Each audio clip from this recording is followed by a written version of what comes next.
Hi, what you're about to jump into is a re-upload of my older 10 years of DOS gaming series in a single video. And while it's not as high quality as what I do now, and a bit stiff as I was still finding my footing in this whole YouTube thing, it's still a worthy compendium of over 600 DOS classics. So let's check them out.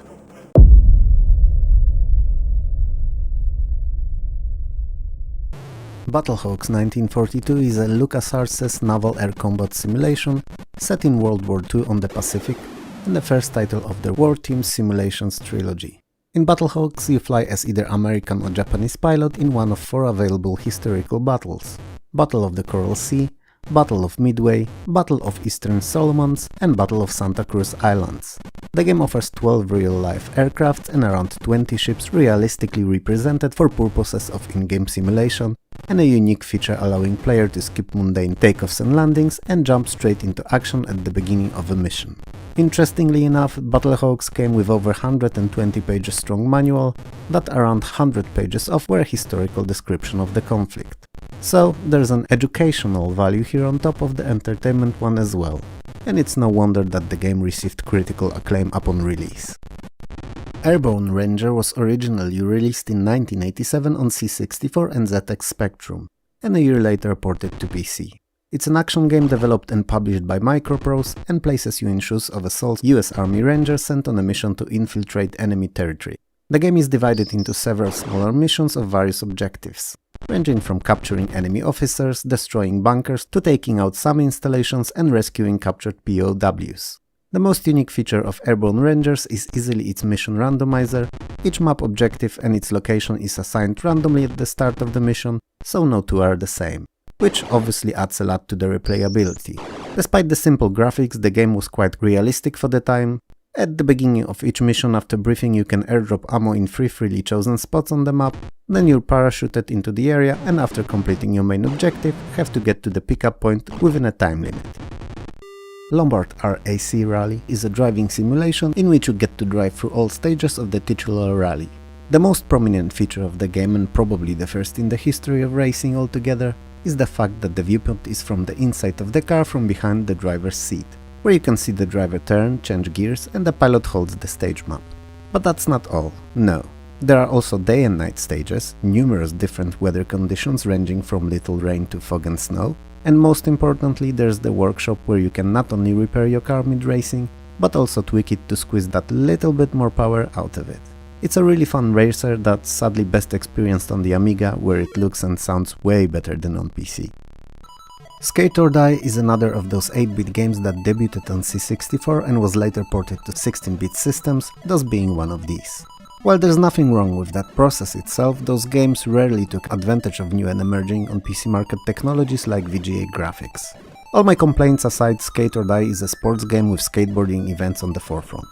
And there's 5 of them. Freestyle 4 points, High Jump with an aim to jump on a ramp as high as possible, Downhill Race, that's, well, a race where you try to complete a course in 90 seconds, Downhill Jam, which is a multiplayer variation of Downhill, and last but not least Pool Joust, which is very odd and could be described as skateboard jousting with a stick.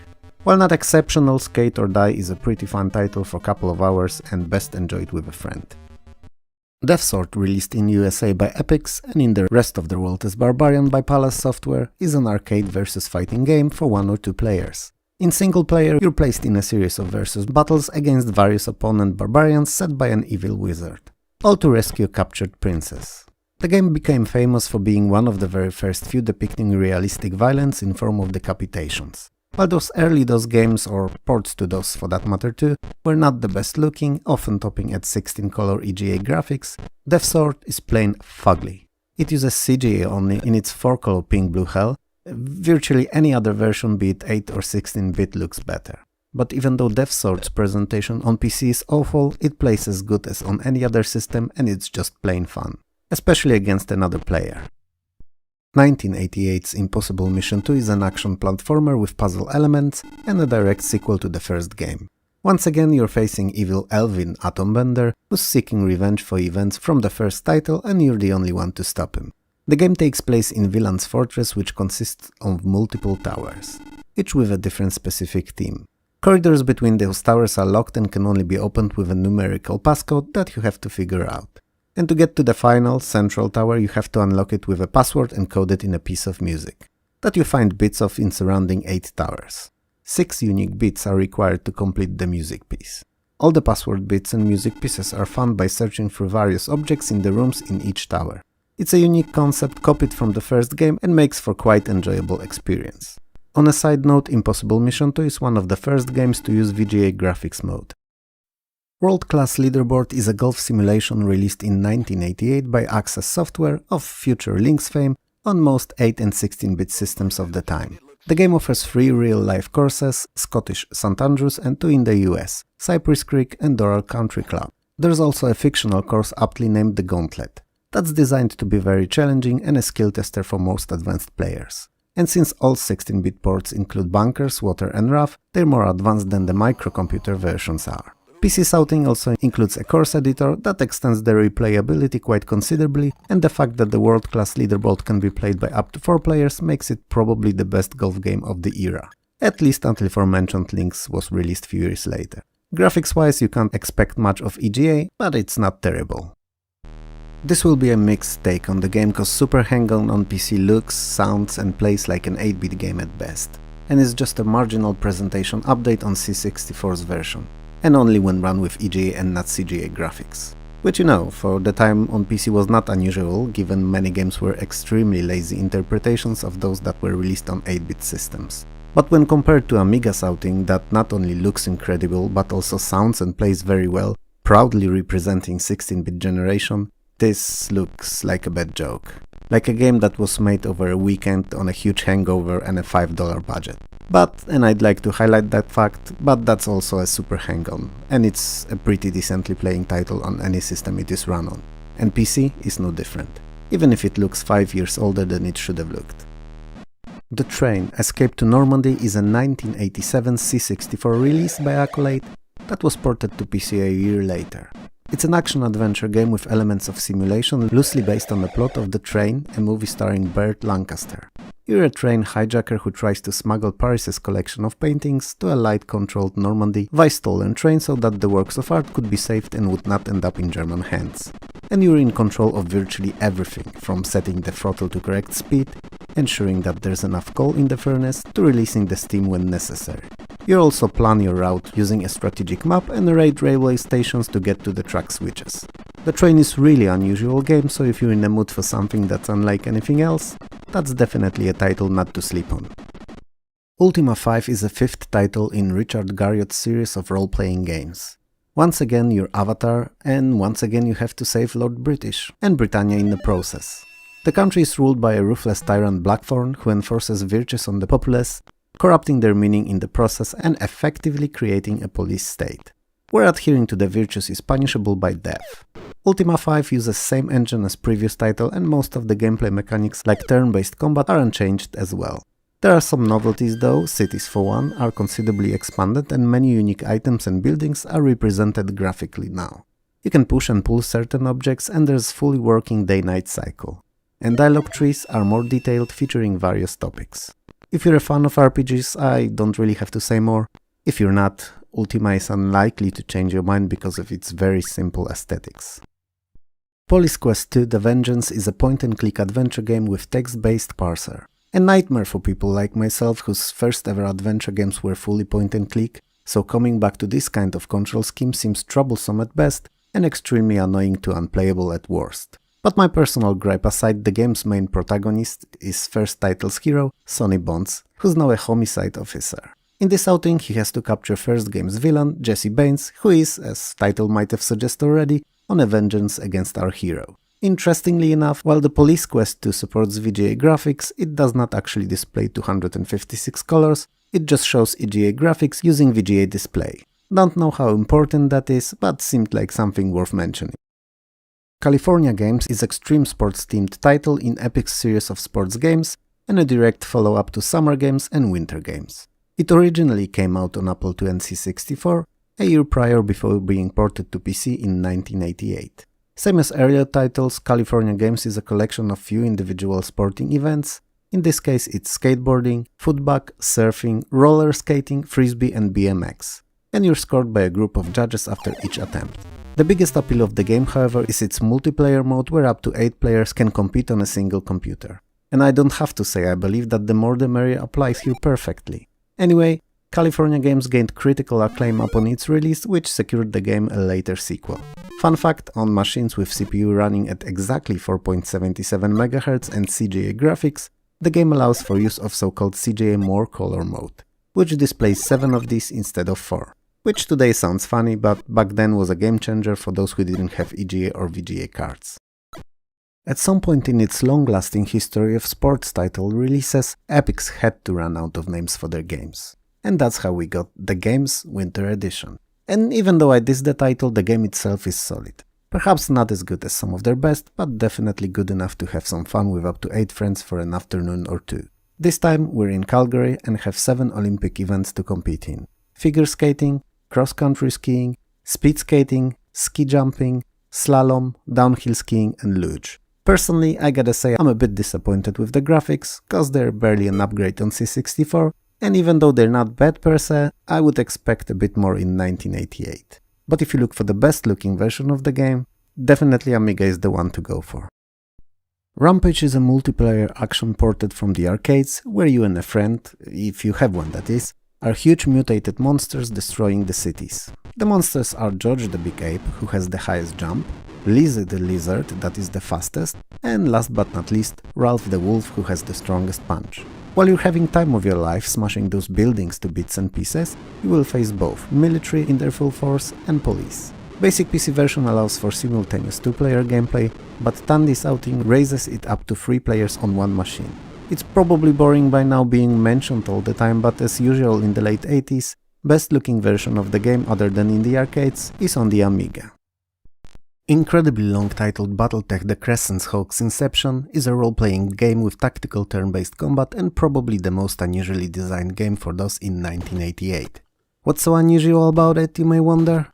Well, the game's basically divided into 3 chapters, each of having different objectives and gameplay aspects. First is sort of a tutorial-like experience accommodating you to the controls and allowing you to earn in-game currency, which you should get as much as possible as it will be crucial in latter parts of the game. It also takes place in the Citadel, where you're a cadet and are being trained in the use of mechs. During one of those training missions, the Citadel is attacked and the game mode switches to second chapter, which is more like traditional RPG, in which you travel around looking for people to join your party, finding better weapons and items to advance the plot, and you partake in numerous battles. And finally, the last chapter, which starts when you find means of entry to where the game will conclude, is a series of puzzles requiring a combination of luck and logic. If you're looking for a unique RPG experience, Battletech is definitely it. Pool of Radiance is SSI's party-based role-playing game with tactical turn-based combat set in Forgotten Realms universe. Also a first title in so-called Goldbox series of RPGs. Traversal and exploration are in the first-person perspective with party's current view displayed in top left corner. While in combat, the game switches to tactical turn-based top-down view, where each member of the party is commanded separately. And I have to say that this part of the game was always my favorite, because unlike majority of RPGs of the time, it does not stick to first-person real-time combat and allows for more strategic approach to each encounter. Obviously, at the start, before the beginning of the game, you create your party of up to 6 characters by choosing their race, gender, class and assigning their ability points. Like in a real-life D&D campaign. Pool of Radiance scored quite high on all systems it was released for, and it came out on anything that could run it at the time, 8 or 16-bit, and with time and follow-ups it gained even more popularity. It's not the easiest game, but it's a very fun one if you give it enough time. Leisure Suit Larry Goes Looking for Love in Several Wrong Places is definitely the longest titled PC game of 1988. Don't know if there are any awards for that, but that's how it is. It is also a point-and-click adventure game and a second game in Al Lowe's series of Larry games. Our unlucky loser Larry starts the adventure by being thrown out from his home by his love, and as a result of that he's not only alone once again, but also broke. Larry 2 is more linear than the first game, following the plot more tightly, but serving less puzzles along the way. There's more ways for our protagonist to die though, so I don't know what I really wanted to say here, as I'm definitely not a fan of deaths in adventure games. Still, while perhaps not looking great and not using VGA capabilities, the game is quite funny and full of quirky and odd situations that stole the hearts of many fans worldwide. And while adult themes are present all throughout the game, I wouldn't say that it's full of nudity or sexual content. It's a game of the road, meaning it's more about journey than the destination. Most early attempts at 3D were not great, with some notable exceptions obviously. Virus, in my opinion, is not one of those exceptions. But since it was kinda popular and well received, I have no way around it and have to mention it here. It's a 3D sci-fi arcade shooter set in a future where evil aliens spread deadly virus over Earth and you have to defeat them. And it would be all fine and dandy if not for incredibly annoying and way too sensitive controls. Perhaps Virus requires time investment to get into and master the controls, but I never gave it enough attention and not planning on doing it today. What's interesting about it though is that the original version released on Acorn Archimedes was designed and programmed by David Braben of Elite and later on Frontier fame. It's also one of the very first 3D games ever to use 3D lighting and shadowing effects and close-to-life gravity. So, have a look and decide if you're interested, keeping the aforementioned controls in mind. I don't think that Contra is a game that needs an introduction, as most gamers of all ages know about it. But on an odd chance that someone doesn't, in short, it's a run-and-gun platforming shooter for 1 or 2 players. And to simplify, you have to shoot everything that moves and get to the end of the level while avoiding enemy fire. Most versions of the game are awesome, this version is not. It looks like crap at 4 CGA colors only and plays terribly, scrolling jerkily and all with jumpy low framerate animation. And if you're wondering about it too, yeah, it sounds bad as well. In general, it's a crap version and probably the worst port of the game ever. Why is it here at all then? It's simple, it's one of the most important games in history, and in 1988 it received a PC-DOS port, so even though it's a terrible excuse for a game, it has to be discussed, even if only in passing. Avoid it like you'd avoid eating anything that would give you a fiery diarrhea. F-19 Stealth Fighter is an unusual title because while it's a combat simulation, it was released before the full specs of the machine were revealed and before it was named F-117 Stealth Fighter. That said, the estimates of the specification and combat capabilities were not that far off from what it ended up being. And the game is a treat to simulation fans, especially because it offers randomized missions with an active difficulty system, meaning that the better you do, the tougher the missions would get, and vice versa. Since it's a stealth fighter though, most missions are run quietly, at night under the radar. And the game should be approached as that, and not as a typical all-out straight ahead towards the enemy simulator. It's worth mentioning that the later versions of the game used full 256 color VGA display, that while only used for certain parts of the interface and cockpit, make a noticeable difference. Heroes of the Lands is a side-scrolling action-adventure game where you lead a group of 8 adventurers. You can control only one at once, but can freely switch between all of them. The 8 heroes that make the party are Goldmoon, a princess brandishing blue crystal staff, Sturm Brightblade, a powerful knight, Caramon Marjorie, strong and skilled warrior, Raistlin Marjorie, brilliant but frail mage, Tanis Halfelven, a skilled bow user, Tasselhoff Barfoot, a pickpocket fighting with a sling, Riverwind, a noble and wise warrior, and last but not least, Flint Fireforge, tough and powerful dwarven warrior. All of these have a lore-appropriate special skills. While departure from the RPG genre into more action-based title was unexpected, the game generally received favorable reviews for most platforms it released on. Apart from NES, where Electronic Gaming Monthly named it second worst NES game ever.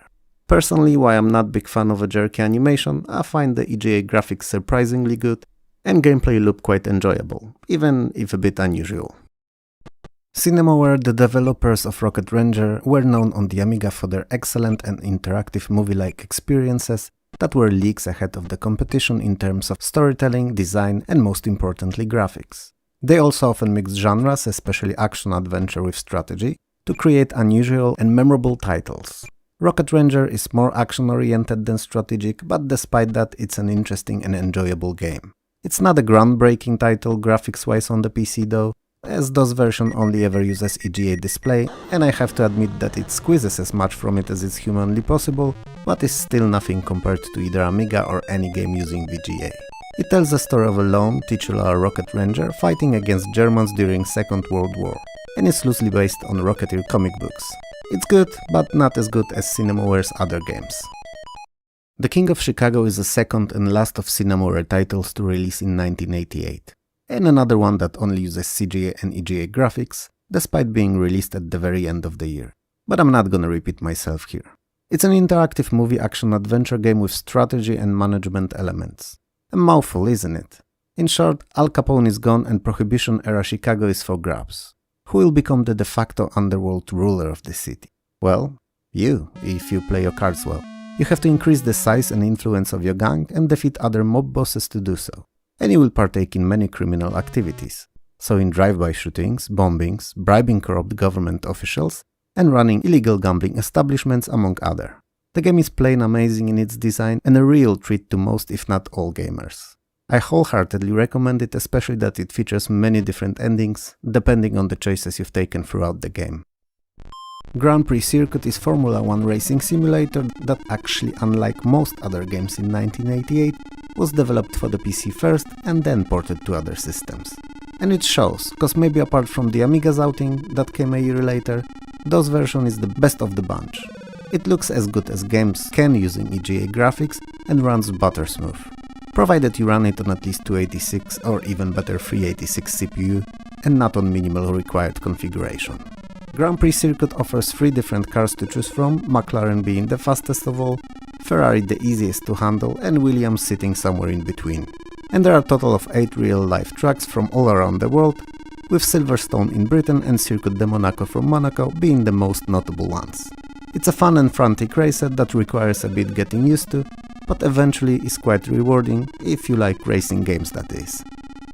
The Last Ninja first appeared on C64, where it was an astounding success. Beautifully looking, amazingly sounding, and on top of that, an awesome game in its own right. DOS version is no different, aside from not sounding great. Graphics are as good as EGA allows them to be, with a neat pseudo-3D isometric view, smooth animations, and big nicely animated sprites. Gameplay is a carbon copy of original and is addictive too. But despite all that, The Last Ninja was not a huge success under DOS.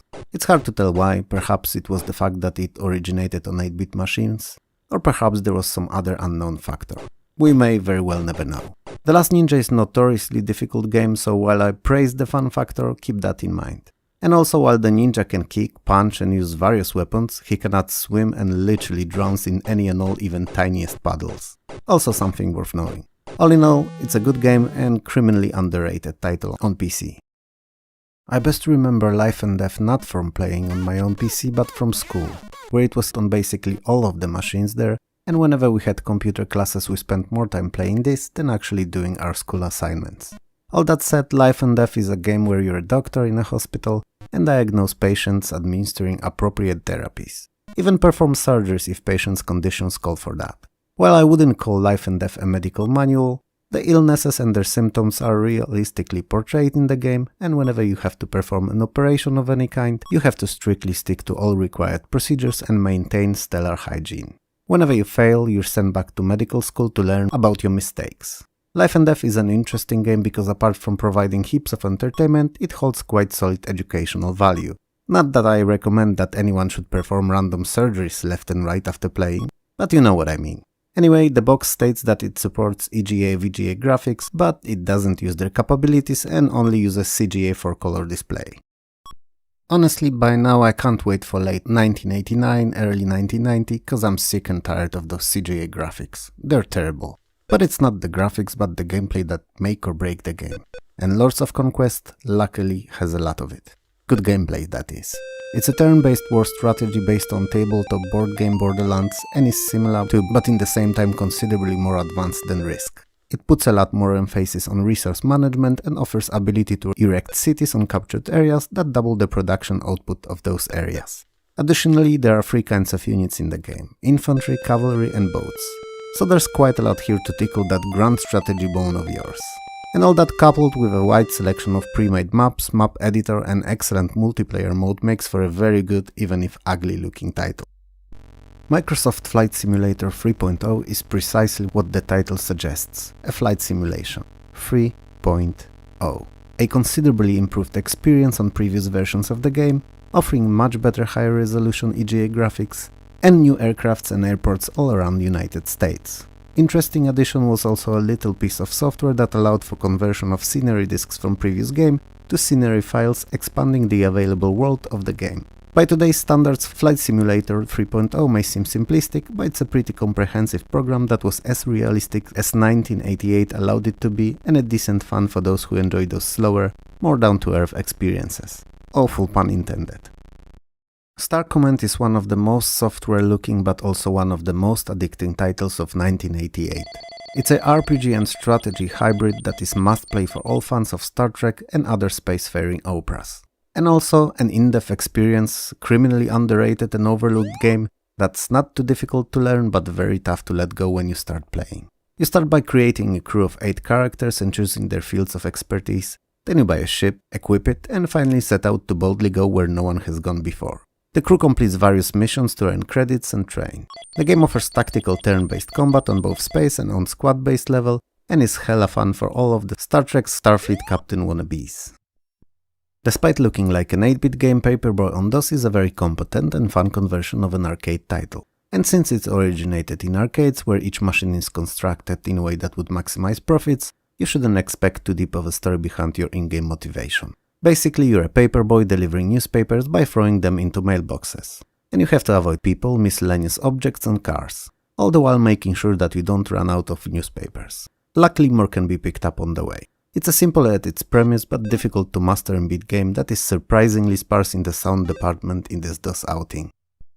Platoon is a mixed viewpoint arcade action game that loosely follows the plot of the movie. You control all 5 guys found in a movie and they each act as a sort of life that has 3 hit points. The game is divided into 4 stages corresponding to important sections of the movie. So, in the first stage you're in a jungle in a side-scrolling shooter looking for hidden explosives. In second stage you're in first-person view navigating tunnels looking for a compass and a flare and disposing of any and all enemies. In third, you must survive the night in a bunker, using earlier collected flares to light up enemies to be able to see them. And in the last stage you're in a third-person view in a jungle and you have 4 minutes to get through it, eliminating enemies and avoiding sniper fire, just to finally meet with the endgame boss. It's a fun but tough title. Vermeer is my most favorite business management and trading game of 1980s. It came out on C64, Amstrad CPC, Atari ST, Amiga and DOS, and it's equally brilliant and identically playing on all of the machines. In short, you're left with a bit of cash and a target of recovering stolen arts by Vico Vermeer. And since paintings are expensive, you have to multiply your money, so you'll be building plantations, investing in stocks and trading various pieces of art.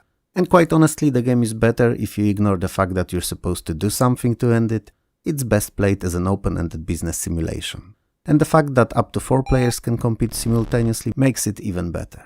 If you'd like to know more, I have a separate video review on it on my channel, and I'll link it in the top right and in the description below. It's Amiga's version review, but they're all virtually the same. Oh, and the game is in German only. I don't speak or read German, but I've played it so many times that I understand everything in it. And believe me, it's so good that it's worth just giving it that little time to get used to it, even if you don't speak the language.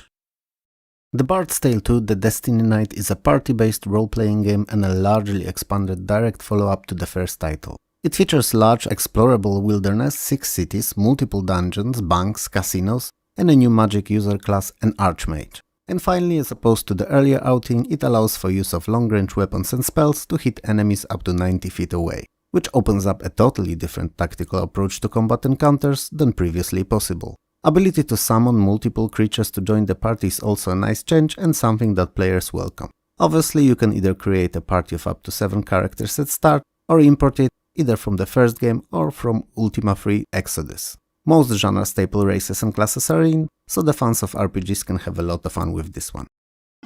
Renegade is a side-scrolling beat-em-up similar to better-known Double Dragon. While original takes place in Japanese City, Western release moved action to mean streets of 1980s Brooklyn, New York.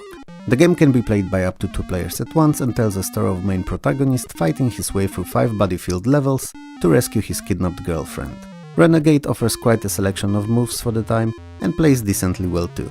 Interestingly enough, it offers full VGA support but only ever uses 16 color assets, having all that powerful hardware wasted on displaying subpar graphics. And don't get me wrong, it's not ugly, it's just not as good as it could have been. Mentioned just a minute ago, Double Dragon is a side-scrolling beat-em-up for up to 2 players.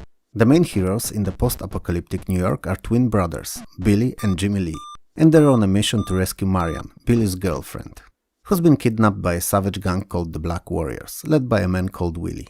If there's a name that screams danger, it's Willie. Oh my god, I can't believe that's the name they've picked for the villain. Quite honestly, while I've played countless versions of Double Dragon, I never cared about the lore. And it seems that it was for the best. Anyway, while on any other system Double Dragon is better than Renegade, it's not the case on PC. It's actually a pretty disappointing port that not only suffers from choppy animation, but also is a victim of lackluster programming, where if you hold fire and not perform any special moves, all enemies walking into you will just be defeated with the most basic attack. Spy vs. Spy was a famous series of two-player competitive arcade games on 8-bit machines. They place two spies, black and white, against each other, who have to find series of objects and then use them to escape the location that they're in. They can set up traps for one another to hinder opponents' progress, and even fight when they meet. In this, third and final installment of the game, spies are placed on an iceberg. And while playing with a friend can be a unique and enjoyable experience for a few times, because replayability of Spy vs. Spy is questionable at best, pitting yourself against CPU is not great. Still, while the game shines on 8-bit systems, this DOS release looks terrible in 4-color CGI graphics and sounds equally as bad. Personally, if not for historical importance, I wouldn't advise playing this version of the game and would suggest you try either C64 or Amiga's brilliant ports. I could tell you a whole story of nefarious Eurydium's plot that sees huge juggernaut ships attacking Earth to fill their fleet with biofuel. But I won't, because plot in a shoot-em-up is as necessary as cherry cakes are in a toilet. Sure, you could have one while sitting on a throne, but would you really? I don't think so. Anyway, Eurydium is a game that originated on C64 and that's where it plays best. But DOS outing is nothing to scoff at either. It's as smoothly scrolling and animated as original, basically keeping what made it great working here as well. With an exception of sounds, but PC speaker was never great, and C64's seed chip for a long while was something to marvel at. The game is horizontal, two-way scrolling shooter where in each stage you have to destroy one of the juggernaut ships and its defenses. Quite honestly, I don't think I recall any other shooter than both Eurydium titles and Defender, offering simultaneous left and right scrolling on PC in the 80s. Everyone knows Tetris. And if the former sentence is factually incorrect, then everyone should know about Tetris. It's a puzzle/logic game that not only tests how keen your mind is, but also your dexterity. The gameplay area is a vertical rectangle within constraints of which blocks called tetraminos keep falling and filling it up. You have to make sure that rectangle never gets filled up entirely. So you clear it by constructing lines out of the blocks. Each full horizontal line is automatically removed, and the more you remove at once, the more points you'd get. The absolute maximum being 4 lines at a time, a titular Tetris. To make a task easier, you can freely rotate falling blocks, but as the time progresses and you get better and better, they start dropping at a faster pace. It's a banal concept that's incredibly addictive and one that has that one more attempt quality to it. Weird Dreams is an unusual surrealistic action puzzle game, infamous for its bizarre plot and frustrating difficulty. Essentially, it's a collection of minigames that you have to beat to find 4 orbs. Gameplay manual comes in handy here though, as it highlights the story behind your motivation in detail. In short, to summarize it, you're basically a patient on an operating table with a demon trapped in your subconsciousness, and you need those 4 orbs to escape.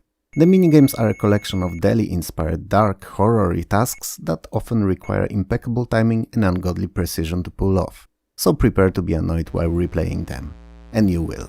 That said, the game uses VGA graphics, so unlike grand majority of others released in 1988, it actually looks very good. And even better than Amiga's port. Go figure. Xenon, originally released on Atari ST, was first game made by then still unknown British developers Bitmap Brothers. This obviously is a PC port, and despite that it's still pretty fun and good looking for the time vertical scrolling shoot-em-up. Sure, EGA graphics are not great, but they've been used here as best as they could have been. The most unique feature of Xenon is the fact that the action takes place on 2 separate planes, on the ground and in the air. And you can transform your vehicle nearly at any time into either tank or a spaceship. This allows for interesting and often tactical approach to the encounters, jumping between the top and bottom playfields to either defeat more or avoid enemies. It's probably a blasphemy to some, but I always liked the first Xenon more than the second. The latter just moved too slow and I didn't find it to be as entertaining. TV Mogul aka Primetime is a business simulation that lets you run and manage your own TV station. So you'll be responsible for scheduling, running new shows, cancelling those that don't perform too well, and advertising. Basically doing everything you can to get the highest rankings possible, and in the process earning as much money as you'll be able to. And there's a lot of programs to choose from. There are 160 regular shows and 15 network specials. And while TV Mogul is not as good as released just a few years later Mad TV, especially because of seemingly randomized show rating system, it's one of the first games of its kind and a decent fun for a little while in multiplayer for up to 3 of you playing on the same PC. Fast Break is a game of basketball for 1 or 2 players with a twist. Said twist being that it's probably the most advanced strategic basketball of the entire decade of the 80s. Perhaps better part of the 90s too. It's played 3-on-3, where each character has his own position: guard, center and forward, on a whole court in quarters that can be 3, 6, 9 or 12 minutes long. Even more so, before starting a game you can choose the players for your team, and they vary in stats, each having their own strengths and weaknesses. There are also 14 built-in plays to use during the game, and you can even make your own. Fast Break is unexpectedly rich and well thought out title that also plays very well. The only real downside of it I could think of would be the fact that it doesn't use VGA graphics, and since it was released at the tail end of the year, in December, it really should. How does one follow one of the most important games of the decade? Most would try to repeat the formula, change bits and pieces, but not so much that the final product would be distinctively different. And that's basically what Lucasfilm Games did with Zack McCracken and the Alien Mindbenders. A second point-and-click adventure game after Maniac Mansion to use the Scum engine. The game is still a comedic telling of an unlikely story that's over the top but in the same time captivating. You're Zack McCracken, a tabloid reporter, and you have to stop evil aliens who are reducing general populace's intelligence by use of global telephone system. This time, however, the adventure is not confined to one building and surrounding areas, but will take you all around the world as the danger posed by the aliens' evil plan is universal and not personal. Same as in Maniac Mansion, though, Zack will have co-heroes to help him: Annie, Melissa and Leslie. And many of the puzzles have different solutions as well. It's perhaps not as good as Maniac Mansion, but it's only a touch weaker than the previous game, and following a masterpiece is a difficult task. Interestingly enough, the game offers 2 graphical modes, low and high resolution, and the difference between them is staggering. Bubble Bobble is one of the very best single-screen platformers ever made. PC-DOS port is not an exception. You will hear no sound or music, however, because of how YouTube algorithm works on this particular game. At least when I'm uploading videos with it. Anyway, it's a story of, believe it or not, 2 people, Bob and Bob, who apparently wandered into a mysterious cave full of monsters and got magically turned into dinosaurs. Irrelevant silly story aside, each level is a single screen, built out of platforms and filled with enemy monsters. And to progress to the next one you have to clear the current one, defeating all the creatures. And you do so by blowing bubbles at them, in which they are trapped, and then jumping through said bubbles. Whenever the bubbles are floating and have no enemies inside them, they can be used as mobile platforms, greatly expanding your options for traversal. Bubble Bobble is an amazing game and even better when played with a friend.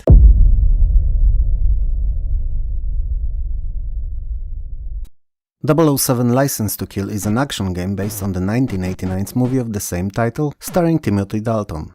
It loosely follows the plot of the movie by recreating iconic scenes from it. All of them are viewed from top-down vertically scrolling perspective, so you'll be traversing upwards while shooting enemies and avoiding their fire, either on foot or using various different and assigned to specific levels vehicles. If memory serves, at some point you're even going to be landing a plane on a moving track and then driving that track. While License to Kill is not groundbreaking title, but just your average shooter, it's pretty fun and a definite treat to James Bond fans. 688 Attack Sub is modern nuclear submarine simulator set in a Cold War era and allows you to control US or Soviet attack submarines in series of 10 increasingly more challenging missions. The game aims to be very close to real life with its simulation aspects, and for the most part it succeeds tremendously and is widely considered one of the best early sub simulations. Only ever bested by the Aces of the Deep few years later. Graphically, while not stunning, 688 Attack Sub is an excellent example of very good early VGA graphics, where all stations are beautifully drawn in rich 256 colors. A nice touch are the pseudo-Cyrillic lettering on all Soviet substations. That's just mainly regular letters facing left rather than right. And while it may not be necessary, it's pretty atmospheric. A Nightmare on Elm Street is an action-adventure game based on the movie of the same name. The aim of the title is to free your friends from the grasp of Freddy Krueger, and to do so you pick one of 5 available characters, each having different starting item, abilities and differing in appearance. The game is divided into 2 parts, first being a top-down view of the city, where you have to locate Freddy's house while avoiding his attacks. And I'm gonna help you here, cause while the house is randomly placed, it's usually the one with the trees next to it and blinking lights in the windows. And second part is the inside of said house, which you have to explore to save the souls of your friends. You do so by using appropriate objects where necessary. A Nightmare on Elm Street is a fun little game which, sadly in my opinion, holds very little replayability but was quite popular back in the day. A-10 Tank Killer is a pretty advanced flight simulator where you're in the cockpit of the A-10 Thunderbolt II, a titular tank killer. And while the game is pretty fun, it's not the easiest. So it's directed towards more players who are quite familiar with combat flight simulation genre rather than first timers. Also, a couple of years later a much improved 1.5 version was released that not only updated the sounds and graphics considerably, but also added 7 new missions, one of them being Desert Storm scenario.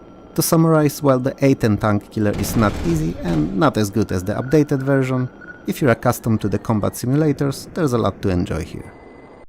Alien Syndrome is a top-down view action shooter that's, like many games of the late 80s, is a conversion from the arcades. In essence, you have to get your way through the increasingly difficult levels, saving captured scientists and fighting off hordes of deadly aliens. Each consecutive level is more demanding and each ends with a boss fight. All bosses being a unique and challenging experiences, worth seeing at least once. If I was to complain about something, and there is one thing, I'd say that the scrolling solution used in the game is criminal. The screen only ever scrolls when you move very close to the edge of it, which as you may correctly guess poses a huge risk to your health, and in a hectic shooter is just a bad game design. Despite that, Alien Syndrome is actually pretty fun and much more enjoyable when played with a friend in simultaneous multiplayer, rather than alone staring at the sad blinking screen. Arkanoid Revenge of Doe is a much improved version, a second outing really, of the first game that was originally published in the arcades before finding its way onto every single home machine under the sun, at least for the time. For the lone 7 people left in the world who don't know what Arkanoid is in either of its iterations, it's basically an arcade game with very minuscule puzzle elements. Top of the screen is covered with colorful bricks arranged in various patterns and you control the paddle at the bottom. And you have to destroy all the bricks by hitting them with a ball that bounces off your paddle. When they're destroyed, they occasionally drop various power-ups that are a huge facilitation to your progress and can make or break the game in a matter of seconds. It's a true classic and a game that no one should sleep on. Asterix Operation Getafix is an action-adventure game based on a popular French graphic novel, Asterix and Obelix, telling the story of a lone village of Gauls who despite all odds oppose overwhelming Roman armies' advances. All thanks to the magical potion brewed by the druid, the titular Getafix. Said potion gives Gauls incredible strength, dexterity and stamina, and the game is all about finding a way to restore Druid's memory as he suffered amnesia caused by the hit with a menhir, a ritual stone used by the Gauls. Operation Getafix is mainly an arcade title filled with various action sequences like fighting with Romans or boar hunting among others.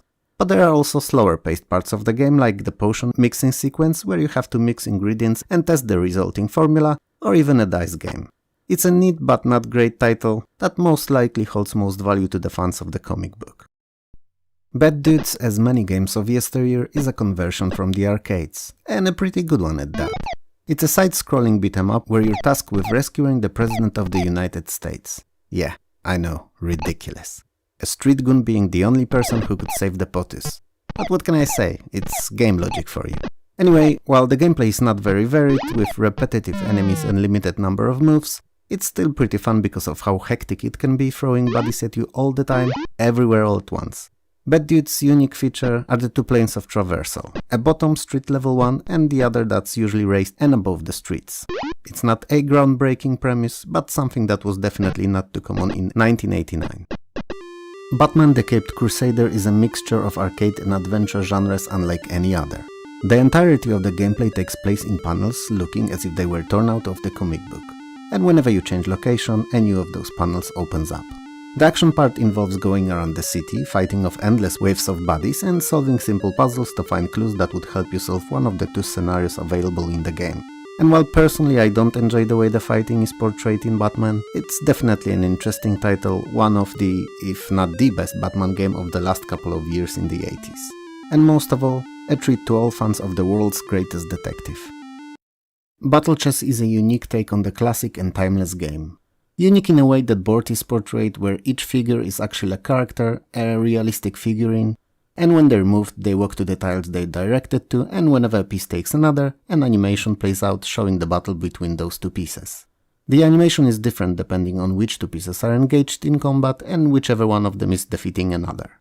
It's a chess game for non-chess players that either don't know all the rules by heart or want to get into the game but find entry point just a tad too high. In the same time, Battle Chess offers over 30,000 different opening moves, so on higher difficulty levels, it can pose a challenge even to the most seasoned chess players. Black Gold, aka Oil Imperium, is a business management game where you're an oil magnate. Or oil magnate wannabe, to be precise. And while the game offers pretty solid economic model and is decently realistic, its best quality without a shred of a doubt is the fun factor. It's just plain simple fun. And while obviously you will be buying oil fields, surveying for oil and finally drilling it, you will also try to sabotage your opponent's fields, try to fulfill the timed contracts, lay pipelines and extinguish oil field fires, and all that gets even better when played in multiplayer, which the game supports with up to 4 of you competing on a single system. Black Gold is a German game, and although it's been mentioned in Amiga's 10 years of gaming series, it's worth mentioning here too.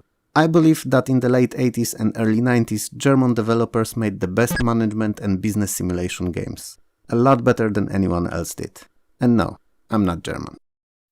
Perhaps I'm just a simp, or plain stupid, but I don't see something everyone else seems to.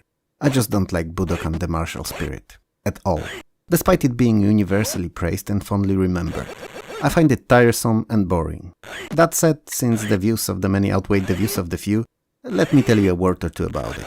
In short, it's a collection of 4 different martial arts combat disciplines. Karate, Kendo, Bo and Nunchaku. I know, I sound stupid, but it is actually karate and not karate. Never mind, you can train in any of them and compete against either CPU-controlled opponents of 3 levels of difficulty or against a friend. And while there are quite a few moves available, most in Bo at 29, I just don't get the appeal of the title. So hopefully what you saw here allowed you to make up your own mind about it, because I really don't know what more to say here. Curse of the Azure Bonds is the second of SSI's series of Goldbox role-playing games and a direct sequel to Pool of Radiance. Same as in predecessor, the exploration takes place in pseudo-3D first-person view, and encounters happen on a top-down maps with turn-based combat where you can control all characters separately and not as a singular unit like in Traversal. What's new in this second outing though are the 2 new classes of Paladin and Ranger, ability to dual class for human characters, and a higher level for magic users, allowing them to use 5th level AD&D spells. Goldbox games are never the easiest nor most approachable for new players, but nearly always are incredibly fun and rewarding when you seriously get into them. So if you're a fan of RPGs, this one's definitely a game for you. Die Hard is an action-adventure game inspired by the titular Christmas movie. And yeah, I know that Die Hard was released in January, but by God, I will defend the notion that it's a Christmas movie until I drop dead. Story-wise, the high-rise tower is taken under control by terrorists and you have to save your wife who's trapped in the building and stop the terrorists. With omnipresent use of digitized graphics and cutscenes, it is clear that the game tries to be an interactive movie-like experience, akin to titles released by Cinemaware. But odd mixture of digitized actors with flat polygonal environments that don't fit well with each other cause it to fall a bit short of the Cinemaware standards. Despite that, it's fun and entertaining shooter-centric game that oddly enough never managed to secure the rights to Bruce Willis's likeness. So the main character looks like a Mr. Nobody. While Test Drive 2 was clearly superior to the original, it was at the very best an iterative upgrade that just made things a bit better without changing the formula too much. Why change what works, you'd ask? Well, there's no reason really, other than an innovation that is. And developers apparently did not care enough to innovate. Refreshed, it seems, was just good enough for them. Anyway, personally I feel that in any Test Drive game you just spend way too much time looking at the broken windscreen, wondering what went wrong, rather than racing. And yeah, I understand that it tried to be a simulation and not an arcade racer, and for the most part it's probably one of the best semi-realistic simulations of 1989 for DOS, but it doesn't mean that it's a great game. Well, at the very least it looks pretty decent and was quite popular, so clearly there was an audience for it. F-16 Combat Pilot is bar none the most realistic combat flight simulator of the 80s. Sure, F-15 Strike Eagle was hella fun, but it was more of a mixture of a simulation with some arcade elements. F-16 Combat Pilot is all about that realism. To the point that landing is nearly as difficult as in real life, An aircraft's airspeeds and Gs are dependent on many factors. For instance, how heavily the plane is loaded with weapons. The fact that you also need to plan out the route of your mission and can partake in many different types of these, ranging from dogfights through destroying of land targets to pure scouting reconnaissance, made the game a real treat for all simulations addicts. Which I am not, but despite that I can appreciate and admire what was made possible with very limited hardware of the time. Face Off is Mindspan's take on ice hockey. Now, it may seem like you don't know what Mindspan is, as it's not a very well-known name like Mindscape, Electronic Arts or Activision, but I assure you, you've played their games. At least if you like sport titles, that is. They're the people who are responsible for Hardball and Joe Montana football series of games. So since we've established who made Face Off, let's get into more details. The game looks great. For the time it was released in with early VGA implementation, it's just amazing. The characters are big and nicely animated, and the game seems to be following most, if not all, the rules of real-life hockey. Now, I can't vouch for that, as I know just a little about the game, but what I do know for a fact is that all good hockey games, or most of them at least, feature fights between players. And believe it or not, Face Off has that covered as well. It's a decent game alone and a blast against a friend. If you enjoy the sport, that is. Gold of the Americas: The Conquest of the New World is a mini grand strategy game. Mini because it takes place only on the continents of both Americas and surrounding waters. And grand because it doesn't bother itself with management of singular units and their movement too much, focusing on overall planning and strategy for, well, titular conquest. And you can choose to play as England, Spain, Portugal or France, oddly enough no Dutch. Anyway, the game is played over 300 years, with each turn taking 10 of these, and the aim is to have as many victory points as possible at the end of turn 30. Interesting and unusual as compared to other games portraying colonial times is the use of two treasuries, one being the main, official one, that is a subject of taxation for the old world king, and the other, that's secret and used for your own purposes. You have to manage the balance between them carefully though, so the size of the main treasury is not too suspicious to your ruler. I honestly see Gold of the Americas as an excellent board game, and it would be as playable as it is here in reality on somebody's kitchen table. Hardball 2 is a popular arcade baseball game and the first title in the series released on PC. It's not a simulation in any shape or form, but instead a very enjoyable and easy to pick up arcade sports title. As a direct follow-up to the first game, however, the developers didn't just copy the formula and added the extra digit to the title, but improved it quite considerably. Statistics are changed between the games and stored, there are pickoffs, league play, team editor, animations are more fluid and realistically looking, there are 7 different stadiums with 5 views and there's an instant replay feature now. While the graphics are EGA only, Hardball 2 is a complete package and one of the best baseball games for DOS. Harley Davidson: The Road to Sturgis tells a story of you and your gang of bikers going to Sturgis, Dakota for a bike drop bash that's happening in just 10 days. So you'll be driving to get there as soon as possible, outrunning cops, avoiding road obstacles of various kind, and saving wayward girls. In towns that you'll pass by, you'll also upgrade your bike, arm yourself in the best 80s drip, and take part in various competitions. It's a game of the road and should be approached as that. It doesn't excel at any of its basic parts, but works well and is really fun as a whole package. Sadly, compared to Amiga, it doesn't look great and sounds just plain awful. That said, it's not the presentation but the gameplay that makes or breaks the game, so hopefully what I said here was enough to strike your interest. Sierra's Hero's Quest: So You Want to Be a Hero is an unusual title, at least for Sierra. It's not just an adventure game like most of the releases, because it has some quite prominent RPG elements. Meaning that aside from your usual adventure foray, with actively hated by me word command parser, you'll also be partaking in combat and developing your character's skills. At the beginning of the game you pick a class out of 3, fighter, mage or thief. And that choice will not only influence combat, but also many events in the game, puzzles you will encounter and solutions to those puzzles. It's a unique and involving premise, and one that guaranteed title's success upon its release. Additionally, there's a full day-night cycle and hunger-tiredness system. So yeah, perhaps that's the only one of early Sierra's titles I could actually find myself enjoying to some degree. Hillsfar is an odd role-playing game. For one, it's not party-based as most other RPGs, instead you only control a singular hero. Secondly, depending on the game mode, it's played from 4 different perspectives: first person, third person, top-down and side-scrolling. Thirdly, choice of the class at the beginning of the game will influence the guild you'll be able to join, and as extension of that, also quests that will be available to you.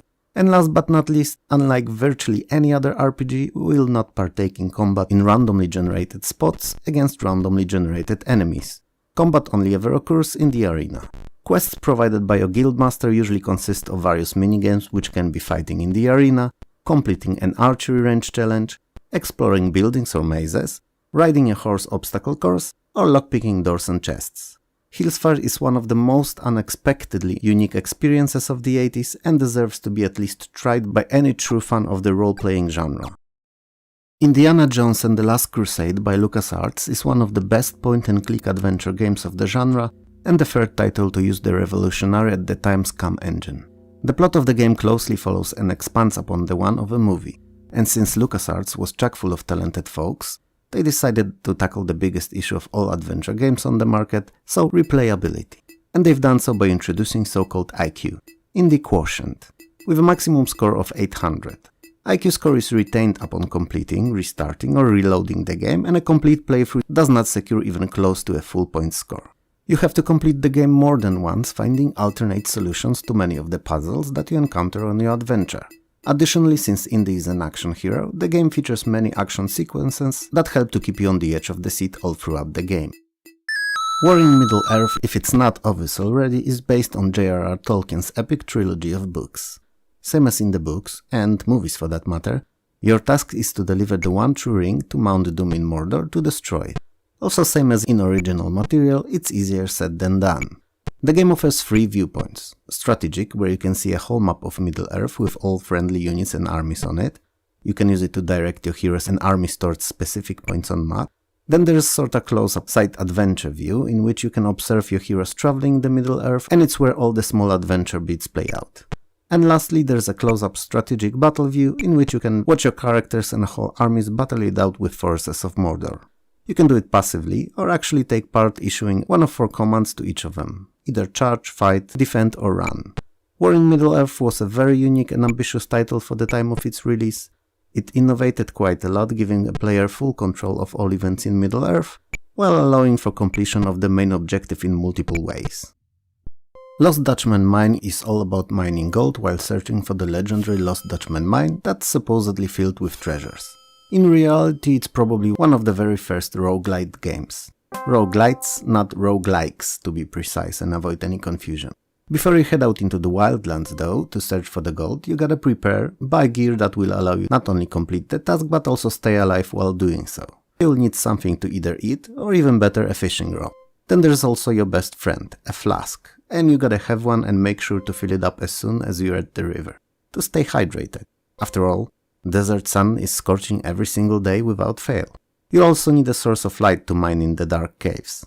And if possible, a weapon of some sorts, as bandits, natives and rattlesnakes seem to be behind every corner to get you. Not necessarily in that order.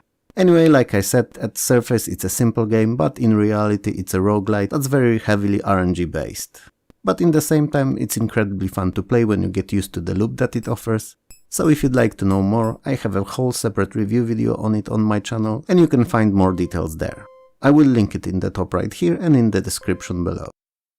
M1 Tank Platoon is microprocessed first and third person view tank combat simulator with tactical elements.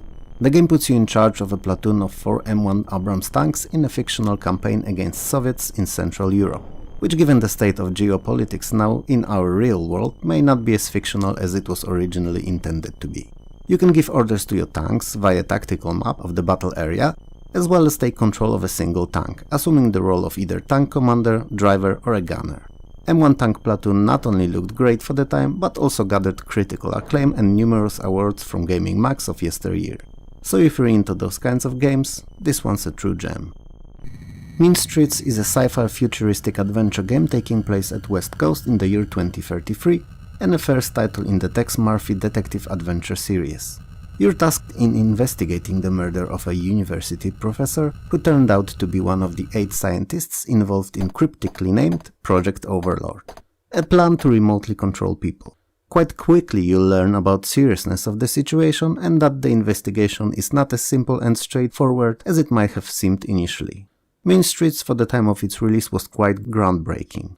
offering 256 color graphics, digitized sounds, and even well-coded flight simulator used for in-game traversal between locations, and based on the engine used in another game, Ikilion. So if you're an adventure games aficionado, Mean Streets is a title that should hold a firm place in your collection. Might & Magic 2 Gates to Another World is a second installment in Might & Magic series of games and a direct sequel to the previous title.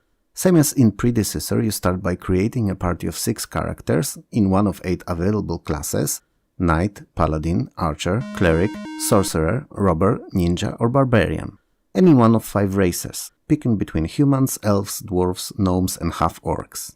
There are many locations and in-game items that are restricted to certain genders, alignments or races, so it's good to keep that in mind.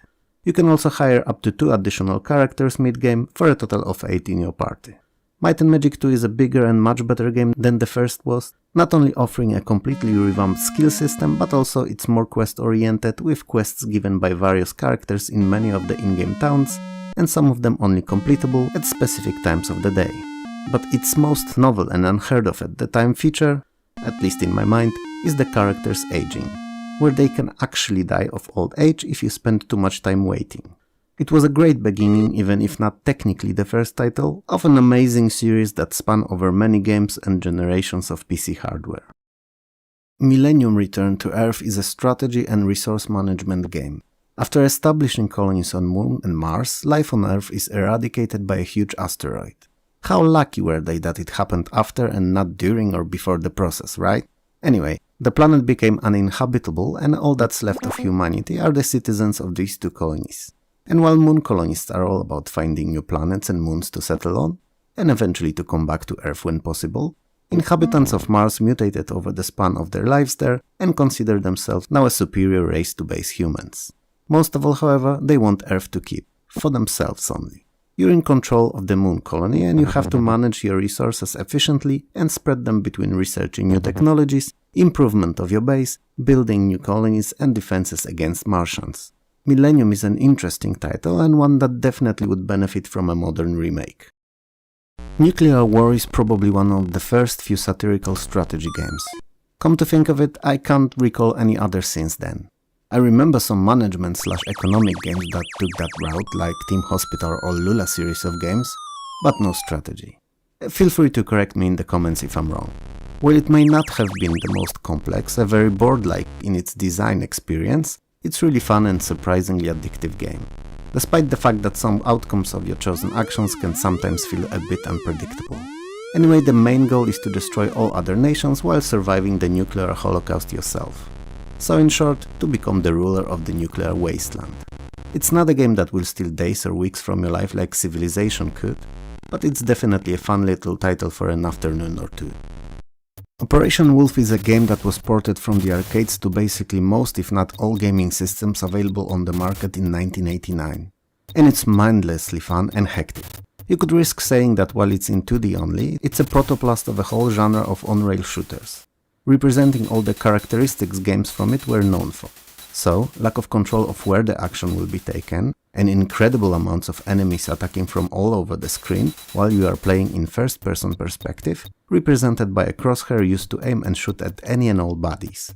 Operation Wolf does not require much thinking or planning, there's no quests or real story to talk about really, but what it does very well, and that's serving a lot of action-packed fun shooting with numerous kinds of enemies to dispose of and various weapons to do so. Outrun was one of the best arcade races of the era. It was hugely popular, which allowed it to secure ports to basically any and all systems of the time, PC-DOS being one of them. And I'm sad to let you know here that DOS port is one of the less impressive ones. I'm not saying that it's a bad game on PC, but it's just nowhere near as good as some other conversions are. In essence, it's the same game as in arcades, you're in a red Ferrari, you have your blonde girl at your side and you're racing against time to the incredible tune of Splash Wave. And while PC Speaker's renditions of this iconic piece is not very good and pretty choppy, it's my favorite and one of the most memorable musical beats in gaming history. To summarize, if you have access to any other version of Outrun than this and Amigas, which is probably even worse, play those. If not, then this is okay. Populous was one of the first RTS titles ever. And although it is generally considered now that Dune 2 was the game that started a whole modern genre of RTS games, there's no doubt that Populous was a representative of a simpler kind of these two. And since it was a game made by Bullfrog by Peter Molyneux, you can be sure that it was a first in at least one other thing than just the overarching genre. And it was, as far as I know, widely considered the first God game, where you play as an omnipotent deity that has to lead followers to victory over the ones that worship other gods. In Populous, you don't issue commands to your followers directly, but instead shepherd them with use of directions, manipulation and divine intervention to shape their land, lives and future. It was a very unique design and the game quickly gained critical acclaim, resulting in nominations for numerous Game of the Year awards. And since it offered 500 levels, it was not a weekend title and took a lot of time to complete, all while having tons of fun. On the first glance, Ports of Call is a business simulation where you manage a global fleet of freight ships, balancing those profits and losses for the sake of your bottom line, all to grow your company into an international transport powerhouse eventually. And while it's actually a correct description of the game, it's also not all that it is. There are also quite a few random arcade-like elements of either parking in or leaving ports, avoiding icebergs and even saving shipwrecked sailors among others. The game can be played in very enjoyable hot seat multiplayer mode where players compete for global domination. And that's where it shines the most. What's most important though is that it's not overly complicated management-wise and not too difficult in its arcade sections, so can be enjoyed by players of various skill levels and genre preferences. If you'd like to learn more about it, I have a whole separate video on Ports of Call on my channel where I tackle it in more detail. So go and have a look.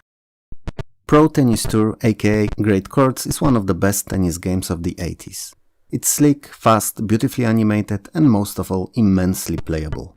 But it's not an easy title. Oh no, for the first few or even a dozen of games if you're me, it's nigh impossible to get close to the net or even hit the ball. CPU player just seems ungodly good compared to what you can do. But that's a deception, as all Pro Tennis Tour really requires is practice. And if you do and invest some time in the game, you'll get progressively better with each game, and eventually will not only learn all the tricks and plays, but will gain deeper appreciation of the title. Graphically it's not a stunner, with tennis players all being EGA shade of pink, but it's not bad either. So I suppose it's just something to get used to. Red Storm Rising is a submarine simulation based on Tom Clancy's novel by the same title, and it takes place in the Norwegian Sea where you take control of a hunter-killer US submarine, performing various missions loosely based on the campaign described in the book. Legendary Sid Meier co-designed the game, meaning that you can expect nothing less than a stellar gameplay. And as with most games he dipped his toes in, the game is based around the score awarded at the endgame along with appropriate rank. What's worth mentioning is that the successes and failures of the player actually reflect on the state the region is in during gameplay and eventually the outcome of the whole war. So each mission is important, and while some can be lost, it's preferable to aim as high as possible. The game was well received and widely appreciated by the fans of the genre, often cited as being the best and most realistic sub-simulation of the time, that gave players unprecedented amount of control over all of the ship's internal systems.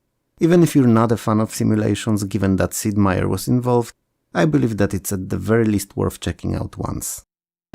Rick Dangerous in its design philosophy is basically an 8-bit game that's adapted to 16-bit machines. And while it looks better than it did on lower systems like C64, it's nowhere near the standard that we would have expected on PC in 1989. It's a game that uses all the tricks in the book for prolonging its stay. It's overly difficult for no other reason than to keep the player at the screen longer than necessary. But unfortunately it's not done with use of engaging and interesting puzzles or skill-based gameplay mechanics. No, it's achieved with memorization and infinite trial and error, which is a shame. But despite all that, don't get me wrong here, I don't dislike the game, I really like it in fact. It offers interesting level design and setting reminiscent of old Indiana Jones movies, and it's atmospheric and really fun to conquer once. I would have just liked to see more, like VGA and adlib support at the very least. But if you've never played it on any other system or enjoy challenging difficult titles, Rick Dangerous will most definitely be what you're looking for. RoboCop is a side-scrolling action shooter based on the 1987 movie of the same name and a port from the arcades. You're going from left to right through most of the game, disposing of various bodies in futuristic dystopian Detroit. You cannot jump, however, which, while being an odd game design choice, I have to admit is sorta understandable, as Robocop's a heavy cyborg and lifting such mass would require a lot of power. Aside from side-scrolling action, there are also mugshot matching and first-person shooting stages. They're a nice break from the usual and help with game's longevity. It's a decent title that looks okay-ish on PC, even if nowhere near as good as on the Amiga, and it was quite popular at the time. And while I never liked it much, I understand the appeal mainly based on the popularity of the movie itself. SimCity is easily one of my most favorite games of 1989 and a first title in the long-running series of amazing city building and management games by Maxis, designed by now legendary Will Wright. I have to admit I first played it on C64, then on the Amiga, and on PC I only ever played SimCity 2000 and later titles, but since all versions of the original despite some graphical differences are virtually the same, I feel I can talk about it anyway. SimCity allows you to imagine, plan and build the city of your dreams. And you start from nothing, just a plot of land, laying out roads, planning for residential, commercial and industrial zones, building schools, police stations, parks, utilities and everything in between. And then you manage the hell out of your city, constantly balancing the budget between supporting its current size and needs and preparing for future expansions. A nice touch, and what I always loved about the games in the series, are the disasters that prolong the game's stay, giving you a new type of objective. Rather than expanding a city, you can also save it from the spoils of destruction that's befallen it. While first SimCity is not as advanced as the later titles are, it still works on a very realistic and accurate model and has undisputed educational value that not many other games do.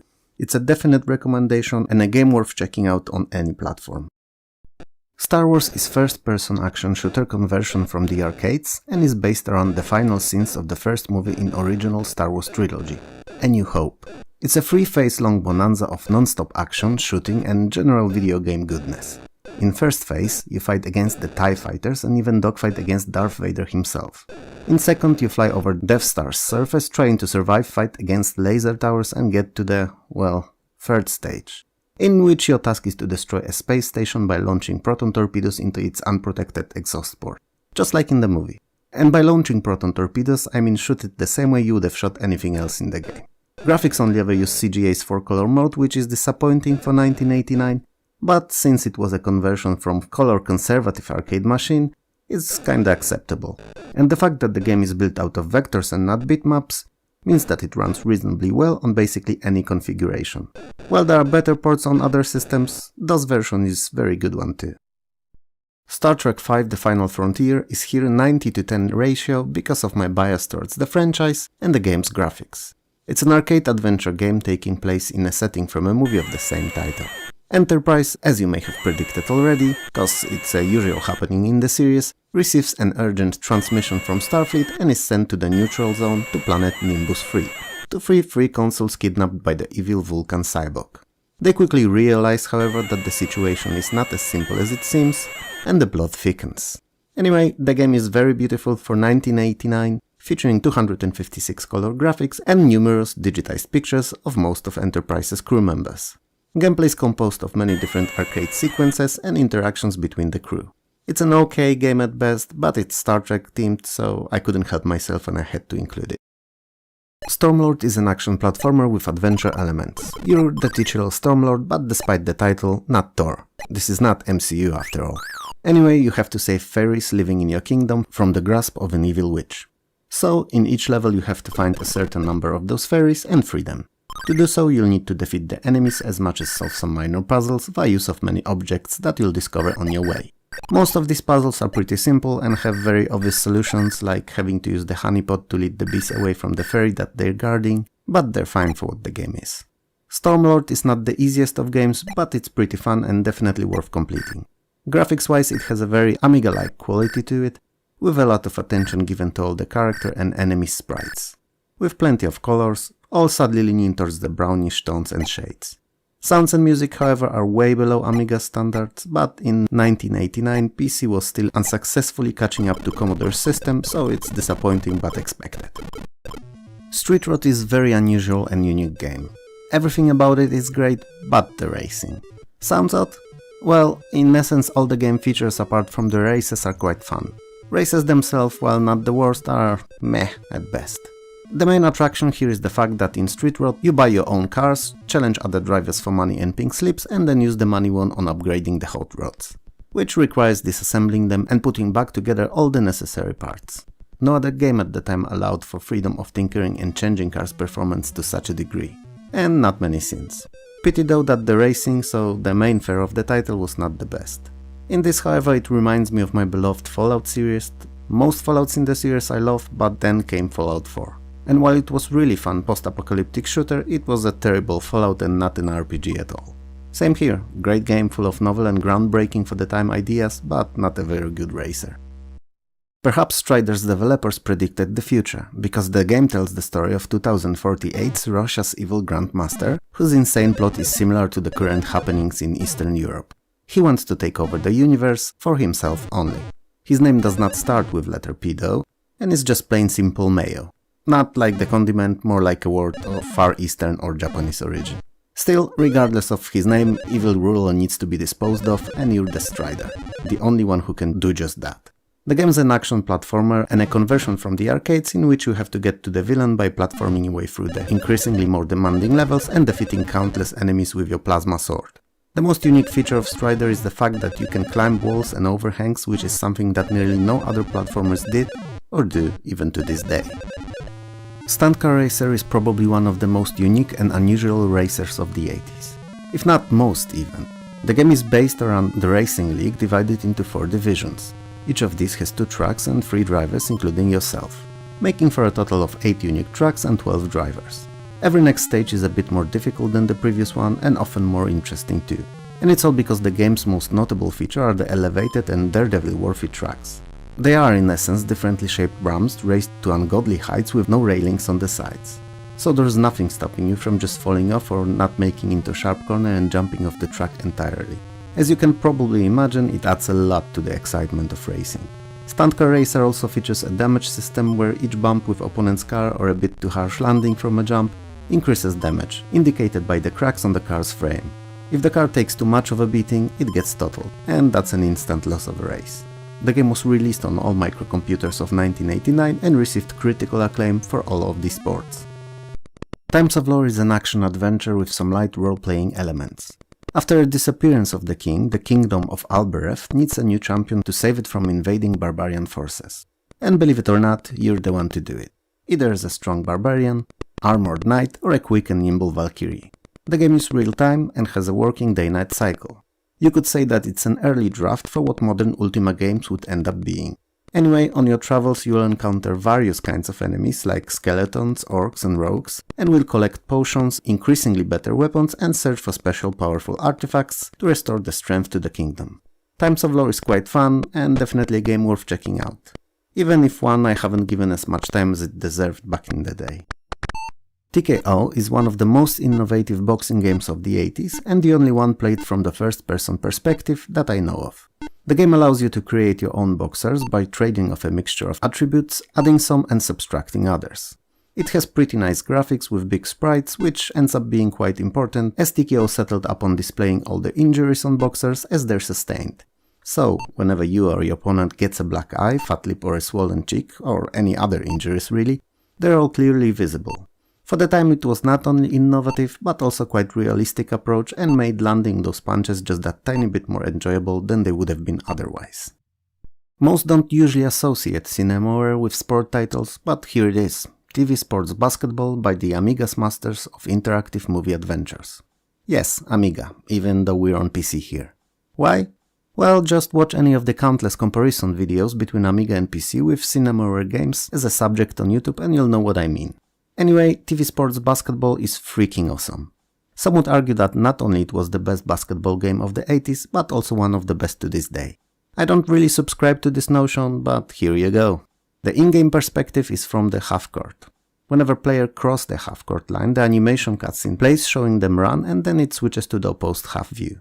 Other than the usual Cinemaware's outstanding presentation, the game rolls above others with few additional novel ideas. You could choose, for instance, if you wanted to always play as the same player, or switch to the one that has ball at hand.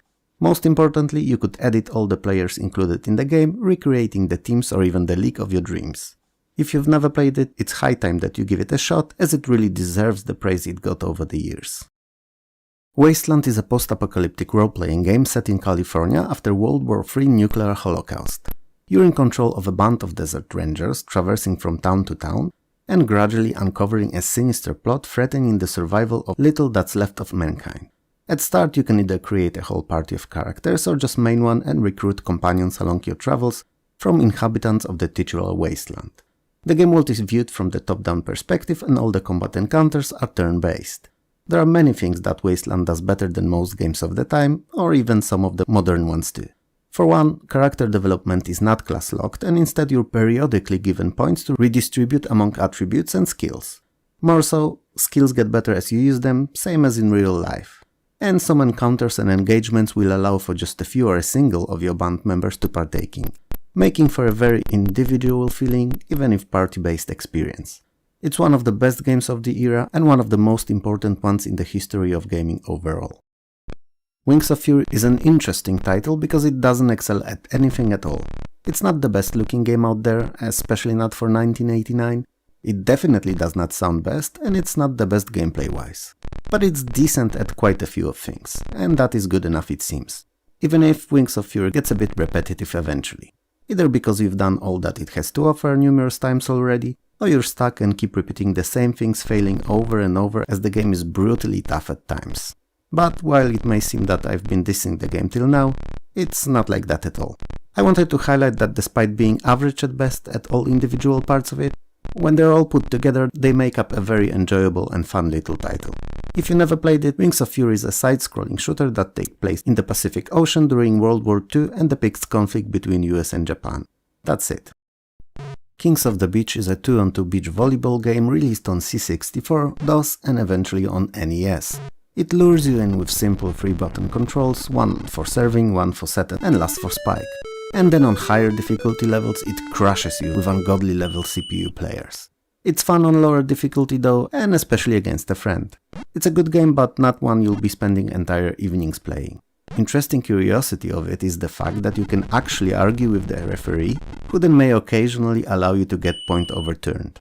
If you overuse it though, he will penalize you with a red card and deduct a point. It's not a feature I believe I've seen in any other sports game in the 80s. While Speedball is not as well known and polished as its successor, it is still really fun and based around earlier iteration of uniquely designed for the franchise futuristic sport. A mixture of handball and hockey that rewards violent and aggressive play. The game is played by two teams on an enclosed pitch with a goal at each end. There are two pillars that bounce the ball and change the speed and direction it's going, and holes in the middle on each side of the court that teleport the ball between them. They serve as a sorta randomness-inducing element during matches. Speedball can be played in two modes. Knockout, where you face increasingly tougher teams, and League, which, well, obviously allows you to play out a league season. During matches, coins and power-ups appear randomly on the field. Coins can be used between matches to permanently upgrade your team or buy bonuses. Power-ups only work throughout the match they appeared in. And finally, the game is won by the side that scored most goals. Naturally, as with most games that have multiplayer built in, Speedball is best played against a friend rather than versus CPU.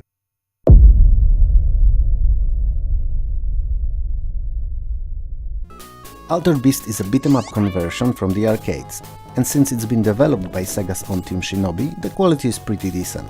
You're basically a warrior hero raised from the dead by Zeus to rescue his kidnapped daughter Athena, and you do so by fighting off hordes of undead enemies of various kinds that populate increasingly more difficult levels. Each of these levels ending with a special, more difficult than common enemies boss.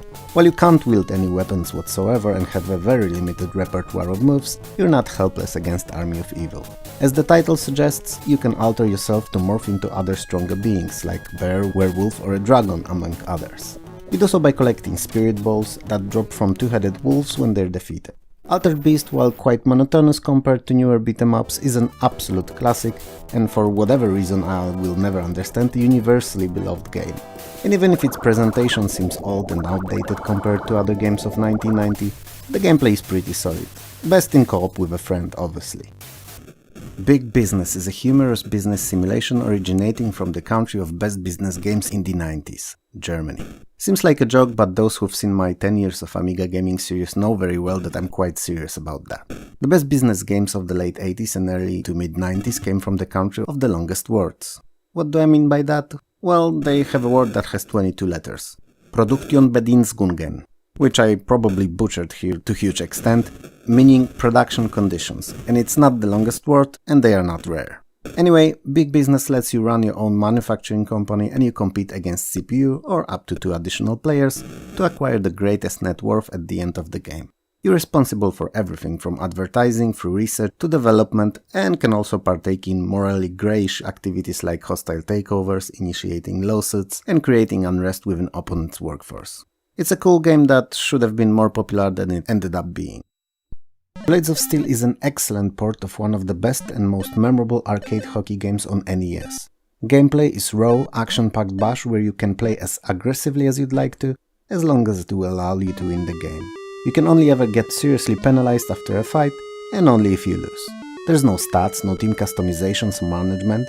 The game is compressed into an essence of the sport with just 2 buttons to pass and shoot, and without all the unnecessary bloat, it ends up being pure arcade fun. Presentation is definitely not Blades of Steel's strong point, with old by 1990 EGA graphics and PC speaker sounds, but it's one of those rare titles that are so fun against a friend that you forget how awfully they look and sound. Buck Rogers' Countdown to Doomsday is SSI's role-playing game based on the same engine as earlier Pulse of Radiance.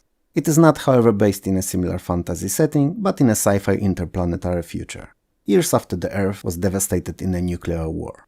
The Earth is at mercy of Ram, a superpower based around Mercury and surrounding asteroids, that is largely exploiting the remaining Earth's resources.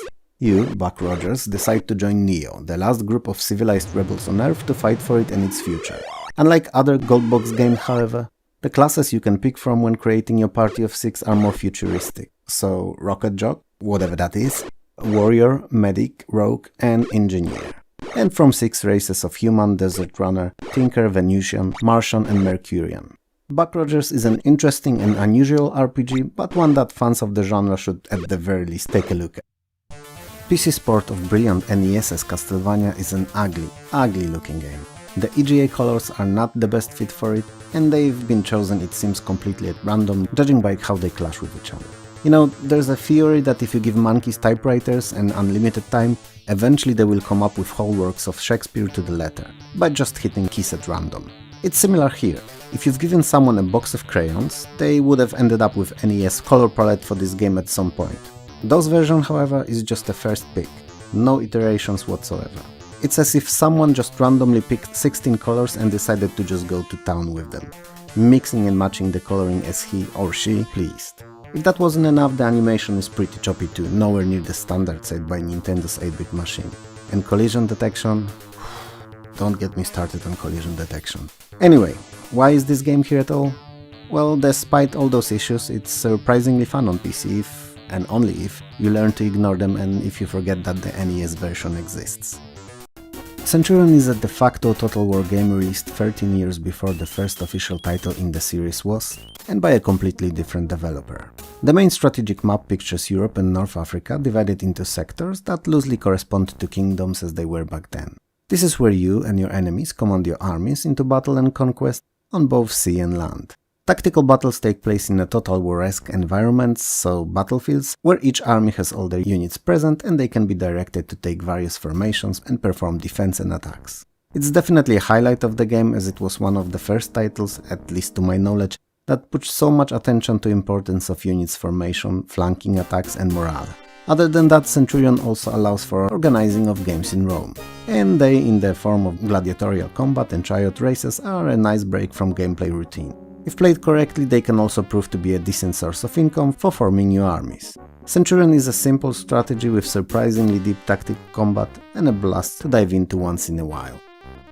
Champions of Krynn is SSI's first in the famous Dragonlance Goldbox series of AD&D RPG games. It is widely considered a staple of computer RPG games and one of the most important titles in genre history. The plot follows your party's quest to finding the evil Myrtani and defeating him along with his forces. That's the short of it. At start you have to create your party of up to 6 adventurers, all staple AD&D races and professions. And if they survive the story of the game, they can be imported in the follow-up, Death Knights of Krynn. Unique feature of Champions of Krynn and other Goldbox games was the fact that while the Traversar was in first-person 90 degrees turning tile-based mode, familiar to gamers back then, combat encounters took place on a flat, top-down viewplane where each player's character was controlled individually in turns. And while all SSI's RPGs of the time may be a bit difficult to stomach for a current modern player, they are no doubt important titles in the history of gaming.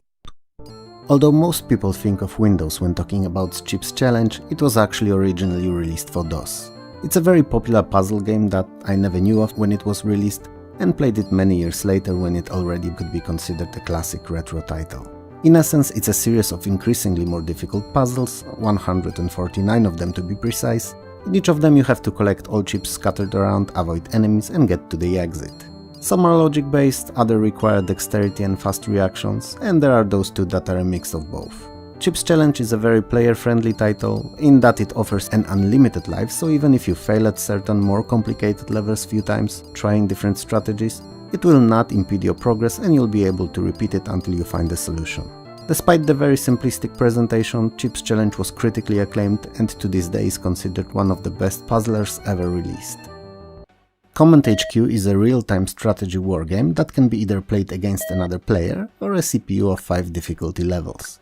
The game allows for use of one of many included scenarios or a creation of custom battles. The date the scenario will take place is a basis for units that will be available. 1918 and prior games only include land and sea units, 1942 adds planes and carriers, 1986 adds nukes and satellites, and on top of that requires a consideration of oil usage and introduces foreign aid. Command HQ may look simple, but it's surprisingly deep and more than it seems at first glance. Especially that it has very unusual and definitely unique even to this day feature, allowing you to save the game as a film file that can be then rewatched within the game's engine and even stopped at any given moment and restarted from that particular point. Which opens it up for quite a few interesting scenarios of fixing that little mistake that costed you war. It's not the best RTS, but it's one fans of the genre should at least give it a shot, as it can be very engaging and it's something that haven't really been replicated to this day. First 3 games in the Commander Keen series were released in 1990, so I will cover them here as one. They are action platformers developed by then virtually unknown ID Software. In each of the titles, your goal as titular Commander Keen is to either collect certain scattered objects or defeat an evil foe. To do so, you have to platform your way through multiple levels filled with enemies. The game works in 2 viewpoints, first being top-down map where you travel between locations, and second, standard for the genre side view of locations you went to. Our hero has a ray gun to dispose of those pesky baddies, and a pogo stick that allows him to jump very high, reaching those far-off platforms. The idea and execution here is very basic, genre staple one would want to say, but the level design and very console-like feel made the character and games very popular. And I have to say that despite the very outdated EGA presentation and PC speaker sounds in all 3, I too always was keen on playing Keen. Conflict is a political simulation / strategy. It takes place in the Middle East, where in the near, by then at least, future of 1997, Israeli Prime Minister died in an assassination or a bomb blast, and you were appointed as his replacement. In Conflict, you'll be trying to keep your country stable and prosperous in the unstable environment of the area by means of political influence and policies. You will control intelligence and all weapon purchases, trying to stay on top of the other countries in terms of overall armament and nuclear arms race. And you will also involve yourself in actual military conflict with other countries when necessary. Upon release, the game was praised for its pretty solid AI and realistic depiction of possible conflict and all its outcomes. And most of all, virtually unlimited replayability. Who have been following my 10 years of gaming series on DOS and Amiga, most likely by now know how much I despise adventure titles that use text parser. And I do. But it doesn't mean that I can't appreciate them for their historical importance and how they were loved by the general gaming populace. Conquests of Camelot is one of those games. The kingdom is at peril and on the brink of destruction. You have to find the Holy Grail that's set to restore it to its former glory, and 3 of the Knights of the Round Table that disappeared looking for it before you. While the puzzles are so-so in this one, the story is actually a highlight, keeping you interested all the way through the end. Or till you get tired of typing in commands and dying. Still, unlike in other Sierra's games, Conquests of Camelot has a lot of fun arcade sequences that definitely help it stay fresh despite the difficulty. Countdown is a point-and-click adventure with a very thriller-like storyline. You play as a former CIA agent who wakes up in a Turkish asylum with an amnesia. As you recover your memory and eventually escape the entrapment, you quickly find yourself falling back into your old CIA life, where promptly you get entangled in a worldwide conspiracy of espionage, terrorism and murder. I have a bit mixed feelings about Countdown and don't know exactly where I land on it, if I do like it or not. It's because Countdown is full of contradictions. On one hand, it offers a very compelling story, beautiful for the time semi-digitized graphics and sampled speech. On the other, it's very difficult. Not only it imposes a hard cap of 96 in-game hours to complete it, but also is designed in a way that you can at points get irreversibly stuck if you missed or didn't do something earlier, and you can even die at multiple spots. Which is a mechanic that is second only in terms of how much I hate it in adventure titles to text parsers. Let me start by stating that DuckTales Quest for Gold looks and sounds leagues better on the Amiga than it does on PC. So if you have access to both, go for the Amiga version. Now, since we've got this out of the way, DuckTales tells the story of Scrooge McDuck's bet against his longtime competitor, Flintheart Gloomgold, of which of them will accumulate more gold in 30 days. It's a mixed genre game as you can multiply your wealth in 3 ways.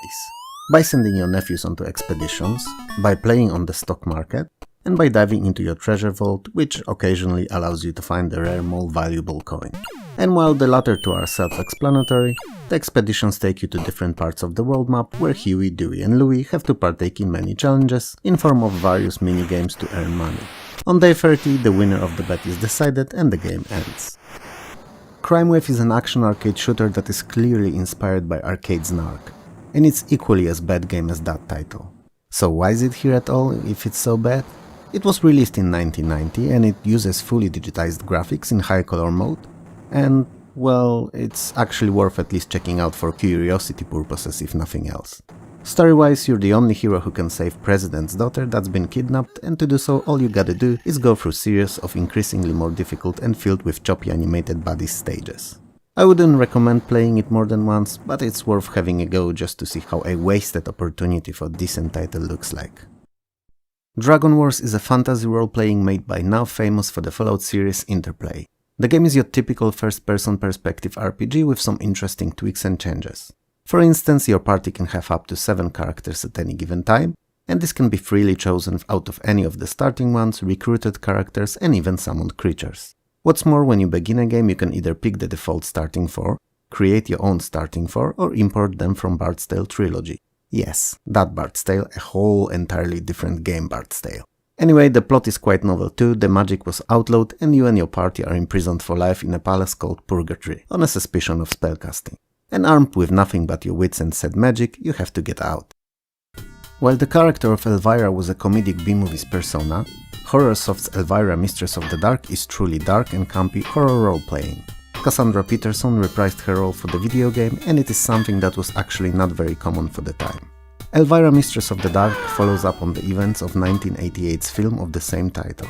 You as a player at the beginning of the game are captured by a wicked witch Emelda's minions and are shortly after rescued by Elvira, who in turn asks you for your help in getting back her powers. The title is a mixture of first-person role-playing with point-and-click adventure elements. It was very well received and universally praised for its gruesome atmosphere, excellent graphics and disturbingly good and dark soundtrack. In the same time, nearly everyone seems to believe that the combat sequences could be considerably improved. How about you run it and judge by yourself? Despite what it may look like, F-14 Tomcat is more of an action arcade rather than a simulation. It serves as an excellent introduction to light simulations for those who wanna dabble in a genre but find regular simulations intimidating or with way too high entry threshold. And I suppose that's what made it popular, and that it didn't really try to compete with hardcore simulations that oversaturated the gaming market by 1990. Instead, it offered similar, yet much more easily accessible, fast and frantic gameplay. F-14 Tomcat serves beautiful 256 color graphics, intuitive and easy to memorize controls, and plenty of excellent aerial combat, either in full-fledged campaign or as a series of single battles. F-29 Retaliator is a futuristic and in the same time unreal flight combat simulation. It's because specs of 2 planes available in the game, so F-22 and F-29, were not really a public knowledge when it released. It ended up having F-22 look like kinda rendition of a futuristic sci-fi fighter, and while F-29 was more down to earth looks-wise, it was still fictional as no F-29 ever really existed in the end. Despite that, it is pretty competent simulation, offering various air-to-air and air-to-ground missions in one of 4 theaters of operation: Nevada, Europe, Pacific and Middle East. F-29 is not overly complicated to control and serves very fun, easy to pick up, fast-paced and high-tech flight combat that not many games of the time did, usually focusing on current at the time fighters of F-15 and F-16. All in all, F-29 is a fun title that fans of the genre should definitely keep their eye on. Golden Axe is one of the best early 90s arcade beat-em-up conversions on PC. Some cuts obviously had to be made to original, and henceforth some frames of the animations are missing and it's not as good sounding, but other than that everything is nigh perfect. All playable characters have been converted, same can be said about all special moves, stages and enemies. And two-player co-op is as good as it was at cigarette smoke-filled arcades of yesteryear. The VGA presentation is nicely implemented and Golden Axe definitely looks best out of all computers of the time. All in all, it's one of the better conversions of the game to any home system, and any real beat-em-up fan should do himself a favor and try it out. Imperium is a futuristic sci-fi strategy on an universal scale. You've been selected as the leader of Earth and are in control of everything: economy, growth and military. You have to help the Earth prosper and defend its stellar territories. But the main real goal of the game is to either dominate the entire galaxy or live to be 1000 years of age. All thanks to a mystical drug called Nostrum that has life-extending properties. At first glance, Imperium may not seem like much, with very bare-bones presentation composed mainly of various windows filled with data and hardly any graphics. But it's an excellent example of a game that should not be judged by the presentation alone. If given a chance, despite its stat-high entry threshold, Imperium is a very enjoyable title that most fans of strategies should definitely try. Cinemaware's It Came From the Desert is considered their best game by many, and it's a B-movie interactive adventure set in Lizard Breath, small fictional desert town in California. And you play as Dr. Greg Bradley, who came to town to study meteor crash site. You'll quickly learn that the radiation from the meteor has enlarged a local ant population. From that moment onward, you'll have 15 days to find evidence of huge ants' existence to convince the locals and authorities that they need to be contained or will spread uncontrollably. To win in the classical meaning of the word, you'll have to locate and terminate the Ant Queen. Unlike other Cinemaware titles, It Came From the Desert is real-time, meaning the game time progresses constantly when running, regardless if you do something or not. It introduced interesting mechanic when your character should have died of something, he wakes up in a hospital and some time has passed, which considerably raises the difficulty of completing objectives in time. Technically speaking, the game is divided into two modes. One being classical adventure where the story progresses and most of your time is spent, and minigames that are sort of a solution to various events that are triggered in the adventure mode. It's a unique title and a crowning jewel in Cinemaware's game design. It's also one of the few titles used back then to telegraph Amiga's design superiority when compared to PC games. Something I'm afraid that would not last much longer. Ivan Ironman Stewart Super Offroad is a multiplayer arcade off-road racer where you and preferably two other friends race each other and CPU on various dirt tracks ranging in layout and obstacles they're filled with. The game is played from a top-down side-view hybrid perspective where you get to see a whole track at once. It's not trying to be realistic at all and instead focuses on pure fun. And it is. Fun, that is. I mean, when you play alone it's okayish, but against others it's great. Wins in races bring in money that in turn can be used to better your car by boosting its speed, acceleration, grip and nitro, spread between 5 different upgrades. If you're a fan of the genre, definitely give it a go. Jet Fighter 2 Advanced Tactical Fighter is a flight combat simulation where you can pilot one of 4 iconic aircraft: F-14 Tomcat, F-A-18 Hornet, F-16 Falcon and F-23D Advanced Tactical Fighter. This time, however, the game does not take place in Middle East, Asia, Africa or any other exotic region, but in the west coast of USA, with San Francisco and its most important landmarks portrayed in appropriate for 1990 detail. You're not facing an invading force of any kind, but an army of a notorious drug baron. Jet Fighter 2 uses an active campaign model known from few other simulations, where successes and failures dynamically affect the overall state of the conflict. Modern and the-time VGA graphics are in full use in the game, and it's probably the best and most realistically looking flight simulation of the year. If there was no King's Bounty, we wouldn't have Heroes of Might and Magic series, and the world would be a very different and less enjoyable place to be. It's a turn-based strategy with role-playing elements. The main major quest of the game is to find and gather 25 pieces of a map, revealing the hidden location of the Scepter of Order before the king dies. And while you're searching for the map, you have to defeat 17 Villiance's armies spread over 4 continents, each progressively more difficult than the last, getting rewarded money for that achievement, the titular King's Bounties. The battles take place on a strategic grid maps, where your army is on one side and enemies on the other. and they battle it out in turns, each stack of units having their own stats and capabilities, with you casting various combat spells. And since we're on the spells and units, in some part availability of these during gameplay is dictated by the class you chose at the beginning of the game, picking between Barbarian, Knight, Paladin and Sorceress. Despite its badly aged graphics, King's Bounty is as good of a game now as it was in 1990, and the foundations of later Heroes of Might and Magic titles can be clearly seen here. King's Quest V, Absence Makes the Heart Go Yonder, is an obvious humorous play on Absence Makes the Heart Go Fonder. And this whole sentence up to this point is a totally useless bit of information that you neither needed nor could ever use anywhere in any context really. Anyway, 1989's introduction of VGA graphics and its much wider spread in 1990 did one thing.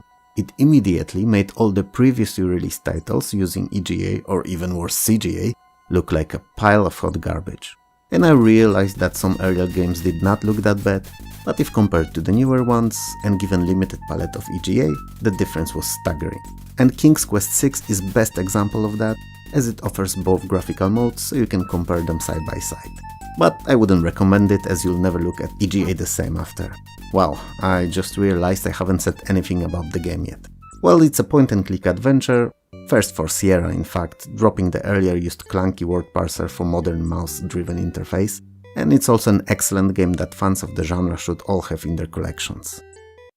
First Life and Death we spoke about in the previous video was an excellent game with awful graphics. Second, that we're covering today, is just an excellent game. There's nothing bad I could say about its graphics. In fact, they're really nice, putting those 256 colors to good use. In first title you are a surgeon specializing in internal medicine, mainly of digestive systems. Here it's all about the brain. Other than that, it's all the same fare really. So you have to meet with a patient, if possible as they may be unconscious, issue a correct diagnosis, and then treat them, including the surgery if necessary. While without a shred of a doubt Life and Death is just a game, it was designed by a real doctor and holds quite a lot of educational value, depicting real illnesses and conditions and realistic treatments. I don't have as fond memories of the second game as I do of the first, but that's because I played it way later at home, when I had more other games to choose from. First was one of the few available at our school, so I spent more time at it. It doesn't mean that the second is worse though. Link's The Challenge of Golf is the first title in a long-running famous series of golf simulations by Carver brothers who are known for earlier leaderboard titles. Link's aims to be as realistic simulation as possible, using high-color VGA display and making sure that all staples of the sport are represented. So trees, water, sand traps, fairway and rough.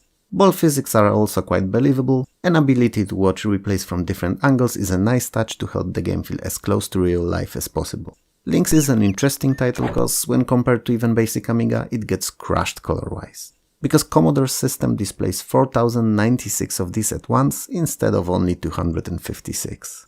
But in the same time it demolishes Amiga gameplay-wise, running butter smooth on many moderate configurations with very little load times out of hard drive installation.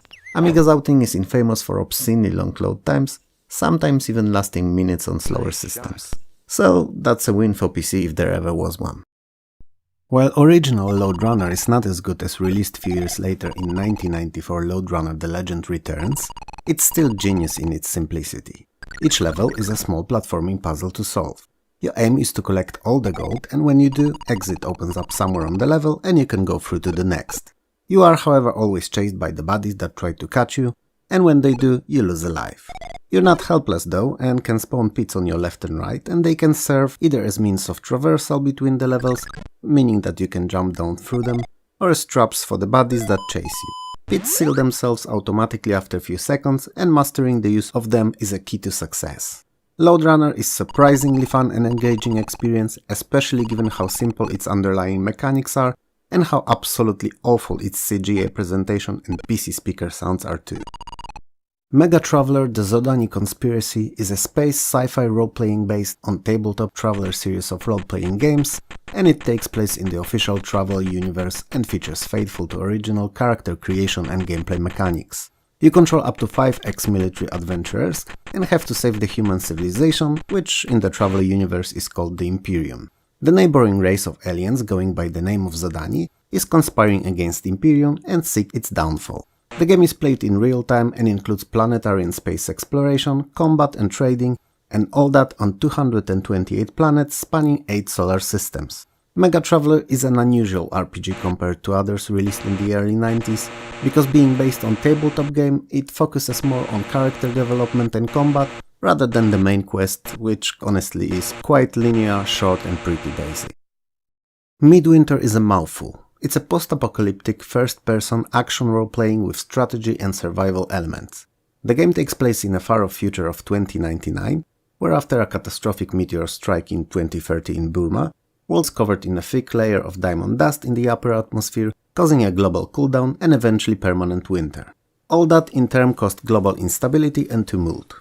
The game takes place on a titular island of Midwinter, and you play as Commander John Stark, who has to escape forces of villain General Masters units and recruit civilians and members of the military, effectively mounting a guerrilla force out of them to fight the evil general's invasion. The game is quite interesting as it offers many differently spec'd vehicles and personalities of your potential recruits. Midwinter sadly is plagued by confusing and non-intuitive interface, which is the biggest reason for it never reaching the heights it should. If more attention was given to how the game controls, it could have perhaps become more popular than it had. If you give it your time and patience, it will reward you with a unique experience that no other game in 1990 on PC offered. North and South is an action strategy by Infogrames, released on most major platforms of the time and based on a Belgian comic series, title of which roughly translates as Blue Tunics, and is set in the US during American Civil War. The game in its essence is a very simple board strategy similar to Risk and played in turns with real-time action and combat sequences. Mainboard shows central eastern part of US divided into separate regions, cause they're not really states per se. Some of the regions are empty and can be conquered by simply moving your pieces there, others require defeating units that are defending them. Special regions have train stations and forts. Capturing these requires moving there, defeating defending armies if any are present, and then completing a mini arcade game of raiding and capturing the fort. Train stations regularly bring in money that's used for purchasing units, so are quite important grab as soon as possible. Battles between the armies are played on a side with strategic maps that try to resemble the area they take place in. There are 3 types of units on each side: cavalry, infantry and cannons, and players or the CPU use those armies in real time simultaneously, trying to defeat the opponent. Battles are quite fast and hectic and can be a lot of fun when played against another person. Not so much against the CPU. To summarize, North and South is an interesting title with fun and easy to get into gameplay that's perfectly crafted for anyone and not only hardcore strategy fans. All's Well is a colonoscopy simulator. Yes. Well, no, but looks like it sorta. Anyway, it's an arcade title where you have to use your grappling arm on an expandable pipe to collect treasures in the maze. You have to however be wary of various creatures traversing the maze, and as much as you can destroy them with your grappling arm's head easily and carry on collecting the tissue samples, the treasures, yes, treasures. If they touch the pipe at any place you lose a life, and there's only 3 of those. Fortunately, the pipe can be near instantly retracted at the press of a button. All's Well is a risky medical procedure that you have to sign the waiver for. God damn it. All's Well is a game of risk. You decide how far you want to take it and how much are you willing to risk. It's fun, even if it doesn't look like it on a video, and it's not, let me repeat that, it's not a medical examination, it's a game. Supremacy, also known as Overlord, is a strategy galactic domination game where your goal is to create and protect a network of planetary colonies and defeat a computer-controlled adversary who's doing the same. Before colonizing, planets need to be terraformed, and you also have to make sure to provide enough food and energy to colonists who inhabit those. In time you'll need to start building planetary defenses and attack enemy battle cruisers. Supremacy was kinda infamous for being a spreadsheet with graphical layer on top of it. It required keeping track of numerous stats to win and focusing on number crunching rather than combat. But for those who enjoy that kind of a game loop, it's an ideal title to immerse themselves in. It's a game of resource management first, and everything else later. While it may not be as popular as some other bigger strategies, it's still fun for an afternoon or two. P-47 Thunderbolt is a port from arcades and the horizontal scrolling shoot 'em up. You're flying the famously tough P-47 used during Second World War and fight against countless hordes of enemies. I would have said squadrons, but they're not all aerial. So anyway, the game's your typical shooter, no different than the likes of Silkworm, just not as good. The difficulty is a bit too much for my liking and a lot on a tougher side, and even though you can play it in co-op, it's not any easier than whatsoever. You can supplement your starting weapons with spray missiles, multi-missiles and bombs, and all of these are upgradable too. PC seemed to have quite a few full-fledged simulations in the early 90s, but not that many good horizontal shooters. So I figured this one was worth mentioning. Panzer Kickboxing is one of my most favorite versus fighting games on the Amiga, and also the very best technical fighting game on the system. On PC, it's no different. It still offers heaps of various real-life kickboxing moves that you can assign freely to directional movements with and without button pressed. All fighters are smoothly animated, and it's a game that requires practice and training to be good at. Approaching it with a mindset of mashing buttons with random movements will end in a quick failure. In Panzer, you have to watch your opponent, react to his moves, and choose the best attacks for each action. Being able to train and micromanage your fighter was also a nice and welcome touch. Panzer Kickboxing is a game that was often overlooked for not sporting odd, colorful and fire-spewing characters, and not having explosive and unworldly special moves. But in reality, it's a gem that stood tall among many weak Street Fighter clones, being genuinely original and playable. PGA Tour Golf is a perfect golf game for those who don't like golf. It's not overly technical and has very low entry point, meaning anyone can play, especially that it's incredibly fun in multiplayer with up to 3 friends. In the same time, despite how easy it is to get into, it's really challenging to master. But if you give it enough time, getting better and one-upping your friends is very enjoyable and rewarding. The game offers 3 real-life courses: PGA West, TPC Avenel, TPC Sawgrass, and a fictional course of Sterling Shores. At the time of its release, PGA was widely considered as one of the best golf games, only challenged by Lynx, and easily the best one on competing with PC Amiga, as it was actually playable there unlike Lynx. PGA was praised for its incredible graphics and sound and realistic golf simulation, which all may not be genre-defining, but whatever you wanna say about it, PGA was polished and complete package for fans of the sport. Everyone knows Prince of Persia, or at least everyone should. Not only on PC, but as a title in history of gaming in general. For those who for whatever reason don't, I'm happy to explain. It's a 2D platformer released on all 16-bit computers and video game consoles of 1990, and later on it even found ports to older and weaker 8-bit systems. It's a game that stole hearts of many with its excellent level design, gripping puzzling, pixel-perfect platforming and fights, and most of all with challenging time limit of only 60 minutes to complete, meaning hardly anyone ever playing it for the first time managed to do so. But why all these glued gamers of all ages to screens for hours, replaying it time after time, what made everyone go wow were the graphics. Prince of Persia was a king, a really bad pun intended, of rotoscoping animation, making it more fluid and more lifelike than any other game had been before. Rastan is another of those numerous arcade ports to PC. Unlike many, however, Rastan is actually pretty good and fun to play. It looks great for the time it released and sounds pretty okay too. Although I gotta say the arcade's main tune has suffered a bit during conversion and is not as clear sounding. But most importantly, Rastan plays like a charm. You have to go through 5 high fantasy levels, chopping enemies of various mythical and fantasy origins, with each of those levels ending with a boss.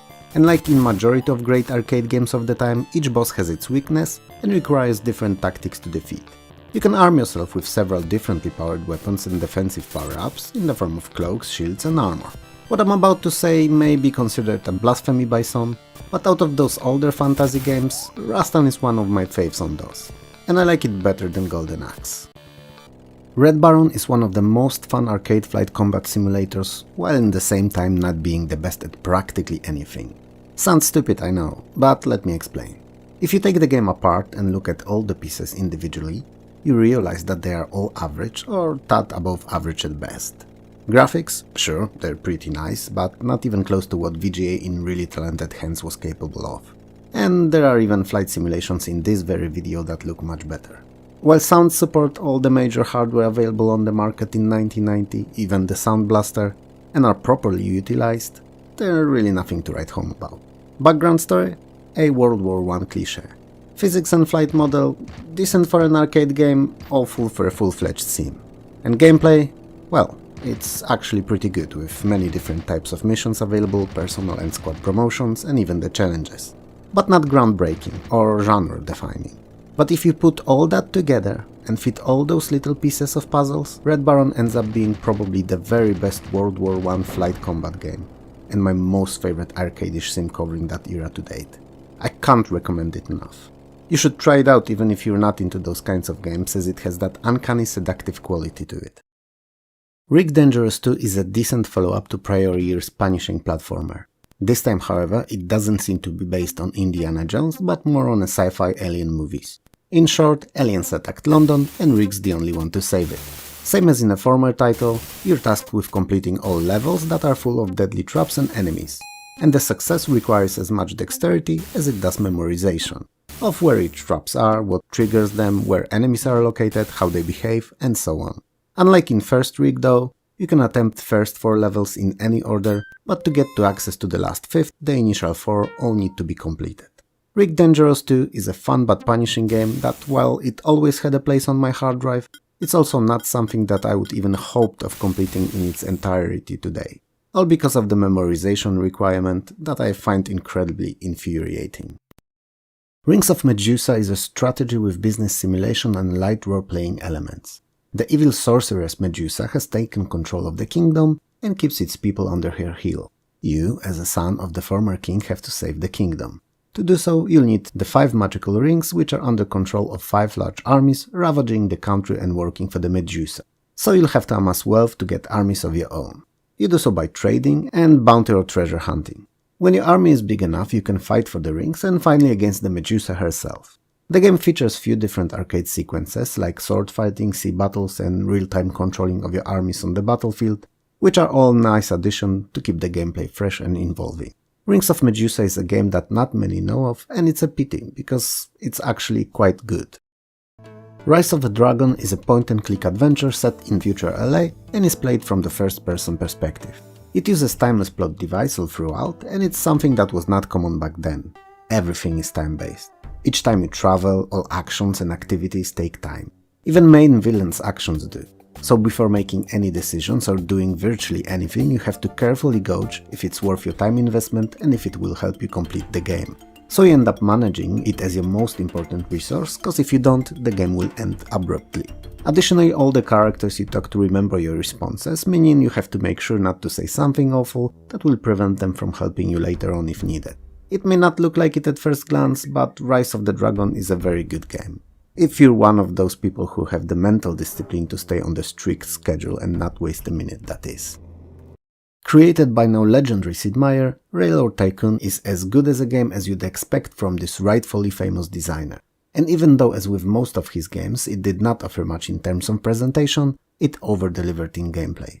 The complex yet incredibly addictive mechanics and steep but fair learning curve made Railroad Tycoon an instant classic. Upon its release, not only today. It's one of those games that can be played repeatedly and near indefinitely. But what is it, you may wonder? If the title hasn't given it away yet, it's a business simulation where you're responsible for micro and macro managing of your own railroad company. From laying down tracks and purchasing engines, through expansion over the map, to finally becoming the titular tycoon. Railroad Tycoon saw a deluxe version released 3 years later and a whole series of games based on it releasing until 2006. Covert Action is another of Sid Meier's titles, coincidentally another that's very good. It's an action strategy game with adventure elements. You play a skilled and deadly free agent hired by CIA to investigate ongoing criminal and terrorist activities. You're either he or she, Max or Maxine Remington respectively. Not many games at the time, short of RPGs, allowed for choice of gender, so that's perhaps a small but still welcome addition. The game is divided into missions, they're all time limited, and you have to uncover criminal conspiracy details before the time runs out. You do so by completing various spy-themed minigames like combat, cryptography, driving and wiretapping, and they're all pretty fun and reward details like locations, names and photos of people involved in crime or connected to a game plot. After each mission you may also receive a promotion, so in typical for Sid Meier's manner the game is point-based. Meaning that at the end of it, same as in Civilization, you're compared in a score table against set named records. Silent Service 2 is a direct follow-up to 1986's first title and my most favorite attack submarine simulation on Amiga and on PC, at least until Aces of the Deep released few years later. Simply put, it's more of what was in the first Silent Service, but much better. So, the graphics have been considerably improved, controls are streamlined and made more user-friendly, and the game overall feels more modern. So, in this second outing you spend much less time looking where to do something and more time actually doing it. The game takes place on the Pacific Ocean, where you can either take part in a historical battle, single random scenario, or play out a whole career. Silent Service 2 found itself in this very elusive sweet spot, where it's deep and engaging enough to keep you glued to the screen for hours on end, and in the same time easy to comprehend and control, so you won't need to read a book-sized manual to enjoy it. As the title suggests, Stock Market the game is precisely just that, the game of stock market. And while it's not graphically rich in any shape or form, it's pretty decent in its simulation aspects. So you'll have a lot of different stocks to choose from, and they all react in realistic ways to changes on the market. Bull and bear conditions and their influence on stocks are represented faithfully, dividends are being paid out, and in general the game is second best thing to real stock trading, at least in 1990. Up to 4 players can play on a single system, and despite it all feeling very spreadsheety in its design, heavily based on numbers, percentages and such, it's more fun than it appears to be on the surface. Especially against a like-minded person who also enjoys a little trading competition. Stunts is a 3D racing with an emphasis on stunt tracks and built-in track editor that's surprisingly easy and fast to use. In stunts you race around the chosen or created track with the aim of completing the lap as quickly as possible without crashing. It wouldn't be anything special though if not for the fact that these are not your regular tracks. No, they are filled with various ramps, loops, jumps and other interesting stunt features.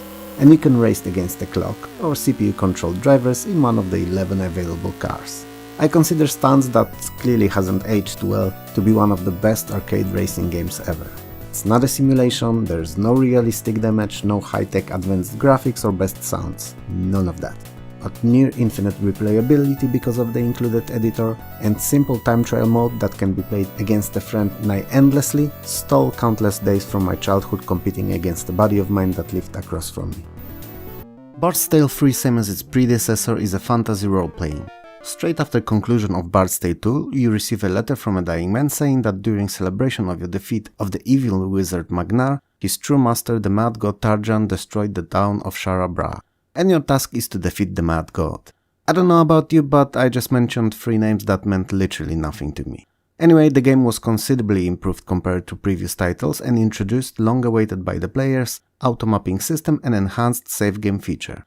Additionally, there were 2 new spellcaster classes, Geomancer and Chronomancer. And last but definitely not least, quests have more variety of puzzles as finally ability to use objects and artifacts was added. Bard's Tale 3 is best out of all 3 games and definitely worth a look even today, especially if you're a fan of good, old-school adventure RPGs. The Oregon Trail is one of the very first few roguelites. Yeah, I said it. And it is if you think about it. You're going from Independence, Missouri, to Willamette River and Valley in Oregon. So you have to stock up on provisions so that they would last as long as possible, and then while traveling plan out your daily schedule to take groups' needs into consideration. So how much they should eat, when to rest, etc. You'll also hunt, cross rivers and react to various happenings, good or bad, that will without a doubt sooner or later befall upon your group. Oregon Trail is one of the most influential games in history of all gaming, and countless kids grew up with it, learning about stock management, hardships of colonial times and infamous dice-entry. Not many people realize, however, that in reality most of us either saw Oregon Trail Deluxe or Oregon Trail 2 growing up, rather than this first title, which compared to the other 2 is rather simplistic and poor in features. Secret of the Monkey Island is by far the best point-and-click adventure of the early 90s, and I will defend that notion for as long as I can or have to. There were games released before, in the same time and after. None came close to this brilliant gem. And in my opinion, short of much newer Life is Strange Before the Storm and Detroit Become Human titles, Monkey Island is still the best adventure game on any of the systems to date. Ron Gilbert is the iconic mastermind behind this incredible story and most other early Lucasfilm adventure games. Secret of the Monkey Island places you in the shoes of Guybrush Threepwood, a young pirate wannabe, and he will do anything to become one. So he sets out on an adventure that will see him completing series of pirate trials, finding love of his life and fighting against the terrifying ghost pirate LeChuck. The game is filled with humor and most puzzles are based on funny interactions either between characters or objects. Like the now famous sword fighting scene, for instance, where you have to defeat the Great Swordmaster.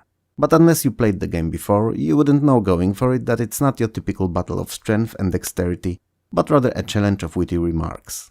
Monkey Island looks great, it's incredibly atmospheric and has amazing and captivating plot. If you never played it, pause this video and do so, it's worth it. Trade Wars 2002 is a space trading game set in huge multiplayer galaxy, and up to 16 human or CPU-controlled players can compete for superiority in the game world. You'll be trading fuel, or food and equipment among others, and you'll travel the vast galaxy searching for most profitable trade routes. The wealth gained will be best spent on upgrading your ship with better weapons and defenses, so that not only you can survive the trading in cold vastness of space, but will also be able to fight for control of planets and star bases. Sounds fun? Good, cause it is. But it's not even the most prominent feature of the game, not in the slightest. Trade Wars 2002 does not use typical hardware graphical display, and all of its graphics are shown with ANSI characters. In other words, symbols that you can type in with a keyboard in text-based mode. And the fact that it actually runs on BBS servers requiring telnet connection means that it can run on the potatoest of systems imaginable, even those that struggle with the easiest to run titles shown in this video. Ultima 6: The False Prophet is considered one of the best and most important role-playing games in history of gaming. It offers pretty good graphics for the time with colorful top-down view. Also a vast and non-linear story and world as open as virtually none other at the time, in which you can immerse yourself in seemingly pointless tasks, living your life in a game, baking goods or fishing among many others. You don't have to follow the main questline, it's advisable obviously, but not necessary. One of the biggest changes between Ultima 6 and earlier titles was the change of in-game perspective, which is now single-plane, top-down semi-isometric view without separate screens for towns, cities or dungeons. Instead of being icons on the minimap, locations are de facto parts of the map now. This choice makes Ultima a much more immersive than it would have otherwise be. It's an absolute classic and a title that most fans of the role-playing genre know about, and those that don't should definitely look it up.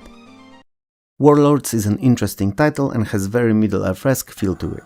It bears quite a bit of resemblance to Heroes of Might and Magic Series 2, albeit in much more basic form. You move your heroes on a map, and each of them commands an army composed of various fantasy units. The aim of the game is very simple: to drive your chosen race to victory by defeating all other opponents. And you can do it as one of the few staple fantasy races: humans, elves, orcs and dwarves among others. At first glance, combat may seem very basic as it's dice-based, but upon closer inspection as you play, you'll notice that it's surprisingly deep and takes many other factors under consideration, like individual unit statistics, heroes' modifications, artifacts, special abilities and terrain. Warlords is a game that doesn't look like much, but is really fun to play, especially in multiplayer where even up to 8 players can compete for the land on a single system. Wing Commander is a space combat simulation designed by then famous Chris Roberts. Now kinda infamous as his Star Citizen that's been in development for the bigger part of the decade and is still crowdfunded even today, is nowhere near the release it seems. But all that aside, Wing Commander has a story and presentation that seems to be Star Wars fans' space dogfight dream. It features many different races and sides to the conflict that Mr. Roberts himself described as World War II in space. And even though I preferred Frontier to Wing Commander, I have to say that the game is quite fun and I understand its popularity. Wing Commander uses very simple but quite enjoyable for the player dynamic mission feature, meaning the better you do, the more offensive your missions in the campaign will be, and if you fail a lot, many of these will be purely defensive in nature. Wizardry: Bane of the Cosmic Forge is the 6th title in the long-running Wizardry series of RPG games, and the first title in the Dark Savant trilogy. It is a standalone experience though, so lack of experience with earlier titles or follow-ups is not a game-breaking issue. While creating a party of up to 6 adventurers, you can pick from 11 races and 14 professions, so there's a lot to mix and match here, to customize your party to your liking. There are also 6 schools of magic and 3 categories of various skills. It's clear that David Bradley, the designer, spared no effort to create a deep, interesting and customizable experience. Story-wise, you enter an abandoned for years castle in search for the Cosmic Forge, a mythical pen that is said to control destiny, time and space. And anything written with it instantly becomes true. Wizardry is a full-fledged dungeon crawling role-playing that's worth revisiting even today.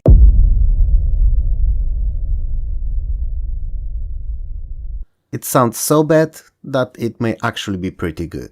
Anyway, the graphics, while only EGA, are pretty nice, and addition of sampled speech is a nice touch to round up overall presentation. The only real issue in Arachnophobia had to be the amounts of spider enemies in latter Amazon levels, where there's simply just way too many of them, to the point that the game can become rather annoying. Big Game Fishing is a really fun partly arcade, partly simulation game with incredibly stupid and unnecessary plot. You're a businessman on a vacation, but you're broke. So to have the vacation last longer, you have to catch fish and then sell it. And you need money to pay boat rental fees, gas, purchase bait and other necessities.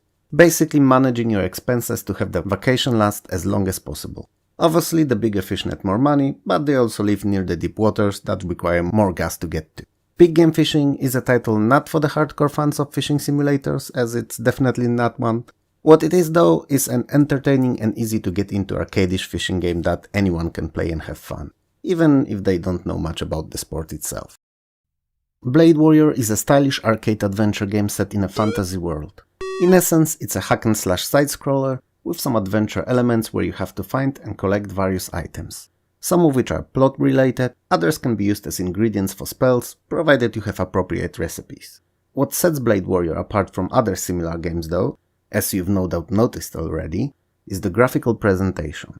All the characters, enemies and monsters are silhouettes set up on dark night sky background. It builds a dark Twilight Zone-like atmosphere that's uncanny and not something I've seen in any other games of the time, at least not realized successfully to such a degree. Arguably, Blade Warrior may not be everyone's cup of tea, but it's a one-of-a-kind title and an experience among many same-ish games in the genre. Champions of the Raj is a turn-based strategy with arcade elements. The game revolves around European imperialism and colonialism in India, with 6 factions competing over control of the country. British, French, Mughal, Sikhs, Gurkhas and Marathas. And at least 3 of these I've butchered here beyond recognition, I'm sure. The main 4 of the game takes place on a strategic map where players aim to conquer all territories of India, either by combat or peaceful diplomatic means. Diplomatic takeover is only ever possible if a player has high enough influence in the region. He is then invited to either take part in an elephant race or game hunting session. Success in either will guarantee uniting the region under players' control. All factions differ in their characteristics and units, so each will require different strategy to succeed. The graphics are pretty nice in Champions of Raj, they're rather colorful and very stylish, and it's one of those games that you would not think you would enjoy until you started playing, but given the time, it rewards players with fun and unique challenge.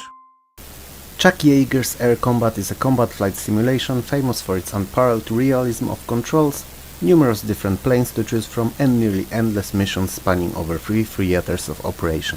All that because Chuck Yeager did not only lend his face to the title but actually worked very closely with the developers, lending his experience to them so that the simulation could be as close to real life as possible.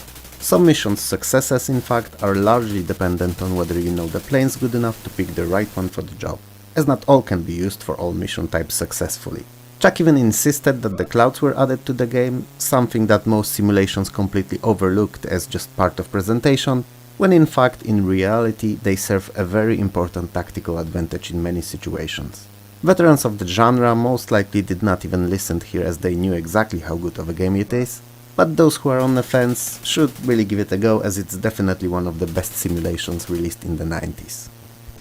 You may consider it the laziest of lazy reviews, but even though it will seem like it, it's totally appropriate and spot on.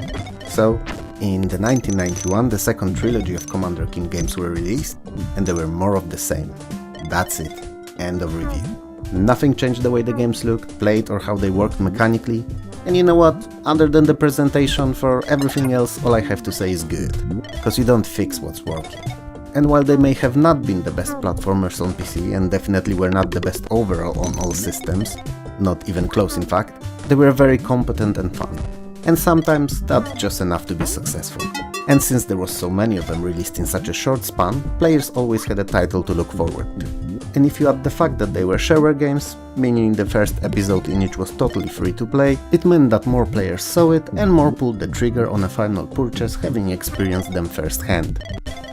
I remember as if it was yesterday seeing title screen of Conan the Cimmerian on a magazine's cover back in the day in 1991 when I still had my Amiga. And I was instantly jealous of what PC gamers had and I didn't. Little did I know that it also released on the Amiga, but since I wasn't aware of the fact, it was the first time I recall that I felt jealousy towards PC users, even if wrongfully so. Anyway, Conan is an action-adventure with some sparse role-playing elements. So you'll be traveling between towns and other various locations, breaking into houses and fighting off hordes of enemies on your quest for vengeance. On your way, however, you'll visit many different places like temples for quests, shops for weapons and other items, and inns to boost your health, among others. You will also in time, with help of swordmasters, learn different fighting styles which should come in handy on your long, dark and bloody quest. Combat encounters are quite gory and can even end in enemies' dismemberment, so it's not a game for everyone. Looking at it now though, I have to say that despite its age, Conan the Cimmerian is a game that can easily be enjoyed even today. Conquests of the Longbow is a point-and-click adventure and an indirect follow-up to Conquests of Camelot. Like its predecessor though, it favors situation-based actions, puzzles and minigames over traditional inventory-based gameplay, meaning you'll spend more time talking to other characters, gathering information, making decisions in crucial moments, solving riddles or participating in earlier mentioned minigames, rather than juggling through hundreds of items in bottomless pockets. Many of the in-game situations can be resolved in few ways, each scored differently and with different outcomes, which all put together in the end allow you to reach one of the 4 game endings. Oh, did I mention that you're Robin Hood? I haven't? Oh, then you are, and you're raising money to free the king from captivity by the evil Austrian Duke Leopold. Conquest of Longbow is one of the most unique and fancier online titles and a real treat for genre aficionados. Dragon Spirit is a vertical scrolling shooter and a port from the arcades. Main difference from any other games in the genre is that you're not piloting a ship but flying a dragon. The game offers 9 stages and numerous power-ups as your basic attack is not overly strong. The most innovative part of Dragon Spirit though is a sorta active difficulty system, meaning if you defeat the demon Zawel, you can go and play in the Blue Dragon mode, which is the normal difficulty, but if you fail in this one, the game switches into easier and shorter Gold Dragon mode. So it adapts to players' capabilities, making for an enjoyable experience for gamers of all skill levels. Obviously some cuts had to be made, graphics and sound-wise as compared to the arcade, but not to the point that it would make the game unplayable. Duke Nukem is a futuristic, sci-fi, multi-directional shooter platformer, and clearly a mouthful as well. The game consists of 3 episodes of 10 levels each, and the main objective of virtually every single level of the game, apart from the last in each episode, is to find the exit, destroying all the enemies along the way and collecting points. And since there are many power-ups or special usable items, discovery is not only encouraged, but recommended over going straight for the exit. Last levels of each episode don't have an exit, but require finding and defeating the boss, so-called Dr. Proton. Interesting addition to the game were the per level achievements, each worth 10,000 points, and requiring fulfilling certain conditions within a particular stage. For instance, destroying all the cameras or boxes. Dusk of the Gods is an isometric view non-linear action role-playing in an open world, taking place shortly before Ragnarok, an epic battle at the end of the world in Norse mythology. You're taking a role of fallen warrior sent out by Odin to change the destiny of the gods, to help them avoid their fall at the coming war. Unlike grand majority of titles of the time, Dusk of the God offers a non-linear gameplay and large fully open world that you can explore in any order and way you see fit. As you travel and combat enemies, you get progressively stronger and acquire newer and better weapons and armor. It's an unusual for the time role-playing that's sadly plagued by rather simple and blunt combat system. If it doesn't bother you too much though, the setting and the story is pretty interesting. EcoQuest: The Search for Cetus is a point-and-click adventure that tells the story of a teenage boy, Adam, who after encountering a talking dolphin gets involved in a quest of helping inhabitants of an underwater kingdom by finding a missing whale king Cetus. The game was designed from ground up as an educational title for younger audience, teaching them about importance of ecology, and lacking often used in Sierra's titles death sequences and points where you can get irreversibly stuck. And I suppose it's those two features that made it so popular even with more mature gamers. Personally, I always preferred LucasArts adventure games, but I sort of understand the popularity and appeal of Sierra's titles too. Falcon 3.0 was praised upon its release as bar none the most realistic combat simulator of the time. Now, I'm no expert at that, but it did look great. And as far as I remember, flying was quite fun too. That said, I only ever played it on AMD K5 PR133, so a rough equivalent of a Pentium 133, and Falcon 3.0 when it came out listed 286 as the minimum CPU for running it. Which, you know, technically speaking was correct, as it could be run in a glorified slideshow mode on that configuration. but I wouldn't attempt playing it on that ever. Even in low detail, it was a nightmare on anything other than at least 386DX. And to comfortably play it in high detail, in so-called high fidelity mode, 486 with a MAVCO processor is a bare minimum. Falcon 3.0 was a huge step up over its predecessor, offering more in terms of both number and fidelity of design of missions, and allowed for linking of PCs or use of modem for multiplayer dogfighting fun. Grand Prix 502 is a fun arcade motorcycle racer with a really nice colorful VGA presentation and butter-smooth animations. It offers 4 bikes to choose from and 12 real-life Grand Prix racing tracks. You can play in either practice, single race or a full season mode, alone or against a friend in split screen. When played alone, top half of the screen shows overhead view of the entire track, which is helpful in knowing where you're placed in relation to opponents, and the layout of the next few corners. In 2-player, top screen is taken by a second gamer, and that's arguably the best way to consume the game. While Grand Prix 502 is really fun, it is only if you like light arcade races and don't care much about realism, physics, inertia, gear ratios, corner approach angle and such.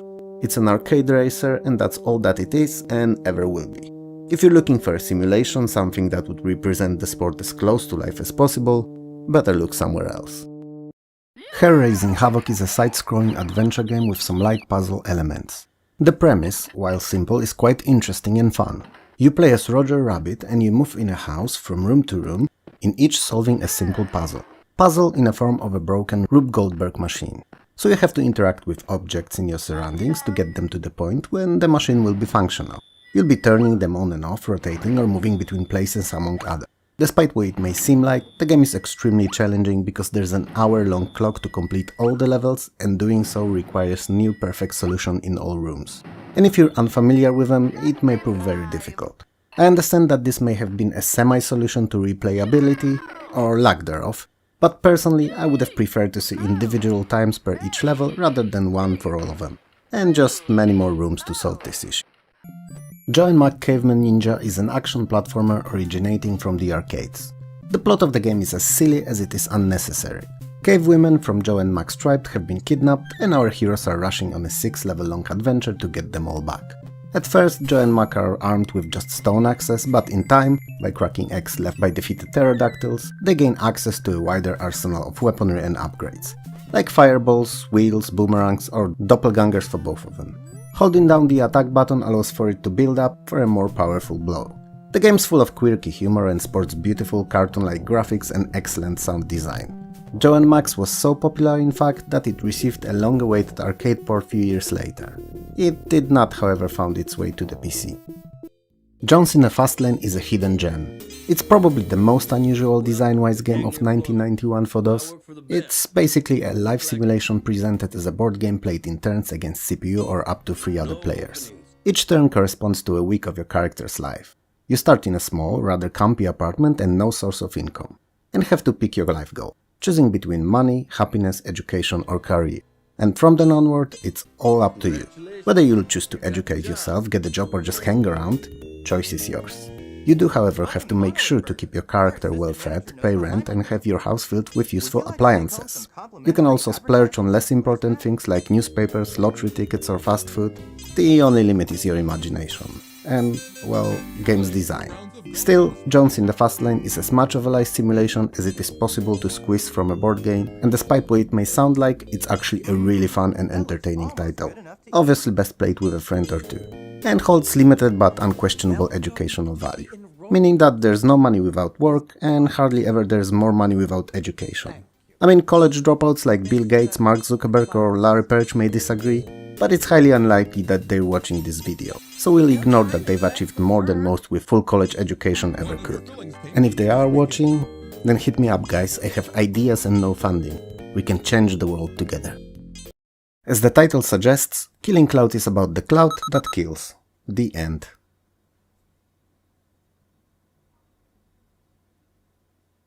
In reality, however, it's about toxic cloud released by a fanatical crime syndicate, the Black Angels, covering San Francisco in the unspecified period of 21st century. You're a SFPD cop who is sent on your hoverbike straight into the heart of the poisonous mist to solve its mystery and capture villainous Black Angels' ringleaders. You can upgrade your hoverbike by adding new weapons, extra fuel reserves and life support units, all to ease the task that's ahead of you. Killing Cloud is not a straight-up shooter, however, as some enemies, Black Angels to be precise, are better captured and arrested rather than killed, as they can be interrogated later on. The game is a fun package of incredible graphics and sounds, rounded up with entertaining gameplay and cyberpunkish sci-fi theme. Just a little while ago I mentioned that Jones in the Fast Lane was probably the most unusual design-wise game in 1991. Well, Lexicross is a strong contender, if not a winner. Winner winner, chicken dinner. Anyway, Lexicross is a futuristic TV game show with gameplay elements borrowed from Scrabble, Wheel of Fortune and Battleship. Saying that the gameplay itself is odd is an understatement. But it's interesting, and when you get used to it, it's actually quite entertaining. Each player or player and CPU has a grid of hidden tiles that conceal various words. They take turns revealing said tiles in an attempt to uncover letters or bonuses. Alternatively, players may spin the wheel to guess a letter. Whoever manages to form the complete sentence first wins. The gameplay idea may sound bizarre, but after a round or two becomes clear, and playing against a friend is really fun.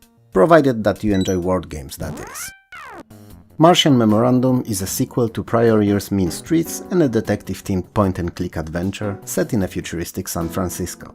Between the events of earlier title and now, Tex Murphy that you play as is down on his luck, broke and desperately needing a new case to work on. Fortunately, he's soon to receive an interesting one, seemingly a kidnapping of a wealthy mogul's daughter. But as you work on it, you'll discover what really lies beneath, and that the fate of Earth will once more fall onto your broken shoulders.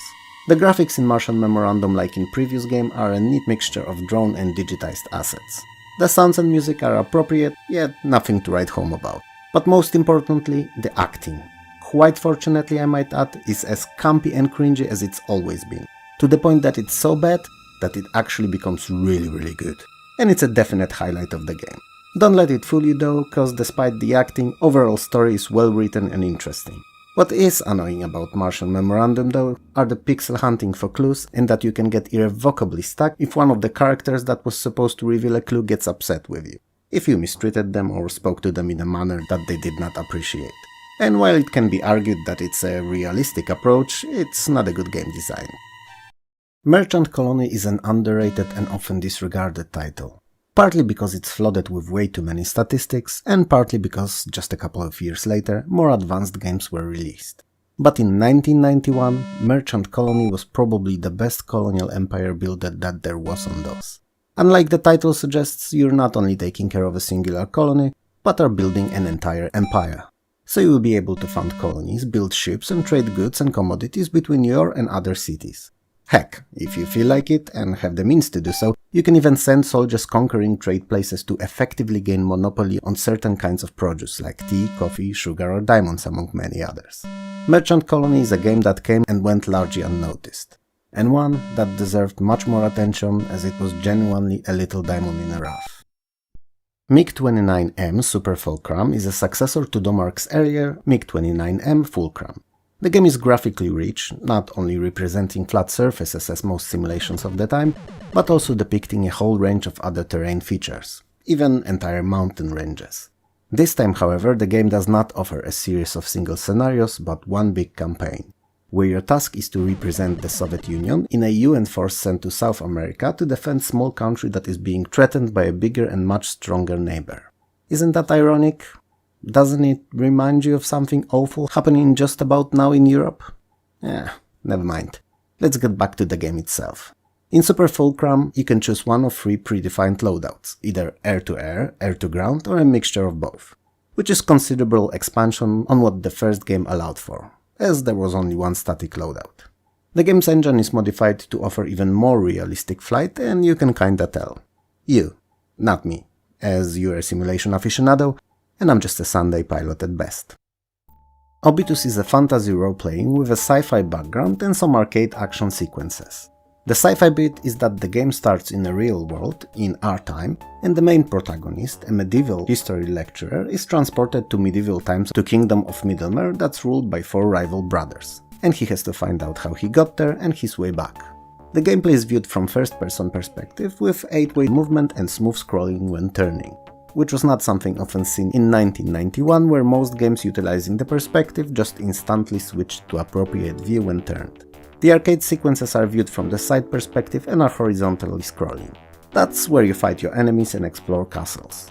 In the 1990s, Psygnosis, before being scoped by Sony for the PlayStation brand, was one of the most innovative devs who always introduced something new and unseen in other games, either graphically or mechanically. And Obituous is a great example of that. Definitely not a title to pass by if you like RPGs. Predator 2 is an arcade rail shooter unlike Operation Wolf, but based on a movie of the same title.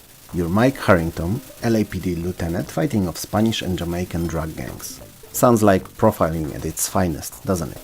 Anyway, when you do your policing duty, fearsome and dangerous Predator shows up, and your deadly mission becomes even deadlier, cause now you're set against a hunter from outer space. The game is a crosshair shooter, where your character is viewed from over-the-shoulder perspective and enemies appear on the screen from sides and various doors and windows. As you clear sections, the game scrolls, moving the stage sideways ever so slightly with each passing second. Predator 2 is filled with both armor and weapon power-ups, and they are often the key to survival, so should be picked up whenever possible. You cannot, however, just spray the whole screen with bullets and hope to kill all, because often innocents pop up on it and they should not be attacked. You are a police officer after all. Predator 2 is actually better than I remembered it being, looking and sounding quite respectively on PC. Prehistoric is a platformer that's been ported from the Amiga, and despite that it looks and sounds surprisingly good on PC. It cannot obviously match Amiga's sound and music design, but other than that it's real fun and quite big, consisting of around 150 screens. Why some older games used screens to describe their size escapes my understanding. Perhaps it was something to do with the way scrolling worked, perhaps not. We may never know. Anyway, to complete a level you have to collect a certain number of fruit and then get to the exit. Simple as that. Fruit can be found in caves, but realistically is most prominent as a leftover after defeated enemies. So you'll do that too. Defeat enemies, that is. The game features various collectibles in form of better weapons, bombs, extra time, lives and improved jump. And it's always worth seeking them out as they make completing it a much easier fare. Is Prehistoric the best platformer of the early 90s? Definitely not, but its presentation over a humor and simple but fun mechanics make it a standout title. Romance of the Three Kingdoms 2 is a second in the long-running series of turn-based strategy games by Koei, taking place in ancient China and loosely based on the historical novel of the same title. The game offers a choice of one of 6 starting scenarios that determine the initial layout of power on the map. China is divided into 41 different provinces, and there are over 200 unique characters that can be influential figures in the campaign, each described with 3 statistics showing their capabilities and ranging from 10 to 100. The higher the better, obviously. They are intelligence, war ability and charm, and they influence the successes and failures of warlords when performing tasks like dueling, leading armies or increasing land value in provinces. The game is won when one player conquers all of the China. Romance of the Three Kingdoms 2 is perhaps not the best out of all titles in the series spanning numerous games, but it's a very solid and enjoyable game for all fans of strategies. Scorched Earth is a versus tank game similar but much more advanced than 1982 Artillery. For starters, up to 10 tanks can take part in any single battle, and they can be any mixture of players and CPU-controlled opponents. Then there's the physics engine that is on another level when compared to the earlier mentioned oldie. It considers terrain, weather conditions and gravity, and does it more accurately than ever before. Weapons also destroy the terrain, changing its shape along with the progress of the battle, and since we're on the subject, there's a lot of weapons to choose from, easily over 30 different ones.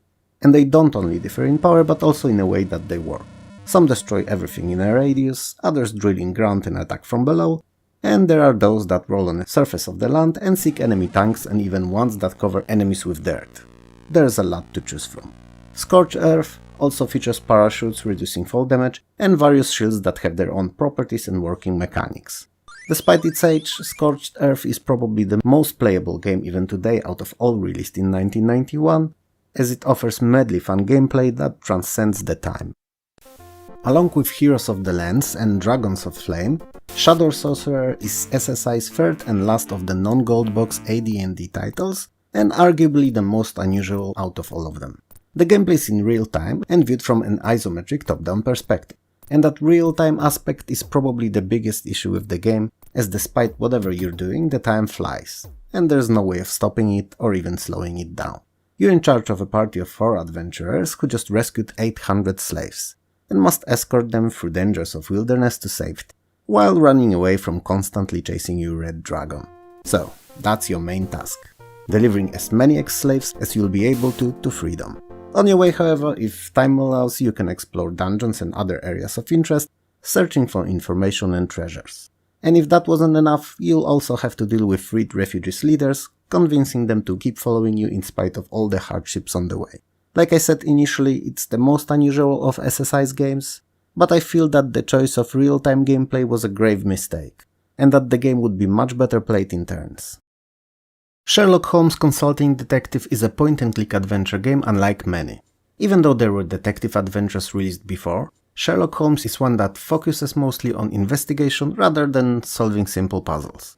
So you'll be mainly traveling to different areas around London, interrogating suspects, gathering clues, and reading newspapers for hints on your investigations. When enough evidence is discovered and you're ready to make your call, you'll be presenting your findings to the judge and he will decide if they're incriminating enough to consider the case solved. And there are 3 of these to solve: the Mummy's Curse, the Mystified Murderess, and the Tin Soldier.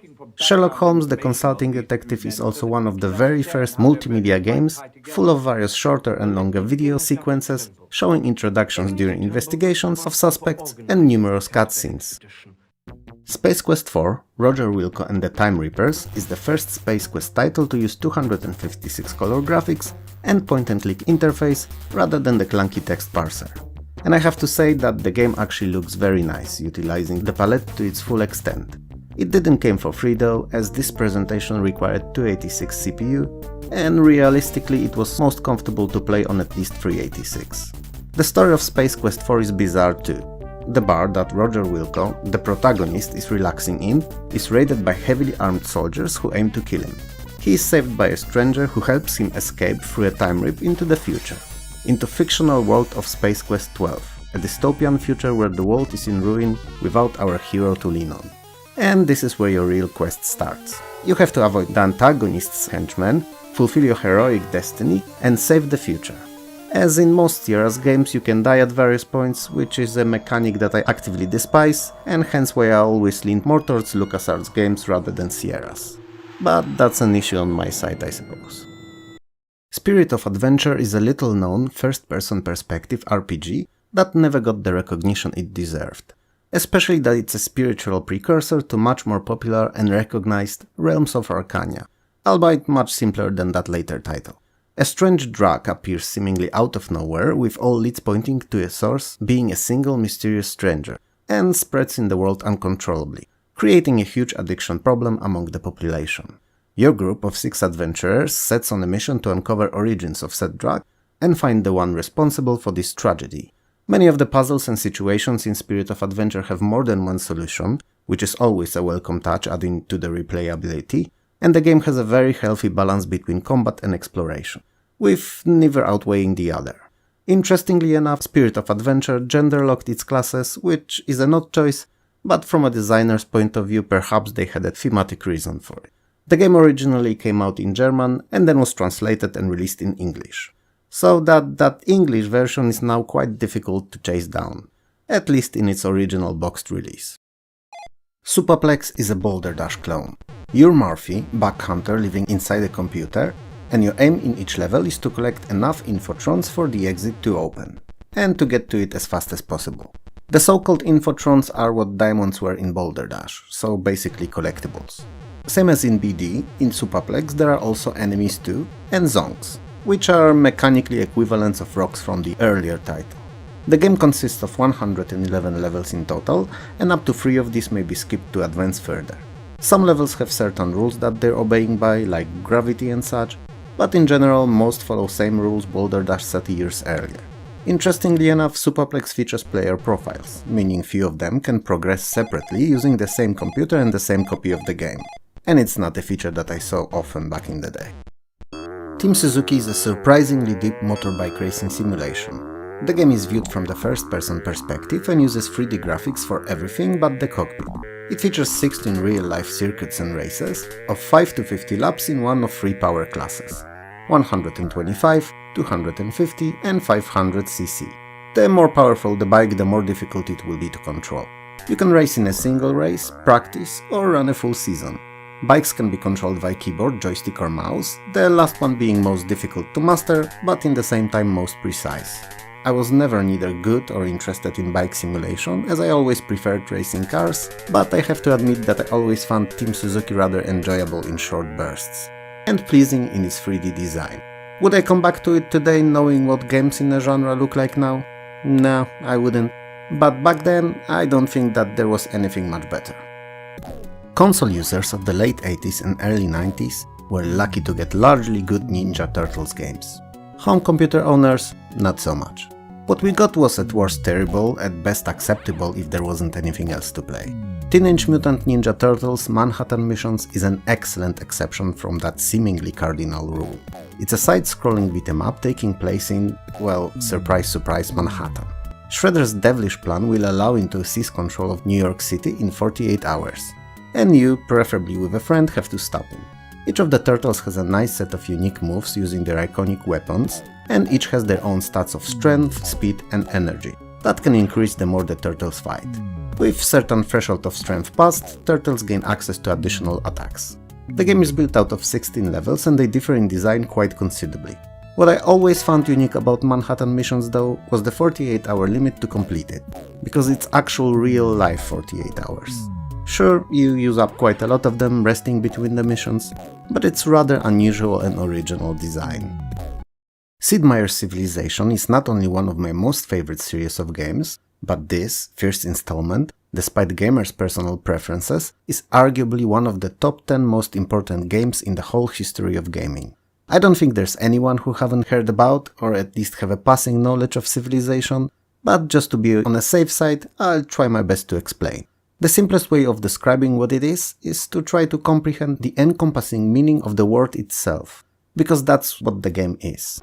It tells a story, or more appropriately, you design with your actions and choices the story of your own nation, from prehistoric times to the future through all the eras in between. So you build and expand cities, deciding what buildings and units should be produced in them. You'll exploit natural resources, expand into wider areas, explore the unknown, and finally exterminate any and all enemies if need arise. On top of that, you'll also be directly involved in deciding how your nation's technological progression should look like. You'll directly control all units, both during war and in peaceful time, and you'll be the one who'll lead your people to glory. Or failure. If any of that sounds interesting to you, you owe yourself to try this gem of a game. And since First Civilization is the easiest in the series, it's an ideal gateway drug to that just one more turn disease that so many of us suffer from. And there's no cure on the horizon, I'm afraid. Another World is a near-perfect game. It's a cinematic adventure with incredible atmosphere and fantastic sci-fi setting. That's also complemented by equally outstanding animated introduction, that you had the chance of watching at the beginning of this very video.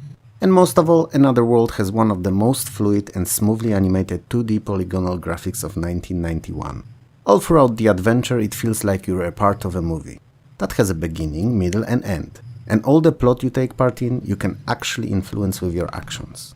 That imaginary but perfectly crafted feeling aside, the game's incredibly linear, and very difficult, with literally any damage to your character always end up being a fatal one.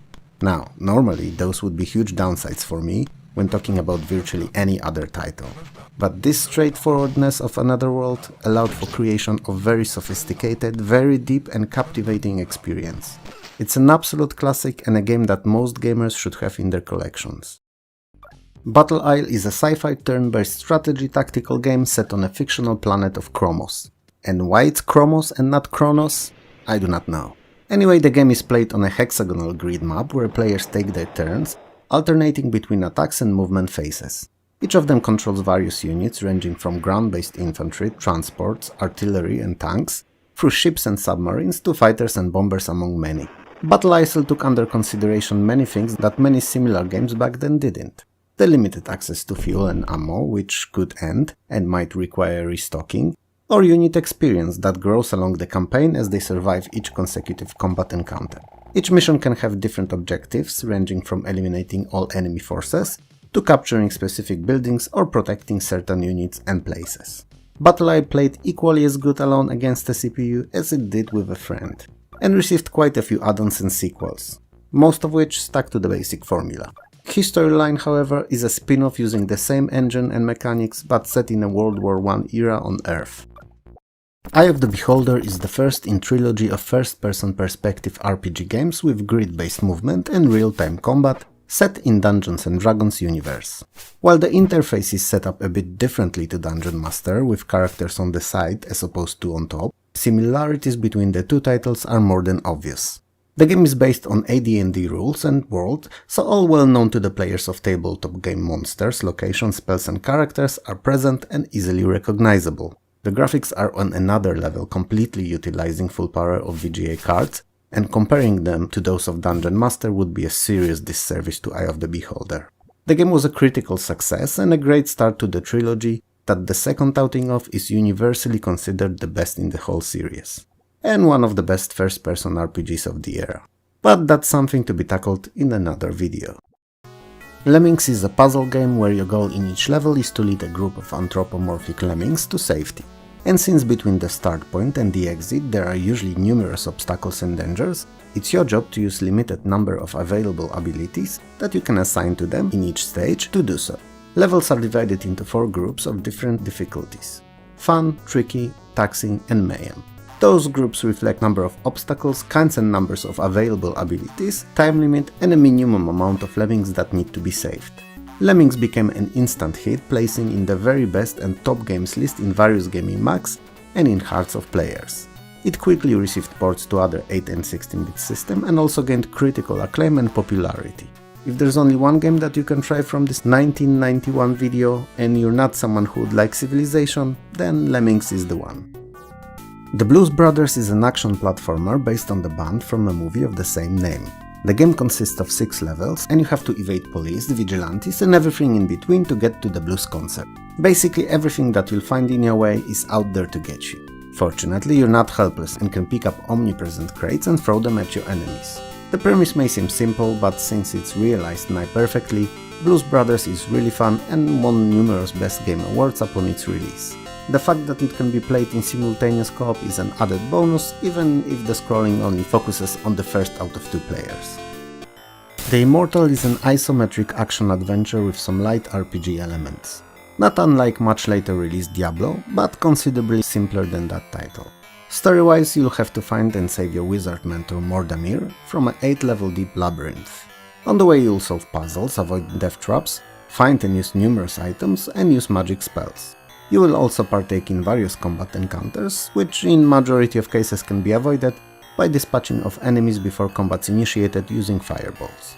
Some of the levels introduce unique mechanics allowing for a different mode of traversal, like magic carpet, levitation spell or a floating barrel.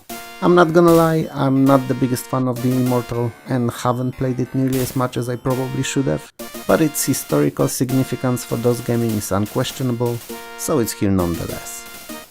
The Magic Candle 2 is a fantasy role-playing that's quite ambitious for the time it released in, offering a huge world and many interesting gameplay ideas. While there are only 3 classes to choose from, Ranger, Bard and Fighter, all of them have modifiable fighting and ability stats, among other less common like music and carpentry for instance, and all this can also be raised by training, which was not something very common at the time. Interestingly enough, Magic Candle uses a very similar magic system to that in Dungeons & Dragons, where magic users can study spells while camping at night in order to be able to access them the following day. The game is pretty fun, even if plagued by some minor little annoyances here and there, the biggest of which being way too excessive combat. Still, if you're into RPGs and don't mind playing an older title, Magic Candle 2 is definitely not a game to sleep on. The Rocketeer is an action-adventure game based on a comic book and a Disney movie of the same title. It shares some thematic similarities to Cinemore's Rocket Ranger, but plays entirely different, so while they may seem to be alike, it's superficial only. The game consists of 4 levels in which you'll be doing many different things, from piloting a biplane to jetpack aerial combat and everything in between. Each of those stages is quite difficult, but the gorgeous digitized 256 color graphics and numerous cutscenes are enchanting and will no doubt keep you playing all the way to the very end. Interestingly enough, despite many of the elements of the presentation being digitized, the story is shown by comic book frames, paying homage to the original source material and not only a movie. The Simpsons is a brilliant conversion and really fun arcade beat-em-up starring TV's most famous animated family. Maggie is kidnapped by Mr. Smithers, and it's your task as any other of the family members to save her, each with their own iconic design and set of moves and attacks. And since The Simpsons can be enjoyed in simultaneous two-player mode, it's obviously best played like that in a side-scrolling Springfield mayhem. Unfortunately, however, team-ups from the arcade were not converted to PC, so having someone there with you does not unlock new attacks. It's not a big one, but definitely a downside to this otherwise amazing title. Presentation is more than stellar, with all the locations and characters faithfully represented in high color and animated fluidly. If there's a case showing how arcade conversions should look like, it's the one. I'd even risk saying that The Simpsons are probably the very best arcade conversion to PC of the early and mid-90s. Top Gun Danger Zone is an arcade simulation based on the iconic 1986 movie of the same title, taking place on and around waters of the coast of Libya. The gameplay is actually kinda similar to Wing Commander. What I mean by that is that aside from missions that you'll be flying often, you can also socialize with other pilots on the USS Birgham, aircraft carrier that's the base of your operations. And you can challenge other pilots in dogfight trainings for the position on the Top Gun challenge board. While it's not necessary, it's a good practice, and since it's scored, it doesn't feel like time wasted. There are just a few mission types: intercept, escort, clear airspace, provide air support, and run interference. And even though they don't seem like a lot, I feel that they provide enough variety, especially that the flight model is quite enjoyable. Not too realistic to be a hardcore simulation, but also not over the top arcadish to feel like a simple shooter. There are two aircrafts to choose from, quite old by today's standards but modern at the time: F-14 Tomcat and F-18 Hornet. First, with a radar intercept officer assisting you, and in second you fly solo. Top Gun is a decent game, and while not a full-fledged simulation, it's one for those that find overly realistic games too complex to enjoy. Ultima Worlds of Adventure 2 Martian Dreams is a very original adventure role-playing with more emphasis on the adventure elements rather than the RPG. It's built on top of Ultima 6 engine and roughly works the same as original, with some small tweaks and changes. It focuses more on a story than on combat, meaning the conversations with other characters are much longer, more in-depth and satisfying, at the price of far fewer encounters. Story-wise, the game is Jules Verne's inspired Victorian tale of sci-fi adventure. The rocket with 19th century scientific celebrities, for the lack of a better description, is accidentally launched towards Mars, and you're part of the rescue team sent after.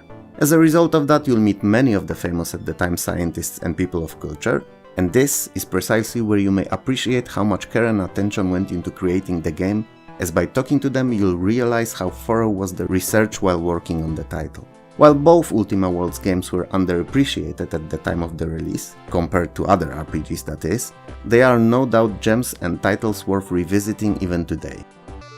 Uncharted Waters is a game that's difficult for me to categorize. If I'd have to decide on something, I'd say it's a mixture of simulation and trading with some superficial role-playing elements. The ultimate goal of the game is to marry a beautiful Lady Christiana. Doing so, however, requires you to gain enough fame to be an appropriate suitor, which in turn will require you to amass a lot of wealth. So, whether you want to or not, you will have to trade. A lot. And that's what most of your time will be spent doing. Traveling between the ports, buying low and selling high. At least that's the plan. Whether you manage to actually do so or not will be entirely up to you. As you go about it, however, you'll be called upon by various merchants and royalty to perform specific tasks for them. That said, the game does not rush you at all, and you don't have to aim for the endgame from the get-go, and can spend as long as you want to trading, sailing or exploring the world. In this Uncharted Waters is similar to Sid Meier's Pirates, meaning that unless you actively aim for the endgame, you can stay in the gameplay loop nigh indefinitely, living your life on the seas, fighting off pirates and multiplying your wealth. V for Victory Battleset 1 D-Day Utah Beach is a first in the long-running series of turn-based strategies set during World War II. It was well known for using realistic military markers to indicate the location of various units, hex-based grid map for terrain, an extremely simple and user-friendly drag-and-drop interface. It was also from ground up programmed in a way that allowed for running multiple expansion packs and scenarios from a base game, and that was something which wasn't a common practice back then. And something that was put to good use, as V for Victory spawned 3 additional expansions, all sold separately. Veliki Lakai, that I've no doubt butchered here, covered Soviet offensive against German occupation during a Battle of Velikie Lukai in late 1942. Then there was Operation Market Garden, and finally Gold Juno Sword, which revisited D-Day beaches of original, covering British and Canadian sectors. V for Victory was also one of the very first few games that used high-resolution SVGA display, and while the graphics may have been largely static, it is a fact worth mentioning nonetheless. Originally, Volfight as an arcade title was a successor to Quicks, adding extra features and switching to a sci-fi aesthetic. NPC's version is no different, as it's essentially an arcade-perfect port. Gameplay revolves around claiming area of each of the level's screen, while avoiding creatures that try to prevent it. You do so by drawing a line from outside border through the playfield, and when you reach the other part of the border with said line without it being broken by one of the enemies, the smaller area out of the two you divided the playfield into becomes the part of the border itself. In order to complete the level, you must claim 80% of the whole playfield area. While it may not sound like fun from my description, it's actually not only very playable, but downright addicting. The mechanics are very easy and entry level is pretty low, but mastering Volfight is not an easy task at all. But one worth attempting anyway. Wing Commander 2 Vengeance of the Kilrathi is the first sequel in Chris Roberts' long-running series of sci-fi space combat simulation games. Gameplay-wise, apart from addition of numerous new spaceship and weapons, it's largely more of the same. So if you like the first game, you'll love the second. Changes, however, are quite prominent in the story department, which while being a direct follow-up to the first game is now more structured, deeper, less open-ended. As a result of that, you can no longer be awarded promotions or medals.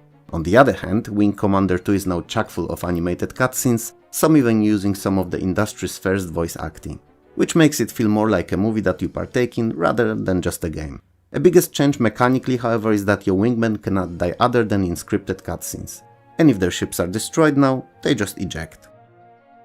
Toasty! X-Men 2 The Fall of the Mutants is a role-playing game telling a reimagination of a famous Fall of the Mutants storyline.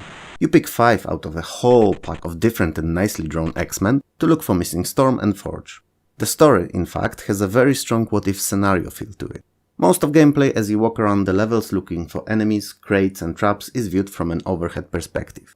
But when you encounter enemies, you have a choice of approaching them either in side-view arcade beat-em-up style, where you get to use your chosen heroes as powers, or a tactical turn-based mode.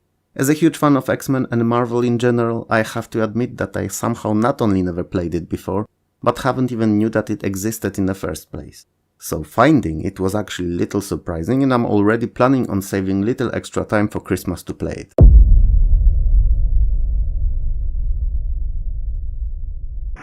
Airbugs is a light business simulation striving to capture the underlying workings of an airline industry. The game is not overly deep on the simulation aspects, however, trying to be more on the lighter side, focusing more on optimization and upgrades like arranging the amounts of seats per plane, deciding on quality of in-flight food and entertainment and such. Other than that, you'll be also designing global routes, paying for landing rights to unlock new airport destinations, and setting up prices for fares. The game can be played either by up to 4 players or with 3 CPU-controlled opponents. While it may not be as in-depth as some other latest simulations were, it's an enjoyable title and I never felt like I was wasting time playing it. Ultima 7 Part 1 The Black Gate is a vast and captivating role-playing, and a follow-up to the long-running series by now legendary Richard Garriott. It is also a first, or one of the first, in many things design-wise. It's the first Ultima using top-down worldview that fills up the entire screen. It's also a first to introduce such a deep and true-to-life NPC scheduling, meaning their lives are fully planned out, simulating real life.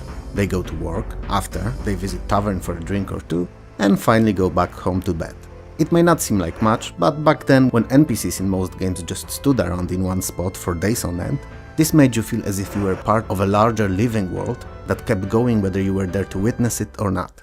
Additionally, it was the first title in the series to introduce full mouse-driven drag and drop on all objects in the game and real-time combat, where unlike in previous games you only control the main hero, Avatar, and the rest of your companions act on their own.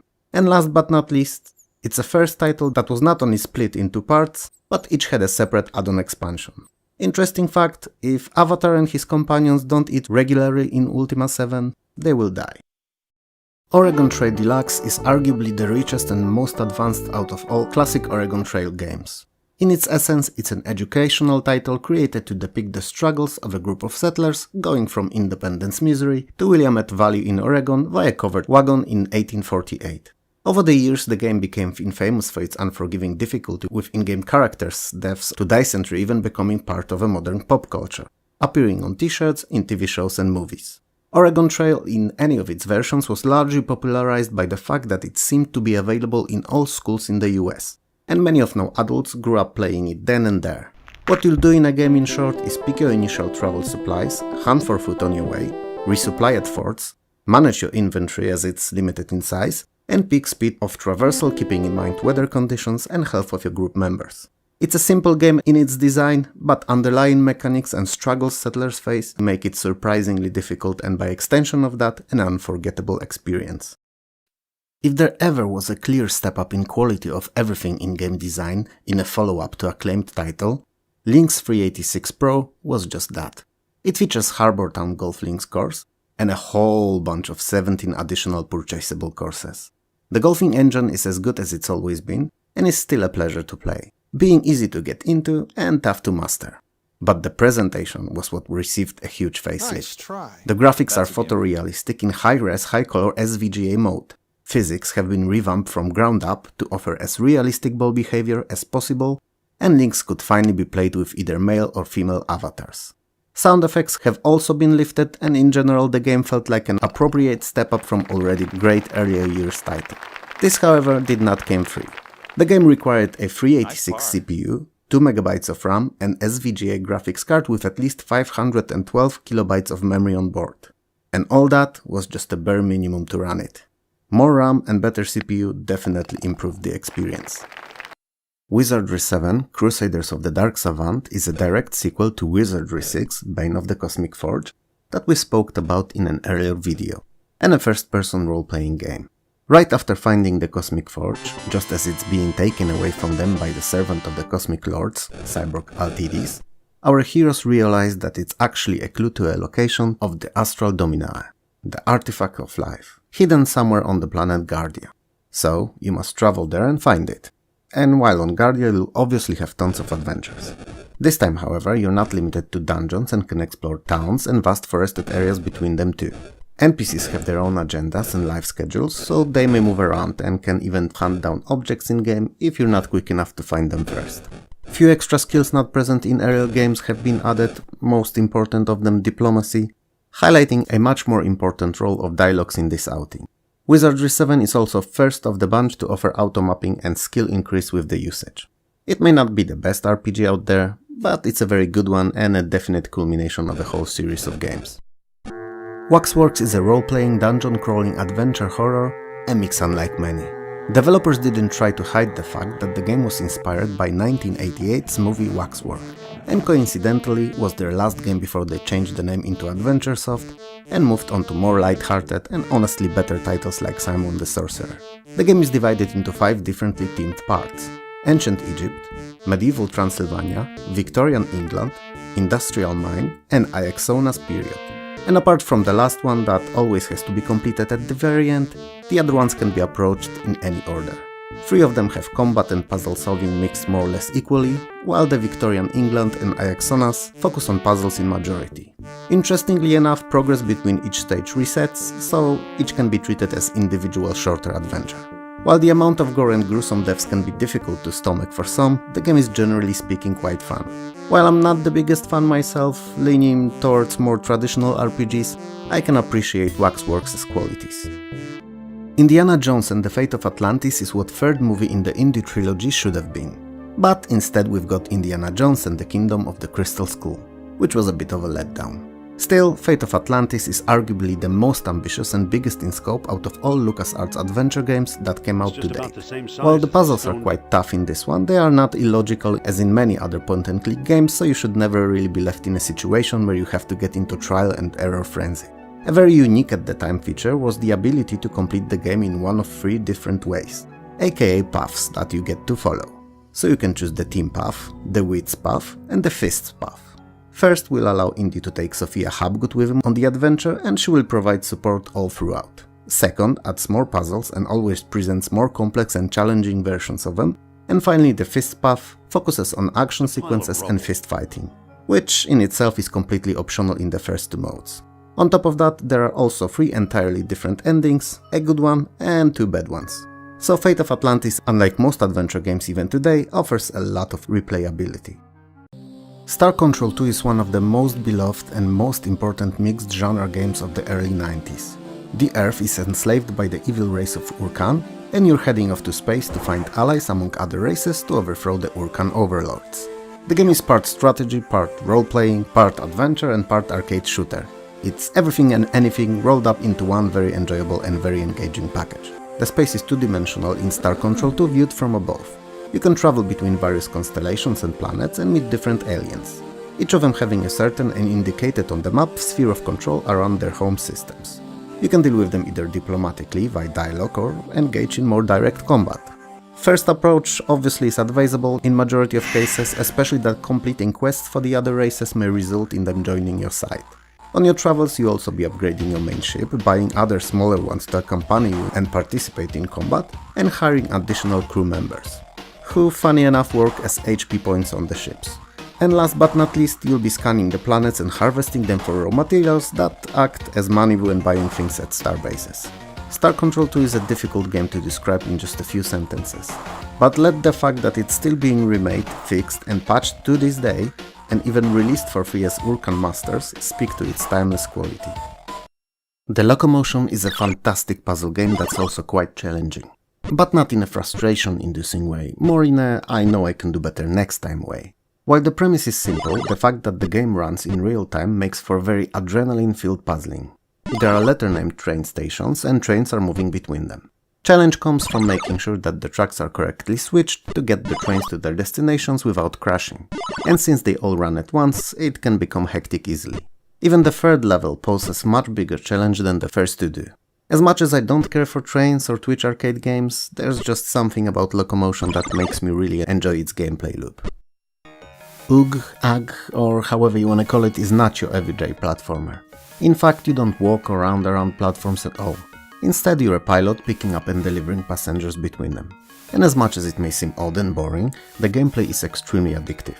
There are numerous enemies and environmental obstacles, and the platform placement along with the time limits prove to be a great formula for progression.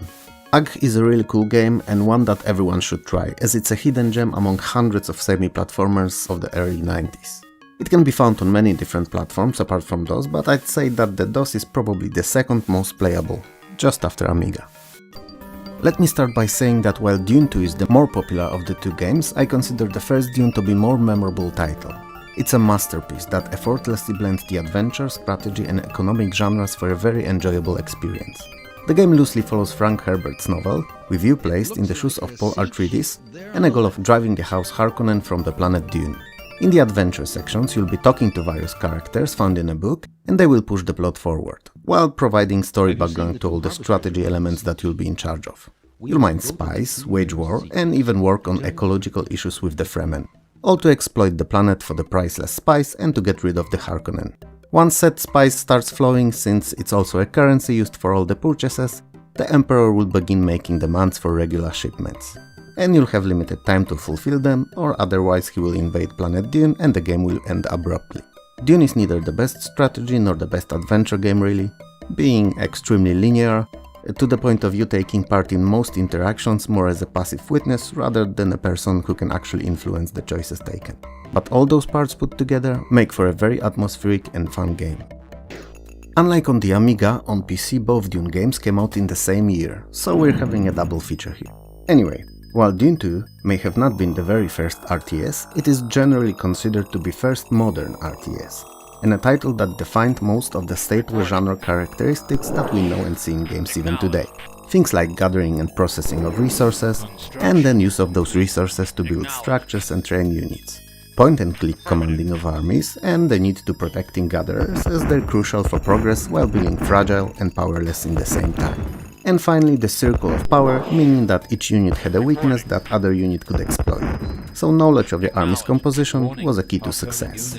It's a great and enjoyable title that did not age too well sadly. Some design choices are clearly outdated by now, for instance the fact that you can't control more than one unit at a time. Nonetheless, despite my complete indifference towards it, due to it's one of the most important games in history, and as such its place in this video is mandatory. BAT2 The Caution Conspiracy is a futuristic point-and-click adventure game with some light role-playing and action elements. You take a role of an agent of a Bureau of Astral Troubleshooters, in short BAT, or BAT, sent off to Roma 2, the most important city on the planet, which name I will no doubt butcher now badly, Shedishan, where you're supposed to investigate mysterious and unexplained murder of your fellow agent Sylvia Hatford, who was actually a main protagonist of the first BAT. The game mixes adventuring with bits and bobs taken straight out of other games. So while you work your way on the case in the usual point-and-click 2D style, you'll also engage in ship-to-ship 3D combat and can even play games in the arcade.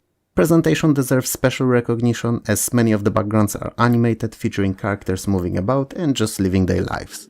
It makes the areas you visit feel more natural, more plausible, if you will. BAT2 is a title that no doubt deserves a whole video of its own. Will it ever get it on this channel though? Honestly, I don't know. When making this DOS-centric gaming history series now, I can compare them to the earlier released Amiga ones.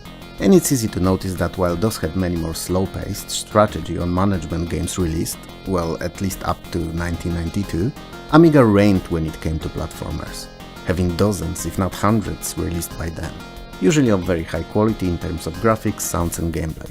PC wasn't as fortunate. But what it did get, especially in the 90s, was largely pretty good, and Titus the Fox is no different. It's an 8-way scrolling, 15-level strong platformer that is said to be 1000 screens big. I mentioned it in the last video and I will repeat myself here, but describing game size in screens is just plain odd. Anyway, you're the titular fox and you have to save your beloved Susie that was kidnapped.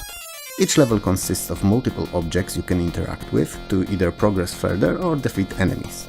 Hidden secret rooms and a boss at the end. Simple as that. Graphics and sound-wise it's also a very well crafted title and definitely a platformer PC gamers shouldn't be ashamed of. Armageddon is an Amiga original ported to PC and an unusual mixture of strategy and 3D simulation. Your task is to destroy the powerful laser weapon that is to be used to destroy the Earth. So you get to choose up to 6 different vehicles and then lead them to victory, by destroying power lines and eventually the laser beam's generator.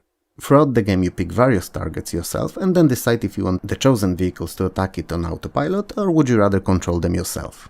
If this description seems a bit vague, then good, cause I'm not gonna lie. I've never played it, even if I had it on both Amiga and PC. I just never gathered enough interest to try them out when in the same time I had so many more so much better titles at hand. Was I wrong and did miss something special? I may never know. But perhaps this footage will strike your interest and you can let me know later on in the comments below. I'm not entirely convinced that Stunt Island is a game at all. I mean, sure, there's a stunt competition you can partake in for money, but in reality it's much more than that. It's a stunt flying simulation mixed with a movie maker of sorts. There are over 50 different flying objects available.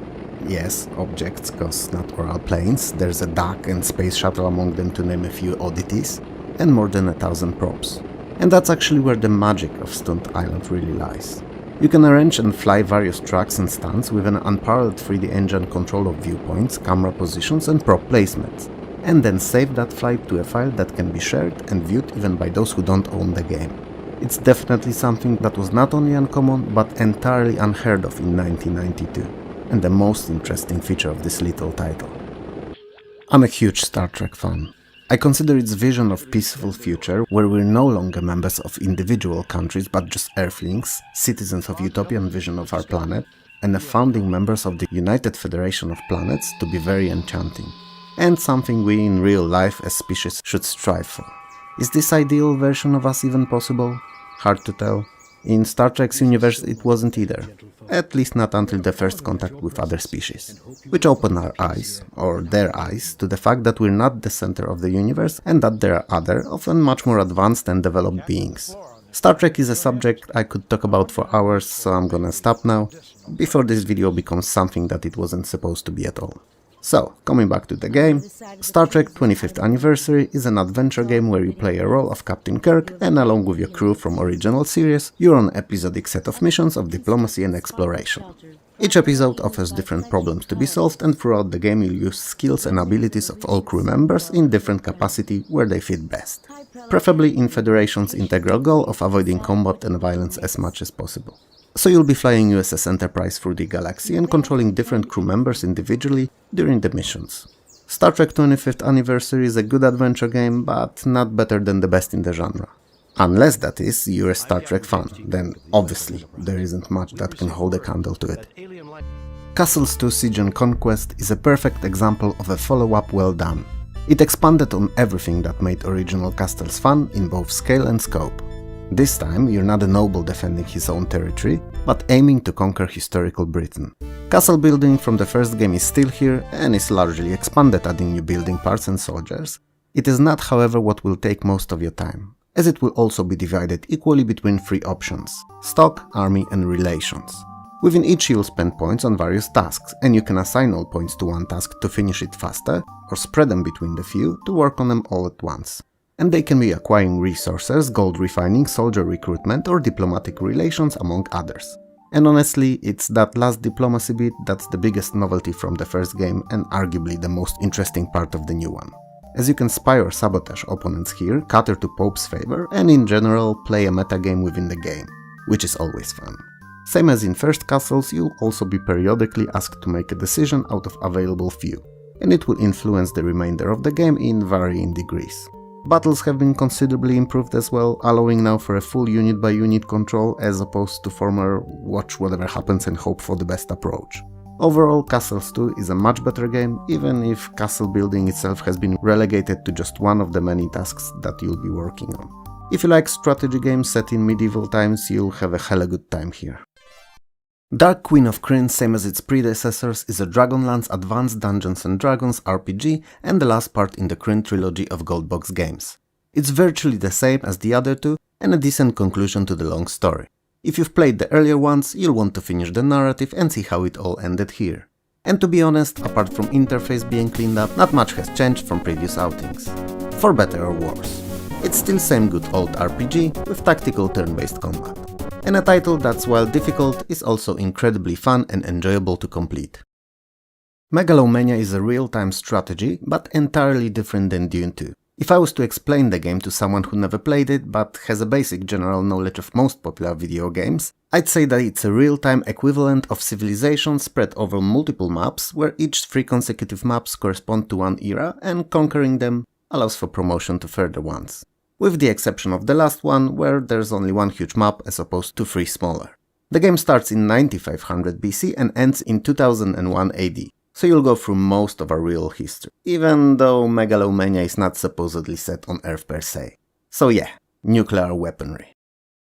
The Patrician is another unquestionable proof that in the 16-bit era, German developers were absolute grandmasters of trading and management games.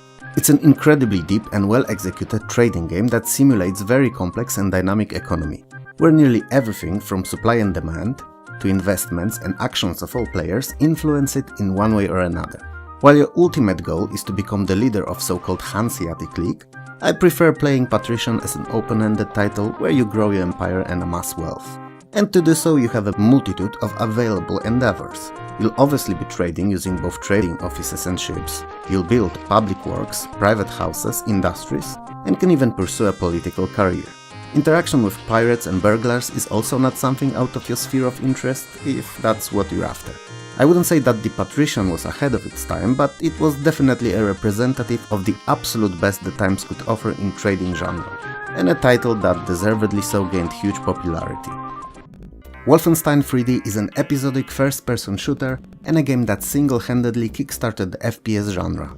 Released a year later, Doom launched it to the moon and guaranteed its mainstay in gaming libraries as one of the most important types of games to this day, but that subject is for another video though. The first out of 3 Wolfenstein's episodes was released completely free as a shareware title published by Apogee, and that can be considered as a cornerstone of game's success, as many more players got to sample the frantic and fast shooting bonanza it offered and just couldn't shake the urge to keep going. And the resolution was quite simple: to purchase the game. Each episode has 9 levels, last one always ending with an epic boss fight, and a hidden one somewhere within the first 8. Wolfenstein 3D received additional 3 episodes in a nocturnal mission pack that served as a prequel to the main game story and added more of the same blood pressure raising action-packed goodness. The game offers 4 weapons: knife, pistol, machine gun and Gatling gun. Not much for today's standards, but for the first game in a genre, more than enough. And a few additional pickups: medikits, chicken meals, dog food, ammo and treasures for points. If you've never played it, and I doubt that, but if you really didn't, pause this video and go do just that. Bomberman, aka Dynablaster, is a perfect port of PC Engine's original. And when I say perfect here, I really mean it. The game is amazing and infinitely playable. Easily one of the best competitive multiplayer games of the time. Especially that even up to 4 players could play on a single system all at once. I don't think there's anyone who haven't heard of Bomberman, but on an odd chance, I'll quickly explain. I will however talk about multiplayer mode cause despite the game being playable alone too, it was not made for that. In short, it's a game where you're one of the few bombers who are trapped in a maze. That maze is filled with destructible and indestructible bricks, and you have to use bombs to open up passages and destroy opponent bombers. Under some of the bricks there are hidden buffs and upgrades, and among these you'll find additional bombs, bigger explosions and faster movement, to name a few. It's a frantic and extremely addictive title when played against others, not so much alone. Alone in the Dark is a survival horror with action-adventure elements and a spiritual precursor to Resident Evil games, as it was the first ever 3D survival horror. You play as a female or male protagonist and have to escape the haunted mansion you're locked in. You will however get attacked by various ghosts and monsters while going around said mansion, and have to either kill or banish them to progress and survive. There are numerous puzzles all throughout the game that require solving, which usually but not always ends up being using appropriate object in a correct place. And since we're on a subject, while you can collect weapons and other items while on your way, you have to carefully manage your weight-based inventory, as you can only carry as much. Influences of Edgar Allan Poe and H.P. Lovecraft are quite obvious all throughout the story and keep you on your toes all the way to the playthrough-worthy end. Realms of Arcania Blade of Destiny is a full-fledged role-playing and a first title in Realms of Arcania trilogy, based on German pen and paper RPG system The Dark Eye. And by full-fledged, I mean that it's not just a combat-oriented dungeon crawler, as many games of yesteryear were, but a very deep and engaging experience, where you have to keep track of many things throughout the game, like separate thirst and hunger counters for all 6 of your adventurers. You can also split your group into smaller teams and control them separately if necessary, which often proves quite useful when solving puzzles. Blade of Destiny is played in a typical for the genre first-person view when traversing, and switches into top-down 2 grid-based tactical display for combat encounters, which in fact are surprisingly deep and really fun even if a bit clunky to control. If you enjoy good, big and time-consuming RPGs with huge world and hundreds upon hundreds of items, you've hit a jackpot here, cause Blade of Destiny is definitely a game for you. Moonstone: A Hard Day's Night is a game of many genres. It's a multiplayer party real-time role-playing board game with beat-em-up combat sequences. And that's my simplified definition of it at the very least. And I know, it does not sound simple at all. My love for Moonstone is not a secret to any of the long-time subscribers of this channel. I have a whole separate review video covering it, and sure, it's an older one and a bit rough to watch now, but I do talk about Moonstone in more detail there. And even though it covers Amiga version, other than not sounding as good, PC Sport is virtually identical. Anyway, as I was saying, while theoretically you can play Moonstone alone, it is a game designed to be enjoyed with others, preferably by 4 players all at once. The design goal of it is simple: to find a moonstone and enter Stonehenge at appropriate moon phase to your given moonstone. So in theory a game could be beaten in around an hour, in practice it's highly unlikely. In search for said stone you'll fight your way through various monster lairs, battle it out with other players, upgrade your gear in the shops, and raise stats via experience points. What Moonstone was most famous for though was its gore-filled presentation. The game's beyond brutal. After some battles the screen is more red than anything else, and for the time there was just nothing like it on the market. But don't let it fool you, it's not a cheap money grab. Moonstone is a really stellar title and an amazing time to be had with a group of friends. While Risky Woods may be best played on the Amiga, with most polished presentation, beautiful background, sound and music, it is still a very good side-scrolling platformer on PC. The game's built out of 4 worlds, each consisting of 2 free levels. And it's kinda similar to Rastan, with an exception of starting weapon being throwing knives and not a sword. Defeated enemies drop coins that can be collected to either use to replenish energy or buy better weapons at the shop. When you die, you drop most of your coins, which can be troublesome if you drown, but when you're slain on the ground, some of them stay on it and can be picked up again. A definite highlight of Risky Woods are the sprites, which are unusually big, so a lot of details is kept on both your character and the enemies, and they all look really nice. Even if, generally speaking, presentation has a lot of browns all over. Brown here, brown there, brown everywhere. The Legend of Kyrandia series of adventure games are among the most acclaimed point-and-click titles ever released. This first game is no different. You're Brandon, a grandson of a wise wizard Kalak, who has been turned into stone statue by formerly imprisoned psychotic jester Malcolm. Malcolm's set to take over Kyrandia and lay down his revenge. And you have to prove yourself to be a hero, stop evil Malcolm, and ultimately become the king of the realm. As in most adventure games, you'll encounter many puzzles along the way, some requiring use of items picked up on your travels, others use of magic. And even though some of these will be slightly randomized, requiring a little trial and error at times, they won't be overly difficult and won't discourage from completing the game. Legend of Kyrandia is full of quirky humor, interesting characters, and tells a captivating story that you will no doubt seek to complete if you only start playing. Especially because the point-and-click interface has been simplified to the absolute minimum, reading of all the buttons with descriptive actions and instead offering a simple click to perform action controls, getting completely out of the way to immerse the player in this enchanting world as much as possible. B-17 Flying Fortress is a flight combat simulation unlike most. First of all, you're not behind the steering paddle of a nimble and fast fighter, but a huge and heavy legendary World War II bomber B-17. Secondly, you're not alone, as a craft of this size requires a full set of 10 crew members, each of them described with a set of ratings in piloting, bombing and gunnery, and each assigned to appropriate positions by you. So picking the right people for the job have never been as important as when flying this beast. And last but not least, and that's also something that made B-17 Flying Fortress a game more interesting than most in the genre, is the fact that you can actually take over control of any of the craft stations. So you can man the guns, or bombing site, or even pilot the plane yourself, and switch between those stations in real time as you see fit. The fact that the game looks pretty good and was very playable was just a cherry on this already sweet cake. All fans of simulations who happen to have an Amiga or PC back then no doubt know of it, and those who don't would definitely enjoy it, even today, more than 3 decades later. Ultima Underworld: The Stygian Abyss is historically very first ever first-person role-playing with real full-free environments and fluid motion. It was also a first game in the genre to allow for looking up and down, swimming in bodies of water, and featured non-linear gameplay. It takes place in the Great Stygian Abyss, a vast cave system containing remnants of old utopian civilization. And you, as usual with the Ultima games, are Avatar, and have to save Baron's kidnapped daughter, who is supposedly held in the dungeon.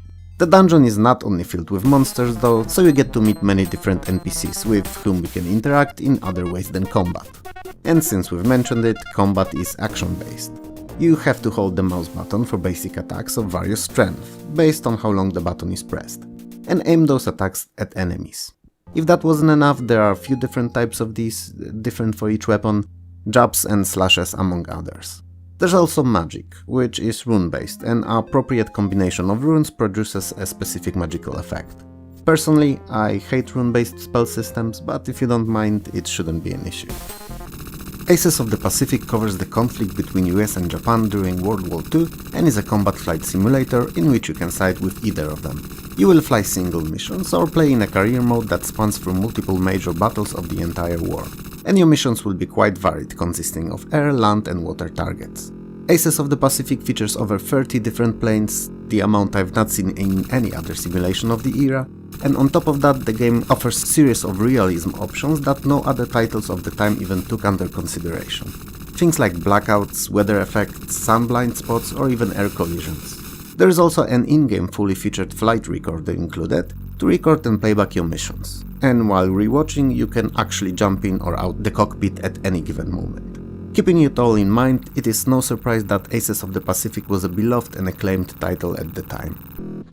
While it could be argued that Comanche Maximum Overkill is not a combat helicopter simulation, but an arcade game because of fast and frantic gameplay, one thing about it is beyond any discussions or doubts. With its Nova Logic's voxel engine, it offers unparalleled and most realistically rendered terrain visuals of all games released in 1992 and before.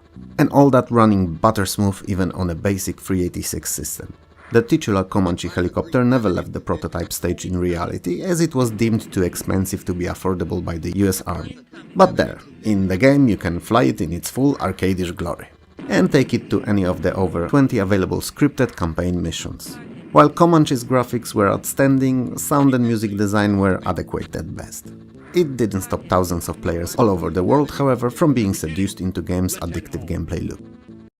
Shadowlands is an isometric view role-playing in which you lead a party of 4 adventurers on a mission split over 16 levels to restore peace to the land. Your party members can be controlled as a group or individually, divided and sent off to perform different tasks in different locations. Characters can be either magicians, warriors, priests, or orcs. A rather odd mixture of classes and races, but I suppose it was not something that was standardized in computer games as much as it was in pen and paper titles. Heroes are described by 4 staple characteristics of combat, magic, strength and health. And unlike in most other RPGs of the time, they have to eat and drink or they may die. Which was a nice, even if at times troublesome addition. The most unusual feature of the game though is hidden within its title, Shadowlands. That first part in particular, shadows. The game uses dynamic and realistic shadowing model where light is obscured by objects and things in shadow, if not lit, are generally not considered visible, meaning that you'll need to use torches constantly to be able to see indoors and your view distance is only as big as your light source arc is. It added a lot to the atmosphere, but also made the game slightly annoying at times. F-15 Strike Eagle 3 is a third and last game in the trilogy of F-15 based flight combat simulations. The titular craft is armed with both air-to-air and air-to-ground weapons and is capable of taking multiple types of missions in one of 3 theaters of operation: Iraq, Panama and Korea. Graphically, Strike Eagle 3 is quite impressive, especially when it comes to your plane, terrain and geography. In fact, most of the in-game locations' building landmarks are faithfully represented in size and placement, like the Iraqi presidential palace in Baghdad for instance. Sound design is pretty good too, definitely one of the best in the genre for the time, with all the beeps, creaks, swooshes and booms sounding the way they should, at least to my untrained ears. But most of all, Strike Eagle 3 was praised for its gameplay and cited to be the definitive version out of all 3 games in the series. Laser Squad originally released in 1988 on ZX Spectrum and C64, and a year later ported to the whole line of other 8 and 16-bit machines. PC being one among them, but years later. It's a turn-based tactics game designed by Julian Golob, who you may know as one of 2 Golob brothers and a design mastermind responsible for later UFO Enemy Unknown, aka XCOM UFO Defense. Coming back to Laser Squad though, it's a game of 5 unique missions. Well, 7 if you count the expansion pack available only on 8-bit machines. And each of those missions is different in its theme, but mechanically works the same. All units in your squad have set number of action points and use them to move, perform various actions and shoot. What's most notable about Laser Squad though is that it introduced a simple morale system. So if one of the units keeps missing shots, getting wounded or witnesses a teammate's death, he can become shaken and panic. While panicking, he will run out of your control, which is not something that you want to happen. Laser Squad was a cornerstone on which most other notable future turn-based tactic games were based on, and as a first game in the genre, it's a pretty good one I might add. Lure of the Temptress is a point-and-click adventure game with few and far in between, but nonetheless still present, arcade battle sequences. But that's not the only unique feature of this title. Arguably, aside from its odd mixture of humor and serious storyline, the most prominent feature is its virtual theater engine, which allowed in-game characters to wander around the game world independently of each other and players' actions, performing their everyday tasks. This made the game world feel more alive, more natural, and was used in some other future titles, namely Beneath a Steel Sky and first 2 Broken Sword games. Story-wise, you're Diarmid, a peasant and a beater for the king's hunting party, and by a series of unfortunate events that led to King's early demise, you're the only one left to defeat the evil enchantress Selena, the titular Temptress. Mega Man 3 is probably the best example of how to botch the license and release mediocre title even though the tech required for an amazing game was readily available. It's an action platformer and a wasted chance. The graphics are beyond terrible, only supporting CGA and EGA, when not only most titles on the market by then used VGA, but also games supporting SVGA started popping up here and there. Actually, there's 2 of these in this very video. If that wasn't enough, the game was not a port of NES title, but original production using novel mechanics of transforming into different types of robots. Which, was not a bad idea at all, but in the same time not something that the potential audience expected from a Mega Man game. Toyota Celica GT Rally, in spite what the developers might have hoped to achieve, is not a simulator. It's a fun arcade racer where you run a series of races, each divided into smaller stages on gravel, asphalt and even ice. Each stage is timed, and after completing it, your time is compared to those of other drivers. You don't have to play it alone, and up to 4 of you can have fun on a single system, racing in turns. Toyota Celica features a co-driver that is feeding you pace notes, letting you know about upcoming corners and such. Unusually for the genre, you can actually adjust and specify what information that he provides mean and how early his warnings should be given. The steering is quite odd and I never really got used to it, to be honest, especially in the auto-centering mode, but since the game is not very difficult, it was not an issue that would render it unplayable. Personally, I was never a fan of those older 2D first-person perspective racers and learned to love them with an inception of 3D gaming, but if you don't mind, Toyota Celica GT Rally is not a game to avoid. RoboCop 3 is an entirely different game to the previous 2 side-scrolling 2D outings, and perhaps it's for the best. It came out a bit before the third movie did, so it's not related to it in any way other than the title. It was famous for being probably the first ever to feature a full 3D cityscape and first-person perspective shooting section entirely driven by mouse controls, which may not have been the most comfortable at the time, but was quite impressive nonetheless, and a control scheme that most first-person shooters on PC use to this very day. Sadly, that's as much as I can tell you, cause other than the fact that it was a modern looking game, I don't know much about it. Just never found it to be entertaining enough to play it more than for just a few minutes. Perhaps it's me, perhaps RoboCop 3 is overrated, who knows. To simplify, Caesar is a SimCity game in a less open-ended and more mission-based format with addition of sparse military battles. You're in control of your given province and you have to raise it to the point where you'll get promoted to another one, usually bigger and more challenging. And to do so you have to make sure that your province becomes a prosperous and a happy metropolis. So you'll need to build appropriate and sufficing infrastructure, both industrial and service-based, you'll trade with neighboring provinces and battle against enemies, usually invading barbarian hordes. And this is where Caesar offers something that no other game did at the time. You can interlock Caesar with Impressions' other game, Cohort 2, and that allows for all battles that happen in-game to be controlled by Cohort's engine, which gives you incomparably larger scope of control of tactical battles as opposed to just learning the results that the base game displays.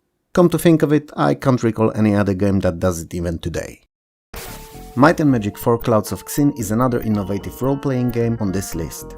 Fourth in a series of 10 games spanning 3 decades and covering numerous settings and plots, and most of all responsible for inception of the brilliant heroes of Might and Magic. But that's a subject for a later video. Distant lands of Xin are about to fall under control of a villain known as Lord Xin, who had imprisoned a local overseer Crodo in a tower and is unleashing havoc across the lands. You and your band of local adventurers gets involved in the mystery and have to solve it, and, well, as usual, save the proverbial day. World of Might and Magic 4 is huge, even if rather devoid of excessive NPCs. And although it's not my favorite outing in the series, it's an engaging and full of interesting stories game nonetheless. The innovative bit I mentioned initially is that Clouds of Xin is best played when joined with its successor, Dark Side of Xin. Together they form a new behemoth of a game, World of Xin, effectively more than doubling the size of either and more importantly offering much better gaming experience. It not only mixes some of the quests from both, but also offers access to some new areas that, while included in both games, were inaccessible without first being joined into singular title. Powermonger is a real-time strategy built upon the engine used in Populous. The goal of the game is simple. On each map, and there are over 250 of these, you must capture most cities and defeat enemy captains. Captured cities can be used to draft units to armies, and you can have as many armies as you have the captains to lead them. Most unique, although often overlooked feature of the Powermonger is the artificial life engine, that simulates life of each and every person on the map, and they go about their daily lives without players' input. So they work, fish, farm, collect wood or make items. A little later, Bullfrog released expansion for Powermonger that took place during the First World War, and was as well received as the base game. First Samurai is a pretty good early 90s home computer platformer, even if it's a bit odd. It's also one of the very few taking place in feudal Japan, where you have to take on other swordsmen and weird enemies to become the titular first samurai. Goal of each level is to collect 4 items in a set and then use them to get access to the end of the level boss area and then defeat him. Even if first Samurai's graphics are not the best, they are pretty decent for the time, and the mix of regular enemies and mythical creatures is fresh and entertaining. Odd use of unexpected sound clips like Hallelujah feels a bit out of place at times, but not to the point of discouraging from playing. It's a very competent action platformer that, despite being a bit too difficult, is rewarding to progress in and eventually complete. Believe it or not, but Overkill is a vertical scrolling shoot-'em-up with a story. I'm not saying that it's a good story, but it's there, and provides background to all the shooting. Your home planet was destroyed and evil alien race enslaved the neighboring 6 others. You're out for revenge, but first have to free the 6 captured planets. The end. I mean, I've seen 80s movies with worse story than that, but this is pretty bad too. Anyway, as shooters go, Overkill is actually pretty decent and fun, offering many kinds of enemies, ability to upgrade weapons and your ship. The fact that the graphics are quite polished, even if only in EGA, is also a plus. Is Overkill the best shoot-'em-up of the early 90s? No, not even close. But it's a damn good one. And if you're hankering for some shoot-'em-up frenzy, you can't go wrong with this one. What I'm about to say is probably controversial, as this 1992's video has quite a few awesome games like Moonstone, Wolfenstein 3D, Dune 2 or Ultima 7 to name a few. But Darklands is probably the most ambitious and best game that's criminally overlooked and underrated to release that very year. Also probably the most broken one. It is one of the most bug-ridden and terribly programmed games to ever come out. All because the first release had a coding issue in it that could even corrupt system files on users' hard drive. It was obviously fixed with re-release, but bad taste prevailed, it seems, and the game never received recognition it deserved. Darklands takes place in a Roman Holy Empire's territory of medieval Germany, and it's represented in unprecedented detail with over 90 cities, calendar system, currency, and even weapon and armor types being historically correct. The character creator is one of the most interesting ones I've seen to date too. After choosing name, gender and your social status, you pick your initial occupation, which adds corresponding skill points but also 5 years to your age. And you can keep adding more careers for as long as you'd like, each adding skill points and years to your character. So it's a balancing game of finding a suitable middle ground between the strength and experience. Additionally, magic is substituted with alchemy and you can brew pretty much any and all potions you'd like, given you're actually proficient enough to do so. Enemies and monsters that you'll face are all based on accurate at the time mythos in the region, so dragons, demons and witches may be something that you'll be facing at some point. Darklands is non-linear and completely open-ended, which is noticeable from the get-go, as your party of 4 starts in an inn in a randomly chosen city and not a predefined location. And while your main goal theoretically is to defeat Demon Lord Bahamut and amass a lot of fame, quantified as a number, even after you do so and watch the ending sequence, you can jump straight back in and carry on adventuring, completing quests and collecting experience. Darklands in its current form, patched and fixed, is an amazing experience that all fans of role-playing games should at least give a chance, as it will no doubt surprise them with its depth and fun factor. Toasty! 1869 is a 19th century trading and management game for up to 4 players. You start simple with just a bit of money, and you have to find a suitable ship, hire a crew for it, and from then onwards the world is your oyster. You have to purchase goods and find somewhere to sell them at the profit. In time, as you earn more and learn about more exotic and profitable routes, you'll start investing in fleets of ships, you'll create regular trade routes and will expand to become a full-fledged trading company owner. The game is entirely focused on management and economy, rather than the action, so there's no Twitch gaming here. On occasion, you'll be interrupted by a random event of bigger or smaller significance that you'll have to react to. If all of this sounds interesting or fun to you, good. Because it is. But it's not a cakewalk, and it will require careful planning and a keen eye for opportunity. Upon its release, Silmarils, the developer, touted iShare as the new benchmark for RPG. Now, I wouldn't go as far, but it's not entirely inaccurate. The graphics that the game offers both on Amiga and PC are exceptional, utilizing full force of VGA. The game world is vast, and while its large chunk takes place in a dungeon, or a fortress to be more precise, it still manages to be varied, interesting and filled with numerous different enemies. Many of the puzzles have alternate solutions, which increases the replayability factor quite considerably, and every single of the possible party members have their own unique personality and temperament. You're warrior Aramir, and you along with your group of courageous adventurers have to defeat Kroll, an evil sorcerer, and spawn of Morgoth and Morgula, villains from a previous title, Crystals of Arborea. Croft killed Lord Jarl, a ruler of Island of Kendoria, and to defeat him you have to travel through the whole island while meeting and recruiting surviving companions of Jarl along the way. Aesir is a great start to an amazing trilogy, or a second title in quadrology. Depends how you want to look at it. But most importantly, it's a title, if you have time that is, that's worth revisiting even today. In terms of story design, Captive is probably one of the most unique and ingenious games of the 90s. The main protagonist, named Twill, is judged and found guilty of a crime he did not commit. His punishment? 250 years in space cryogenic prison. 248 years later, he wakes up with amnesia, not knowing who or where he is. And since his cell has been long doubling down as storeroom, he found a briefcase computer in it. Turns out that it can be used to control a group of 4 droids. From this point onward, he has to use the droids to scoop the vast space looking for himself to finally gain back his freedom.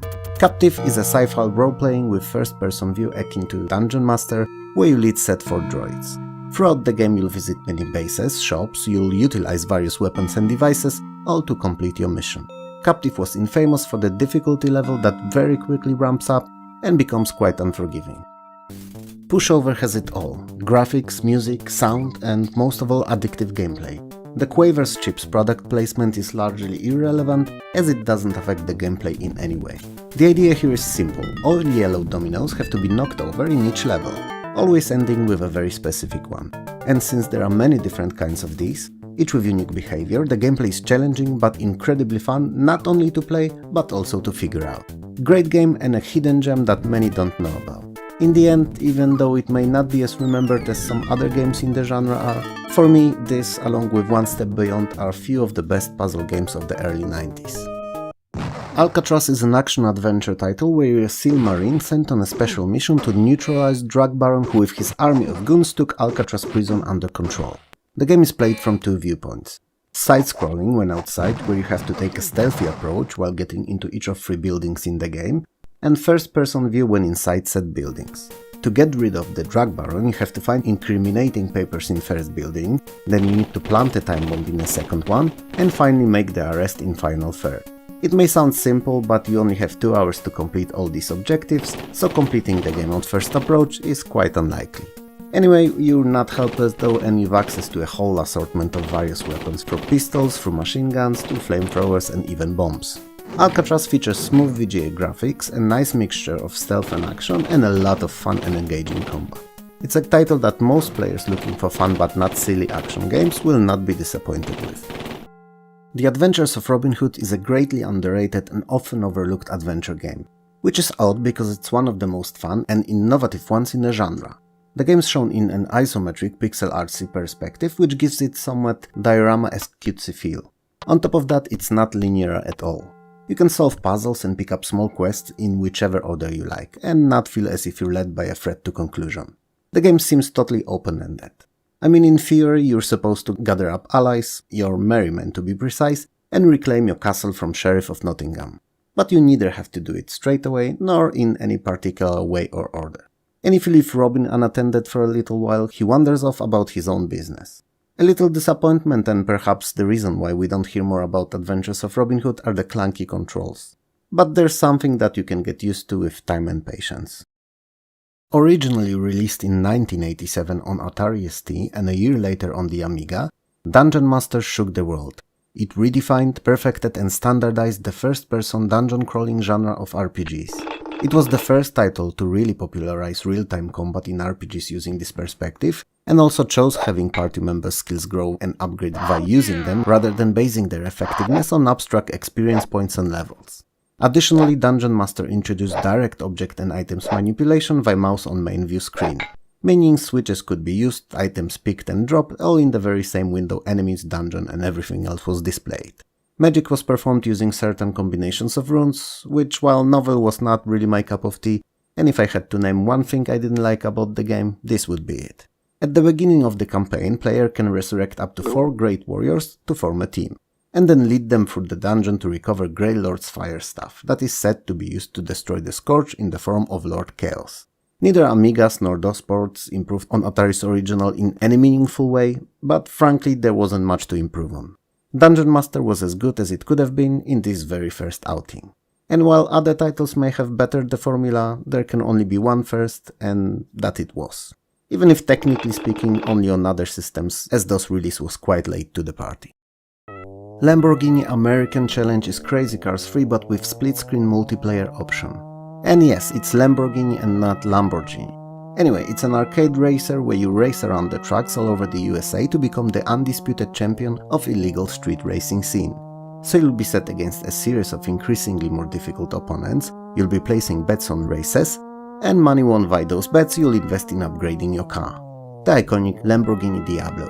Graphics-wise, the game did not change much from earlier title, but if it had to change at all is disputable as it looked good enough already. Sounds are same as before too, but the addition of new soundtrack was a welcome even if not game-changing upgrade.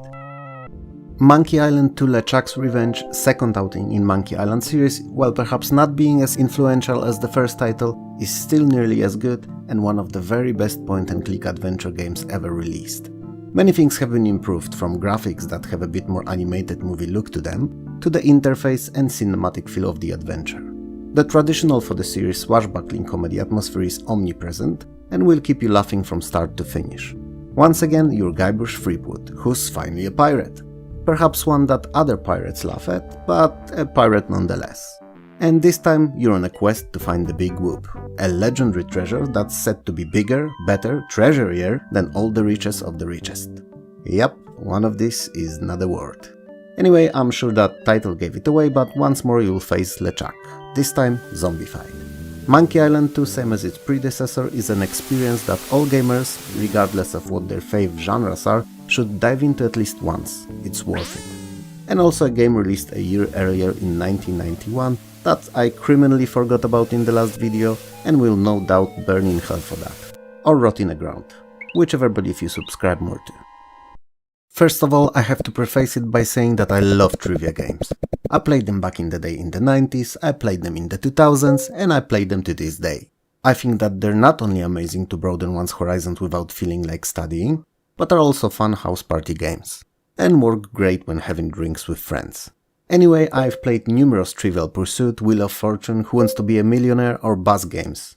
And this, Deluxe Trivial Pursuit from 1992, is easily among the best.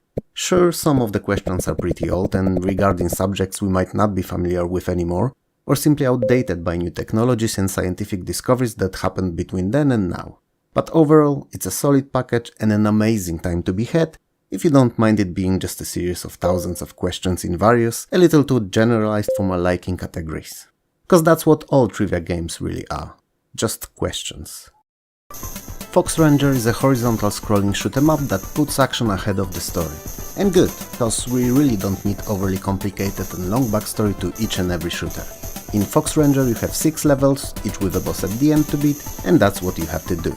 Shoot everything that moves, kill the boss, rinse and repeat. No long intros or cutscenes to stop you from having fun here. While disappointing in color availability as they are on EGA, graphics generally speaking are pretty good.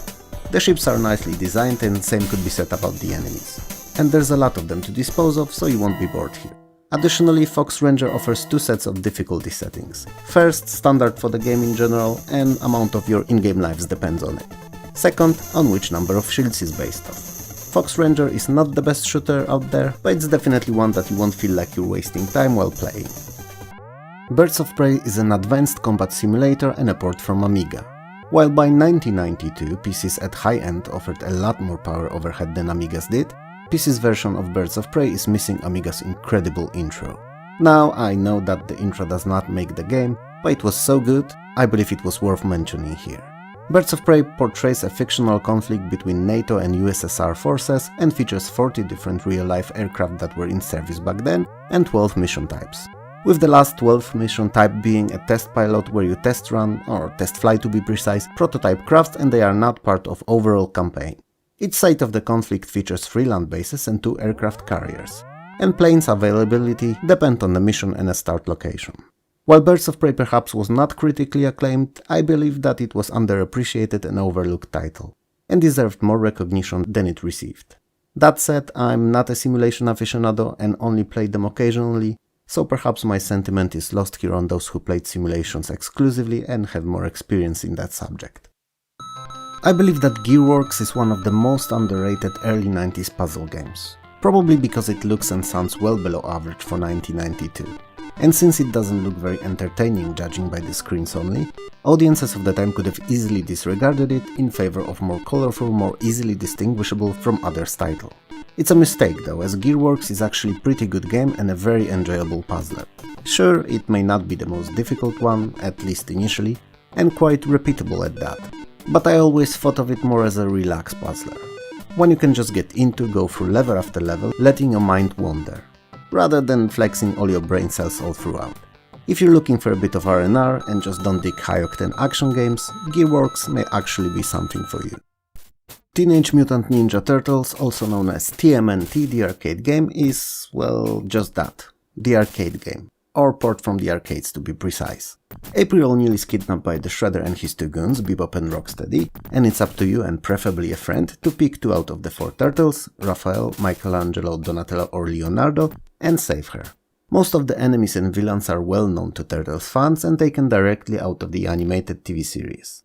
While the locations may not be as straightforward to recognize as New York, they do have that big city vibe, and an occasional broken down iconic yellow cup or sewers kinda suggest that that's where the game takes place. Gameplay is pretty simple with 2 button controls, one for jumping and the other for the attack. And it's all about defeating a level worth of enemies with a boss or bosses at the end of each stage. Until the final boss, that is, the Shredder. TMNT was very popular on most platforms it was released for, and on most it was actually a pretty good game. Regardless of which I got to play though, I never really understood the appeal. I mean, sure, the IP is there, but the gameplay compared to other side-scrolling beat-em-ups was really nothing to write home about. But perhaps that's an issue on my side. But is it really? Go on, tell me in the comments below. Terminator 2029 is a typical Bethesda game. And what do I mean by that? Well, it's a very playable, decently but not over-the-top looking and sounding, and ridden with bugs. Granted, none of them are game-breaking, but they're there, and while we can patch them out in a fraction of a second now, thanks to the internet and everything that's on it, back then patches often meant either complete re-releases of games or additional disks that had to be sent out to players, which generated big costs for the developers. So in majority of cases, bugs were either ignored or fixed with add-ons/expansions that were sold and not given away. And that's the case with Terminator 2029. All that aside, it's surprise surprise 2029. You're John Connor, and with help of your advanced combat armor fitted with numerous powerful weapons, you're on a mission to destroy the Terminator plague. All in a first-person crosshair shooter that is pretty fun and engaging. With only downside to it being the way you move, which is step-based 90 degrees turning similar to most first-person dungeon crawlers of the time. Formula 1 Grand Prix, aka World Circuit, is one of the best, if not the best, simulation racer of the early 90s. It features all 16 official international GP circuits and the 18 teams with 35 drivers based on the 1991 season. The names of the drivers are not real though because of the licensing issues, but can be edited by hand in-game. The fact that you can set up and modify many features of your car to tune its performance along with additional numerous rookie helpful options makes it a really enjoyable game for all fans of the sport, those more and those less proficient at video games.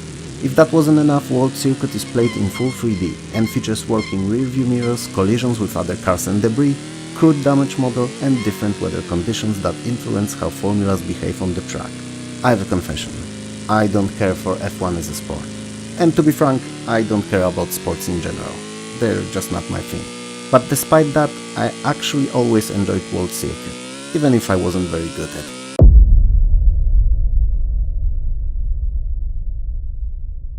While Transantarctica's similarities to 2013's movie and a recent Netflix series Snowpiercer are uncanny, that's all they are, similarities. As the game is based on a French graphic novel and movie/series are based on also French but both by completely different authors. The world is at its end and there is a permanent winter. There are but a few small settlements of humanity left connected by long chains of train tracks that are traveled by armored trains. Transantarctica is an action-adventure strategy in which you're in control of said vehicle on a quest to leave Eurasia and find a better place to settle. So in those harsh times you're chasing the proverbial sun. The game plays out in 2 modes, exploration and combat. In first you travel between the settlements, exchanging gathered coal and gold for fuel, upgrading your train and searching for clues for your quest. In combat mode you're playing in real time, fighting against enemy trains going on parallel track to yours.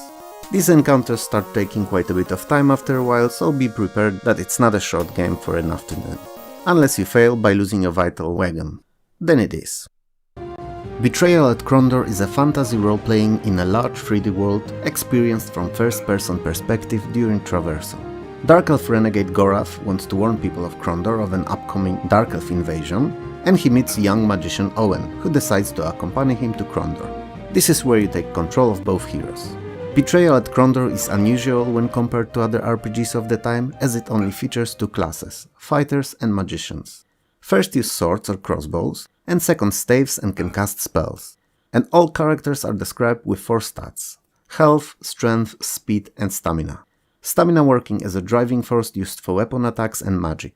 They also have numerous combat and non-combat skills that are increased with usage. Combat is turn-based and takes place on a grid screen. It is also quite challenging, especially in the beginning of your adventure, so keep that in mind. Graphics are digitized and all characters featured are in costumes wearing wigs and makeup. It's probably unintentional, but even back then I thought of them looking more hilarious rather than serious. But that's me. What's unquestionable about Betrayal at Krondor though, is its storyline's quality, which is great, written by best-selling fantasy author Raymond Feist. So if you know his work and are also a fan of RPGs, you're in hell of a time here. I love post-apocalyptic games. I don't know why, but I do. Perhaps it's the romantic idea of surviving what should not be survivable against all odds, or odd mixture of 50s aesthetic and sci-fi that Fallout games popularized in their view of the catastrophe. It's hard to tell, but back when Burn Time was released, neither of the Fallout games were a reality yet. And I sort of missed Burn Time. I'm not sure if I skipped it intentionally, or if I just couldn't get my hands on it. But I didn't play it back then. And it's a pity, cause it's a very unique strategy game with some basic RPG elements. It takes place at the end of civilization as we know it, and you're in charge of conquering remaining habitable areas and securing survival of your people. So you have to secure food and water sources, and protect your settlements. And as an added bonus, Burn Time could also be played in multiplayer, which made it even better. Especially because most of those older unusual strategies tend to stick to a single player mode. Buzz Aldrin's Race into Space is precisely just that, a race into space simulator. It portrays the USA versus USSR's 1960s competition for being the first to land on our natural satellite. You can play as either of the sides, and lead all conceivable space missions, from suborbital launches through orbital and planetary flybys to lunar passes and landings, among many others. You're responsible for research and utilization of new hardware, and you will plan, schedule and execute numerous space missions, successfully or otherwise. There's over 140 different astronauts and cosmonauts to choose from to form your best crew for the mission.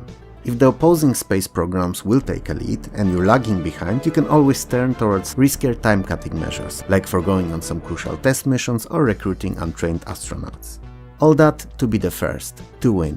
As history has taught us, apart from technological progress that was passed on from space tech to day-to-day life, there wasn't much more we've gained from the space race.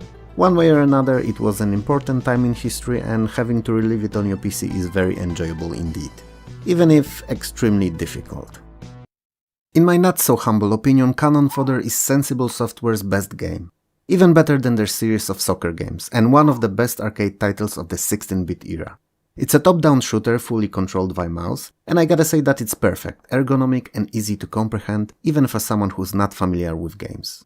Staple sensible graphics are a core of presentation here, with few pixel in size perfectly animated soldiers that you lead, and various numerous enemies that they'll face. The game in essence has you commanding a unit of up to 5 soldiers against enemy forces in 24 different missions divided into 72 smaller phases.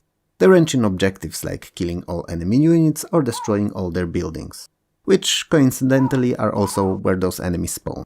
And at your disposal, aside from regular guns, you have grenades, rockets and in some missions different vehicles. It's one of the most fun and easy to get into games of the first half of the 90s. Easily in my top 10 overall, even if this PC outing is missing amazing Amiga's introduction. Captain Dynamo is a vertically scrolling platformer. It has 12 levels and your goal in each of these is to get to the exit while collecting as many diamonds as possible. It is however much easier said than done, as Captain Dynamo is a very difficult game, and other than the first 2-3, the remaining levels pose rather serious challenge. The fact that you only have 3 lives and no continues, and that the game is filled with one-hit, one-kill spike traps, is a huge contributor to that. Captain Dynamo is a pretty fun game that could have been much better if only difficulty scaling was more linear and a bit more forgiving. Coaster has a very original design. It's difficult to categorize because I'm not entirely sure that it's a game at all. In short, you have to design roller coasters and then ride them with 6 other park goers, who then in turn rate your coaster according to their preferences. There are a lot of track types to choose from, including exciting loops, sharp curves and corkscrews. So you'll be able to design your dream coasters to your heart's content. If you're into such gameplay formula, that is. For me, Coaster is a 10-minute game that holds my attention for a very short while, after which I move to other, more engaging and varied titles. But if you liked Stunt Island from a previous year's video, chances are you'll like Coaster too. Once peaceful world of Atas has been drained out of its vital energy and turned into a desert wasteland by evil and power-hungry sorcerer kings who enslaved the population. One of them, Drudge, pits his slaves in fight against each other and monsters in the arena for his amusement. One such group, however, manages to escape, and you take control of it in the Dark Sun Shattered Lands, a top-down view RPG with tactical turn-based combat. At start you can either use pre-generated party or create your own. There's 8 available races to choose from, some of which are quite exotic and rarely seen in typical AD&D RPGs, for instance insect-like Fry Cream, and there's also 8 classes: Fighter, Ranger, Gladiator, Cleric, Druid, Psionicist and Thief. So the amount of combinations possible will allow for creating a very unique party for each playthrough. After completing the first 2 areas, the game pretty much opens up and allows you to visit all available locations. Only certain parts of the main quest need to be followed through in order, the rest can be approached at your leisure. Dark Sun does not prioritize combat, and many of the confrontations, if approached correctly, can be solved peacefully. It's definitely one of the more unusual RPGs and a game that the fans of the genre should not skip. First, there was nothing, and then there was Doom, and the world changed forever. Year prior's Wolfenstein 3D was perhaps technically speaking first real FPS game, but Doom was the one that everyone remembers, and not for no reason. It took everything that Wolfenstein did and made it better. Bigger, faster and more technologically advanced. Stages could be of different height, even if with use of tech trickery, and stairs and lifts were omnipresent. Walls could be aligned to each other at any angle and not only at 90 degrees, and there is also a pretty advanced for the time lighting system, with some rooms in pitch black, others lit just by a few small sources of light. Finally, there are outdoors, pools of water and lava, and inclusion of automap, which, to be frank, is a godsend in some more complex areas. There's a lot of weapons in Doom, each with their own drawbacks and advantages, and each deadlier and more iconic than the previous. Unlike in Wolfenstein, there are no lives in Doom. You have one, and that's it, and it's gonna last you throughout the entire game. You can, however, find various buffs and boons like medpacks, armor and berserk pack to survive it all, but you gotta be careful nonetheless. What I always found most captivating about Doom though was the atmosphere. Sci-fi mixed with demonic, all dark, gritty and with plenty of jumpscares and gruesome looking foes, often spewing demonic fire at you from afar, or rapidly closing the distance between you and them to attack from melee range. There was just nothing like it back then. But while it was all undoubtedly amazing, it still wasn't the most important thing that Doom did. Not even close. Even if we assume that it wasn't a first FPS title, it was first online multiplayer FPS game. And even better, offering 2 completely different modes of play. Campaign co-op, which was even more fun than the base game, and more popular, more widespread and played, deathmatch, with players fighting against each other for frags. I mean, whole campuses played it, people organized LAN parties and tournaments just to play deathmatch. Doom craze took over the world. And even when the game itself became largely forgotten, deathmatch mode in FPS titles stayed with us to this day, even if in heavily modified modern form. Dungeon Hack is a first-person perspective role-playing dungeon crawler. Basically a NetHack or Rogue, but seen from a perspective of Dungeon Master or Eye of the Beholder games. But if that was all I had to say about it, it wouldn't have sounded interesting whatsoever. The main difference from 2 mentioned classics of the genre is that you don't lead a group of characters through the monster-filled dungeons, but are a single adventurer. A solitary soul on a quest to... well, yeah, and here's where the second difference lies. All dungeons are randomly generated, guaranteeing near-infinite playability. And as developers themselves stated, over 4 billion different map layouts are possible. Interestingly enough, all generated dungeons have seeds, meaning players could share those that were especially interesting or difficult, to face similar challenges and enjoy similar adventures. And last but definitely not least, Dungeon Hack offers permadeath mode, so when the character dies, the game ends even deleting the save file, so that the player cannot spam save load to go through more dangerous encounters. It's definitely a breath of fresh air among dozens of semi-RPGs, even if more action-based and with a tad weaker than average story. The Blue and the Grey is a historical turn-based strategy depicting the American Civil War. The game starts in 1861 and you can take control of either of the sides, Blue or Grey, Federal or the Confederate respectively. And from then onwards you have 4 years to win the war. The game uses gathered historical records to make certain kinds and numbers of units available for recruitment, so that each side has access to historically correct reinforcements. The Blue and the Grey takes place on 2 layers. First, strategic with a view of the entire campaign map, and second, close-up, when 2 forces meet for battle and miniature units fight with each other and you can only issue very basic commands. I remember seeing the Blue and the Grey in gaming mags back then, and being as avid fan of strategies as I am, I really wanted to play it, but to no avail. As much as I had access to pretty much any and all games I dreamt of, this particular title for whatever reason was nowhere to be found. Perhaps because it covered a niche in Europe subject of American Civil War, perhaps I was just unlucky, or perhaps something entirely different was the reason. I'll never know. And to be honest, if not for this very video, I didn't even remember it ever existed. The game, not the war. I love good pinball games on home systems. Games like Pinball Dreams, Pinball Fantasies, or even newer Zen Pinball. And in my eyes, Epic Pinball is just not that. I can't put the finger to where exactly it fails me in my expectations, but it's just that little short of being good enough to warrant me enjoying it to the fullest. The graphics are fine and all, even if not groundbreaking. Sounds and music are quite good actually, definitely they were not the issue. It had to be the gameplay then, because if not, then what else? As I think of it now, I recall always feeling that the ball reacted with all the bumpers and other elements of the table, and how it moved didn't feel right, at least compared to Digital Illusions' games. Clearly an issue on my side, especially because general public seemed to really love it. What I will give it though is that it was distributed in an interesting way, on discs in 3 different separate packs, each containing 4 tables. So collecting them all resulted with a pinball game with 12 tables in total. Sort of a Pokemon of pinball games. To summarize, Epic Pinball is an okay pinball game that people liked and I didn't care about in the slightest. So let this video and the background gameplay be a decisive factor for you, if you should play it or not. I realize that it will sound like lazy work, but Eye of the Beholder 3 Assault on Mythdrunner is more of the same. It's a third and final installment in trilogy of first-person role-playing games, and a conclusion to a long story that your party of adventurers went on. The only real difference from previous games is that you can now command your team to attack all at once. Other than that, it's the same graphics and sounds, same gameplay mechanics and same storytelling approach. And while it's not bad per se, games like released a year earlier Ultima Underworld and Shadowlands showed us both that the technology was there to create more immersive worlds, and that the gameplay mechanics could introduce more lifelike worlds and questlines. Still, if you played earlier 2 parts, it's obvious that you should complete the trilogy with this outing. If you didn't, then there were other, better titles to play in 1993. Someone once said that each and every next game in the Legend of Kyrandia series was better than the previous. And you know what? I think they may have been right. Even if not much better. That said, the games are pretty amazing, so there wasn't much to improve on anyway. In this second outing, in the trilogy of point-and-click adventure games, you play as a young sorceress, Xanthia. And you have to stop the Legend of Kyrandia from disappearing, and apparently the party responsible for that is in possession of a giant titular hand. Hand of Fate is using same as previous title engine, that puts the gameplay on the forefront and does not convolute the interaction with numerous singular commands that you can issue like in most other adventure titles, but instead you can interact with characters and objects just by clicking on them.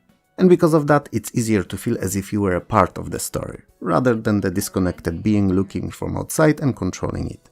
I don't think that any classic adventure games could compare to LucasArts' Monkey Island series, but Legend of Kyrandia games were really not that far off. Fantasy Empires is a AD&D strategy wargame with some light RPG elements. You're a ruler of a kingdom and you have to take over all other neighboring ones using magic, warfare or strategic planning. So you'll partake in international politics, you'll form alliances, spy on your opponents and wage war. You'll have to carefully manage all available resources, as you'll have several different structures to build that will allow you to hire various units. You'll send armies to battle or train heroes who then can be sent questing in your name. Even though I'm not a big fan of real-time combat in which all battles are played out here, luckily they're not overly hectic, so even a turn-based lover with two left hands like myself can appreciate a game of fantasy empires. It's an unusual title and one definitely worth checking out, even if completing a game unfortunately requires capturing or other areas on the map, which can become tiresome easily. While Fields of Glory is based on a tabletop game, its computer adaptation is played in real time and is a strategy wargame set in Napoleonic times. And you get to reenact 4 famous historical battles and 2 hypothetical ones. The 4 historical battles are based on factual data gathered from historical notes, and henceforth unit composition and location of this is realistic, and to some degree could be used to actually simulate real outcome of this if different tactics were applied. Granted, I didn't play Fields of Glory as much as I should perhaps, but I'm not big on strategies that have real-time combat. What's worth mentioning though is Fields of Glory strikes uncanny resemblance to modern Total War games. Fire and Ice was never my favorite platformer, despite that it's still easily one of the best on PC. Technically speaking, it's very impressive, mixing and matching colors in such a way that they enchant you to thinking that there's many more than there actually are. And using big, butter-smoothy animated sprites makes for a very good looking game. Your goal in each level is to find broken into several pieces key, the level exit door, and then unlock it with that key. Pieces are dropped by defeating enemies, so you'll be hunting them in each stage. The main weapon at your disposal is Cool Coyote's Ice Cold Speed that does no damage but temporarily freezes monsters. You defeat them with touch while they're in this frozen state, so you could say that your weapon is quote-unquote bad touch. Oh, what a bad pun that is. Anyway, the levels are quite varied and the game is generally fun, short of bit slippery for the lack of a better word controls. At least that's how I perceived them, even now 30 odd years later. I'm not sure if it was same everywhere, but where I grew up there was a common urban myth that Flashback was a sequel to Another World, which, as we know very well now, is not the case. Sure, both games have the same developer and similar fluid style with numerous animated sequences and incredible intros, but that's about it. They are separate entities. Flashback is a cinematic action platformer set in futuristic, often cyberpunkish feeling environments, and it's best known for its atmosphere and lifelike character animations. It didn't hurt that it plays pretty good either. The level design, however, is its most prominent feature. All the enemy placement and puzzles require careful route planning and, most importantly, strategic approach. Running in willy-nilly guns blazing rarely ends up being successful outside of first couple of levels maybe. Flashback is a timeless classic that was ported to nearly all systems available at the time, and to many more current ones too in the last few years. And we've finally arrived at the game that is probably my most favorite out of all games of the 16-bit era, Frontier Elite 2. On one hand we've got a universe worth of gameplay, thousands upon thousands of star systems, each with different planetary bodies, numerous bases on both planets and around them in the form of space stations, dozens of differently spec'd ships with hundreds of upgrades and commodities to trade, mine and steal, factions, missions, ranks and a rumor of a hostile alien race. Set in an open-ended gameplay where there's no real hard-coded and game-ending objective and you can just carry on living your spaceman life indefinitely, be it as a pirate, trader, working for the army or government, or just as an explorer of the unknown, going where no man has gone before. And all that in a true 3D graphics. That's perhaps nothing to write home about now, but in the early 90s, especially given the scope of the universe, was stunning. It's a space opera lover's wet dream. Despite my genuine love for the game, it's a tough one to recommend, as not everyone likes games with no set objective, no milestones justifying the gameplay and signifying progress, and no real reason to carry on. It's a title where you can literally just kick back and live in a futuristic dystopian universe. Goblins 3 is arguably the best out of all Goblin point-and-click adventure games. Same as in previous titles, most puzzles are not necessarily based on logic or expectations that you'd have for real-life occurrences, but it's not important, as fun comes from exploration of different interactions between characters and objects, and an overarching story that is sort of continuation of the one from Goblins 2. It's obviously full of quirky and often unrealistic humor, and an absolute joy to behold and lose yourself in. Hired Guns is a role-playing / dungeon crawling game set in the future of 2712, where you control 4 mercenaries out of pool of available 12. All of them have their own viewpoints and can either be commanded by you or by up to 4 different players all at once on a single system. and your mission is to destroy all illegally bioengineered creatures on an aptly named planet, Graveyard. You can do so by finding and using 4 fusion power core rings in a field called Generators. The game is played in full 3D and enemies have complete freedom of movement, meaning if they want to, they can chase your team throughout the entire game, even changing floor levels as you do. Admittedly, I haven't played hired guns as much as I should, and that's one on me, but what I did so and read in others' reviews confirms its nearly cult classic status. And it's definitely a title worth trying by all fans of dungeon crawling RPGs. When I'll say that whole classic card games is just that, series of 8 classic card games, I'm sure many of you will skip to the next position on this list. And I understand that, as not everyone likes card games. But those that do are in for a treat. Cause while there's not much technically speaking that can be done to reinvent the rules of these, the choice of titles and presentation is top notch, so playing whole classic is a blast. The games on choice are Bridge, Euchre, Old Maid, Gin Rummy, Hearts, Cribbage, Crazy Eights, and Klondike. And while whole classic is exclusively single player, you can measure yourself against the CPU playing versus either old-timey stylized characters or Sierra's own heroes from their other games. Whole had a Windows version released the very same year too, and if you have a choice, I'd recommend that one, but since we're in a DOS-centric video, the one I talk about here is virtually identical, just running under DOS. Inca 2 Nations of Immortality is a part space shooter, part point-and-click adventure, and part FMV bonanza. And yeah, I realize that nothing I just said makes any sense, so let me try to explain. Inca Empire, after they left Earth, is now set in space. And the game is very linear story-wise at least, Wing Commander-like space shooter with some very basic point-and-click adventure elements, filled with numerous and quite good for the time FMV cutscenes. Shooting sections are not overly difficult, even if sometimes abruptly interrupted by set cutscenes. And adventure bits allow for trying to use any and all items in your inventory to solve puzzles, so you're unlikely to ever be stopped in your progress. But I suppose that's how Inca 2 has been designed from ground up. Not as a difficult game, but more like an interactive experience that you get to take part in from start to finish. It's a unique and genuinely fun, even if not too deep title from the time when everyone thought that FMV will be future of gaming. And oh boy, were they in for a surprise in just a few years, right? Innocent Until Caught is a point-and-click adventure taking place in space in year 2171. And you're Jack T. Ladd, a space thief who's been finally ambushed by the tax office and is ordered to pay his overdue taxes or face the consequences, which in the future happen to be death. Quite drastic, but given where our world seems to be going now, this may be what we'll be facing in our future too. Anyway, the game is pretty good story-wise, but a bit infamous for the difficulty of its puzzles and the fact that some of them don't seem to have any logical solutions. If you're a hardcore fan of adventure titles, this one's definitely not something you'll want to skip, otherwise there are easier games out there. Isher 2 Messengers of Doom is a first-person perspective role-playing game and a second title in Silmarill's Isher trilogy. It takes place on a series of islands, each offering different landscape and scenery, which was a fresh approach as compared to previous titles Forest and Dungeons. Your task is to defeat the evil sorcerer Shandar, and you can do it either with a group of new adventurers or with a team imported from the first Isher. The game offers a working day-night cycle with all that it entails, meaning shops won't be open during the nighttime, and opposed to that, nightclub will not be accessible during daylight. Isher 2 features a bank building that allows players to store their valuables, which was a welcome addition from previous game because it fixed the issue of losing gold upon saving, a sort of design flaw with the first title.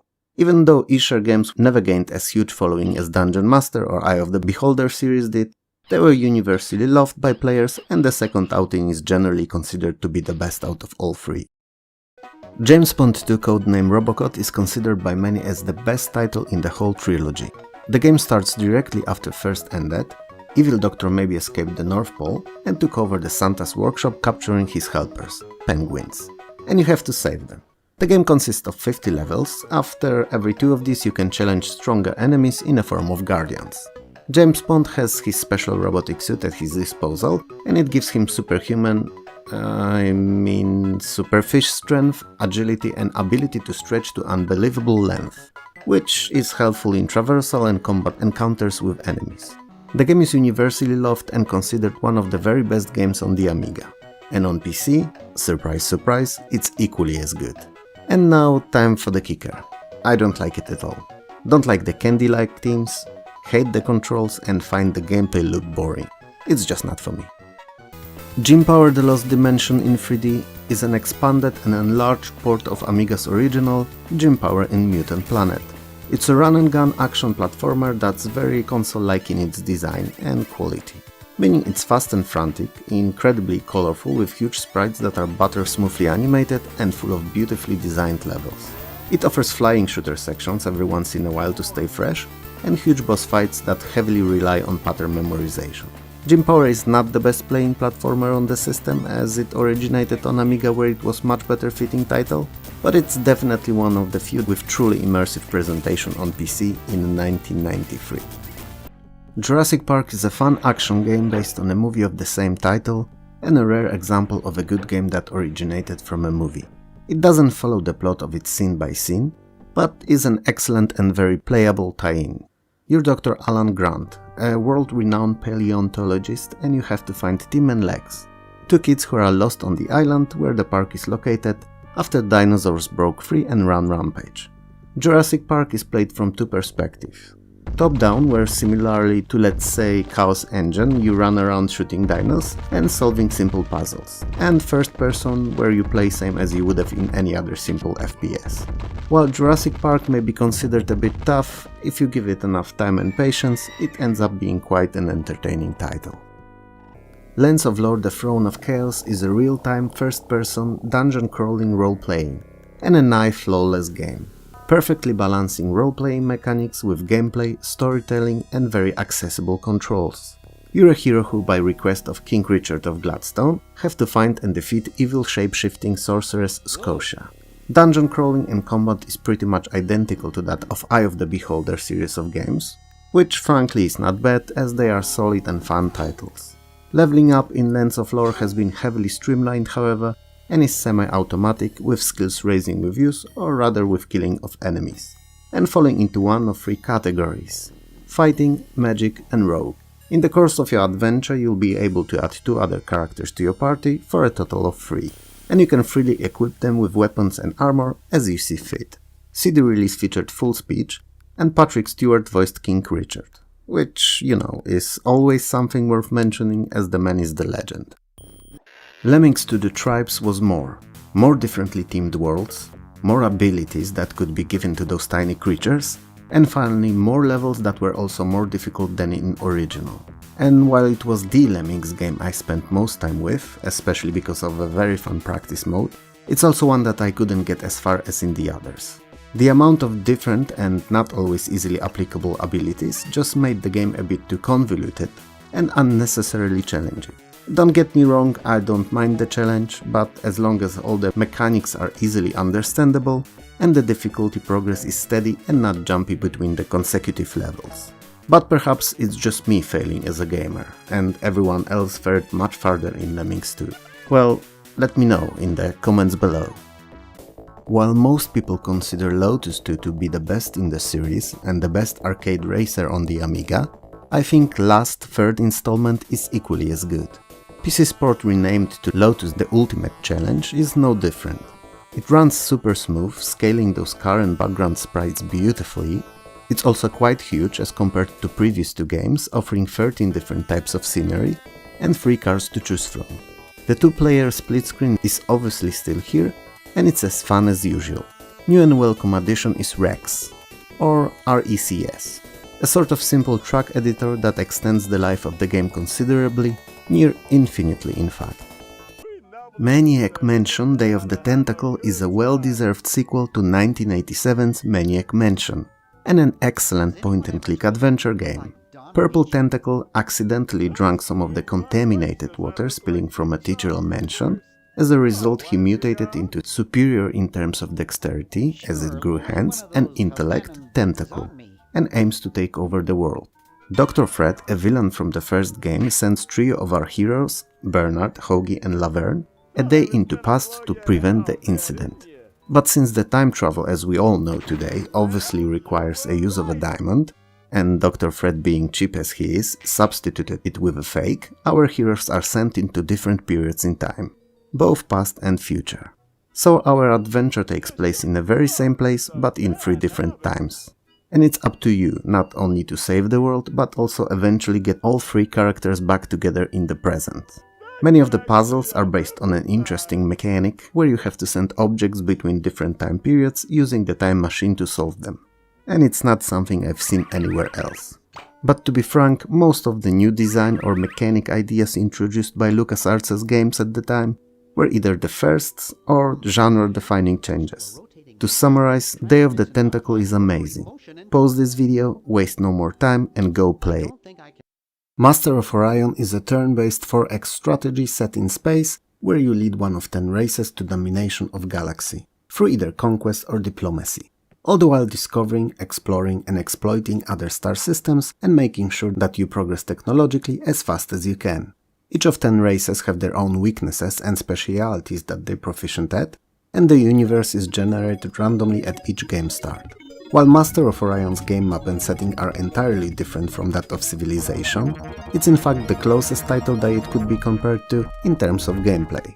And it's a good analogy cause many people believe Master of Orion to be as good of a game. Heck, even as good of a series. I don't. I think it's excellent, but it's not Civilization. And sure, argument could be raised that the first Civ was pretty simple in its design, and perhaps not even as deep as the first Master of Orion was. But as a series, hands down best strategy crown belongs to Civilization. Microsoft Flight Simulator 5.0 is the last and arguably the best DOS outing of the game. All the future releases were Windows only. Well, at least until 2020, when latest version also landed on Microsoft's new consoles.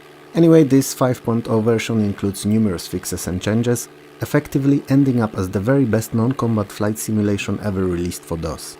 It improved on the physics, finally added high-resolution SVGA graphics, textures in some formerly blunt areas, and sound card support. And last but not least, Paris and Munich as 2 new built-in areas. Well, and New York and Japan as additional expansions. I'm sure that I don't have to say that approaching it with the minimum required 386 is a mistake, and in reality anything under 486 does not guarantee comfortable play. Might and Magic 5 Dark Side of Xen is a direct follow-up to year prior's Clouds of Xen, and as mentioned in a previous video, when they are installed together they form World of Xen, a singular, bigger game composed of 2 smaller ones. And you can not only move between the 2 game worlds via use of teleportation pyramids, but they also feature new additional separate and crossover quests and areas. The idea behind it was quite brilliant, ensuring that the fans of the first game will definitely purchase the second and have a free additional content for both, just by having them installed at the same time. This 5th title closes the overarching story started in the first game, concluding all the open threads and storylines. If you like good and atmospheric party-based RPGs, you'll love it. Although I wholeheartedly recommend playing it together with the previous game. D1, the only, the Mortal Kombat. Oh my days, where to start? Test your might. Flawless victory, fatality. And finish him. Oh boy, that was cringe. But whatever, these were the sounds heard in arcades all throughout the world, louder than anything else around them. And eventually, a year later, after its original 1992's arcade release, we got to hear those at home when Mortal Kombat released on most modern at the time systems. So we've got the infamous bloodless SNES version, very decent and not devoid of gore but bland looking Genesis one, and an unexpectedly playable Amiga's outing. Also a DOS release. And oh boy, was it clear from a get-go that it was the ultimate version to play at home. It looked amazing, with all the digitized actors beautifully animated in all their bloody glory. I mean, if you haven't had an arcade cabinet standing next to it to compare, you'd swear that it looked as good as original did. It sounded great too, with all the expected shouts, grunts, screams and punch and kick noises. Music, even though MIDI based only, was a very faithful, atmospheric and memorable rendition. While excellent presentation is no doubt important, it's rarely what makes or breaks the game. It's the gameplay that's the most important, and I'm happy to let you know that Mortal Kombat rocked. All characters, all special moves and violent finishers in form of fatalities are included, and are as good as ever. I firmly believe that in the early 90s Mortal Kombat was the only series that could ever realistically endanger Street Fighter's claim for the crown of best all-around versus fighting game. And coincidentally, it was also the game that, along with Snatcher on Genesis, sparked movement that created ESRB, pushing for larger content control in gaming and standardization of ratings. effectively confirming that games were medium as, if not more important, than movies were. Oh, I completely forgot about the story and to tell you what Mortal Kombat actually was. Must not be my best day, it seems, but I just assumed everyone knew.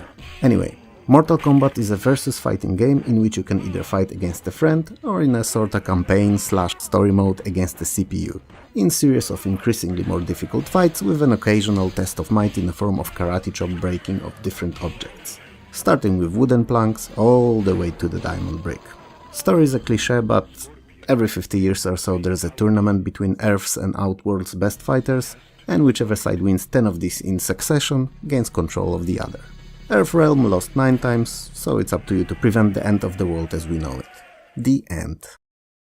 Network Q-Rack Rally is a first in the Rally Championship series of racing simulation games held annually in Britain. It's also a first non-arcade or top-down racer that I played a lot of. One notable summer over one sunny week I've seen none of the outside and completed the game probably a few good times in a row. Q-Rack Rally features 35 authentic stages, multiple road surfaces, weather conditions, and even though it may seem simplistic design-wise by today's standards, it was a real fun experience then and there. Much better games some in the same series have came out since, so I wouldn't recommend it over others, but for 1993, Q-Rack Rally was the best that there was. Fury of the Fairies is an absolute gem. It's one of the most, if not the most, ambitiously designed and well thought out platformers. To simply put, you in charge of 4 differently colored fairy characters, each with unique skill set. The red one can chew basically through anything, biting all the walls, floors and anything else on his way. The yellow one can shoot basic and charge shot, both quite useful in offense against hordes of cutesy enemies, and more importantly in certain puzzles alike. Blue fairy can swim, dive and shoot bubbles. And last but definitely not least, the spider pig. I mean the green fairy. He has a grapple and a line. And ladies and gentlemen, he works these two like a champ, crossing over large stretches of spiky obstacles, going where no other fairy went before, and pulling things that could, well, at least in this game, only be pulled via line. All in all, you've got to utilize all these skills to complete increasingly more difficult levels in variously themed worlds. Each and every stage is a little puzzle, in latter areas requiring sharp thinking and often godlike dexterity all at the same time, but having worked out when and how to use every one of these little colorful rascals is really rewarding. And a cherry on top of this already sweet cake of a game are bonus areas hidden in every single level. At times even nested within each other, like some kind of crazy coins-filled Russian nesting dolls. Best of all, difficulty growth in Fury of the Fairies is very gradual, allowing player to learn all the tropes before being dropped in deep water. That said, make no mistake misjudging the title for what it is. As I mentioned earlier, it's very much a game of skills as much as a game of wits. Easy to get into and devilishly hard to master. You can learn more about it in a complete review video of it that I have on my channel. It may be for the Amiga's version, but the game is identical on both systems, so everything said there will apply to PC Sport too. One Step Beyond is a sequel to The Pushover and an arcade puzzle platformer. And that's a spoiler if there ever was one. Anyway, all aspects of presentation are top-notch. The game overall has a very cartoon-like quality to it. Gameplay is based around the idea of closing platforms that the main character Colin is jumping on. Challenge comes from the fact that he has to end up on a very specific one, and the ones in between first and last often have different qualities/effects assigned to them. Like for instance propelling him automatically in a certain direction or closing other platforms around them. It's a really fun game worth playing and in my opinion one of the best puzzlers of the early 90s. Pinball Dreams is one of my most favorite early pinball games. Also most likely first real pinball simulation I ever played, with earlier attempts being lackluster at best and terrible at worst. This Digital Illusions' title is very solid all throughout. It offers 4 differently themed and playing tables, Ignition, a rocket space traversal themed table, simplest in design out of all 4, Steel Wheel, my personal favorite, Spaghetti Western table, Beatbox, a modern music themed table, and last but not least Nightmare. Horror, death and all kinds of monsters is what it's all about. While the ball physics are not perfect yet, they are believable and lack of impossible ramps, platforms or features on all 4 tables makes Pinball Dreams a pretty realistic experience. Pirates Gold on PC is probably the very best version of the game ever released other than the Amiga's original Pirates. It's even superseded Amiga's Gold version as it removed annoying and game flow interrupting requirement of walking around the town to enter various buildings. If I had to categorize it and put it in a labeled drawer corresponding to its genre, I'd say that I keep it in a few of these little drawers, a copy in each. It's an RPG as you play as a titular pirate captain to be precise, and as time goes by you age, gain experience and better your skills while succumbing to debuffs that the age brings with it. Said experience and skills, however, are not based on numbers like in typical RPGs, but in you, in real life, getting better at the game and its mechanics. In the same time, it's also an adventure game where you can be a ship captain helping to conquer Caribbean for one of 4 European powers: English, Dutch, Spanish or French. You can look for your long-lost family members, hidden treasures and perform missions for governors of various islands. But also you can forfeit it all and just be a pirate, living off of sinking and plundering other ships, raiding outposts big and small, and capturing gold fleets or silver trains. So, and this may already be quite obvious, it's also a life simulation. A very specific life, but one nonetheless. If you haven't had the chance to experience it, don't worry about it, pause this video, grab your parrot, grab a barrel of best/strongest grog, and lock yourself away for the weekend to jump straight into this amazing swashbuckling adventure. If you'd like to know more about it, there is a whole separate video review of Pirates on this very channel. It tackles the standard Amiga version, but other than refreshing the graphics and adding the in-game map, PC Sport is identical content-wise. Prince of Persia 2: The Shadow and the Flame, much like its predecessor, is a cinematic action platformer. By use of magic, previous game's villain Evil Sultan Jafar turns our hero into a beggar, himself into a prince, and gets us thrown out of the castle. This time you have to travel to faraway lands to find a way to defeat nefarious Sultan. Same as in previous outing, you'll be mainly doing a lot of precision jumping and parkouring all over the levels, with some sword fighting in between. This time, however, combat can include more than one enemy at the same time, and additional enemies can even arrive mid-fight as reinforcements. Prince of Persia 2 is definitely a better looking title, but I wouldn't say it's a better game. It's fun, I'll give it that, even if the constantly running down timer is annoying as it ever was, but I think it's just a case of too much. Too much form and not enough new content. Brace yourself, as I'm about to commit blasphemy. Princess Maker 2 is a Tamagotchi game. Granted, a really advanced, varied and extremely playable one, but Tamagotchi nonetheless. You remember Tamagotchi, right? Those little electronic egg-shaped keychain-sized toys that allowed for raising a chicken, Pokemon or any other creature from an egg by taking care of it and making sure that all its needs are appropriately met? So yeah, Princess Maker 2 is basically the same but much better. You're a father of a 10-year-old princess, and over the course of the play that takes 8 in-game years, you're tasked with leading her into adulthood. Wow, that sounded surprisingly creepy. Anyway, you'll be deciding what her daily routine is, what her hobbies are and what and when she learns, how she reacts to other people that she meets, and you'll even go as far as to assign tasks for her to complete. And that just managed to sound even creepier. As if she was partly groomed, partly used as a slave workforce. Ugh. But don't let my inability to describe the game correctly fool you. You just have to give it a go yourself. Princess Maker 2 is a beast of a game. It's fun and engaging, it offers a lot of variety in gameplay, random events, and mini subquests to solve, often in the form of turn-based combat. And if you consider as much as 74 unique endings, the replayability is just unparalleled. Proto-Star War on the Frontier is an odd title. It's Star Control 2 mixed with Starflight and Elite. So it's a space exploration and combat with role-playing and strategy elements. Plot is most similar to that of Star Control 2. There's an evil and aggressive alien race Skeech that threatens to conquer Earth, and you're on a mission to find possible allies among other races to face them. So you'll be meeting various aliens, interacting with them via diplomacy, trade and even combat. And along the way you'll also work on upgrading your ships and assembling the best crew possible. During the development process, the game was internally called Starflight 3 as it was aimed to be a sequel. But disagreements with the IP holder resulted in entirely differently called but spookily similar to previous title's game. Coincidence? I don't think so. Anyway, I've never played Protostar before, I just learned of its existence as I was preparing this video, so all I know is basically what I've read and seen on YouTube.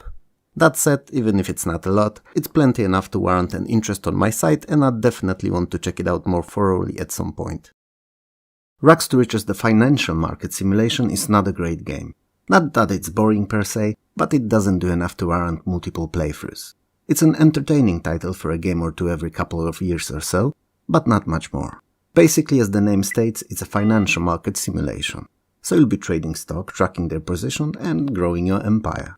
In time you'll need to hire staff to keep checks on everything you're investing in and help you run the circus, but if you do well, they'll be worth every penny. Interesting and fresh addition to a dry trading formula is ability to spend money on luxury goods. And since all your assets combined correspond to your net worth, and by extension of that your score, it's not money wasted if you just treat yourself to something shiny and new. As financial simulations go, rags to riches is not the worst, it's just not varied enough to encourage continuous playthroughs. By 1993 there weren't that many sport titles releasing on PC, so Reach Out for Gold, especially that it had pretty eye-pleasing presentation, was a fresh title for gamers that still cared for multidiscipline sports games. It offers 8 events to participate in: swimming, 100-meter sprint, long jump, javelin, archery, skeet shooting, boxing and kayaks. And they're a nice mix of button mashing with more technical challenges, so gamers of all skills should be able to enjoy it. If you've watched my 10 years of Amiga gaming series, you may have noticed Reach Out for Gold under a different name, Summer Olympics. But other than that small change, the games are identical. Sam & Max Hit the Road is LucasArts' beautifully looking and masterfully animated point-and-click adventure game. You're in control of Sam, a well-spoken and calm anthropomorphic dog, and indirectly Max, a hyperkinetic rabbit, a duo of private investigators on a mission from the Commissioner to find missing from the circus Bruno the Bigfoot, who seems to have kidnapped the giraffe-neck girl Trixie. Sam can be controlled directly using set of simplified if compared to other LucasArts games icons, and Max appears in your inventory as an object so he can only be controlled indirectly by using set object where you want him to go and do something. It may sound overly complicated and convoluted, but it's actually pretty intuitive and fun. Hit the Road is incredibly playable, and I can imagine it being a good adventure game for those who don't care for them, as it's not too difficult, but in the same time not simplified to the point of being bland and boring. I wholeheartedly recommend it to anyone. Sengo Fighter is a versus fighting game set in China, in the Three Kingdoms era, with characters based on the romance of the Three Kingdoms novel, and you can either play it as 1v1 fighter or in a story mode. First is self-explanatory, the latter allows you to pick 5 characters and then use them in series of fights with Evil Duke's forces to restore the land to its former glory. I may have simplified it here a little, but honestly, who cares about the story in a fighting game? Presentation in terms of both graphics and music is more than just solid, and is very Street Fighter-ish in design. Overall, Sengo Fighter is fun and very original title that unfortunately released in 1993. The same year Street Fighter 2 and Mortal Kombat came out for DOS, so it was doomed from day one. 7 Cities of Gold Commemorative Edition is a PC remake of a classic C64 strategy game. You take a role of a 15th century explorer for the Spanish Empire, setting sail for the New World to please the Spanish king and in the process earn some fame and gold for yourself. So you'll be discovering and claiming lands, you'll have an option to peacefully cooperate with the natives or straight up conquer them. And with a bit of luck you can even turn some of their villages into missions. The game can be played either on a real-life map of both Americas of the time, or randomly generated one for added variety for following playthroughs. Shadow President puts you in a role of POTUS straight after the fall of Berlin Wall in June 1st, 1990. And it's a very detailed, very data-heavy geopolitical simulation. So you'll be working on the Operation Desert Shield, where you prepare Kuwait for invasion by Iraq, you'll help overthrow military dictators in both South America and Africa, and you'll also be taking care of your own country. You'll manage the budget, send aid to foreign countries, deal with diplomatic crises, and wage war if all other means of conflict resolution fail. On top of that, to stay in the office and carry on, you will have to get re-elected, as failure to do so results in an instant game over. And all that has to be made not only in line with the law, but also be accepted by a general populace. Otherwise, the Congress may try to impeach you, foreign governments may attempt to overthrow your reign, or even terrorist groups may try to assassinate you. There was just no other game like Shadow President in 1993 or before, aside maybe from Conflict, which, while fun, was not as deep. Come to think of it, off the top of my head I can't think of one even today. At least not one that would tackle the same subject in similar complexity. So it's definitely a title worth checking out. For all intents and purposes, Silver Ball is earlier mentioned Epic Pinball, just with another set of tables. So nearly everything said about that title can apply to this one. It uses Epic Pinball's engine and features 4 tables in its basic retail version. They are Fantasy, Blood, Snooker Champ and Odyssey. In Silver Ball Plus 2 edition there are 2 extra tables, Duel and Warbot, which are reskinned versions of Epic Pinball's Magic and Excalibur tables. As pinballs go, Silver Ball is pretty good. Not as good as Pinball Fantasies, but that game came a bit later in 1994. If you're a fan of a genre, you'll like it. If you play it occasionally, better stick to other games. SimCity 2000 is a sequel to original SimCity, and as the title suggests, a city building simulation. It was also the very best version of SimCity until SimCity 4, which came out many years later. Some believe that it's the very best overall, but I suppose it's down to personal preferences. Anyway, it's a much improved title when compared to original, as it was hugely expanded and improved upon, both in terms of substance and presentation. The game is played from an isometric top-down perspective and features beautiful, extremely detailed graphics and memorable and atmospheric, even if only MIDI-based soundtrack. Gameplay-wise, SimCity 2000 was so expanded that it could be considered an entirely different game.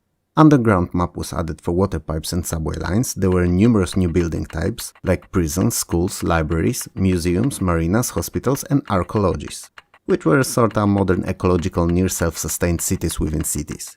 You can now build highways, bus and train depots, railway tracks, seaports and airports. And there are 9 differently spec'd and working power plants. Most of them have a lifespan and either need to be rebuilt when said lifespan ends, or you have to risk possible explosion, fire or meltdown. One of the biggest changes, however, are the city ordinances, which allow for setting up certain rules, or laws if you will, that your city will follow, and in turn they offer benefits to it. To summarize, SimCity allows you to build and expand your city from ground up, connect it to your neighbors and watch it grow to become the metropolis of its inhabitants' dreams. And you're responsible for everything: budget, planning, expansions and damage control in case of any of the possible disasters. It's a game that stole hundreds, if not thousands of hours from my life, as even today whenever I launch it for whatever reason, be it a video or just because, I can't help myself and end up playing it for hours on end. But you know what? Not a single of those hours feels wasted. SimFarm is SimCity's smaller cousin. Instead of building cities, however, you construct and then manage a farm. Difference may not seem too big in theory, but in practice it's gigantic. Where SimCity is a very proactive game where there's always something to build, bulldoze, move or repair, in SimFarm, where you design and build your farm, before you're ready for expansion there's a long period of planning, planting and waiting. When you plant crops and have to wait for them to mature before harvesting an eventual sale, there's not that much to do other than planned crop rotation and future expansions. So it's a slower, more reactive game. In a way, it's similar to idle games of today, where you issue a series of commands and then wait much longer than the playing itself took for them to be processed before issuing new ones. And to be honest, I'm not a big fan of that. Anyway, aside from crops, you can also partake in husbandry, raising cows or pigs among others, but if you ever played SimFarm before, you'll know very well that while it seemingly adds another layer of gameplay having to fulfill animals' needs, it's not very profitable.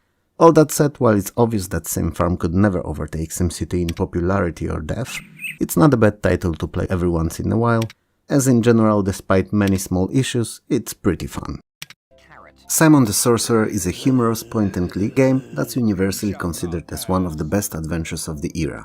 The inspirations by the Discworld novels are quite obvious, and there are also parodies of other famous books within the title, like The Lord of the Rings and Jack and the Beanstalk, to name a few. Story-wise, you're, surprise surprise, Simon, a teenage boy living in our world who shortly after his birthday is transported into a parallel universe of magic on a mission to save the wizard Calypso and defeat the evil sorcerer Sordid. The game engine used by Simon the Sorcerer is similar to the Scum engine used in LucasArts' games, being based on word commands. Inventory is at the bottom of the screen with game window above it. Presentation-wise, Simon is one of the best looking 2D games in the genre. And it's one of the most fun and enjoyable adventure games not only on PC, but of the whole 16-bit era. Space Hulk is a first-person, squad-based real-time tactical strategy. Wow, that's a mouthful. It's based upon 1989's board game of the same title and set in fictional Warhammer 40,000 universe. You're in charge of genetically enhanced space marines, and you battle your way through hordes of deadly aliens aboard huge derelicts known as Space Hulks. You can command your entire squad using an overhead maps, or each marine individually via first-person view interface. The stark contrast between heavy-armed and slowly moving marines and fast and deadly aliens results in a very horror-like atmosphere full of jump scares. Each mission starts with your marines in one of 2 start points, while the enemies spawn continuously from pre-established numerous entry points. Since having to manage all those marines at once is a lot, Some of the weapons offer an automatic overwatch, so marines armed with these would assume automatic overwatch shooting at enemies that enter their view paths. You can also temporarily freeze time to issue commands during those high-stakes battles, but the time of that pause is very limited, and to replenish it you have to stay appropriately long in real-time mode. Space Quest V: The Next Mutation is a sci-fi, futuristic and humorous point-and-click adventure game, and an obvious spoof of Star Trek's themes. This time, after traveling back and forth through time, our protagonist Roger Wilco is back in the Starfleet Academy, where he is both a cadet and a janitor. After cheating his way through Starfleet aptitude test, he is finally given a captain rank, janitorial ship to command, and a mission. It won't be long before he discovers galaxy-wide biohazardous trash dumping scheme, solve the mystery of disappearance of a fellow Starfleet captain, and encounter an agent of his old nemesis. As in most other Sierra's adventure titles of the time, story is quite fun and compelling, and the game's filled with quirky humor. But also, as most of their games, death is behind every corner. And dying in Space Quest V is as easy as it's always been. Perhaps it's something that Sierra's the only one to bank on back in the day, but quite honestly that's the single-handedly second biggest reason why I tended to favor adventure titles from other developers. First being text parsers used few years earlier. Star Trek Judgment Rights is a point-and-click adventure game following the courageous crew of the Starship Enterprise on 8 brand new episodic missions of exploration, scientific discovery and cooperation with new and exciting species. And it's also a successor to year prior Star Trek 25th Anniversary with slightly better graphics, music and sound, all working on earlier game's engine. The biggest difference between the two is that this time all episodes are not singular adventures. One of them is a direct follow-up to last episode from previous game, and half of the rest are following one bigger and ongoing story arc. Other than that, it's all the same again, with you controlling Captain Kirk and interacting with other crew members to solve various issues on the adventures that the Enterprise faces. If you're a fan of the show or general ideology behind Star Trek, you'll love it to bits. If you aren't, then it's just another adventure title that's pretty solid playing and with a decent presentation. Definitely one of the better ones, but not the best in the genre. Star Wars X-Wing is a space combat simulation set in the Star Wars universe. You get to pilot X, Y and A wing fighters against Galactic Empire forces. The graphics are full 3D, with flat shaded polygons and bitmaps only used for explosions and cockpit. It provides a very modern and realistic look for the game. For the time at least. X-Wing's gameplay is built out of 3 campaigns, called Tours of Duty, each with around 12 missions. And while you can complete them in any order, it's advisable to go through them from first to last as they build on each other story-wise. Missions themselves are also quite varied, from strike attacks through escorts and defense assignments to reconnaissance flights and capture operations, all eventually culminating in the famous attack on the Death Star. Even though I always preferred Star Trek to Star Wars, I have to say that X-Wing is quite good, so if you're at least a little bit inclined to play space shooters, there's definitely fun to be had here. Stack the Slack is a puzzle platformer in which you have to make sure to feed your younglings to complete each level. You feed them with grubs, and you have to guide those grubs through each level directly to your hungry children. You do so by blowing on them or nudging them past any obstacles. To complete the level, certain number of your young ones must be fed so that they would go to sleep. Many different mechanisms and machines are spread between the stages, and you usually have to use them appropriately to complete the level. While most of them see you walking or sliding to be precise on the floor, you can also move on the walls and even ceiling if needed. Stack the Slack is an interesting game that was released on basically all home systems that weren't consoles in 1992 and 1993, even 8-bit machines like Spectrum or Commodore 64. The one, the only, the undisputed king of versus fighting games in 1993. Street Fighter II: The World Warrior. Oh, what a game it was. I've wasted probably months worth of allowance playing it in the arcades. And when eventually it was released for home systems, I quickly jumped on the idea and got it for my Amiga. And it was slow, lacked so many frames of animation it often felt like a slideshow, and generally ran pretty badly, but I played it to death nonetheless. Few years later, when I got my first PC, I obviously tracked Street Fighter II down, and while it was not great, it was much better. Sure, calling it arcade perfect would be a stretch, but it was heaps ahead of the Amiga. The graphics were beautiful in full 256 colors with huge sprites and detailed backgrounds. And not being able to compare it screen to screen, I considered it identical to the arcade original. Music was as good and memorable as I remembered too. All 8 playable characters were included with all their regular and special moves, shouts, grunts and iconic stages. All 4 bosses that with later Turbo Edition would become playable were there too. Even the mid-fight barrel and car-destroying sections were ported to PC. It was a glorious outing. At least to my young eyes that by then haven't seen Street Fighter on any of the consoles of the time. I'm sure it's not difficult to guess that I've spent my fair share playing it on PC too, and while it was not the first time I played it at home, it was definitely the best. Well, at least until I saw it running buttery smooth on consoles. Strike Commander like Wing Commander is Chris Roberts' arcade simulation shooter. Sounds odd, I know, but hear me out. The game looks like a simulation, but plays like an arcade shooter, very similarly to aforementioned Wing Commander. Story-wise, for once you're not a soldier fighting for a particular nation, but a leader of a struggling group of mercenaries, so-called wildcats. You're based in Turkey, but your missions will take you pretty much to every corner of the world. Each completed mission nets you money that you use to finance your group. Oh, did I mention that the game takes place in alternate 2011, where global superpowers collapse or were severely weakened and fight for control of the remaining oil and petroleum sources? I didn't? Well, I guess I just did. Strike Commander's presentation is stellar. It may not be the very best looking flight combat game, but it's definitely one of the lookers among many samey ones. While technically speaking DOS had its own port of Amiga's Body Blows, Super Fighter aka Fatal Encounter was PC's answer to that very game. So, trying to cash in on Street Fighter's popularity while not offering gameplay of similar high quality. Unlike Body Blows though, Super Fighter actually offers interesting set of special moves for all available characters, big nicely designed sprites, interesting background locations and a pretty decent gameplay. Nowhere near the one offered by Street Fighter 2, but in the same time not as bad as the one in Body Blows. And longtime subscribers of this channel know how much I dislike Body Blows for its uninspired and boring gameplay and very limited moveset. As with most versus fighting games, Super Fighter is best played against a friend, and that's how I recommend approaching it. Not as a single player venture, but a way for a couple of friends to battle it out in an unusual heavy influence by the giant of the genre game. Back in the day I loved Syndicate. Its cyberpunkish futuristic setting coupled with simple strategy layer and mixed with action-packed squad-based arcade shooting was what I was definitely into. The future is dark and the world is run by corporations. You work for one of these and have to lead a team of cybernetically modified and heavily armed agents on a series of missions to take control of target countries so that they would fall under your corporation's control. These missions can vary in objectives and can range from capture or rescue of specific people to assassinations. Before each and every one of these you have to arm and cybernetically enhance your team to prepare them for what's to come. So understanding what was required for each mission to be completed successfully was a must. And properly gearing up made those challenges considerably easier. Syndicate was critically acclaimed and quickly became one of the most popular titles of 1993. I've spent disgusting number of hours playing it back then. But now, I honestly couldn't care less for it or its sequels. Funny how things change over time.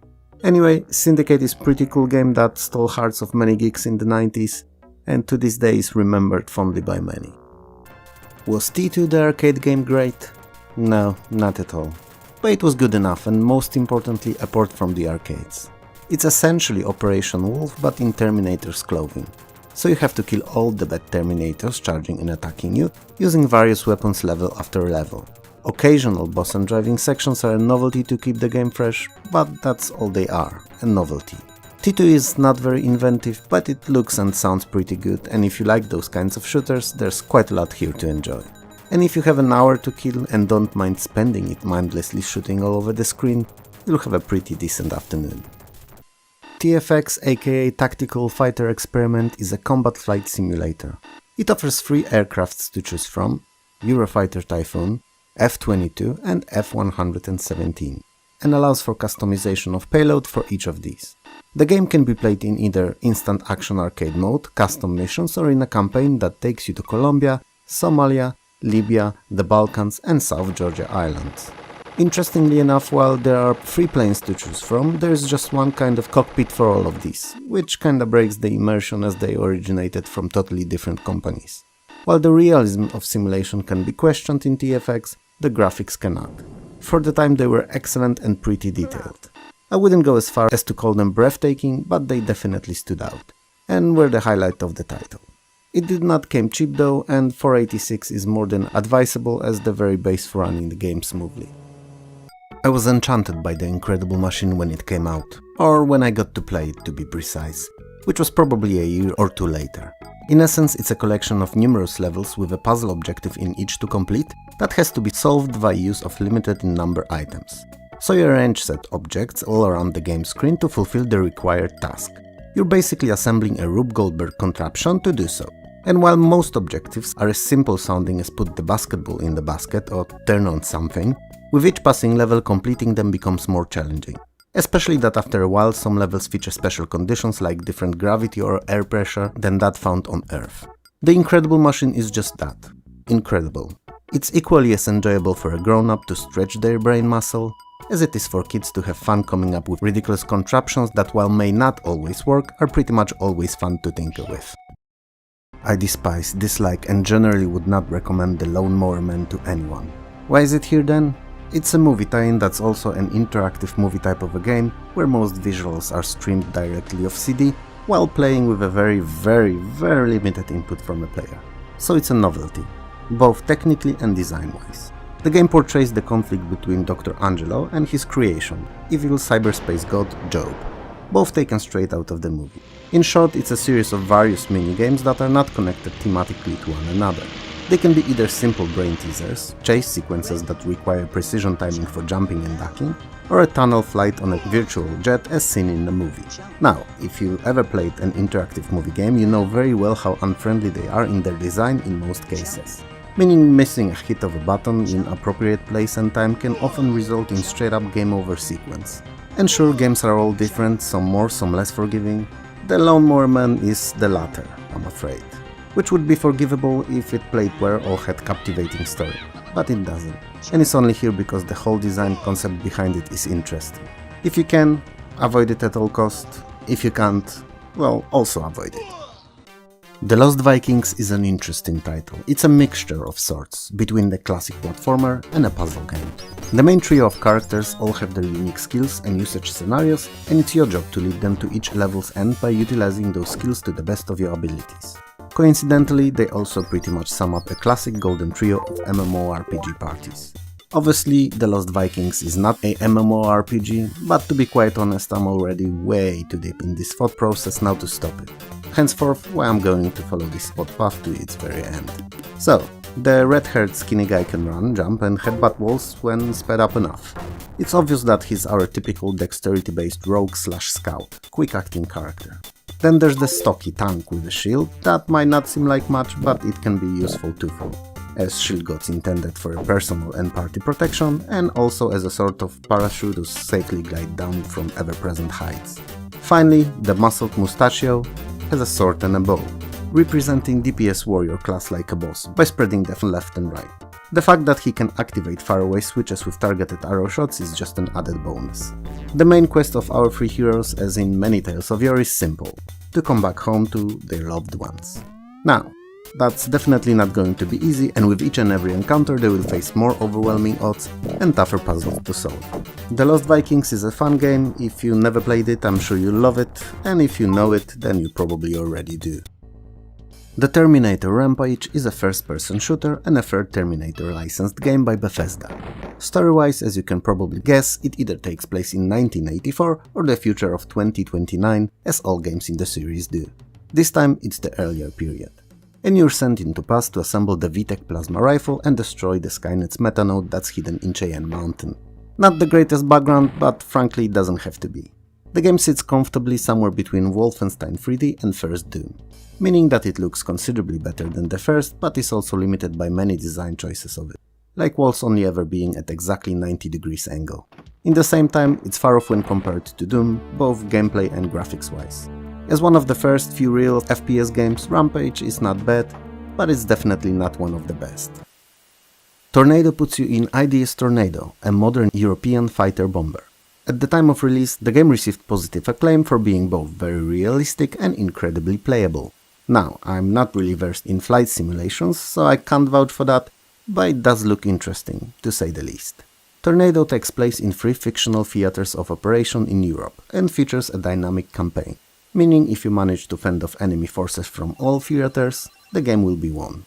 And all previously destroyed structures will not be featured in the locations in future missions. Campaign contains a full-featured mission editor which you can use to plot and synchronize multiple attacks, and is nearly as fun as the simulation itself. And I can pretty much guarantee that you'll no doubt spend a lot of time there. Ultima Underworld 2 Labyrinth of Worlds is a first-person perspective, smoothly animated fantasy role-playing and a successor to year prior's first game. After saving Britannia in first title, you're visiting the King's Castle, and as you do, the whole place is encased in an unbreakable shield, leaving all inside to die. And the only way to save yourself and everyone inside is to travel to numerous different worlds/dimensions, where you'll be locating important items and performing various tasks to weaken and eventually destroy the barrier. Generally speaking, Ultima Underworld 2 is identical gameplay-wise to its predecessor and only improved upon in terms of graphics. And even that, just slightly. But that's not a bad thing, as the first game was very well received and more importantly fun to play. So what did not need fixing was not touched and henceforth left unbroken. The only gripe I have with it would probably be that you can only ever play a good character. So if you try to play a negative one and dispose of important NPCs, some quests may become broken and game can potentially end up being impossible to complete. On the other hand, Avatar was always a savior and an example of all virtues, so this choice would be out of character anyway. The events of Ultima 7 Part 2 Serpent Isle take place 18 months after those from a previous game and end up with a conclusion to this large two-part storyline. The leader of Friendly Fellowship has disappeared and a map is found that points to the location of Serpent Isle, where Evil Guardian is still planning to destroy Britannia. Lord British once again sends Avatar and his companions to solve this hot mess. Serpent Isle uses same slightly modified engine as its predecessor did, and is also a real-time top-down view role-playing. It is however a bit more linear and requires some of the tasks to be completed at specific points for the plot to progress, which was not something earlier games did.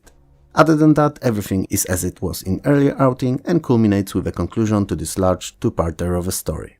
Serpent Isle is obviously best played after completing the Black Gate because it's a direct follow-up to it, but if you love RPGs and haven't played the first game, second can theoretically be experienced as a standalone title too.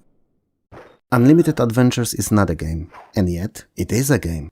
Hear me out. Unlimited Adventures is a tool, a creation kit if you will, that allows for creation of your own role-playing adventures using engine and assets straight from SSI's Goldbox games. Mostly those based on Forgotten Realms though. While the basic program comes with everything that you'll ever need to create your own games running on the engine, you can edit and modify assets to add new graphics or enemies if you'd like. So you're not limited by what's included in the package, and your only limit is your own imagination. Unlimited Adventures comes with a built-in complete example game, Heirs to the Skull Crack, which can be used as a template for your own creations.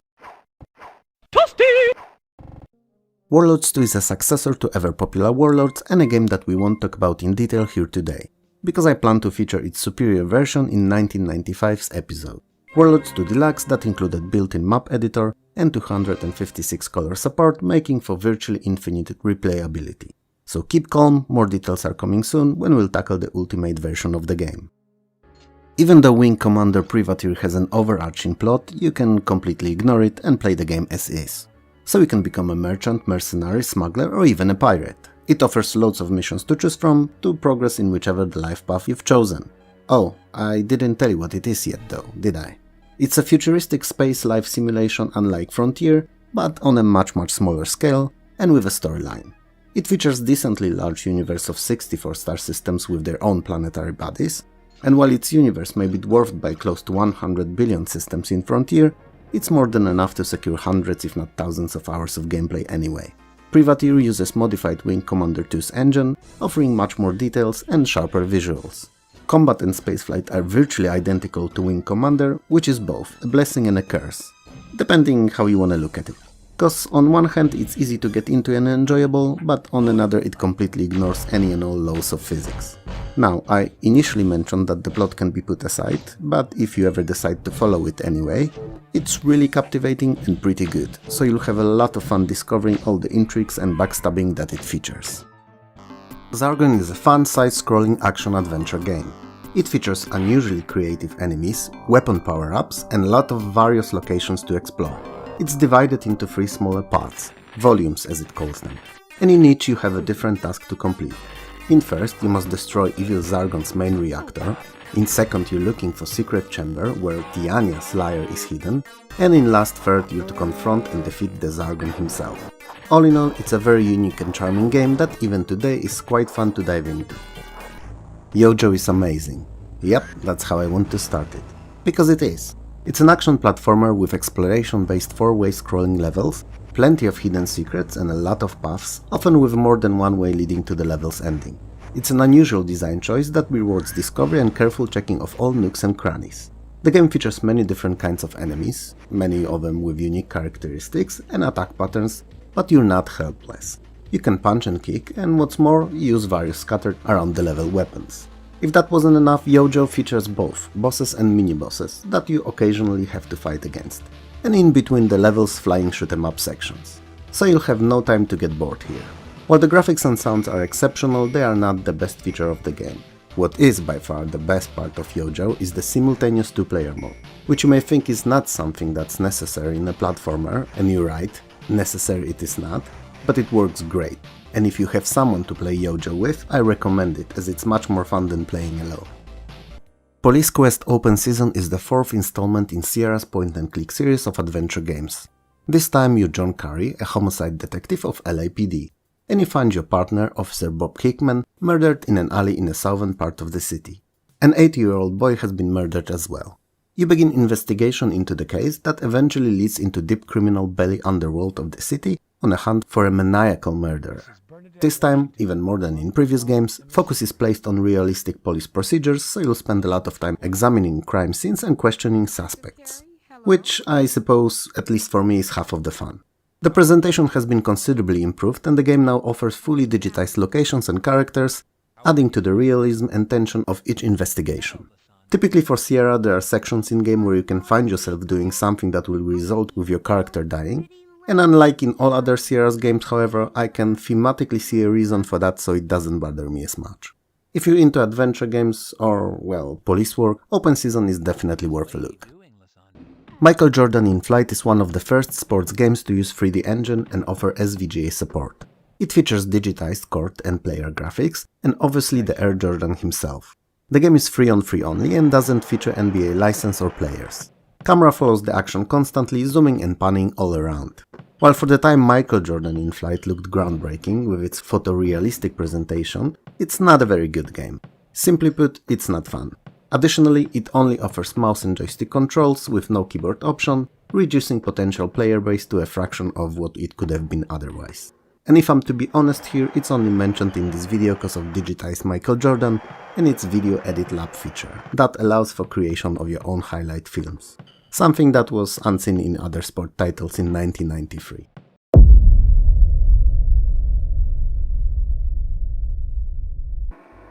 Aces of the Deep was my most favorite submarine simulation in the 90s.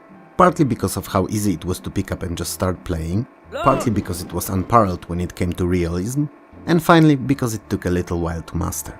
Since you can pick the exact start point of your campaign, you could in theory play through the whole World War II, starting in smaller U-boats, and along the way while getting promotions gain control of better submarines. And yes, mention of U-boats is not a mistake, as this time you don't play on Allied side, but take control of a German sub. Graphics wise, I gotta say that despite the low resolution, it still looks great today, and sounds are as realistic as I could imagine them being in a submarine. Sure, I've never been in one, but that's how I imagine it sounding with all the beeps, bops and dings. If you're in the market for a good sub-simulation, there's hardly anything better available. Al-Qadim, The Genius Curse is an action role-playing set in Al-Qadim's offshoot of AD&D campaign. After years on the sea with Sinbad, you return home to wed your beloved Kera, Caliph's beautiful daughter. But when you come back, you realize that not everything is as it should be. Al-Qadim is your typical RPG with many characters to meet and talk to, different locations to visit and explore, quests, simple moral system, and dungeons to fight your way through. Leveling up allows for raising stats, and special items can also influence this in a positive way. You can use melee weapons, slingshot for ranged attacks, and cast magic spells. Al-Qadim is a very unique and worth revisiting title if you don't mind a bit demanding combat. Alien Legacy is a trifecta. Part global strategy, part colony simulation, and part game of planetary exploration. The game is divided into rounds, even though it's in real time, so each round covers a period of roughly 2 weeks, and the time runs whether you're active or not. In Alien Legacy, you'll be discovering new planets and colonizing them. You'll invest in research, constantly striving for new tech, and eventually will have to face various crises that will no doubt happen, as they're scheduled to start when certain in-game conditions are met. Alien Legacy is a very unique, if often overlooked title that has been criminally underrated when compared to more popular, but much simpler and less entertaining Outpost. Eureka! Alone in the Dark 3 is the last in the series of survival horror adventure games.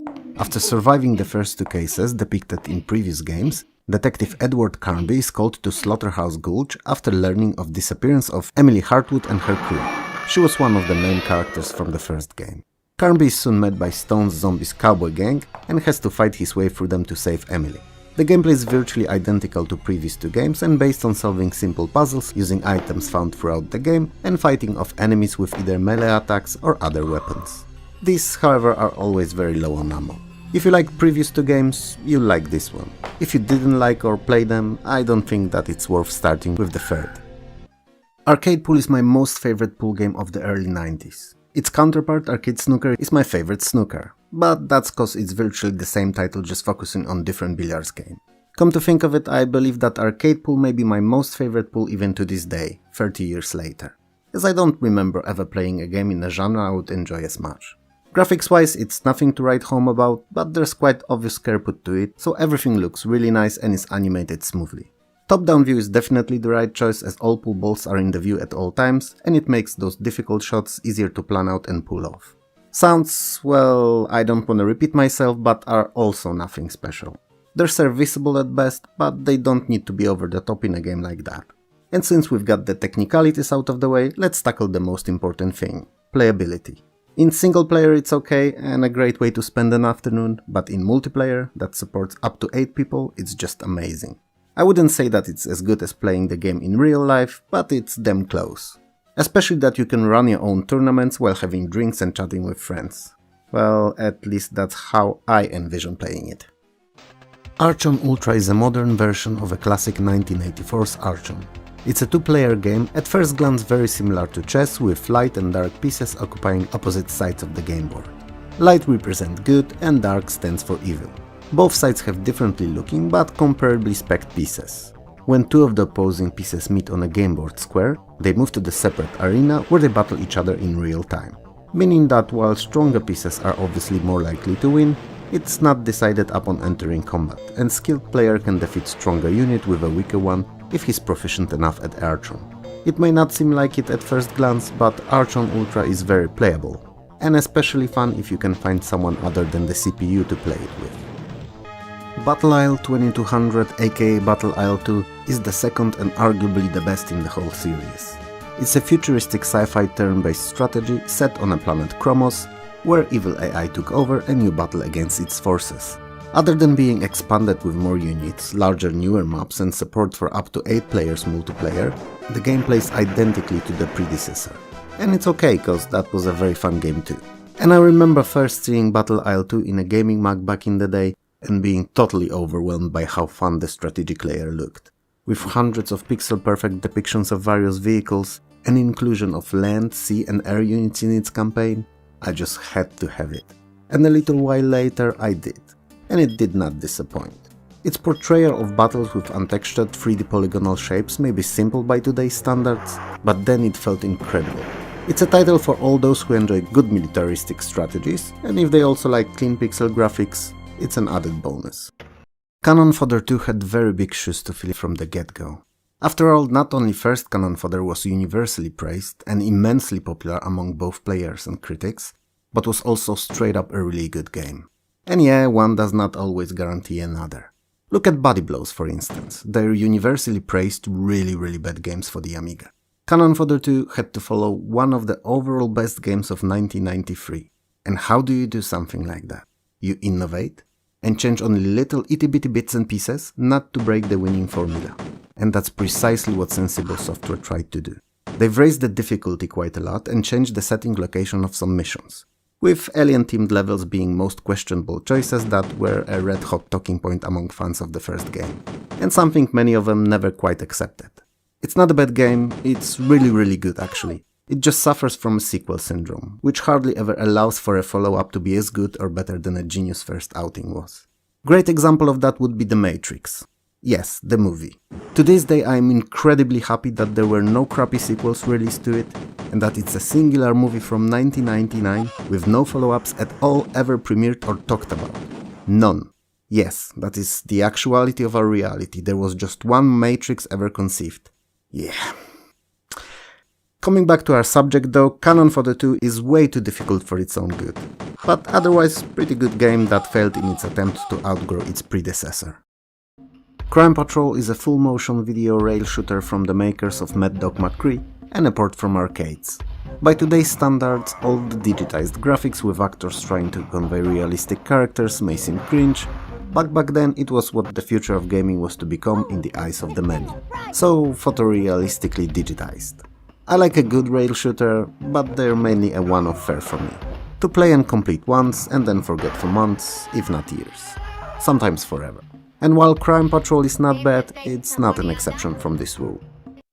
Dawn Patrol is World War I themed flight combat simulator that succeeded by being different than the other games set in a similar period, and by not competing directly with Amazing Red Baron. Unlike most flight simulations, Dawn Patrol does not focus on a campaign or a career of a singular pilot, but serves gameplay in the form of a storybook, where you can relive many of the famous World War I air combats, often being able to choose what side you want to fly for. Sounds and graphics are pretty good, especially in SVGA mode where it easily supersedes Red Baron, but sadly lack of any noticeable difference other than the visual between aircrafts is that disappointing. Desert Strike Return to the Gulf is an isometric shooter taking place in a fictional Gulf War-like setting. You're in control of an Apache helicopter with a tail of Comanche, a concoction like no other, and an odd choice that escapes my understanding. Unless there were some underlying licensing reasons, but I have no way of knowing that now. In Desert Strike you will perform various missions ranging from destroying enemy installations to rescuing hostages, and have free weapons at your disposal to do so. A machine gun, Hydra, and even more powerful Hellfire missiles. Since all these and fuel are limited, however, you have to keep either finding containers with gas and weaponry, or come back to beach drop-off point near start location from time to time. This PC outing is excellent, even if a bit overshadowed by a near-perfect Amiga version. If you ever wondered how it was to be Henry Ford, car manufacturing magnate, wonder no more. Detroit is a game that will place you in shoes of such individual, or wannabe with a bit of cash and plans and hopes for the future. As you start at the bottom and the road to the top is not a short or an easy one in the slightest. Detroit is a title for those who love graphs, numbers, stats and a lot of planning, as that's what you'll mainly be doing.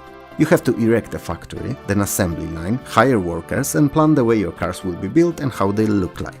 And they can be anything from your everyday sedans through pickups to vans, off-roads and everything in between, with each of the components being of various technological and material quality. So aside from manufacturing and selling vehicles, you'll have to stay on top of the research too, making sure that you don't fall behind the competition. Always innovating and introducing new solutions to previously non-existent problems that surface along with your customers as newfound requirements.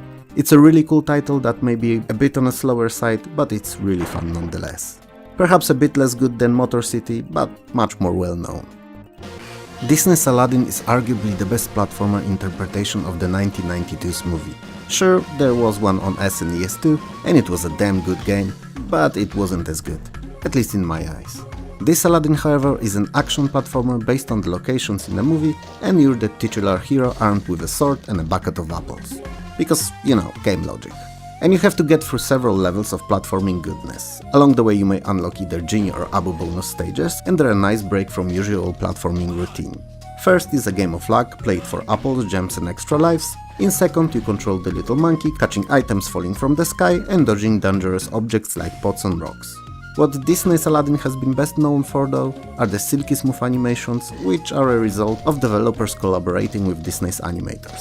For me, however, it was always the soundtrack that took the cake with this one. It's just so good, especially in the first level.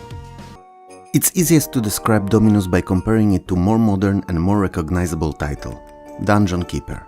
Because in a way that's precisely what Dominus is, just in 2D, not in dungeons, and released few years earlier. You're in charge of protecting the kingdom, and enemy clans will attack you from all sides. So you will have to order your generals and monsters into combat, lay traps, use offensive and defensive magic, all to defend your castle and your land. You can also use spies and interrogate the enemies, and even take the fight into your own hands, if needed. Dominus is a fun and innovative title that most would find entertaining, even if just for a little while. After defeating hordes of demons on Mars, our hero returns to Earth, only to find out that demons have already invaded it, and it's up to him to save humanity again. Doom 2 is basically Doom 1, but better. It plays identical to its predecessor, which is good because by 1994 Doom's gameplay has been every Amiga and 286 user's wet dream. It could be argued that it was a lazy outing, only adding one weapon in the form of super shotgun, bigger levels and more monsters, but since that was precisely what fans of the first game wanted, Doom 2 was a huge success. The fact that it was pretty much modding friendly from day one extended its life and replayability near indefinitely, and numerous various themed total conversions started popping up basically within weeks from Doom's release. Quite notable among them was the Mortal Kombat themed one, which may have not been the best of them gameplay wise, but was definitely one of the more interesting ideas Doom Engine was used for. In short, if you played first Doom or any other FPS and liked it, you'll love Doom 2. If you didn't enjoy it, however, chances are you won't change your mind because of it. Dragonsphere is a point-and-click adventure not unlike those by Sierra or LucasArts. Young King Kalash has been imprisoned by evil sorcerers and has to defeat him and escape his captivity. As you do, you'll realize the truth behind Kalash's identity and will uncover a hidden sinister plot. Dragonsphere is very middle of the road. It's not great when it comes to story, not in terms of graphics and sound, and also not when the gameplay is taken under consideration. It's okay in each of these, but doesn't excel in neither. All that must make you wonder, why is this game hidden at all? Well, while neither of the parts is beyond the average, when put together, they form a surprisingly fun and very playable package. With many twists and turns to the story, numerous puzzles, even if mostly inventory based, and vast branching dialogue trees. Fans of the genre will love it, others should give it a go and make their own mind about it. Ecstatica is a 3D survival horror action adventure. You're a lone adventurer who, after getting to the village of Tirich, realizes that it had been invaded by unknown horrifying monsters, and sorceress Ecstatica has been imprisoned in permanent slumber caused by unholy sleep spell. And it's up to you to rid off the monsters, save villagers and awaken the sorceress.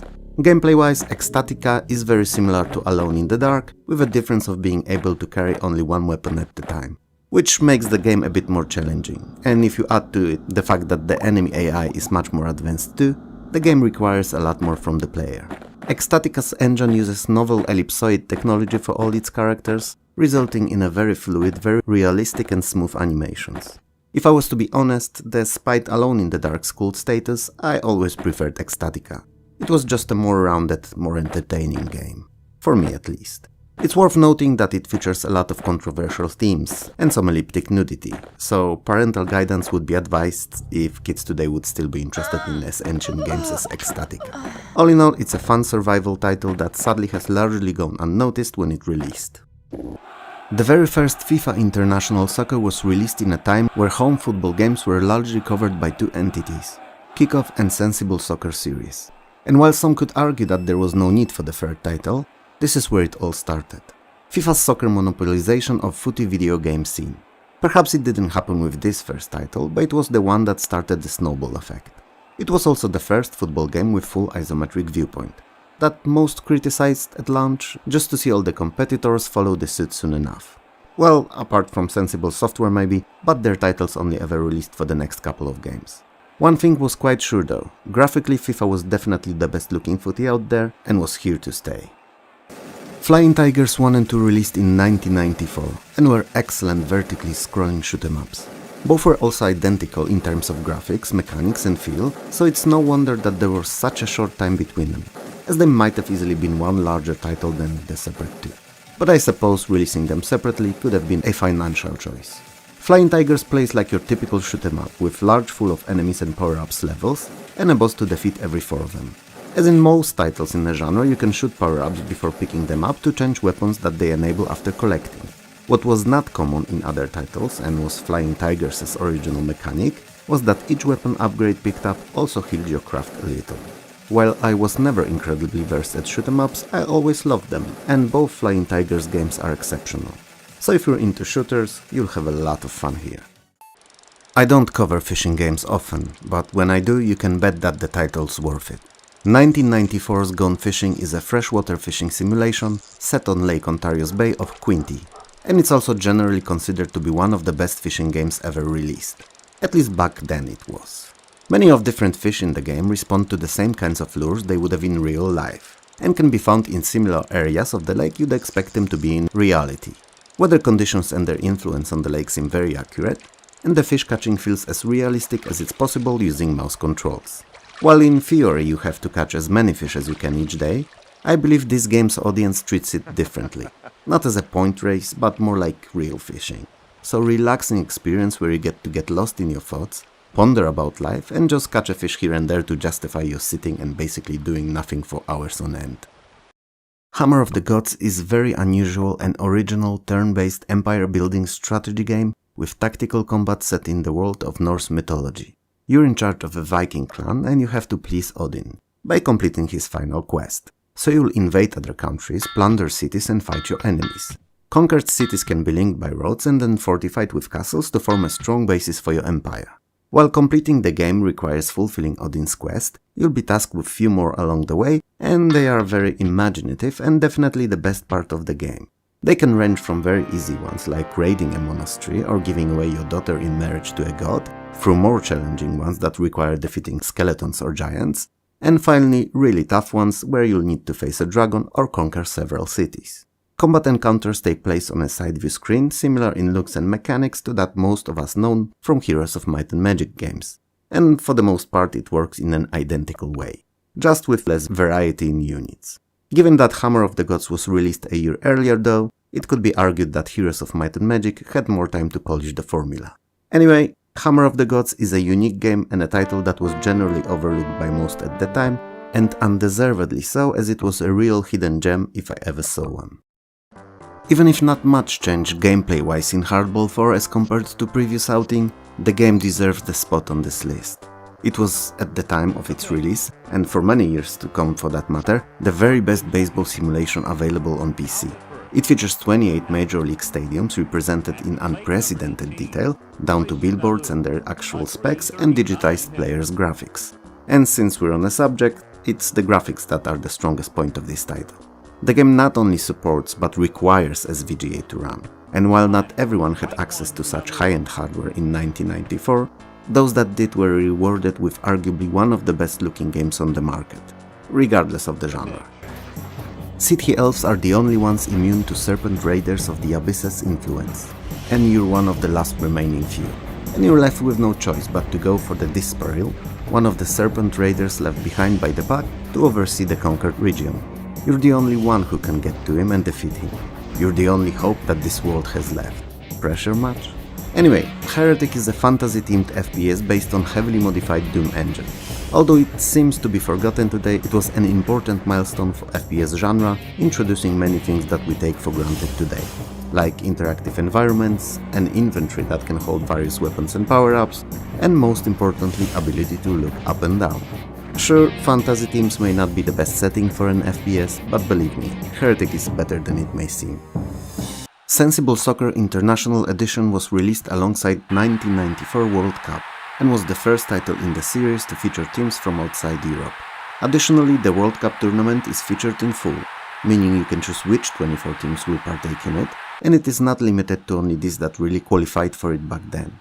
For the first time in the series, there's also an on-screen referee, and all the player and team's data has been updated to the current at the time squads. Gameplay-wise, it's the same as it's always been, so a very fun yet challenging game. And an ultimate version of it too. Well, at least before the first sensible World of Soccer was released a year later. Iron Seed is a game of exploration, trading and strategy set in a distant future in a faraway corner of the Milky Way galaxy.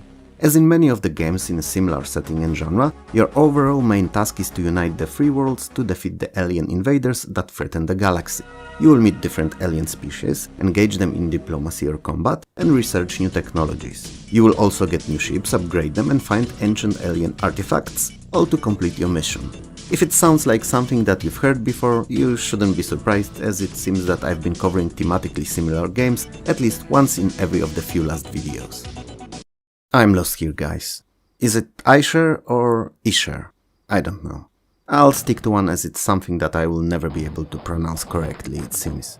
So Aisher 3, The Seven Gates of Infinity, is universally considered the weakest outing out of all three games in the series. But it does not mean that it's a bad game. It was just unlucky to follow the best second title without innovating and changing anything for the better. As with the previous game, you can either create a new party at start or import one from any of the previous titles. The semi-open world of the second game was dropped for this one, and instead it came back to the roots of dungeon crawling, offering 5 different mazes, each in a different location. The puzzles are a bit on a tougher side too, meaning they will require a bit more thinking or a lot more trial and error, whichever you prefer. If you played the previous 2 titles, you'll know everything that there is to know about this one. If you haven't, it's best to start with the first one anyway. Because of how fast he moves and how quickly he gains momentum, Just Jackrabbit is often compared to Sonic the Hedgehog. But in reality, apart from the speed, they have nothing in common. And good, cause while this may sound controversial, I prefer Just Jackrabbit games to Sonic. They're just more varied in their design. Anyway, the game is an action platformer where you're a, well, rabbit armed with a blaster and have to dispose of tons of enemies in very colorful and well-designed levels. Along the way you'll collect various power-ups and weapon upgrades, as each consecutive level is more and more demanding. Oh, and did I mention bonus levels that play entirely in 3D? I didn't? Oh, well, in bonus levels you'll race headlong through a racetrack, amassing points in given time limit. Just Jackrabbit is beautiful, full of charming looking and smoothly animated characters and beautiful backgrounds. Honestly, other than Super Frog and Fury of the Fairies, which are just groundbreaking and there's no competition with them really, Just Jackrabbit is probably the best action platformer on those in the first half of the 90s. And every fan of the genre should check it out. If you liked Wings of Fury, you'll love Jet Strike. It's a more varied, bigger, and in my opinion better game. Sure, the controls are not as intuitive and not the easiest at start, but when you get used to them, they feel very natural.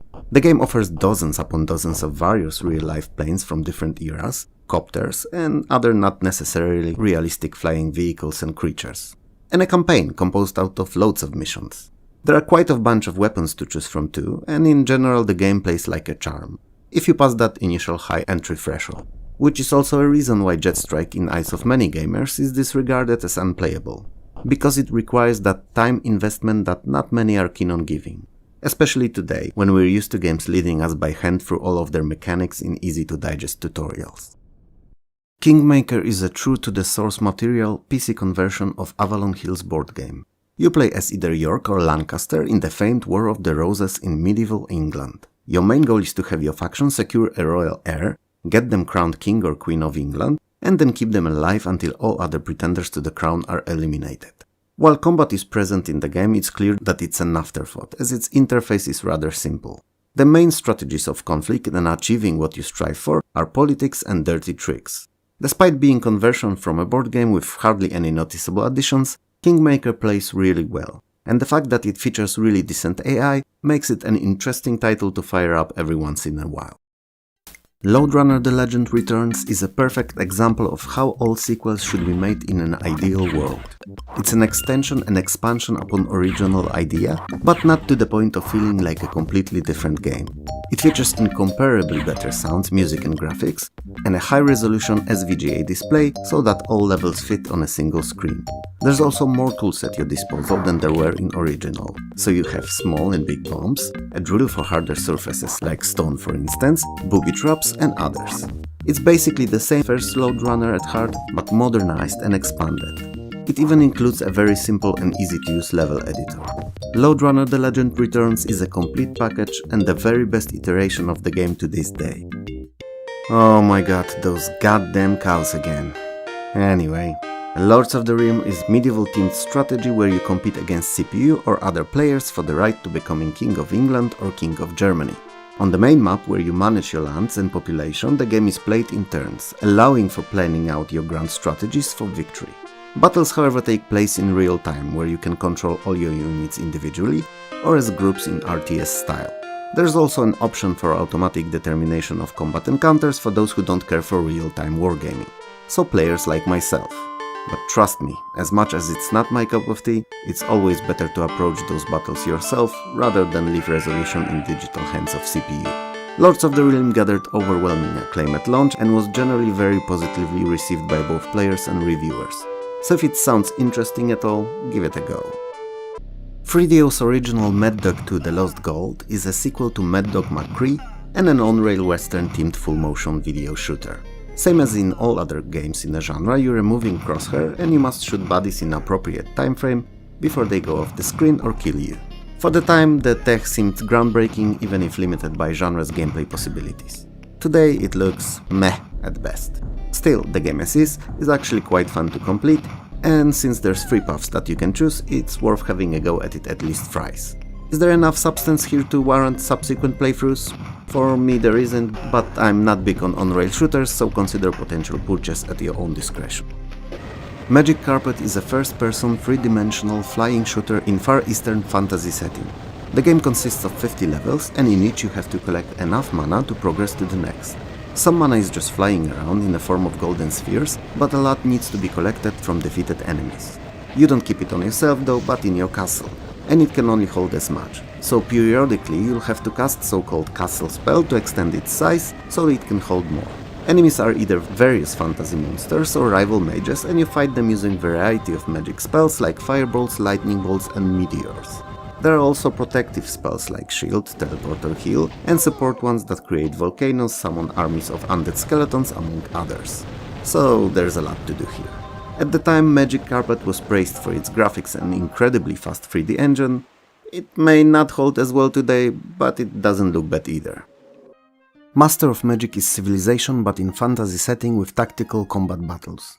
And that's the best way I know to explain what it is. You'll spend majority of the game on a 2D top-down view map similar to that of Civilization, and you will move your units and armies over that map, uncovering terrain, fighting monster enemies for treasures or capturing nodes. Secured nodes provide mana, which is used for researching new spells. You will also build and expand cities so that you could train new and support existing armies. I suppose it's no surprise now that the city management is near identical to that of Civilization.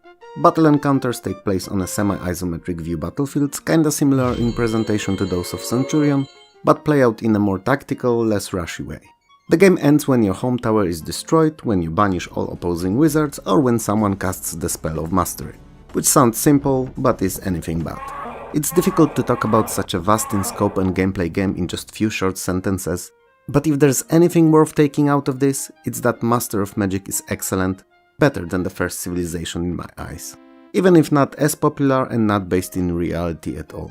And sadly, never gained big enough popularity to secure a reasonable direct follow-up. Spiritual successors were released by other companies years later, but that's a subject for another video. If there is one thing it could improve on, however, it would be the addition of multiplayer, as it's only single player and it's a waste. Micro Machines proved that games don't need groundbreaking graphics or the orchestral soundtrack to be amazing. In the end, it's gameplay that's all that matters. And Micro Machines has it in heaps. While as a single player title it's not great and just your run-of-the-mill top-down view racer, in multiplayer against a friend it's amazing. Racing those tiny toy vehicles on kitchen counters, pool tables, sandboxes and many more locations around the house is hella fun. And the fact that each car handles differently and every track is a unique location extends the life of this tiny racer considerably. While first Mortal Kombat was undoubtedly an incredible fighter and a breath of fresh, or rotting flesh-scented air actually, second was considerably more polished. It offered nearly twice as many characters to choose from, each with many more new special moves, more fatalities and stages. In short, Mortal Kombat 2 is a much bigger game than the predecessor in every scope, and it shows. It's not all sunshine and rainbows though. Mortal Kombat 2 has a huge, gigantic issue. CPU opponents cheat. Quite literally they do. Countering your attacks even before the animation for them starts playing and not having same timing requirements on special moves. There's an amazing YouTube video by Modern Vintage Gamer that I've linked in the description below that disassembles the game piece by piece, proving that the CPU cheating actually occurs and how it's done. It's a good watch if you're interested in the subject, that is. But fact that it's broken game in single player does not mean that it's a bad game. On the contrary. Mortal Kombat 2 is incredibly fun to play against a friend when play feels fair for both players. And one versus fighter that I've probably played the most in early 90s with friends against each other, as we all had that arcade Mortal Kombat fever. It goes without saying that presentation is beautiful, near arcade perfect in fact. And the game runs like a charm on 486, and some faster 386s too. Motor City is like Detroit, but arguably better. Although most people never really knew about it as it had a very limited English release, being mostly sold in German. That said, it's a very good business simulation when you run a car company, starting at the beginning of 20th century and going all the way through to the modern age. You begin as an owner of a small startup and have to build it up and expand it, eventually opening new branches and hiring more and more workers and engineers for your factories. You'll design cars, research new technologies, and will try to better the competition. Motor City is a definition of a hidden gem. Very sparsely known but fun, and surprisingly deep, especially in its business and financial layers. NASCAR racing was groundbreaking when it came out. While it was very nice looking and supported SVGA high-res mode, it's not the graphics that it was best known for, as they were neither flashy nor extremely varied. These were, after all, stock NASCAR cars on round tracks, so not much could be here to show off. Anyway, what NASCAR racing was best known for was its simulation realism and ability to tweak it to individual gamers' skills. So even those who were not versed with realistic racing games could enjoy it. On the other hand, hardcore gamers had the most authentic NASCAR experience money could buy. Other than the real thing, that is. Centrifugal force, drifting, collisions, damage model and even drafting were included and properly simulated. Upon its release, NASCAR racing was incomparable to any other racing game available. I don't say it often about those early 3D and racing games, but NASCAR racing is quite fun even today. Nova Storm is a sci-fi space on-rail shooter with live motion backdrops. And it would be just one of the many and nothing special, since 1994 was the year when tons of these were released, mainly ports from 3DO, but there's a gimmick in this one. Nova Storm has virtual invisible hooks into pre-rendered video background environment, meaning that if your ship moves into the path of an object depicted in the video, it will hit it and your craft will take damage. It may not seem like much now, but back then it was a step up from your regular on-rail pre-rendered shooters, where in reality the only interactive objects on the screen were the crosshair and its targets. Despite what I just said, Nova Storm is not a bad game. It's not a good one either. It's meh, neither here nor there, but I suppose it could be said about the whole live motion video on-rail shooters genre really. 1989 gave us one of those sci-fi movies that were so bad that they ended up being pretty damn good actually. Robot Jox, a futuristic story of East versus West, where there's no regular war anymore and all the conflicts between both blocks are solved with use of giant mechs operated by pilots, the titular Robot Jox. I don't wanna say that One Must Fall 2097 is based on that movie, but it kinda looks like it. With a slight difference, One Must Fall 2097 is actually pretty good and very innovative. What is so special about it then? Well, it's a versus fighter with all encounters taking place in cage-like arenas. The twist being that you can choose one of 10 characters and control one of 10 huge mechs, mixing and matching them together. Both characters and robots can be improved between the fights role-playing style, and despite that it may seem like an unnecessary addition, it actually adds a lot to the fun factor and is the main reason I'm talking about One Must Fall here at all. I'm pretty sure that not only then but even today there's no versus fighting games that would allow for really game-changing upgrades as the game carries on. Oh, and it also features finishing moves, so there's that too. If you like fighting games and never played it, I can pretty much guarantee that it's one of the most original and unusual games that you've ever had your paws on. Pinball Fantasies is my most favorite computer pinball of 2D era of games. Ball physics and graphics have been slightly improved over the predecessor, and in general Fantasies feels like a bit more polished product than anything that came before. In fact, even better than some games that came after. It contains 4 different tables that are pretty realistic, offering more variety and things to unlock, trigger and get points on than any other game in the genre before it. And with use of dot matrix displays simulated in the game, some minigames on it are also available when unlocked by special events. The tables are Partyland, my favorite funfair/amusement park themed one, Speed Devils, a racing table that I spent the most time playing as a kid against my cousin who was a car nut. Then there's a $1 billion game show. My best friend at the time did some crazy high scores on it and it's a TV game show themed table. And finally, Stones and Bones, a better version of Nightmare Table from Pinball Dreams. Pinball Fantasies is amazing and one of my absolute favorite games in the genre to this very day. It's worth playing whenever you accidentally land on a folder where you have it installed. Pizza Tycoon is a humorous business simulation and management game made by Software 2000, a German-based surprise developer. You know, this began as a running joke some videos ago that the German developers made the best management games in the 90s, but as we went more and more in depth with them throughout the Amiga Gaming History series, and now DOS one too, it became clear that if it was anything, it definitely was not a joke but a rock-solid fact.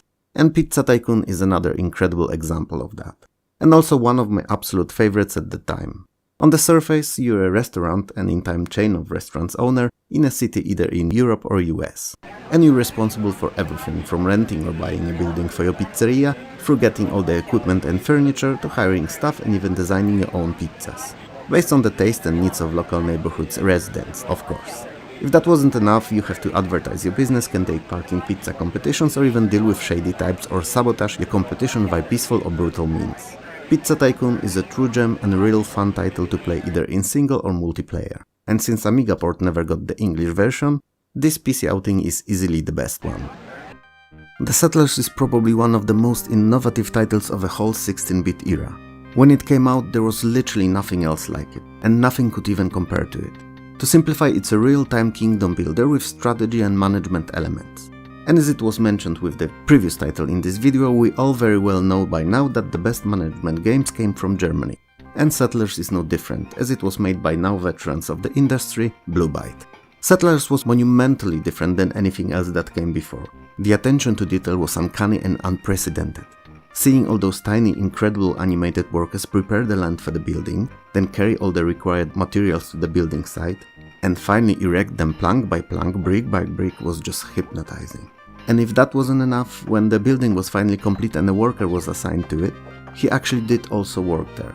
For instance, a farmer went around his farm planting crops, and when they grew over time and were ready for harvest, he would mow them and then carry to the mill where another worker would grind them into flour, which then in turn baker would make bread out of in his own building. Not to mention that underneath this wonderful world was a very deep and complex system of needs, where supply and demand were crucial and all the available resources had to be carefully managed. To my young mind, Settlers was just enchanting and I couldn't get enough of it.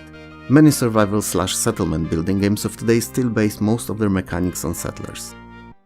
On the first glance, colonization looks like a reskin of Civilization, but the fact that it uses similar tile-based engine is the confusing factor here, as despite some similarities, it's an entirely different game.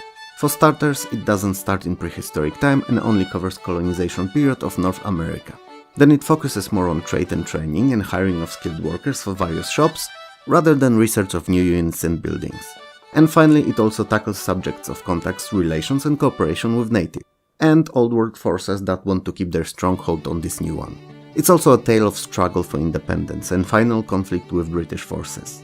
I wouldn't say that it tells the story of conquest of the New World as it really was, but as a background for an interesting strategy game, it works great. It's a cool title worth having and being played by any true strategy aficionado. Attention! Following 2 minutes will be filled with biased and personal feelings towards this game, so keep that in mind. Super Frog is my most favorite platformer of the 90s and actually one of my most favorites to this day. I'm sure it's not a surprise to those who'd seen my review of it or my older top 10 Amiga platformers video. A video I should really remake as it's a bit outdated by now. But the sentiment stands nonetheless. And yeah, I love Super Frog. The game is really huge. There are 24 regular levels divided into 6 differently themed worlds. 2 special horizontally scrolling shoot-em-up sections and a final boss fight against the antagonist of the game, the Evil Witch. The levels scroll in all 8 directions and often backtracking is required to collect plenty enough coins to open the end level door. Super Frog is just chock full of hidden areas and coin caches. In virtually every single level there are numerous hidden passages that you have to hunt down and uncover, and coins stuck in least expected places like unusual cloud formations, oddly placed mushrooms or paintings. The enemies are aplenty and different in each world, divided into those that can be defeated by either jumping on a Mario style, or with a use of your collectible yo-yo like green projectile, and those that are indestructible and simply have to be avoided. All of them often have their own patterns of movement and attack, or other underlying mechanics that are worth keeping in mind. And finally, Super Frog is, well, super, but only because it can use many of the spread across all levels pickups. Some of them are speed up or speed downs, others are energy refills, but the most important are a green projectile, wings and invincibility in the form of invisibility.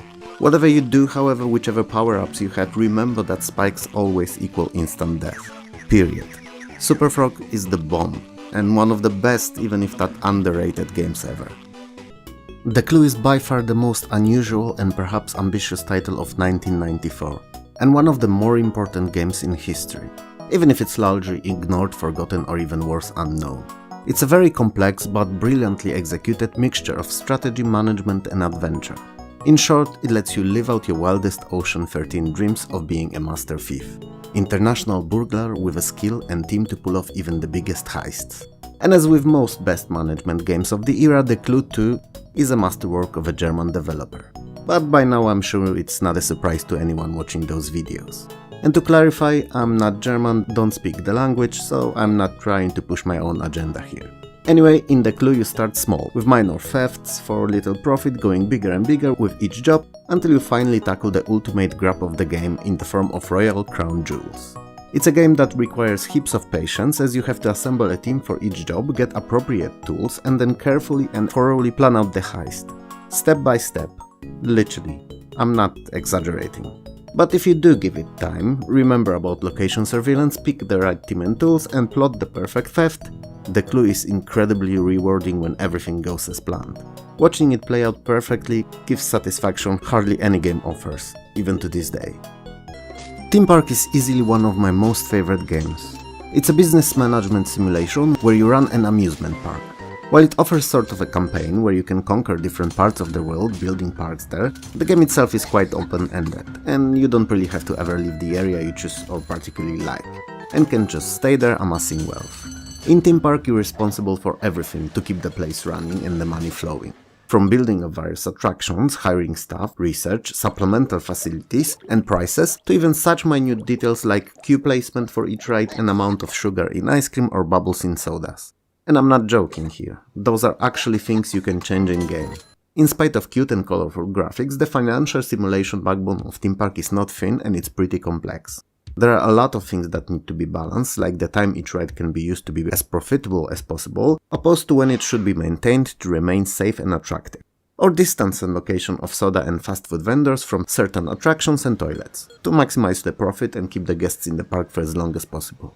Theme Park is an amazing game, first in Bullfrog's Theme series, and a title that's full of quirky humor and unpredictable situations.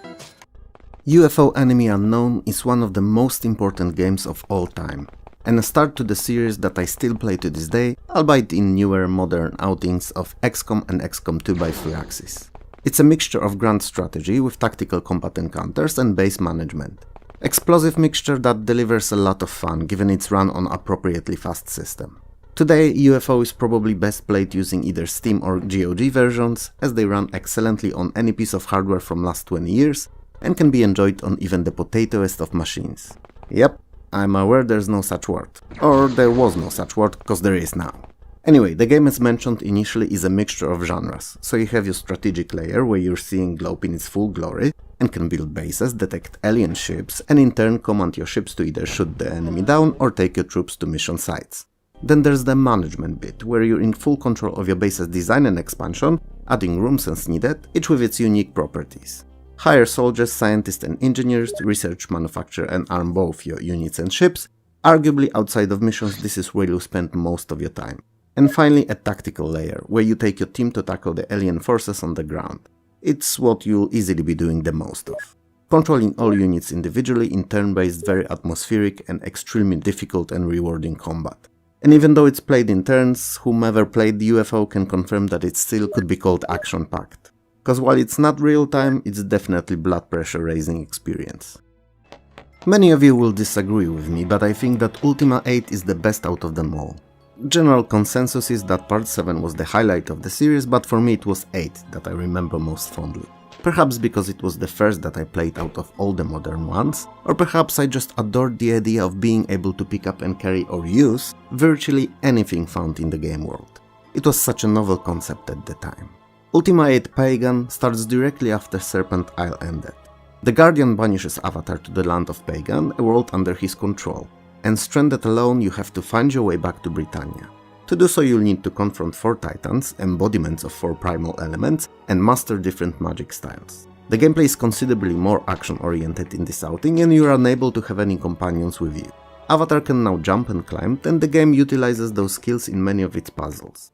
The leveling system from previous outings is abandoned, and all skills are raised with use, meaning the more you use them, the faster they will progress. Dialogue has been revamped as well, and this time instead of topic-based interaction, Avatar has set of selectable responses for conversations. Even if Ultima 7 is more well-known and more recognized title, Ultima 8 was always one I gravitated more to.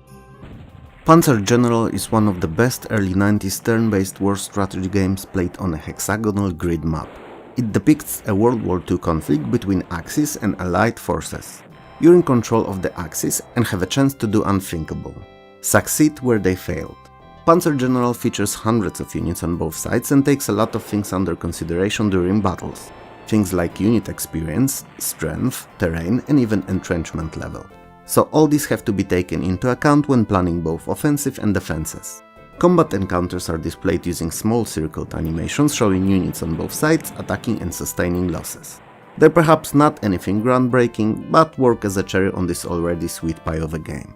Interestingly enough, Panzer General was one of the very few strategy titles that kept units, ammo and fuel in mind as resources that were finite and could be depleted. It was a truly amazing title that started a whole series of games, spanning numerous other entries. And there were Panzer General 2, Panzer General 3D, Panzer General 3 Scorched Earth, Panzer General Allied Assault, Panzer General Russian Assault, Allied General, Pacific General, Star General, and my personal favorite, Fantasy General. Some of this we'll talk about in future videos. That said, this huge franchise was very unique in that basically all titles in it were pretty good. And that's not something that's easy to achieve over so many games. Pinball Dreams 2 is not what it may seem to be.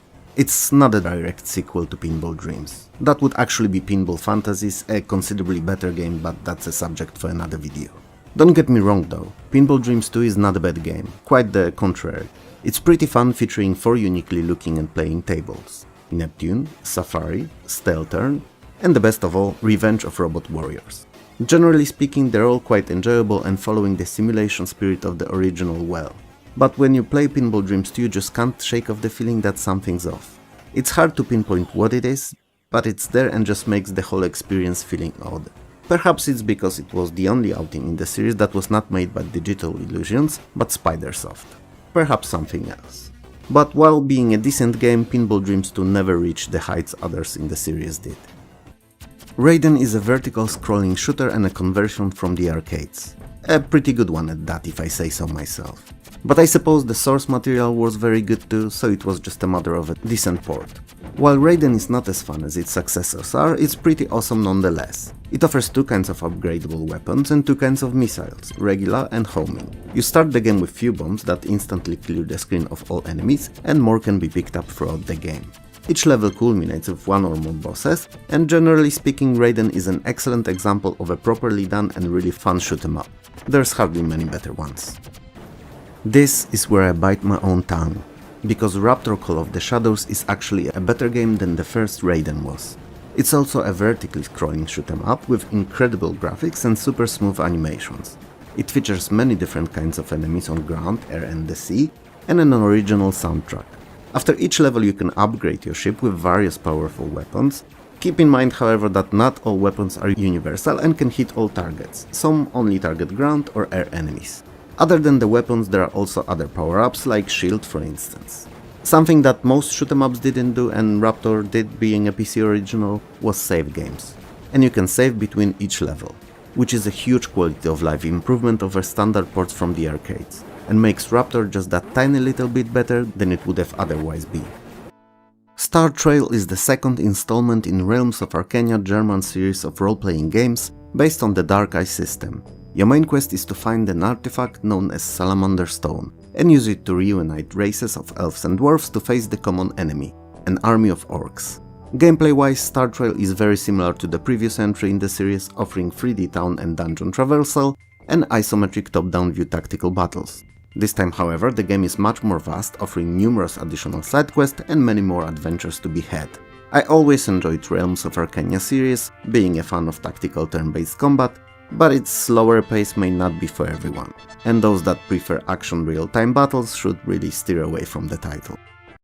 Relentless, aka Little Big Adventure, is an action-adventure game viewed from top-down isometric perspective. On a beautiful planet of Twin Sun, 4 races lived in peace and prosperity, until an evil mad scientist, Dr. Funfrog, invented cloning and created an army of clones to take over control of the planet, effectively becoming a dictator.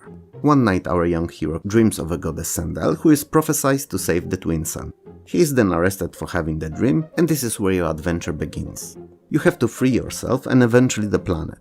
As in most adventure titles, many of the puzzles are solved either by dialogue or use of gathered items, but not all. And your character can assume one of 4 stances.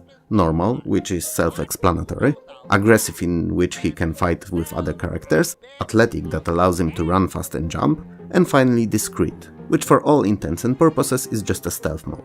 The game is very unique and offers quite a few novel concepts. It's one of those titles that was not very popular but deserved much more recognition than it ever received. King's Quest VII The Princeless Bride is a point-and-click adventure with beautiful SVGA presentation and the 7th part of ongoing King's Quest series of games. By a set of unfortunate events, Queen Valanis of Daventry and her daughter Princess Rosella are transferred to another world, ending up in 2 different parts of a land known as Eldritch, with Princess Rosella unfortunately being transformed into a troll. They must find each other and eventually defeat an evil sorceress who plots to ruin the kingdom. Unlike in previous games, icon-based interface is dropped in favor of smart cursor that clicks of are used for interaction with all characters, objects and environment. The game is divided into chapters, alternating between the Queen and Princess as protagonists. King's Quest VII is a pretty good game with an incredible cartoon-worthy presentation. Robinson's Requiem takes place in a far-off future when humanity achieved faster-than-light travel, but still haven't explored the galaxy in its entirety. So, to chart new and unknown areas, explorers named Robinsons are sent on scouting missions. Most of the time they are criminals and in general individuals deemed dangerous to society. Even more so, their ships are usually sabotaged so that they could never come back. You're one of those Robinsons stranded on a remote alien planet with a mysterious telepathic woman. As it turns out, she knows the way of the planet, so you'll have to work together to escape. Robinson's Requiem mixes pre-rendered sprite character models with voxel terrain environment and is played from the first-person perspective. At any given point, the game keeps track of over 100 variables, from your character's temperature, through any potential illnesses like flu or malaria, to injuries, which untreated may become infected and even lead to an amputation or death. All the tools that you need to use to achieve your final goal you'll have to make yourself. And overall the game is a mixture of survival simulation with crafting. Robinson's Requiem is one of the most unusual and unique games not only of the time, but to this day. So if you enjoy novel titles, it's definitely not one to sleep on. Rise of the Triad is a first-person shooter based on modified Wolfenstein 3D engine, which allowed it to incorporate multiple heightened levels, stairs and boost platforms that launch players upwards. Story-wise, you're trapped on an island in dangerous Madman's fortress and have to escape it shooting your way through thousands of bodies. Rise of the Triad offers a lot of different regular weapons to find and use, all with unlimited shots, and special stronger ones with limited supply of ammo. Enemies, while mainly humans, have different weapons and very varied attacks. Some of them can steal your weapons, others shoot net traps that you have to get out of, and so on.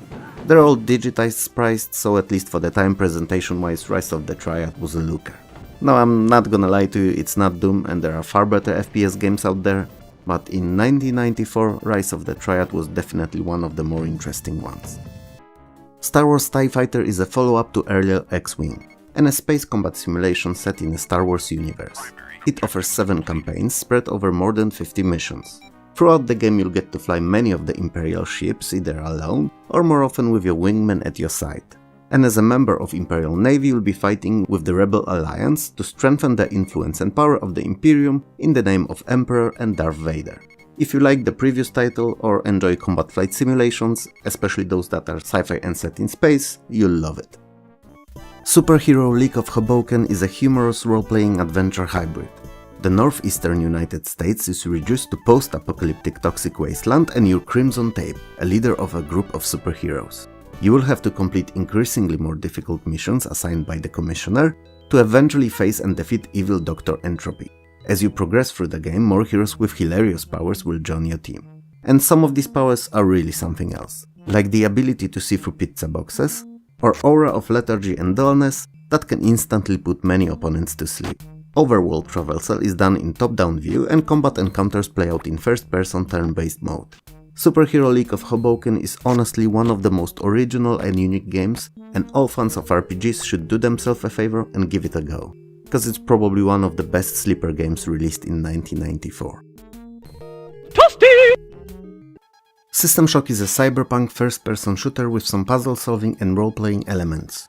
You will have to traverse through 10 levels of a citadel located on a space station, It has been taken over by so-called Shodan, who aims to use space stations' mining lasers to eradicate life on Earth. Your mission is simple, to stop Shodan. On your way you'll face many different enemies ranging from robots through cyborgs to straight-up mutants, all of which can be fought with various weapons. It's worth keeping in mind that certain weapons work better on specific enemies, so the key to survival is learning which works best against whom. If that wasn't enough, you can also find and install various pieces of additional hardware in your body that will unlock new abilities for your character. The backstory of Shodan is mainly told via emails and logs scattered around the station. System Shock was critically acclaimed and is considered a cult classic, one of the best games ever made. The Elder Scrolls Arena is the first in the series of role-playing games by Bethesda set in a fictional world of Tamriel. Elder Scrolls series are known for having their own extensive lore and history, and are not based on any of the well-known RPG systems like AD&D and such. As in all games in the series, you play as a lone character and must rescue Emperor Uriel Septim VII from a dimensional prison by recovering 8 pieces of the Staff of Chaos. Saying that Arena is huge is an understatement. At the time of its release, it was probably the game with the biggest world ever, if you don't count games taking place in space like Frontier, that is. It contains over 400 cities and villages to explore, and you can visit pretty much all of Tamriel, unlike in other games in the series, which are usually limited to just one province. Interestingly enough, the world is generated semi-procedurally, so you can walk in any direction indefinitely, but you will never reach any town this way. Cities and towns can only be reached by fast travel.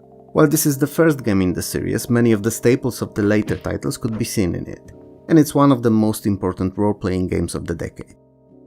The Horde is a mixture of strategy and action, and a bit of tower defense as well. With no tower though. You're Chauncey, a lowly servant boy who has become a knight after saving King's life from asphyxiation, which is quite funnily acted out in the introduction. The game's divided into 2 phases. In first, you always build up traps, extend your village, build houses and farms, all within very restrictive time limit. In second phase, monsters attack and you have to run around defending your settlement. The Horde is quite ingenious, balancing the arcadish fighting with strategic planning and expansion of both your village and its defenses, while in the same time making sure that all the taxes to the king are paid in time. The Horde was criminally overlooked by majority of gamers when it came out, as it's a true gem, and a title worth not only revisiting but also completing, as there isn't much like it even today. Transport Tycoon is an amazing title that we will not discuss it here in much detail today, because a year later it was released in its ultimate form of Transport Tycoon Deluxe, and that's the version that we will cover more thoroughly. In short, however, you're in charge of the transport company, starting in the midst of the Great Depression and going through the ages amassing wealth and expanding your firm. You'll be managing road, rail, sea and air vehicles against a number of computer-controlled opponents. We'll get into it in the next video though. Under a Killing Moon is a third and arguably the best outing in the adventure series of games featuring private investigator Tex Murphy. At the tail end of his 30s, Tex is tired with life, wrinkled and has a bad back. All the years of smoking, drinking and poor diet are taking their toll on him too.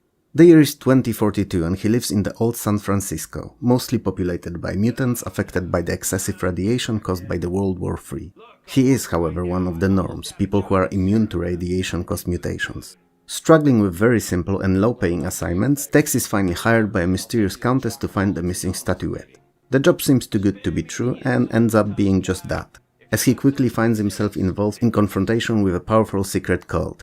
Under a Killing Moon is a game I didn't believe possible when I first saw it on TV back in the 90s.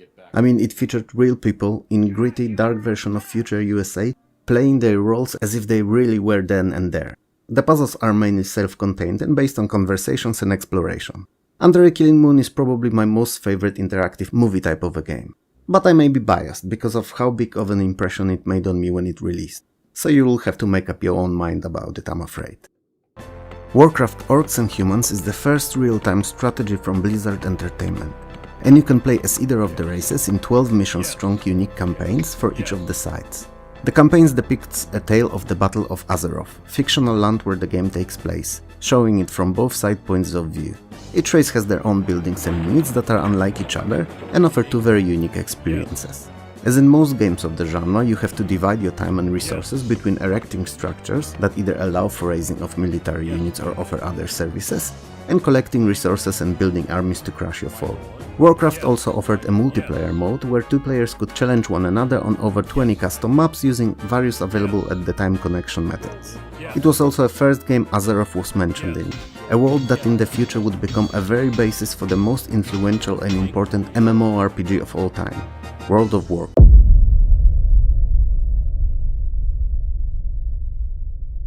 Abuse is a side-scrolling action platformer taking place in a high-security prison in the future of, and brace yourselves cause this is going to be a good one, a future of 2009. The genetic experiments conducted in the prison, combined with a recent riot among prisoners, caused all of the prisoners and guards alike to be transformed into insane and dangerous mutants.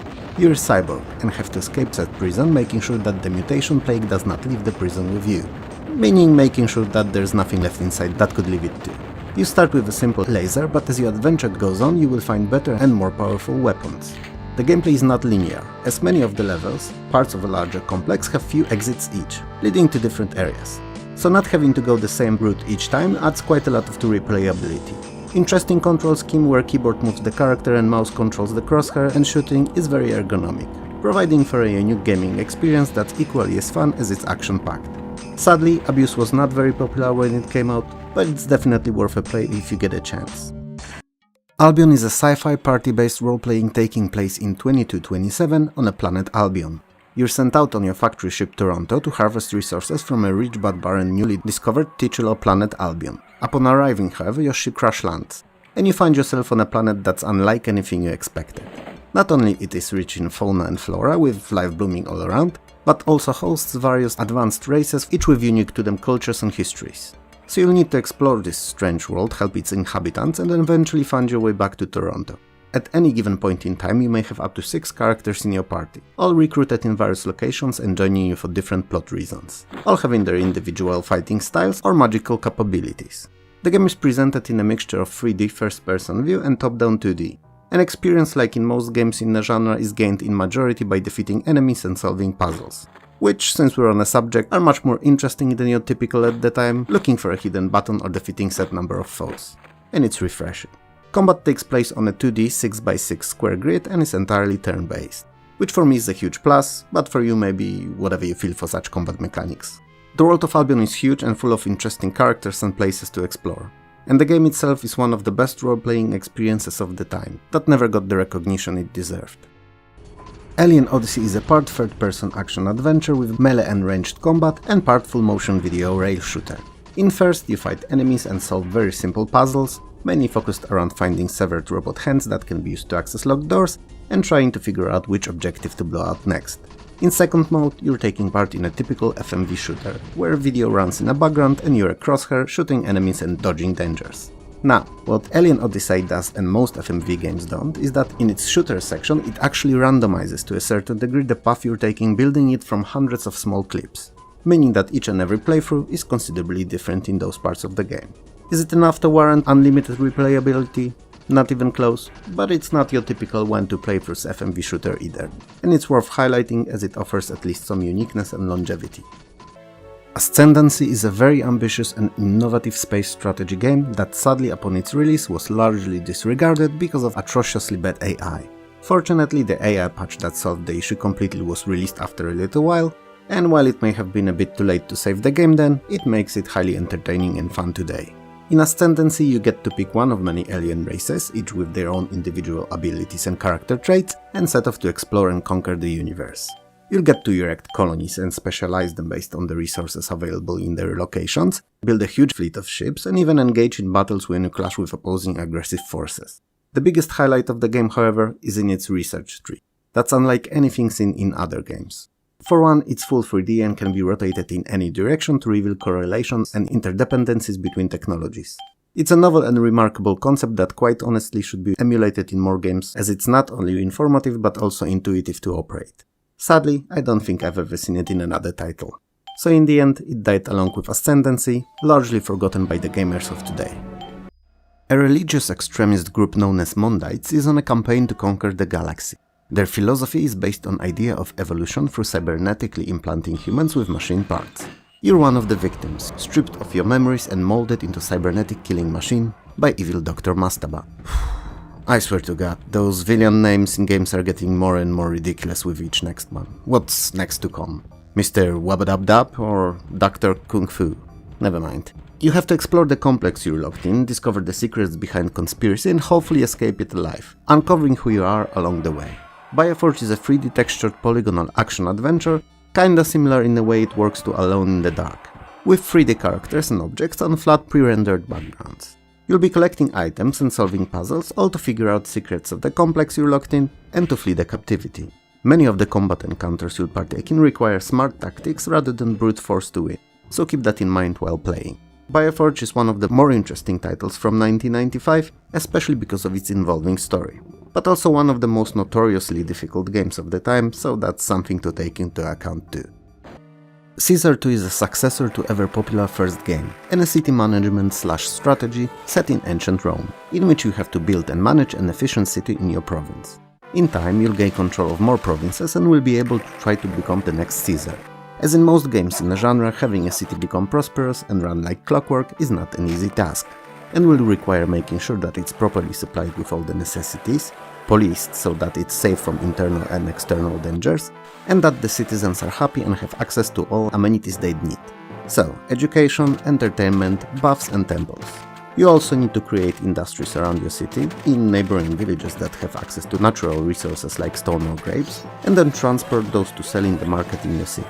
It's a balancing act. From time to time you'll also be raided by invading tribes and will have to defend your province. Do that well and create beautiful and successful city and you'll be able to move to more challenging new provinces. Capitalism will only be mentioned here in passing because its expanded and ultimate 90s version, Capitalism Plus, was released a year later in 1996, and in a video for that year we'll cover it in more detail. That said, it's a real-time management strategy game where you're a CEO of your own corporation. Upon its release and for the next couple of decades, Capitalism Plus was the most realistic, in-depth and following real-world economic simulation of an open market business, at least until the same developer released Capitalism Lab over 25 years later.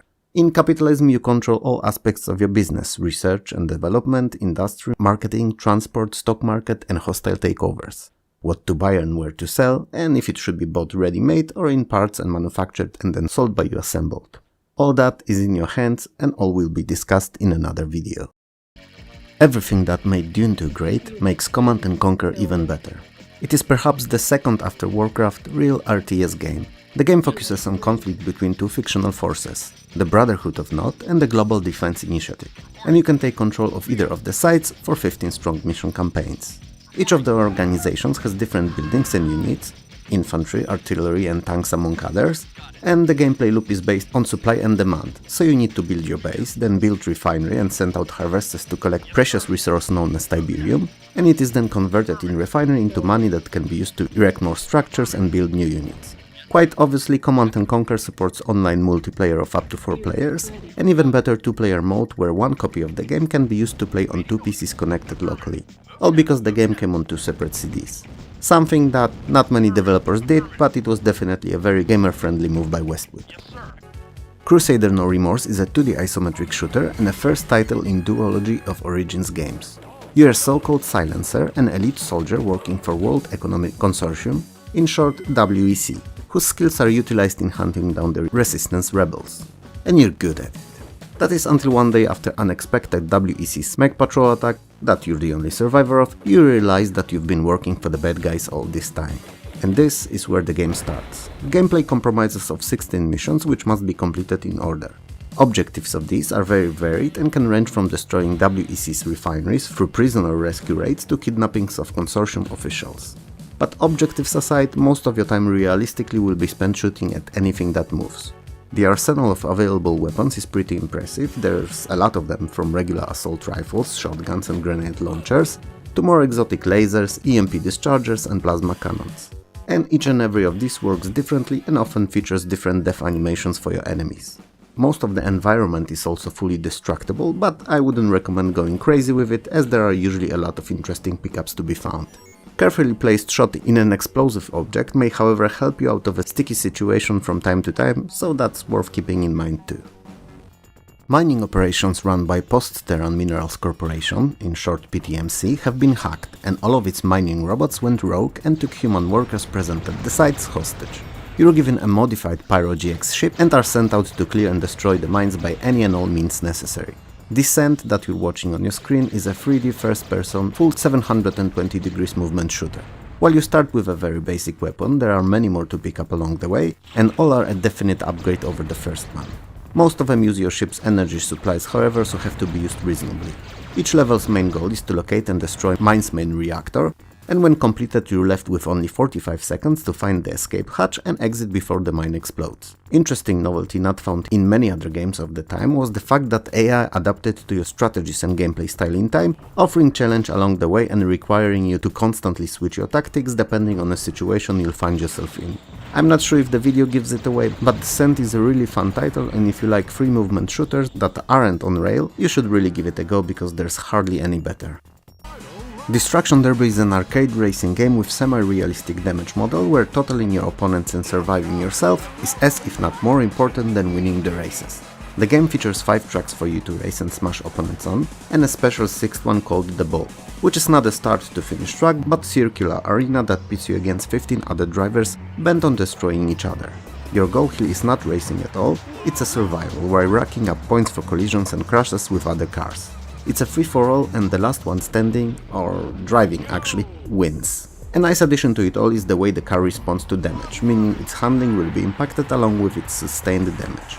And if I can drop a single hint here, I would suggest switching to driving backwards as soon as possible in the ball, saving more fragile front of your car for as long as you can, and then when most of your opponents are close to being totaled, switching to driving forwards. Because having your front untouched, regardless of how weird I hear it sounding now, means that getting rid of opposition shouldn't be an issue. While well known by hardcore fans of the genre, Discworld was generally speaking underappreciated and underrated. The game is set and based in Terry Pratchett's Discworld, which is a flat disc that the world is on, that is in turn carried by 4 giant elephants, which themselves stand on the back of even larger turtle. I know, crazy. But that's what you should expect here, a crazy over-the-top and hilarious adventure filled with humor to the brim. You're Rincewind, the most expandable wizard of the Unseen University, and you're given a task of getting rid of the dragon that's terrorizing the city-state of Ankh-Morpork. And it's like a 5th take here, cause all I ended up saying numerous times before was more pork. Because you know, bacon. And I love bacon. Anyway, at this precise point, your point-and-click adventure begins. The game follows the tropes of most other in the genre, with a couple of notable exceptions. First of all, your personal inventory is limited to 2 objects only, and the majority of your belongings are stored in a luggage, an intelligent walking chest with dozens of little feet. Then there's the puzzles, some of which were really deviously designed. They are logical though and not unfair in the slightest, so no trial and error should be necessary. And finally, solving some of them will require travels to past and back, which is something that I'm not sure I've seen anywhere else apart from Genius Day of the Tentacle by the famous LucasArts. If you're a fan of a genre and never heard of Discworld, I envy you, cause you're gonna have an awesome time with this one. If you're not, try it out anyway, it's odd enough that it may actually be something you'll enjoy playing. Dungeon Master 2: The Legend of Skullkeep is a tough cookie. Old, crusty and really hard on your teeth. Not because there's something wrong with it inherently, it's just unlucky really, that's all. Because not only it came out so many years later after the original, but also in a time when not only the market was flooded with many dungeon crawling RPGs, it was saturated with tons of Doom clones that were the new it. So Dungeon Master 2 was doomed from the start, pun intended. While it was a considerable improvement on the original in terms of everything from story and gameplay mechanics through presentation that was finally very graphically impressive, with some nice rain and thunderstorm effects, and 3D sound that added to the immersion immensely. It failed to do one thing: show up to the party on time. 1995 was too little too late. Similar games were everywhere already, and titles like Ultima Underworld or Elder Scrolls games offered similar if not better experience in real-time rendered full 3D dungeons. A clear technological step above Dungeon Master. So even though it's a really good game, it failed to gain critical acclaim and sales due to bad timing. Such is life, I suppose. Earthworm Jim is an action platformer where you're the titular worm in an advanced spacesuit that grants you arms, legs and a gun to spread destruction and domination all around. When necessary and you have no other choice, you can also use your warm body in a variety of ways to overcome obstacles, such as whip your enemies into submission, or as a grappling hook to swing from them, or have them spin like a helicopter blades to hover for a short time, which is more smart than just straight up falling from heights. While most of the levels are your typical platforming fare of going from start to finish with an occasional boss at the end, some have special conditions to be completed, like escorting a specific character, protecting them along the way for instance. Every few levels there are refreshers in the form of space racing sequences or bungee jumping competition, which may not seem necessary, but is a nice addition. Frantic gameplay and variety of gameplay styles keeps Airform Gym interesting and fun all the way through. The fact that it looks and sounds as if it was taken straight off the cartoon is only a cherry on this sweet pie. And since we're on the subject, Airform Gym did actually spawn at some point a short-lived series of cartoons, but that's just a curiosity and doesn't have much to do with the game itself. EF2000 is made by people responsible for TFX that we've spoken about in a video covering games for 1993, and it's a flight combat simulation set around Eurofighter 2000 jet. The story background for the game is a hypothetical conflict with Russia that is trying to seize control of Norway and Sweden as foothold to a complete full-on invasion of Northern Europe. The game's campaign is built out of randomly generated missions ranging from simple patrols to ground strikes, which keeps the gameplay fresh even after hours of playing. EF2000 features many different multiplayer modes and is just a treat to play against friends or in co-op. I'm not great at flight combat simulation, but EF2000 is actually quite fun. Extreme Pinball is a successor to 1993's Epic Pinball that we've covered previously. The game's presented in higher than previously resolution with taller tables and a bit more sensitive and faster moving ball, which may not be the most realistic behavior for pinball, but actually makes for more enjoyable gameplay experience on PC. The game offers 4 differently themed and playing tables: Rock Fantasy, Medieval Night, Urban Chaos and Monkey Mayhem, and unlike previous title, offers a rendition of a typical for real-life tables dot matrix display, where aside from score, also 3D animations play out. While Extreme Pinball may not be the best pinball game on PC, it's no doubt a very good one, and one that fans of the genre should not skip or overlook. Believe it or not, but Fade to Black is a sequel to ever-popular Flashback. Once again you're Conrad Hart, and once again you're fighting against same alien threat, the Morphs. And yep, you guessed right, they once more want to take over the Earth. Even though it may sound odd, but Fade to Black's gameplay is actually very similar to that of Flashback, even if it's in full 3D. So you'll be solving simple puzzles to gain access to new areas and more difficult levels, and you'll shoot your way through hundreds of alien invaders. While I can honestly praise the story, atmosphere and some of the more creative puzzles, it's not all sunshine and rainbows in Fade to Black land. Sadly, the game has 2 issues. Or 1 issue and 1 annoyance. Said issue are the camera angles, which switch as they see fit, and it's beyond annoying at times. And since often you have to quickly move to avoid getting shot, sudden switches can pretty much prevent you from staying alive. And it's a bummer, cause you just can't shake off the feeling that it wasn't you who failed, but a bad gameplay design that's to blame for it. Compared to it, the annoyance is not a biggie, but it's there, so I'll mention it anyway. Most of vertical platforming is gone, and you can't jump or climb like you could in Flashback at all. Other than the running, you have ducking, and that's pretty much it. Which, you know, is not a biggie, cause the game was designed the way it was, but it definitely was something I hoped would be translated to 3D. So, was Fade to Black as good as Flashback was? Editor, place a random drumroll here. Ah crap, I forgot I'm the editor myself. So there either will be a drumroll here or not. But if it's the latter, just go ahead and imagine it. Okay, and the answer is no. It's not as good as Flashback. So, let's move on to the next title. Technically speaking, FIFA Soccer 96 may not have been the first full 3D football/soccer game on PC.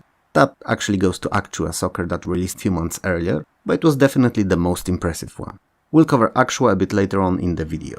FIFA Soccer Youth debuted in NHL Hockey 96 virtual stadium technology, so the multiple camera views and their angles coupled with stunning graphics were something to drool over that very year in both games.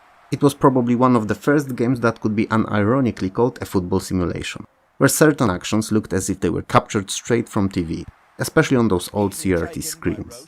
FIFA 96 offered 2 graphical modes, low resolution VGA and high-res SVGA. Obviously the latter looked much better, offering even sharper smooth visuals, but required a beefy Pentium processor and preferably at least 1MB SVGA card to pull it off effectively. VGA, aside from running in lower resolution, looked and played virtually the same, so those who could not afford strong systems could enjoy FIFA as well, even if in reduced presentation mode. Flight of the Amazon Queen is a point-and-click adventure game that's full of quirky humor and funny situations. While it was pointed out to me before in the video about Amiga's adventure games that it was not inspired by Indiana Jones movies, it actually was, by the Raiders of the Lost Ark. Developers themselves confirmed it. The plot takes place at the tail end of 1940s and you're Joe King, a pilot for hire, and an owner of Amazon Queen, airplane that you use for work. On a side note, you remember those old movies, guys? The heroes always had such awesome jobs back then. It was always a pilot for hire, an adventurer/archaeologist, a PI with a dark past and an uncontrollable hankering for firewater, or even an ex-cop turned bounty hunter with seemingly untouchable arch-enemy/nemesis that he will eventually find a way to best. Great times. Anyway, you arrive at Rio de Janeiro to transport your next customer, actress Miss Faye Russell, but are ambushed by your longtime rival, a Dutchman going by the name of Anderson. You're locked away by his goons in a hotel room, which is a setup point for all the shenanigans that are soon to follow. Flight of the Amazon Queen's graphics were made entirely in famous Amiga's graphics software Deluxe Paint, which, given that it was also released for PC, is an interesting fact, as Amiga version displays only 32 colors, while this PC outing offers as much as 256. Still, it's a beautiful looking and great sounding title that's a treat to any and all adventure game fans. And given the fact that its puzzles are not overly difficult, it's also a good title for the newcomers to the genre. When Flight Unlimited came out, its only competition in the form of Microsoft Flight Simulator instantly began to look like an old and museum-worthy art piece. Flight Unlimited was just that, unlimited, and it gave you a chance to take a few civilian aircraft for a spin and to fly around predefined locations perfectly represented in satellite photos-based graphics using as close to real-life physics as 1995 allowed for. The game lets you take part in aerobatic competitions or even learn how to fly by taking easy but comprehensive 34 lessons strong course. If you're someone who enjoyed Microsoft Flight Simulator at the time, seeing Flight Unlimited in action was just mind-blowing. Today, it's not anymore. But if you enjoy those older simulations, you may still find something here to have fun with. First Encounters is a third title in Elite/Frontier series. It had a rocky start when originally released, as due to the amount of bugs and issues with it had to be recalled from shelves. And when it finally came back patched, it was too little too late and everyone was over it, and into other games already. It's a pity as it actually was a genuinely great game when fixed. It kept everything that made Frontier great and added quite a lot of new features. Most importantly, a storyline. I mean, First Encounters still offered randomly generated missions, but there was also a plot, in which particular events happened at specific predefined times in the universe, and featured their own corresponding handcrafted missions. It also, for the first time in the series, featured full-fledged evil aliens not only in the backstory writing, but as an actual in-game occurrence, which for the fans of the previous games was something that they've been eagerly hoping for. And they finally got it. But since they've not played the game, it was a missed chance for this brilliant title to shine. Graphics have been improved as well, adding a lot of textures to all 3D objects, so that First Encounters wouldn't look as flat as its predecessors did. It didn't have as memorable intro as original Frontier did, perhaps, but that one was hard to beat and not many games have to this day. By 1995, LucasArts were undisputed king, queen and a whole royal crowd when it came to slowly dying genre of point-and-click adventure games. And to be frank, there were hardly any other companies that could realistically compete with them on the same level. Full Throttle was their latest outing, and a game that was supposed to shake the pre-established gameplay and interface formula that LucasArts years before defined for the whole genre themselves. The game is much more like full-motion cartoon than any other before, featuring many fully animated cutscenes and streamlining interface and puzzles to suit this form. From a story side, it made it easier to follow and complete, as it was more linear and used simple puzzles with easier set of just a few actions available to perform. One of them famously being a kick, as in a game about bikers there had to be a kick, right? All coins have two sides though, and this one does too. While Full Throttle was easier for an average player and more welcoming to those who were not intimate with the genre, it also alienated hardcore fans a little. As for them, it gave off that uncanny feeling of being just a set of very simplistic, usually single location contained puzzles that were there just to get you to the next cutscene. Personally, I don't mind it too much as I have a deep appreciation for all LucasArts titles, but I definitely am not in majority. Still, if you're on the fence about it, it's worth having a go at it as despite being simpler, it's pretty fun.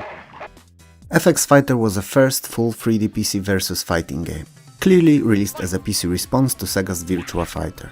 Interestingly enough, it was also one of the first titles to feature support to some of the early PC 3D graphic accelerator cards like Diamond Monster 3D. The game features 8 uniquely looking characters and 8 corresponding to them stages. Each of them supposedly has over 40 moves, which I honestly take on a face value as I never really got into FX Fighter. It felt a bit bland and samey, even though the characters looked anything but. So was it a worthy competitor to Virtua Fighter? Nope, not even close to it. It didn't offer comparably as good graphics, the gameplay was not as fun and engaging, it just failed. But it was a first full 3D fighter for PC, a decent first attempt at that, and that alone guaranteed its place in this video. Guilty is a point-and-click follow-up to earlier Innocent Until Caught, and it uses the same tried and easy-to-use engine, just slightly overhauled. Similar to the earlier title though, it is a game directed to those who like light sci-fi tongue-in-cheek full of cheesy dialogues games. It is longer and features better plot than the first one however, but at the cost of simpler and less innovative puzzles. Don't get me wrong, they're still fun, just won't let you stretch that puzzling bone of yours as much. All that said, the most innovative Guilty's mechanic has to be the fact that it can be played either as male protagonist Jack Tillat or his female counterpart, potential love interest and longtime nemesis, Insane Andropath.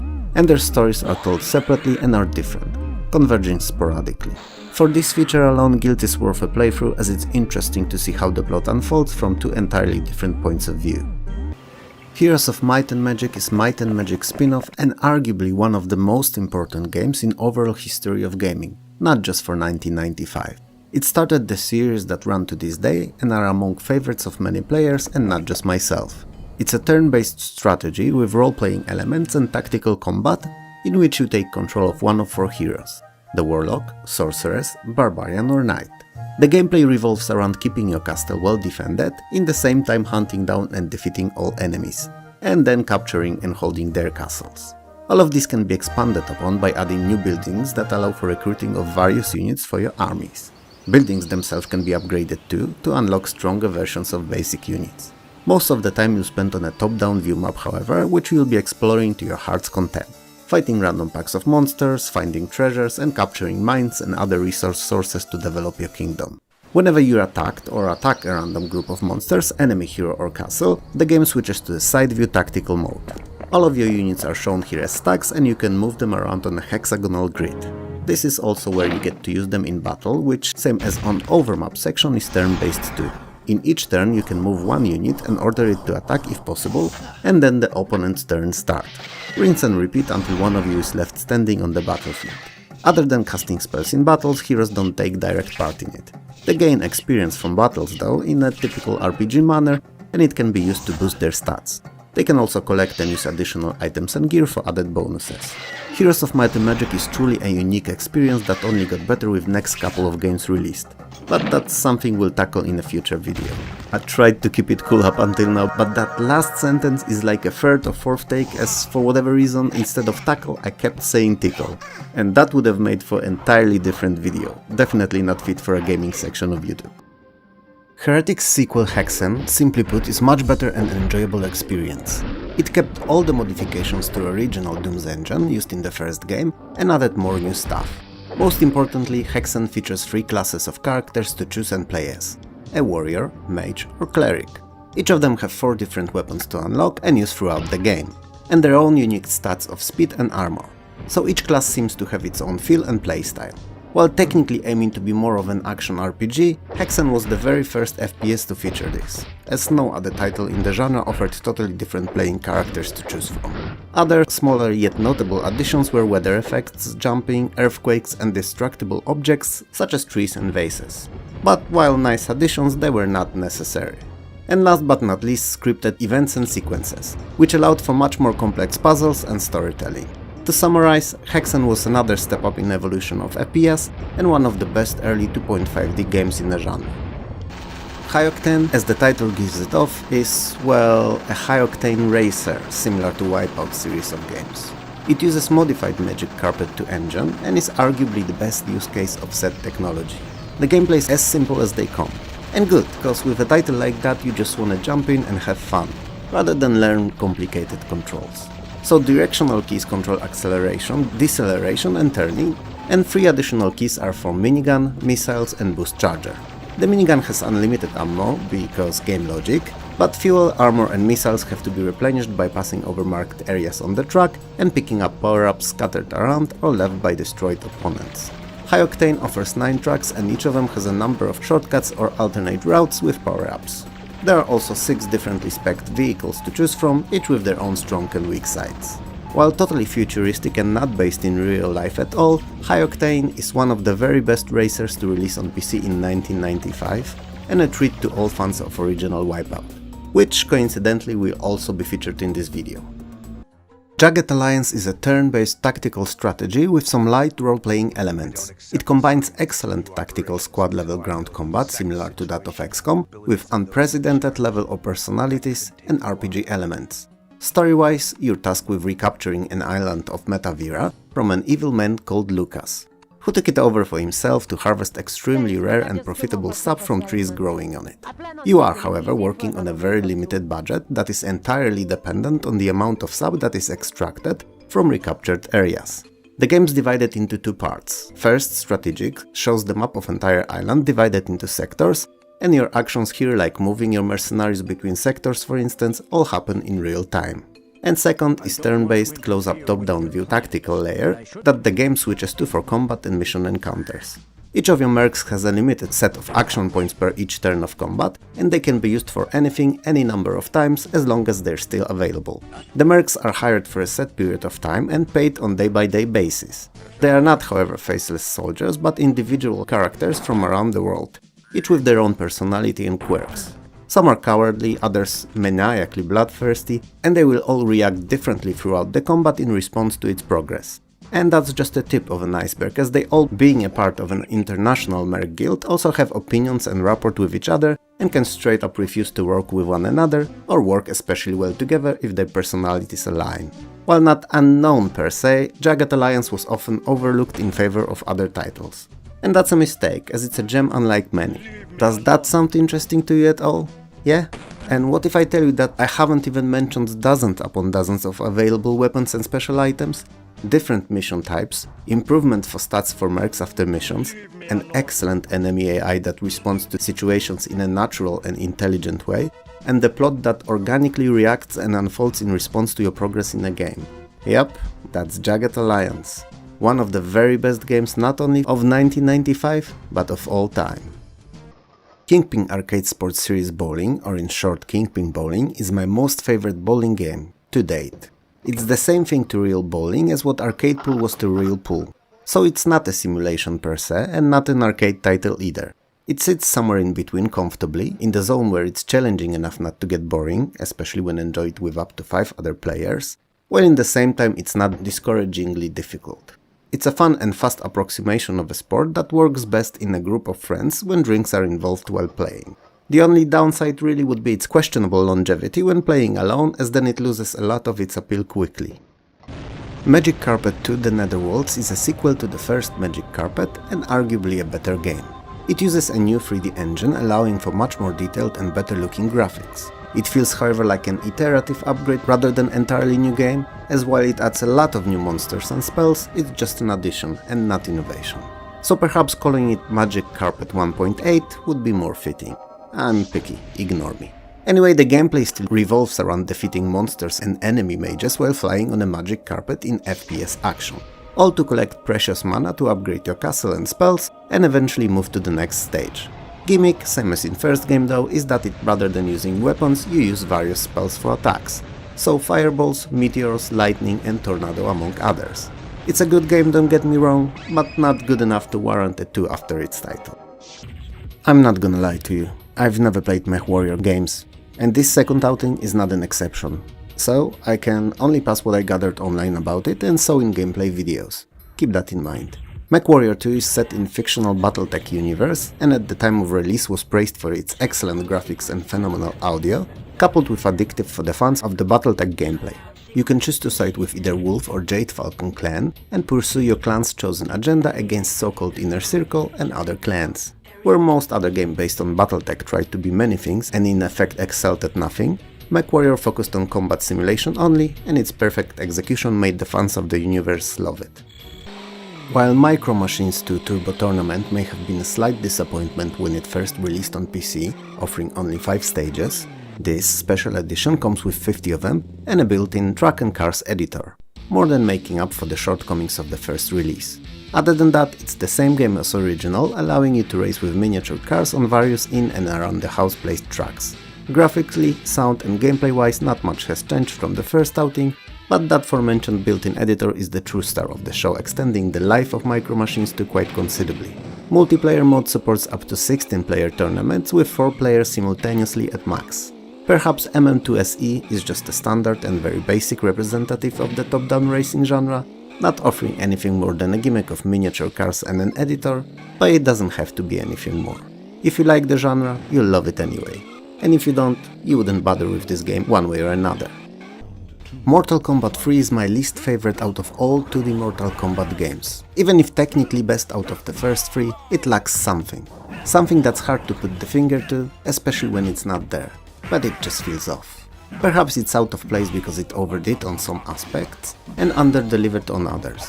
I mean, did we really need combos counters displayed on the screen when it worked same as in other games? They just did not advertise it? And animalities? I mean, sure, babalities were unnecessary stretch already, but adding more of what does not work is not the solution. And worst of all the sins they could have committed was removing one of the staple fighters of the whole series, Scorpion. I mean, Scorpion and Sub-Zero are like yin and yang, a generic representation of good and bad, not being totally different, just two opposing sides of the same coin. I mean, I know he's been brought back in Ultimate Mortal Kombat 3, but that's a different game and not one we're covering here today.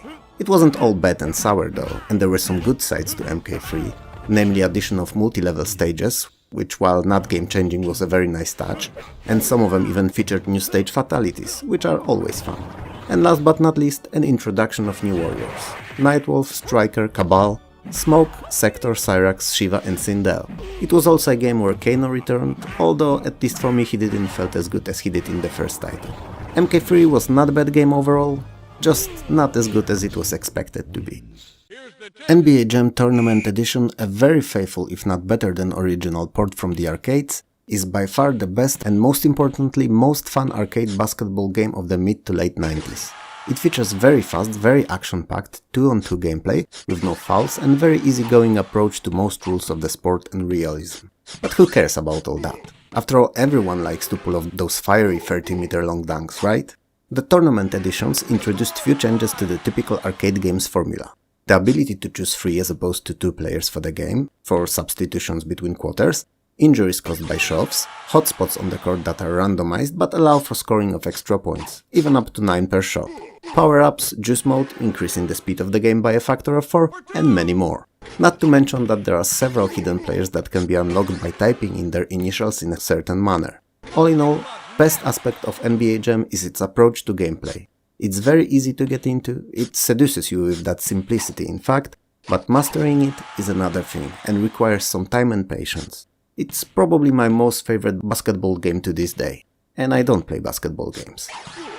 Unlike its sister counterpart FIFA Soccer, NBA Live from EA does not feature a full 3D engine. It doesn't mean that it's a bad game in no way, just perhaps not as graphically advanced. It features all licensed players from 94-95 season, along with all-star teams from East and West, all represented with up-to-date at the time statistics. Unlike NBA Jam Tournament, however, NBA Live is not an arcade game, but a full-fledged simulation that lets you play seasons worth of games and trade all players. All that in isometric view supporting high-res SVGA graphics, digital sounds and a lot of full-motion video clips. As basketball simulations go, this is probably the best one that was on the market by 1995. So if you're a fan of a sport, it may be something down your alley. Uncharted Waters 2 New Horizons is a little like Sid Meier's Pirates. But just a little. It's a hard game to compare to anything else rather than that or its own earlier outing. It's a sailing simulation with a bit of strategy, a sprinkle of role-playing and a serving of tactics.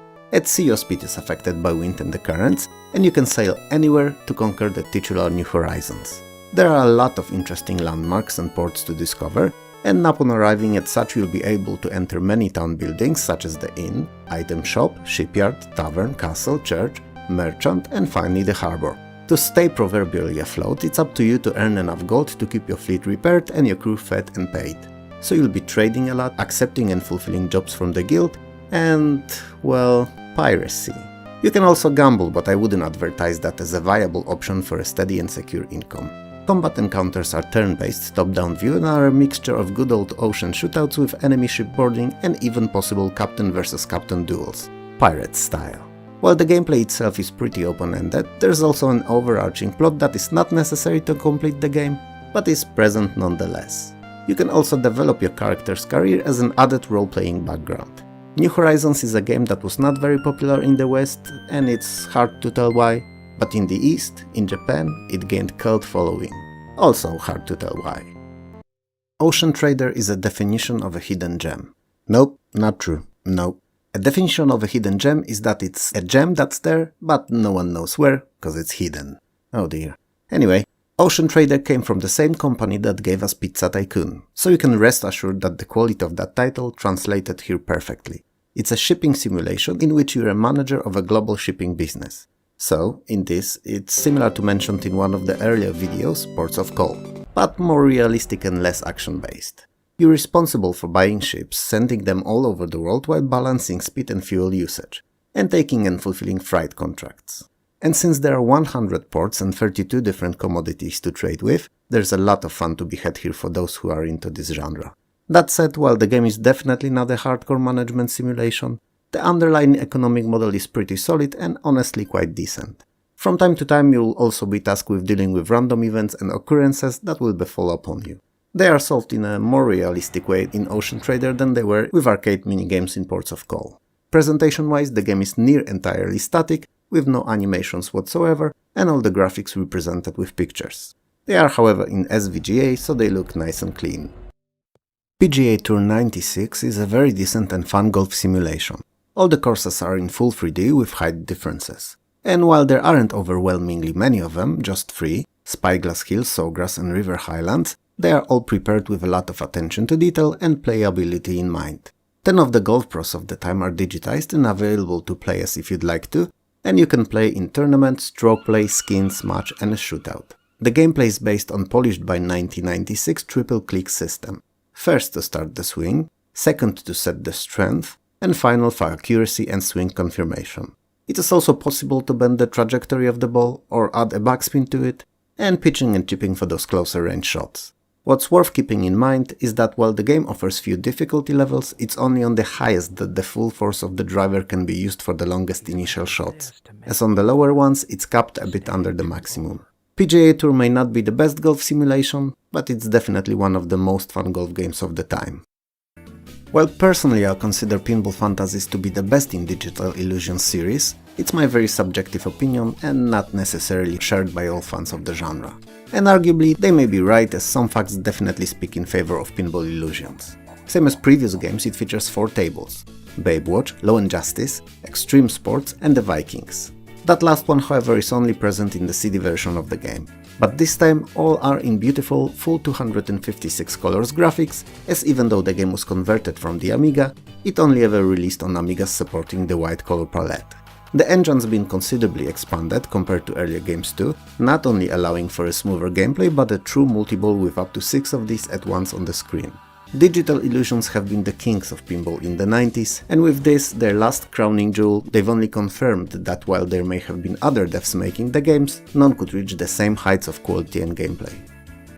Let me start by saying that I don't like Primal Rage. I didn't like it in the arcade, and I don't like either of its conversions. It's a 1 vs 1 fighter with a gimmick that all the fighters are not weirdly powered humans but dinosaurs and other mythical creatures, like a gigantic ape for instance. There is some kind of generic story behind it all, involving parallel dimensions and gods, but it's largely irrelevant really. Each of the creatures have 7 special moves and 3 popularized by Mortal Kombat finishers, so fatalities. And while I don't care about Primal Rage too much, I gotta say that these finishers are pretty decent. As sports go, this one's perfect. All the characters, their moves, stages and bonus games are converted and look near identical to the arcade.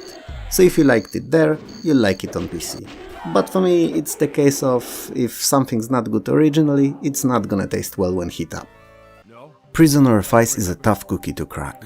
On one hand, it's inspired by H.P. Lovecraft and stylized to be similar to his works, with beautiful high-resolution graphics that in some screens seem more like paintings than digital art. And on another, it's crippled by high degree of linearity and invisible walls of wrongful progress. Meaning you can't use objects in wrong places, and all the actions that do not push the plot forward end up with a generic "you can't do that" response.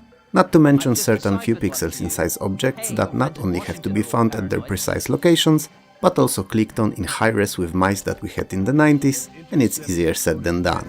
And the last drop are illogical puzzles, that often require use of seemingly unfitting objects, which in turn makes you scout each and every area top to bottom, trying to find everything as you never know what and where will be needed. So why is Prisoner of Ice even here if there's so much wrong with it? It's elementary, my dear Watson. Which coincidentally is a phrase that Sherlock never spoke in any of the books and is a creation coming straight from TV and movies. But I'm getting off topic here. Prisoner of Ice is here because despite all the issues, its plot is not only one of the best in the horror adventure genre, but is also excellently paced, and you will find yourself immersed in it quite easily if you're into dark horror.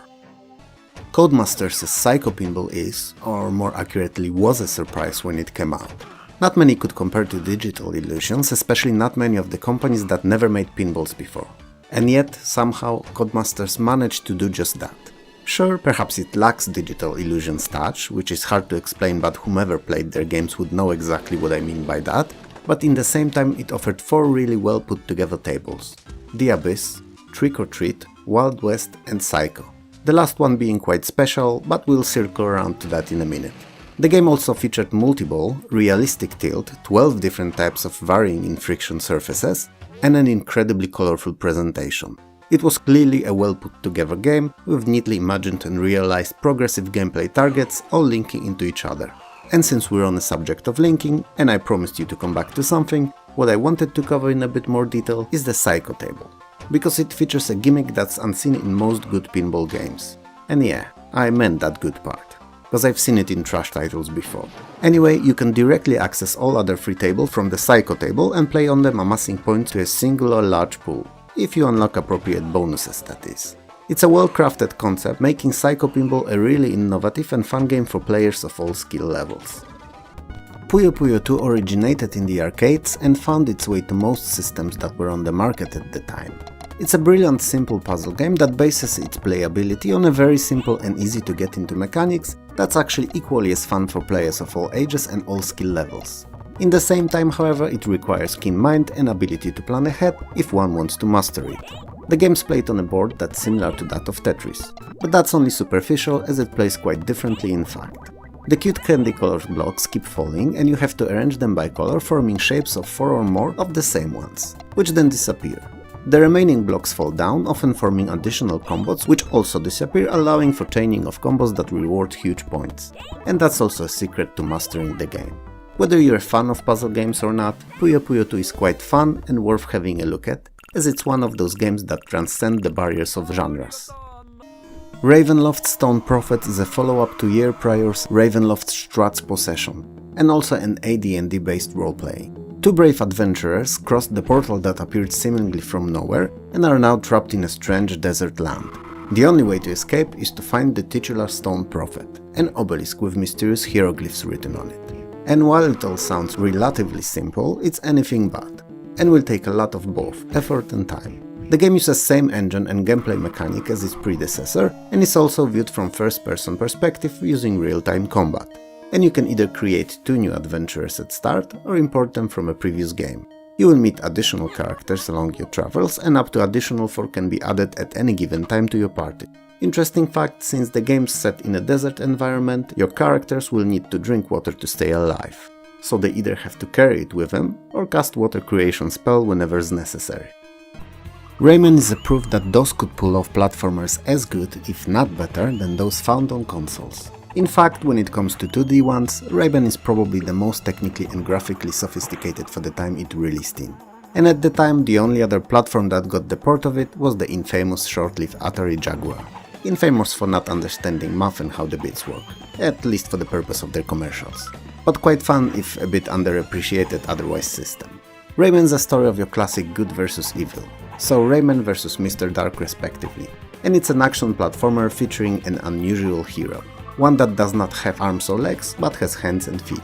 Aside from standard running and jumping found in other platformers, Rayman can also hover for a short time using his hair as propeller and throw his fist as an attack. They can be wound up too for a more powerful punch. Rayman is best of the best the system could do when it came to action platforming, and an incredibly fun and easy to pick up title that I believe everyone should try. Phantasmagoria is a full-motion point-and-click dark horror adventure with some light early quick-time events.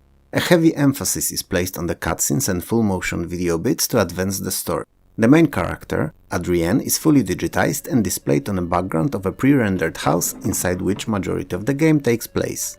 It's an old mansion that she just moved into with her husband Donald, a photographer, but shortly after moving in she starts experiencing horrifying nightmares and her husband begins to change, for the worse. So she must discover the secret of the mansion before the evil that's within consumes her husband entirely. While Phantasmagoria is a classic adventure game offering puzzle solving as most games in the genre do, their amount is heavily reduced as compared to other Sierra's releases. Instead, focus is placed on full-motion action sequences. It doesn't change the fact that typically to Sierra's games your character can actually die in many situations. This time, however, given the story and the background, it's quite fitting, so I'm not complaining. All in all, next to Under a Killing Moon, we spoke about in the previous video, Phantasmagoria is one of the better examples of well-implemented full-motion videos in games. Screamer is incredible arcade racer, similar to Ridge Racer and Daytona USA, but better. Not as good as Screamer 2 that came out a year later, but that's a subject for another video. Screamer was a game that proved that arcade-style racing with beautiful modern fully textured 3D presentation was not only possible on PC but could run well and most importantly be hella fun to play. And it delivered on all fronts. All cars and trucks are well designed and nicely rendered, especially if you switch to much more demanding high-res SVGA mode. And each and every available car feels a bit different when driven. All trucks are unique and can be raised backwards too, effectively doubling their number. And the engine used in the game is very competent, offering very smooth gameplay in low-res high detail on basically any 486. High-res requires a beefy Pentium and a decent at least 1MB SVGA card, but seeing the game in motion at those specs is well worth it. Sensible World of Soccer was arguably the best football game on the Amiga. On PC, it's one of the many. Sure, it's translated from Amiga basically 1-to-1, offering everything that version did, so most major football leagues from around the world, most important national and international competitions, a 20-year-long manager career mode, and real-life players from 1994-95 season with their stats more or less realistically represented in the game. And last but not least, in career mode you could switch between player-manager and manager-only mode before each match, so you could but did not have to take active part in each of your team's games. 24,000 players in a game could be traded between teams, and having them play well in matches could improve their stats further. Sensible World of Soccer is the best, the most complete game in the series, and a really fun title. And its player manager mode is a really nice addition to the basic gameplay formula. Unfortunately, it also came out in 1995, same year Actua Soccer and FIFA Soccer 96 did, and they were both in full 3D. So despite how well SWOS played, seductive quality of 3D had most players swayed towards those more modern titles. Slipstream 5000 is a futuristic racing shooter, if that's the right way to describe any game, in full 3D textured graphics. The gameplay is very fluid, albeit a bit slow, but there are a lot of courses and vehicles to choose from, so it makes up a bit for the lack of actual speed. On the other hand, since it features weapons, the limited pace may actually benefit the gameplay. Hard to tell. I haven't worked on any games for years now, and even then neither was a racer, so I would have to do a little research before even attempting to write a game design document for it. Oh my god, I'm so off topic, it's crazy. So let's get back to it. Slipstream 5000 is very, with levels beautifully rendered, even if without support for 3D acceleration, and many enemy ships to race against and shoot at, making it a truly unique and enjoyable experience. If you like games like POD or Wipeout, Slipstream 5000 is definitely something that you should consider taking a look at. I love Star Trek and all that it represents, and that is why Star Trek Deep Space Nine Harbinger is here. It's a first-person perspective adventure game with some light action elements, taking most its place on board the Deep Space Nine space station. You're controlling an alien envoy who unwillingly becomes involved in a murder plot, which leads to a very serious conflict with a new and dangerous alien race. Several cast members of the TV show reprised their roles in the game as voice actors, and they are doing a hell of a job of it. kudos to them, really. That said, generally speaking, while Harbinger may not be good enough to stand on its own as an adventure without the encompassing license, if you're a fan of the show, you'll have a decent time with it. Sure, there are better Star Trek games, you'll even hear about one in a minute or so, but since there's just a few of them overall, each and every one is usually at the very least accepted by the fans of the series. To summarize, Harbinger is not great, an average title at best, but if you're a fan, you'll most likely find it in yourself to complete it. Since we've covered a Star Trek game that was not great, why don't we tackle one that's actually pretty good? Star Trek The Next Generation: A Final Unity is a hybrid adventure game with some light strategy elements. In this one you're a legendary Enterprise D captain, Jean-Luc Picard. The gameplay is composed of traditional point-and-click adventuring with freeform space exploration, diplomatic encounters and tactical ship-to-ship combat. As in earlier mentioned title, the cast reprises their roles, and believe it or not, they're even better than before. Well, arguably The Next Generation was more iconic show than the spin-off Deep Space Nine was, but actors in both were pretty good for the time. Story-wise, Enterprise, while on a routine patrol around the Romulan neutral zone, intercepts a distress signal of a Garidian ship seeking asylum in Federation space. They are in search of Garidian's legendary Fifth Scroll, which could prevent the war on Garid. Upon closer investigation, Captain Picard agrees to assist them. The gameplay is divided into two main sections. First, on board of the Enterprise, where you're basically waiting for the Enterprise to arrive at the next chosen destination, and can use various areas of the main bridge and seek advice of your crew members. Second are away missions, where you'll be visiting different space stations and alien worlds. This is where you control the away team. This part is pure point-and-click adventure and follows all the tropes of the genre like inventory management and puzzle solving. While story parts of the game are mainly linear, they can branch out a little bit depending on the choices made during conversations. If there's only one Star Trek game from 1995 you'd like to play, definitely pick this and not the Deep Space Nine one. Not many know about it, but work on Dark Forces actually began before the one on Doom did. It was delayed by LucasArts, however, because they wanted to polish the engine and add features. Features like jumping, crawling and ability to look around, something that Doom did not have. Dark Forces does not recreate the story of any of the movies, but instead features original plot. You're Kyle Katarn, a former Imperial officer turned mercenary who joined the rebellion. You're initially hired to steal the plans for the Death Star, but soon discover the existence of mysterious Dark Troopers, a new stronger version of regular Stormtroopers. And believe it or not, but I haven't got a single bad thing to say about this game. It's just great. The story is interesting and spans over 14 missions that require both keen eye to shoot all the baddies and ability to solve some very simple puzzles. Graphics and sound are just amazing for the time, with many well-known characters represented in full detail and easily recognizable. Levels feature lore-friendly and well-known to fans of the movie's areas too, like Imperial Star Destroyer for instance. Star Wars Dark Forces is polished and well-executed game that fans of both FPS games and Star Wars will no doubt enjoy a lot. Stonekeep is a first-person real-time dungeon crawling RPG with digitized graphics to represent all the in-game characters. The entirety of the game takes place in the dungeons of the titular Stonekeep, and you're Drake, a pre-made, non-editable character who's on a mission to find and rescue Terra, who has been trapped by the evil Shadow King. Stonekeep is incredibly immersive, as not only the world it takes place is represented in great detail, but also the atmosphere of it just spills from the screen with each new section of the map, secret or new item found. There's also an in-game journal in which you can add your own findings and notes about anything in the game. This attention to detail just keeps you not only glued to the screen, but feeling deeply involved in the story. Even more so you Drake, and that is precisely who you are, no one else. Meaning that while up to 3 others may join you throughout the game for various quests, you only ever control Drake, and can just observe reactions and how other characters fight without ability to control them in any way. This realistic approach was very novel and another great thing about Stonekeep. The gameplay is not overly complicated, making Stonekeep an ideal choice for players of all skill levels, and the plot develops at a steady pace from somewhat cliché premise initially to an incredible fantasy tale of power and deceit. If all that sounds great to you, then good, cause it is. But only cause it's today, over 25 years later.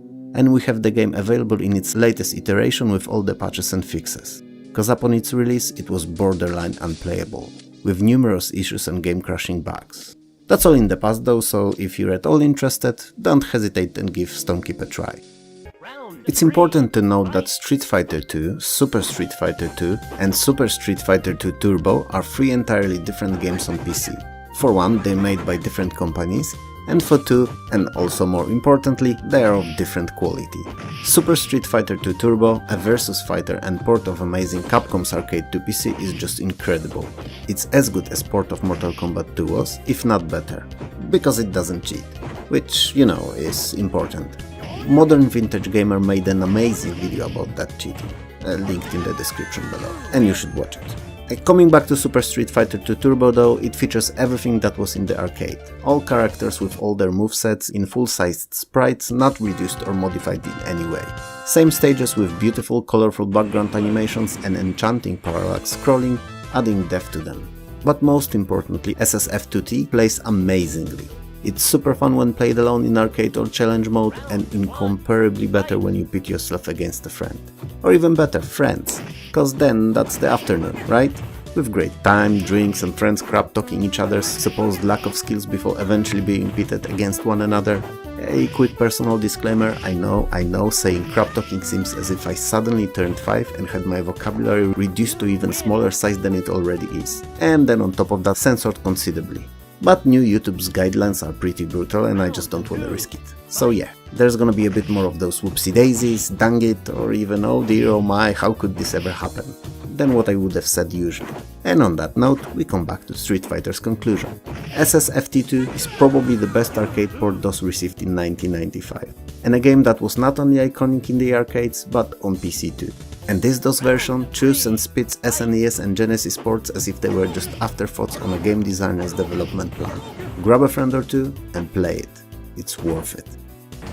First of all, Terminal Velocity is an amazing title.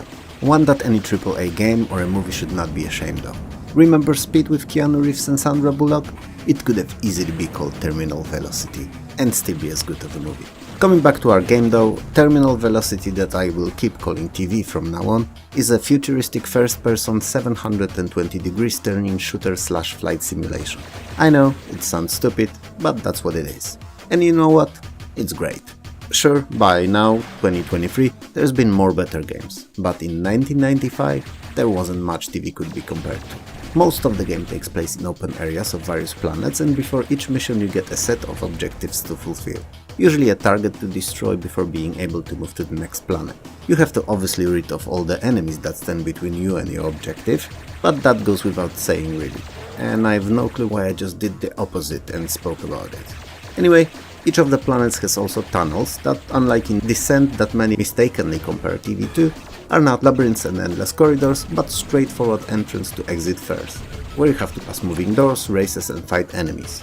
If I had to compare them to anything, they'd be closer to the attack on a Death Star from Star Wars rather than anything that happens in Descent. TV offers quite a few weapons to choose from, and all enemies and planets have their distinctive looks and characteristics, so there's hardly any time you'll feel that it's repetitious. All I can say really is that I highly recommend it, it's just a dang good game. The Dig is one of the last and more interesting LucasArts point-and-click adventure games. It's also one that was not a huge success, which is a criminal mistake, as it's one of the best adventure games ever made. The reason may be the fact that it was not quirky, humor-filled fare like Monkey Island or Maniac Mansion. Instead, it's dark and gritty sci-fi story that's as captivating as best movies in the genre are. And it's no wonder, cause such names as Orson Scott Card and Steven Spielberg were involved in the game's creation. An asteroid appears seemingly out of nowhere around Earth's orbit, and it's clear that soon enough its orbit will place it in collision with Earth, and given its size, it threatens a large chunk, if not all of world population. You are part of an Armageddon-like mission to blow it off its deadly course, but as soon as you and your team step on it, you accidentally trigger controls that turn it into a spaceship that takes your whole team to an abandoned planet on the other side of the galaxy. As a result of few unrelated chains of events, your team breaks up, partly in a deadly way, and you find yourself stranded alone, struggling to explore and understand this new world. Sounds interesting, right? Believe me, it is. The Dig features some of the most difficult puzzles in point-and-click adventures, but they're not illogical, so you should be able to solve them all without resorting to trial and error. It's one of the last great old-style adventure games, so all fans of the genre should make their mission to play and complete it, without exceptions. When I launched Need for Speed first, I was instantly hooked, before I even played it. The intro, man, all those supercars, those I dream of having, or even just driving, were there in Hollywood quality fast-paced full-motion video sequences, seducing you to launch the game. And boy oh boy, did it not fail to deliver. I don't think I've seen as realistic graphics until then in racing titles. Come to think of it, I know I haven't. Both trucks and cars looked as if they were real, and switching to steering wheel view made me feel as if I was there too. Especially that each of the available cars varied in feeling of driving, offering not only different parameters on paper, but in how they actually handled. Each also had their own distinctive sound, so if you played Need for Speed long enough, you could actually tell which car was approaching you from behind just based on the sound alone. And music? Well, hard rock tracks all throughout, all pumping the adrenaline through your veins nearly as fast as the racing itself did. But most of all, Need for Speed landed itself in a very comfortable spot of not being neither simulation nor pure arcade racer. It was somewhere in between, where fans of either subgenre could enjoy it. If there's anything I would like to complain about, it'd have to be a lack of any in-game damage model. Which, given everything else that the game does well, is still a big W for Need for Speed in my books. Transport Tycoon Deluxe is a business simulation where you manage your own transport company. And at any given moment, if funds allow, you can have fleets of buses, trucks, trains, airplanes and boats to transport passengers, mail, retail goods of various kinds, and basic resources like lumber and oil. Best of all, it can be played in a sandbox mode indefinitely, just working to expand your transport empire and better all opponents you're faced against. In TTD, you can even cover complete chains of supply and demand in various industries, first transporting raw materials to where they will be processed, and then those to where they will made into final products, and eventually the products themselves to cities where they will be sold. It's worth keeping an eye on the competition, as they tend to swoop in and steal best businesses from around you if you're not fast enough. And computer cheats and can build more faster than you ever could. So securing most profitable transport routes as fast as possible is a good starting strategy. After that, steady progress and following the news, because quite often the government offers bonuses for completing certain transports, which can end up being upwards of quadruple of regular profit. Transport Tycoon Deluxe was the best and most playable version of the game for many years. Today it's better played as Open Transport Tycoon Deluxe, which not only contains all fixes and an editor, but also supports modern operating systems and high-res widescreen modes. Other than that, it's the same game, so if you wanna try Transport Tycoon Deluxe, go for the new one. I'm about to commit a blasphemy, and since I just said that, I bet you know what I'm about to say, right? And believe me, it doesn't come easy to me, with Amiga being my most favorite classic system. But I kinda feel like Turrican 2 on PC is the best version out of all. Fortunately, we're in a video covering PC games history, so hopefully this won't reflect on my subs count. But even if it does, I gotta say how I feel it, right? In Amiga's defense, this PC port came out 4 years after Amiga's original, so could take advantage of all technological innovations that happened since then. Anyway, Turrican is an action platformer, run and gun really, very Metroid-like in its design. And since as much as it all may sound like gibberish mixed up like that together, it kinda applies to it perfectly. It's a fast and frantic shooter viewed from a side with 6 massive 8-way scrolling levels, movement based on platforms, large number of weapons and upgrades, special rolling movement / attack, and big bosses to defeat. It was a classic on Amiga, it was a classic on C64, and a pretty good game on home consoles too, and PC-DOS version is no different. Tyrian is an arcade vertically scrolling shoot 'em up with a plot. And I know the plot is totally unnecessary in a shoot 'em up, I agree, but this one's pretty stupid, and I just love cliché stories. Same as I do movies that are so bad that they end up ironically being really good.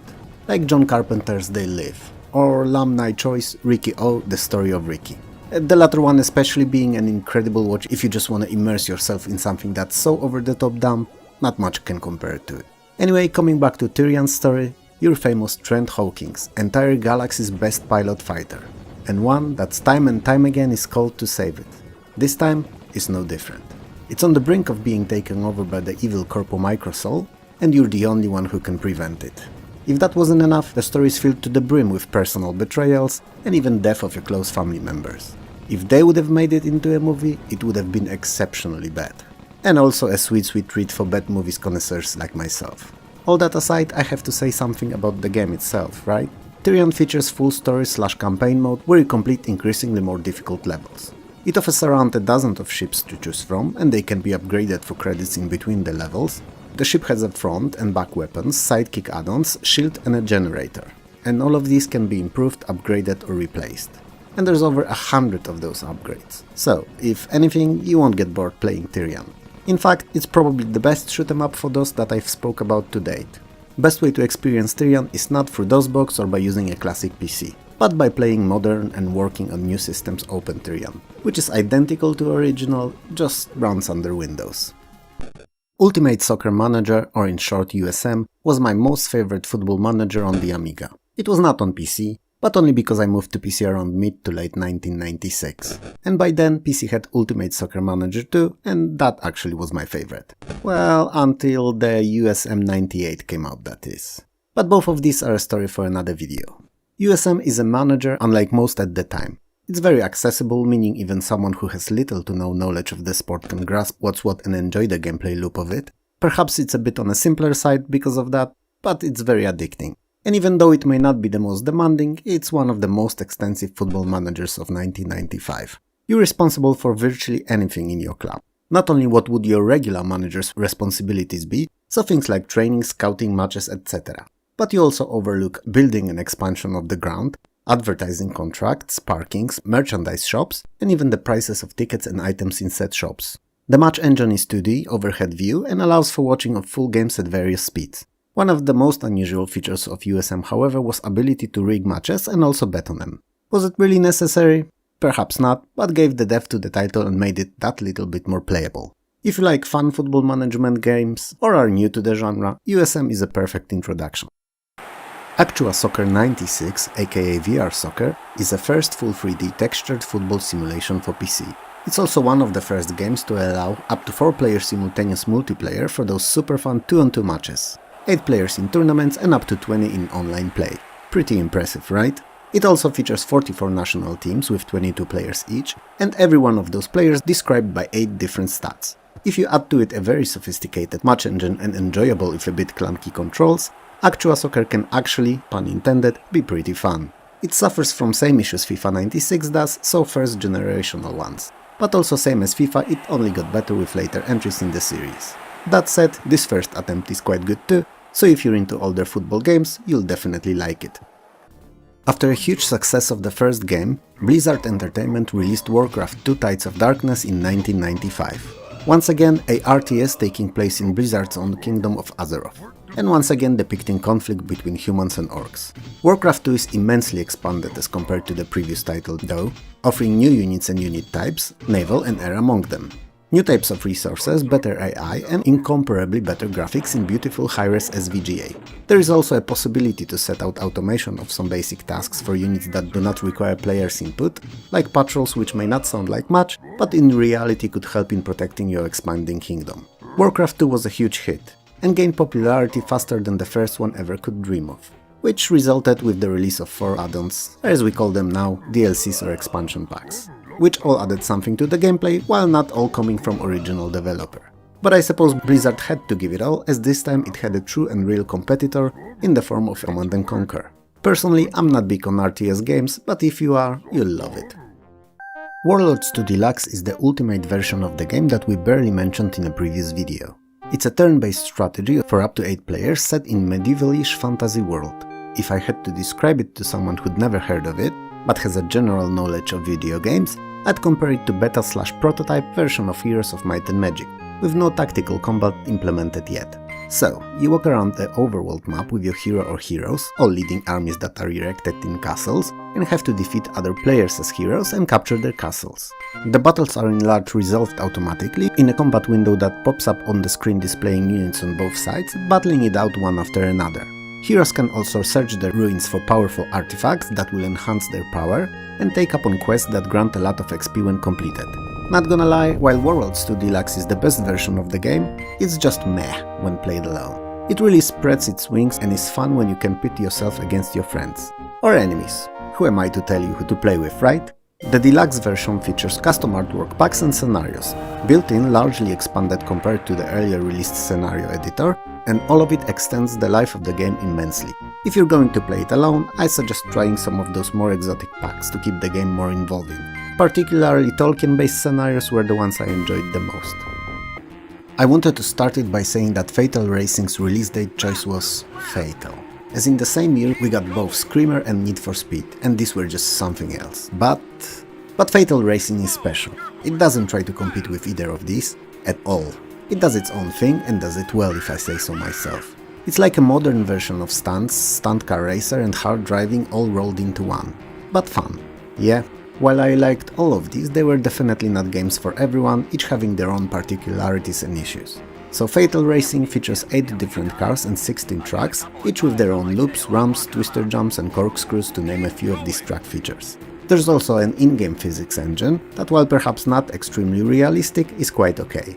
And coupled with a car damage model adds for a pretty fun gameplay loop.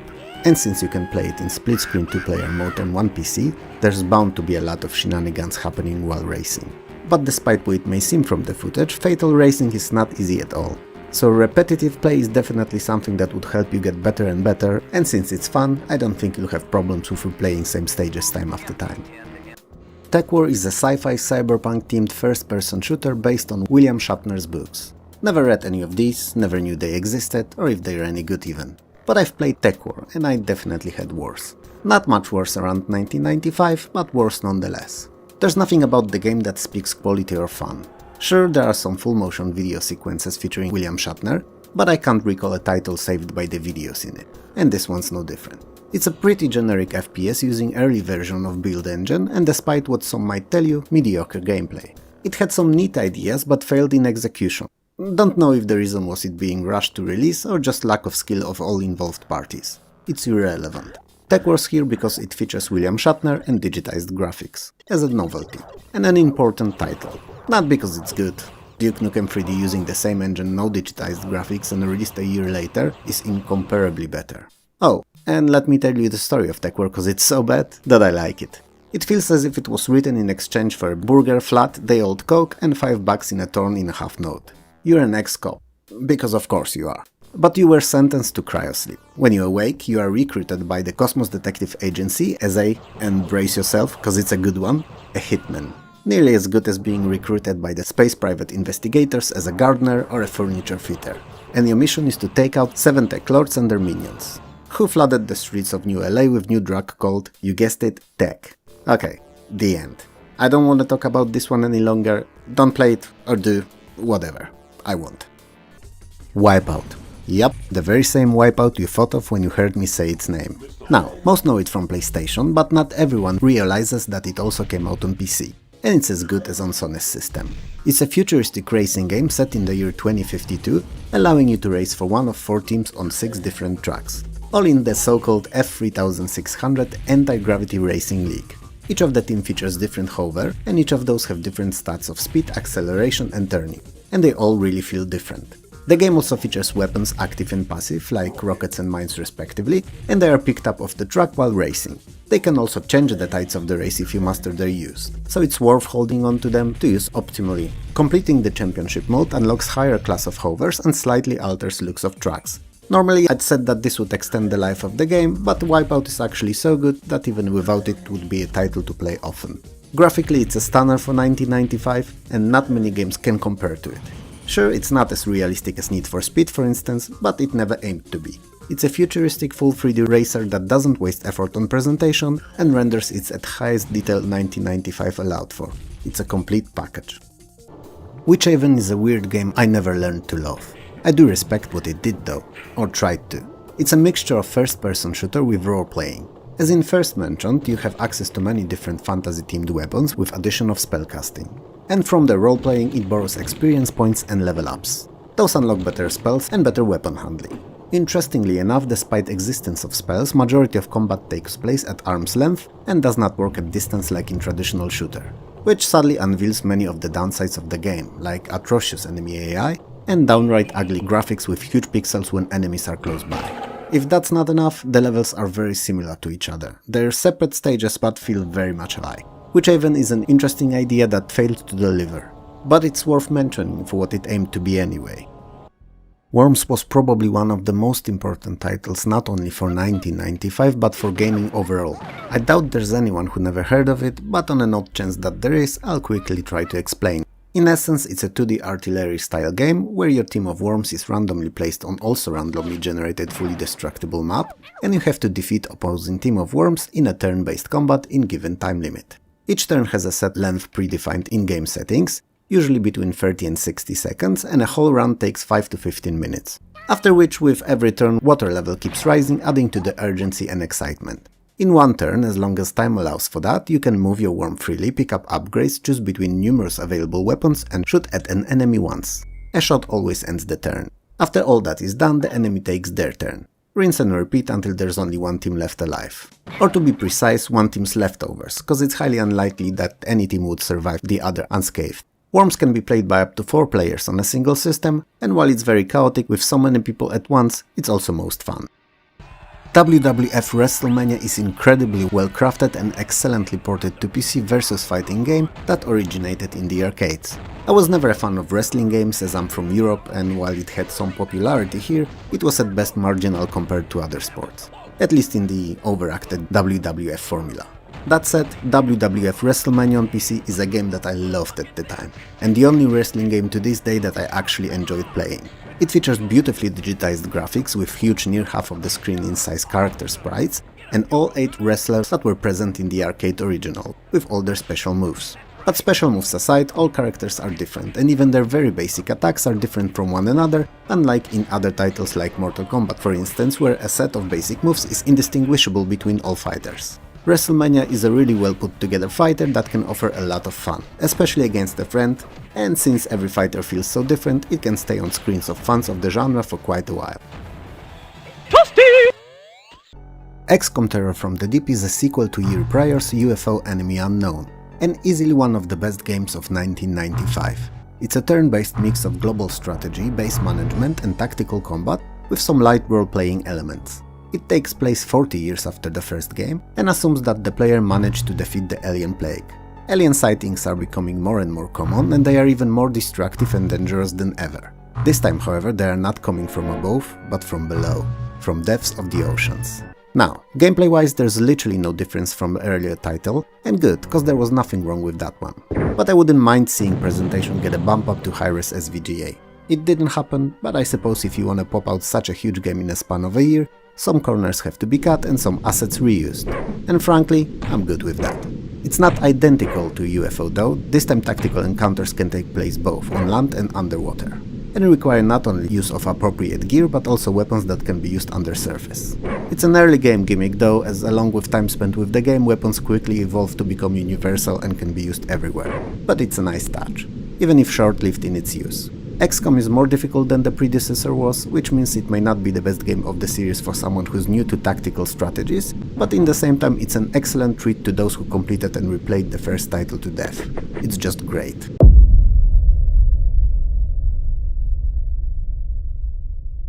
Three Skulls of the Toltecs is a western-themed point-and-click adventure game, You're Fenimore Fillmore, and by a set of quite unfortunate events depicted in a fully animated intro, you learn about 3 skulls that can be used to unlock the mythical and supposedly great treasure of the Toltecs. So, you set out to find all 3 skulls necessary to find it, and the treasure itself. You're not alone in your pursuits, however, as there are others after the treasure.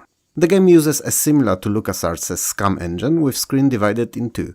Gameplay window on top and smaller one with command verbs and inventory in the bottom. It's a tried and tested formula, after all. After a certain portion of the overworld map is uncovered, it can be used for quick traveling. You can however also ride the donkey or hand pump train trolley. While most puzzles are inventory based, you are given few choices of answers in many conversations, and these can actually affect the progress of the game. AD Cup is your typical early 3D rail shooter. You're a cop and you're out to get the buddies. Basic stuff really. While it may not be the best of the game story backgrounds, it is what it is. The game is divided into 6 missions, each split into 3 smaller stages with boss at the end. There are only 3 missions available to you at start, and the remaining ones are unlocked while playing. The arsenal of choices or lack thereof that you start with is a police-issued gun and a bazooka of rather unknown origin. But you get to pick up weapons from your fallen enemies, so there's more than the starting set to choose from. While AD Cup is not much more than a weaker Virtua Cop clone, it's a pretty decent one, so if you like the genre, you'll love it. Absolute Pinball is absolutely not as good as I expected it to be. It's not bad, it's just not what I hoped for. 21st Century Entertainment did not use DICE as a developer for it, as it did with most of its earlier successful outings, but outsourced it to Unique Development Sweden, a new and growing company that just didn't manage to hit the same quality heights that the earlier titles did. Absolute Pinball, technically speaking, is pretty interesting, as it offers a whole plethora of resolutions to choose from, 2 of them are SVGA modes, and all are switchable in-game via hotkey, without the need to restart it. There are 4 tables in the game: Paris-Dakar Rally, Hollywood, Deep Sea, and Baseball, and they all feel unique, original, and feature their own special dot matrix display animations. But there's just something missing. It's not the graphics, variety of gameplay unlocks and bonuses, or the sound. It's not even the overall mechanics. It's hard to tell what it is, but if I'm to choose between Absolute Pinball and any other earlier 21st century entertainment games, I'm going for the other ones. Afterlife is LucasArts' humorous sandbox strategy/economic simulation game. You build and manage heaven and hell simultaneously, and in each you have to prepare appropriate zones. In hell, they're based on 7 capital sins, and in heaven they center around 7 virtues. New souls arrive through gates regularly and go to respective areas that they belong to receive punishments or rewards for the former life. For them to reach their destinations, however, you need to make sure to have a working street system and connect it to the specific facilities. Souls that have no way of getting to where they're supposed to wander around the hell or heaven aimlessly. And it's bad for business. Cause yeah, it's an economic simulation at heart after all. And since all souls are your source of income, those that have no place to go after a while of wandering are irreversibly sent back to Earth. All the buildings require personnel to operate, and this can either be trained in training facilities or hired. Afterlife is a really interesting concept that is actually pretty well realized, with a lot of micromanagement, economic challenges and random disasters. If you like the genre, definitely give it a shot and don't sleep on it. Alien Rampage is a 2D side-scrolling action platformer. While the game was not praised for its graphics when it released, I don't understand that really, as from my point of view it looks pretty freaking good. Definitely at least on the level that some of the best 2D platformers on competing systems offered at the time. The sprites are huge, and I really mean huge when I say it. I mean, one of the bosses, a flying skull, easily takes like a fourth of the screen in size. Not to mention a very atmospheric dark design and beautiful multi-layer parallax scrolling. But that's all irrelevant really, because it's Alien Rampage's fast and frantic gameplay that's most fun about it. It's gory, action-packed and instantly addicting. Easily one of the better lesser-known games that came out at the tail end of DOS's life. Anyway, the game features 20 gigantic levels, some of which can take even upwards of an hour to complete, and a boss at the end of each world. Alien Rampage is an easy pickup for all fans of action platformers, Metroidvania games, and even run-and-gun titles to some degree. It's a game that should have been more popular when it released, but sadly never gained the recognition it deserved. It's an A+ title for me, and the only thing I find annoying about it is that it only ever saves your progress after completing the level, which is hardly a game-breaking issue, but a slight annoyance nonetheless. Alien Trilogy was a huge thing when it came out. Or a huge pile, I should say really. Pile of steaming and stinky poop. New YouTube guidelines for what can or cannot be said are just the best. Thank you, Suzanne. Anyway, at the time, same as most, I didn't know any better and was fired up by the Alien license attached to the game. I couldn't see straight past it, and I didn't bother comparing it to other games in the genre. Even one of the more important ones that came out the very same year, and we'll speak of it a bit later, Quake. But coming back to Alien Trilogy, it's split into 3 parts, each of more or less 10-ish missions and each based on a different movie. To make things more convoluted, not in chronological order. So first part is based on Aliens, second on Aliens 3, and third on original Alien. Sadly, neither graphics nor gameplay are what I expected them to be, and just trail around the average or tad below. There are supposedly mandatory objectives to each and every level, and they vary considerably, but, and that's a big one, if you ignore them and just aim for the exit, you'll complete the levels nonetheless. That's beyond stupid and just bad gameplay design. There's few things Alien Trilogy does not fail at, however. First of all aliens look as you expect them to be, and seemingly go through a whole alien life cycle, meaning you can find eggs, meet facehuggers, chestbusters, warriors, dog aliens, and even the alien queens. These last serve as bosses at the end of each third of the game. Second that the game does well is the atmosphere, dark corridors and overwhelming feeling of dread. They're all here. Sadly, however, and you may disagree with me in the comments if you feel like it, those two upsides do not make up for Alien Trilogy being plain and simple boring. Archimedean Dynasty is a truly unique and obscure game that should have gained much more recognition and popularity than it ever did. And yeah, I know I should start with what it is, but I believe that it's worth mentioning what it was robbed of popularity and sales it deserved. I believe Wikipedia entry for it summarizes this situation best with its single sentence that simply says, "The game was commercially unsuccessful in the US," which by mid to late 90s was once again the single biggest gaming market in the world.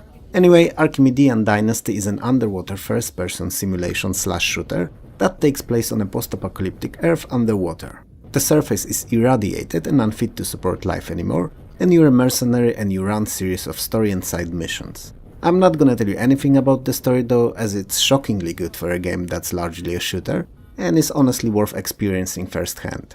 But what I will tell you is that as the game progresses, you'll gain access to new single-person submarines to pilot, and variety of upgrades for them as well. But the best of all is the physics engine, that feels real. I mean, real to me, someone who has no working understanding of advanced aquadynamics, gravity, speed and underwater drag and how they all correlate to each other, but can still tell you that it feels right. Oh, and before I forget about it, if you run it on real hardware and have access to Voodoo graphic accelerators, a patch came out for the game a little after it released that uses these and increases presentation fidelity quite considerably. Asterix and Obelix is an arcade game based on famous French series of same-titled comic books. It's not the beat-em-up you saw in the arcades though, even if graphics quality is on a similar level. Very cartoony, colorful and with beautifully drawn, vibrant backgrounds. It is more of a side-scrolling action platformer, where you're tasked with finding various artifacts all throughout the Europe, and on the way, as usual for these titular goals, you'll encounter thousands of fromans to beat up, many boars to eat and numerous magical potions to drink, all in the straight from the comic book fashion. And you can play as either of the two heroes, or as both, with a friend in a co-op multiplayer. Asterix and Obelix is clearly aimed at fans of the graphic novels they originated from and younger audience, as it's pretty samey and repetitive. Meaning that while the levels change the way they look, they all play more or less the same, and in about 30ish minutes you'll be able to experience everything that the game has to offer. Baldies is a real-time strategy originally developed for the ill-fated Atari Jaguar, a first fake 64-bit system, and in 1996 ported to PC. Your main goal is to develop and manage the community of your small bold followers and to defeat opposing group of so-called Harrys. The game is a mixture of god game and real-time strategy with simulation elements. The game is composed out of 20 levels divided into 5 worlds, each with its unique theme and progressively increasing difficulty. You'll expand your tribe. I'm not sure I should call it a tribe really. Community sounds better. So yeah, you expand your community by erecting buildings, placing your baldies in specific rooms and then assigning jobs or tasks to them. The color of the robe that the baldie then wears signifies what job was assigned to it. There are 4 types of baldies overall: red, which are workers, blue, that can upgrade and maintain your initial house and other structures, grey are soldiers and can be equipped with weapons, and finally white are scientists that research and develop new inventions and weaponry. These roles can be exchanged by dropping baldies into rooms of other jobs. The game is very unique and it's much easier to understand while playing rather than listening about it. Not many know this, but 1996's Batman Forever is built around Acclaim's Mortal Kombat engine. It's a side-scrolling action-adventure with one-on-one beat-em-up fighting mechanic. The game is a tie-in to year prior's movie of the same title, and it follows the movie's plot quite closely. All the characters and objects in the game are entirely digitized, but none of the actors reprise their roles for the game. You have an access to a whole plethora of bad gadgets at your disposal, and your overall goal is to find and defeat 2 main villains of the movie, the Riddler and Two-Face. Along the way you will meet some of the familiar faces like Robin and Catwoman, which is a nice touch. Batman Forever is a decent game and can provide some fun for a single playthrough, but honestly I don't see it as something that will be coming back to time after time. For whatever the reason, I never really got into those early 3D fighting games. Perhaps because they weren't as polished as they would become in the next couple of years, perhaps I just preferred 2D games like Mortal Kombat and Street Fighter 2, or perhaps it was something entirely different. It's hard to say now so many years later. That said, Battle Arena Toshinden is probably first PC-DOS 3D fighting game that was done right, given the capabilities of the hardware at the time that is. The game features 8 fighters, each with a different fighting style and a unique weapon, and each having their own strong sides and weaknesses. And 8 is a good solid number for a game to keep a certain degree of replayability and longevity. Interestingly enough, Battle Arena Toshinden is the first 3D fighter to feature sidestep and a full 360 degrees movement around the opponent, allowing for strikes from sides or even from behind. It's an interesting mechanic, especially that skilled players could use it to their advantage and devastate the less proficient ones from all angles before those could even react. 8 out of 10 would play again. Bedlam is an isometric action shooter set in a futuristic sci-fi battle mech universe. And just to be clear, I know nothing about the battle mech universe, so I'll be spitting names that literally mean nothing to me. So, your squad of 3 pilots a huge remote assault tank, in short RAT, and is pitted against the mutated monsters called biomechs that took over human installations. And it's easy to guess who's tasked with clearing the biomechs. I'll give you a hint. It both ends with and is pronounced you.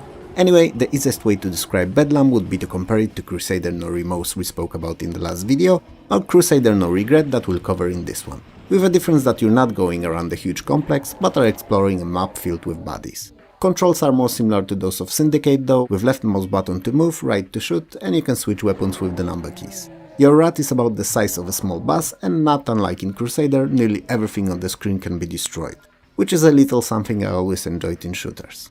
Bedlam is a simple but quite fun shooter that the only issue with that I could think of are the constantly respawning enemies. If what you see on the screen looks like fun for you, it may be worth giving it a go. Birthright the Gorgon's Alliance is an unusual, deep and very satisfying strategy with role-playing elements. It combines first-person dungeon and castle quests and adventuring, tactical real-time graphical battles in a vein similar to what you'd expect in a modern Total War game, and a complex economic and diplomatic strategy. You're one of the heirs to the throne of Kingdom of Anwar, and your task is to gain control of all of the land. Also, it's Anuire, and I have no way of telling if I'm pronouncing it right. Anwar. Anyway, you'll need to do whatever's necessary to win, you'll wage war, engage in diplomacy, use magic, and trade real estate like guilds and temples, for instance. You can also set up trade routes for profit. And all of those actions take place on an overworld map in a turn-based mode. Quests and adventures, however, are played out in real time, and they require appropriately preparing for them, making sure that what will be needed on them will be taken with you.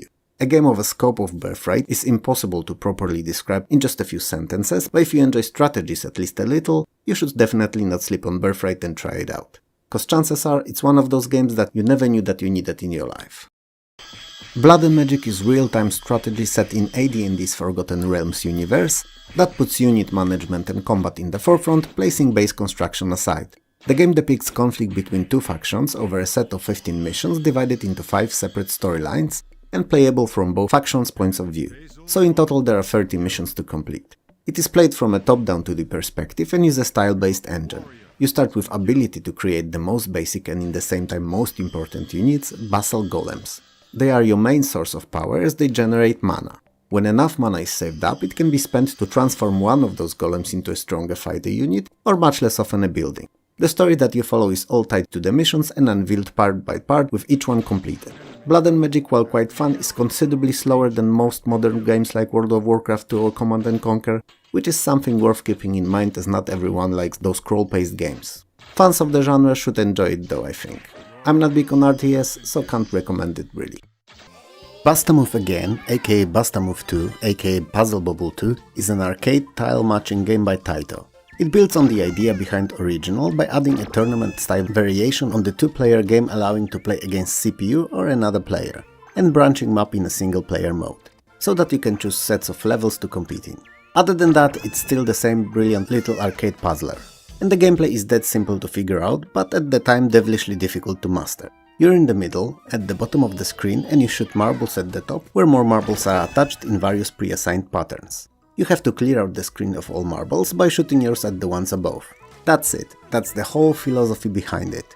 When a particular color marble gets in touch with another one and they form a chain of at least 3 connected marbles of the same color, they pop and disappear. If you fail to form a chain and the marble you shot touches any other, it connects to it and stays on the screen until it's cleared. If marbles manage to fill up the screen to the point where they pass the level from which your marbles are shot, it's game over. Basta Move Again is one of the most fun and entertaining puzzlers of the mid-90s. And if I'm to be honest, it's still one of the best to this very day. Oh, what a great game Capitalism Plus was. And is to this day actually. At the time it was the most comprehensive and realistic business simulation. You've got your company and you can do whatever you like with it. You can become a manufacturer in one of many industries, or a retailer with shops everywhere selling either specialized or mixed goods and items of any kind. Or even a stock market giant buying low and selling high, living off those profits and never actually building or manufacturing anything. But you know what's best about Capitalism Plus? You don't have to pick and choose one. You can do it all if you'd like to.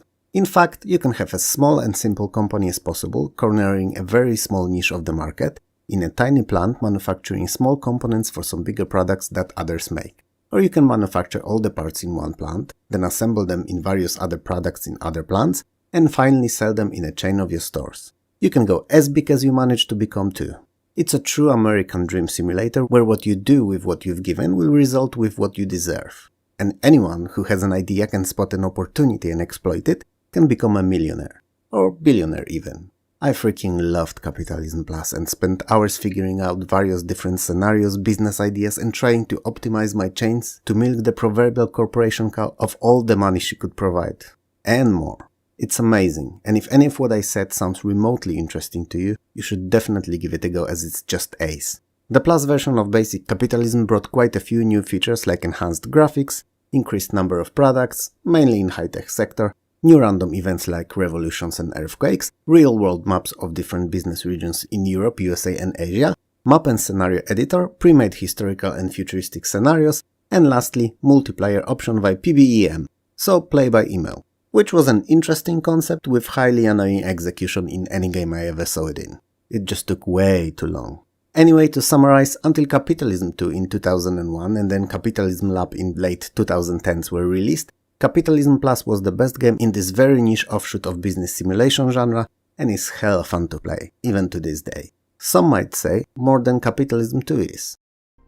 Command & Conquer Red Alert is a prequel to year prior's Command & Conquer. It takes place years before NOD and GAD ever existed and depicts a fictional conflict between the Soviets and the Allies. In this alternate past, Einstein decided to eliminate Hitler before he could even become a threat, thus preventing the World War II as history remembers it. By stopping one evil, however, he unknowingly took part in creation of another one, Stalin's Soviet Union that was then aiming to conquer all of Europe. Red Alert is still a real-time strategy with an isometric, semi-top-down perspective built on a 2D engine. As in original Command & Conquer, you have to mine resources to train units and erect buildings. But they are your everyday ores and gems, as Tiberium hasn't arrived on Earth yet. Gems are worth more, but ores regenerate in time. While building, training, manufacturing or defensive structures, you have to make sure to supply them with power. So the bigger your base will be, the more power it will use, and in turn, more power plants will have to be funded.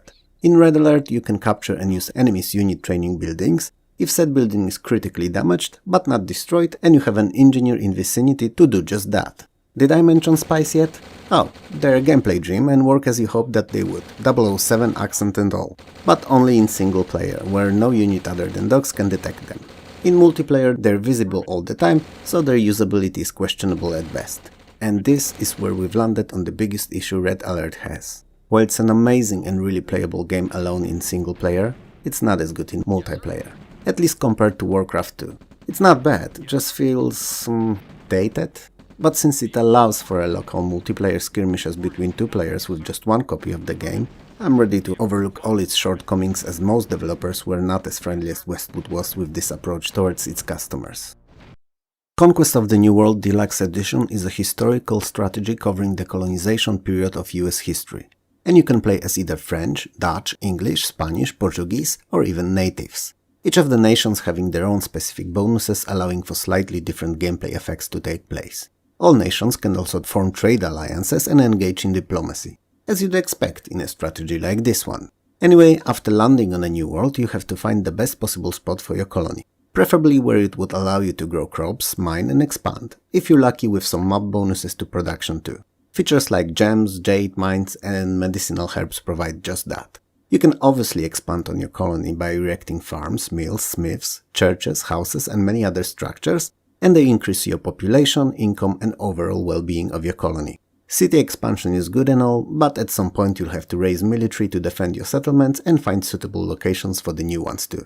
Armies can, as you can guess, take part in battles, which take place on a small grid map with units on both sides and is played out in turns. It may not be the most sophisticated combat system out there, but is still heaps more advanced than that used in such staples of the strategy genre like Civilization for instance. Conquest of the New World Deluxe Edition is overall an excellent and unique strategy that should appeal to fans of colonization and historical games alike.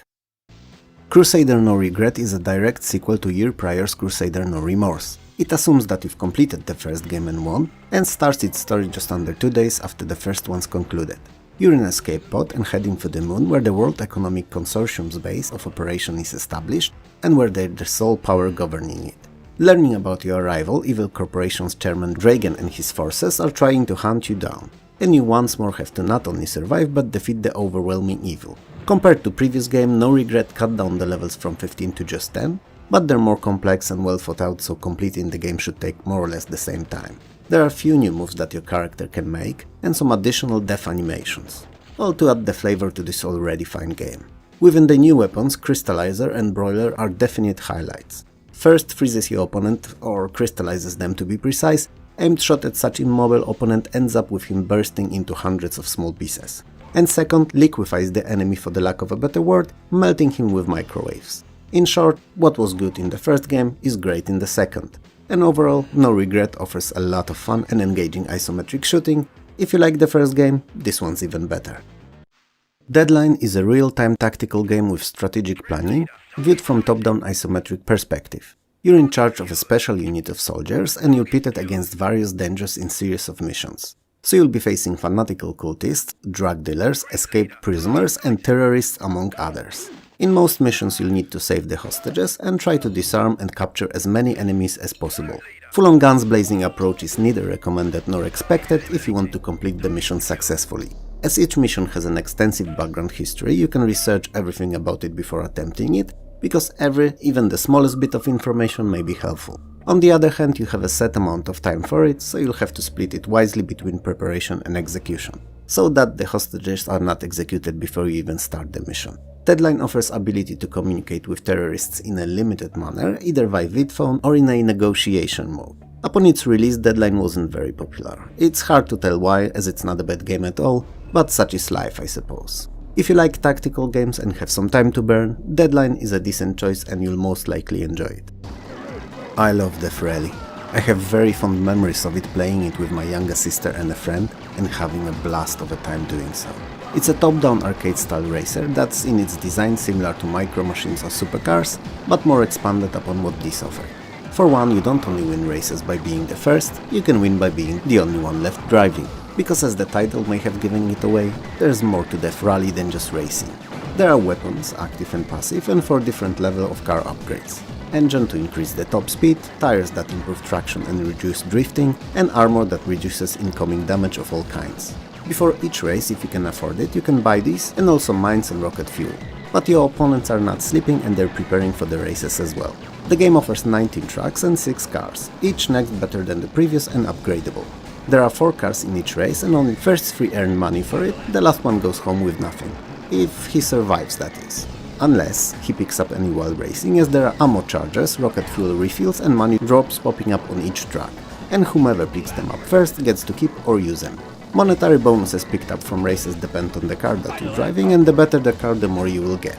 All the shooting and mines aside, your ultimate goal is to get to the top of the championship table and defeat the boss driver, your adversary, on a last special track. And while winning is fun, Death Rally is one of those games where the road to is more fun than the destination itself. It's a great and addictive game, and you should definitely try it out if you enjoy arcade racers. Would you forgive me and accept it if I just said that Descent 2 is same as Descent 1 but newer and better? You wouldn't? Oh, okay. Then it's a full 3D all-axis sci-fi shooter with an unparalleled freedom of movement. You're flying your one-man ship in a 3-dimensional environment, shooting enemy ships and blasting away enemy robots. Same as in original, most of the action takes place in closed-off maze-like in design complexes, but this time enemy AI have considerably improved, and apparently can learn over time and even counter your tactics. The game is 30 levels strong, with the last one taking place inside enemy mothership. It offers new weapons, new types of enemies, afterburner, energy to shield converter, and improved graphics and sound. So, as you can see, whichever words I dress it in, the original sentence still stands correct. Descent 2 is Descent 1 but better, and if you like the first game, you'll love the second. Discworld 2 The Mortality Bites is a point-and-click adventure game based on Terry Pratchett's series of humorous fantasy novels set on a mythical Discworld. You're once again Rincewind, a laughingstock of a whole wizarding world, and you're tasked with the burden of coercing Death himself out of his impromptu retirement and back to his duties. Sounds interesting? Well, it is, and most importantly it's fun. And that's what majority of players thought too.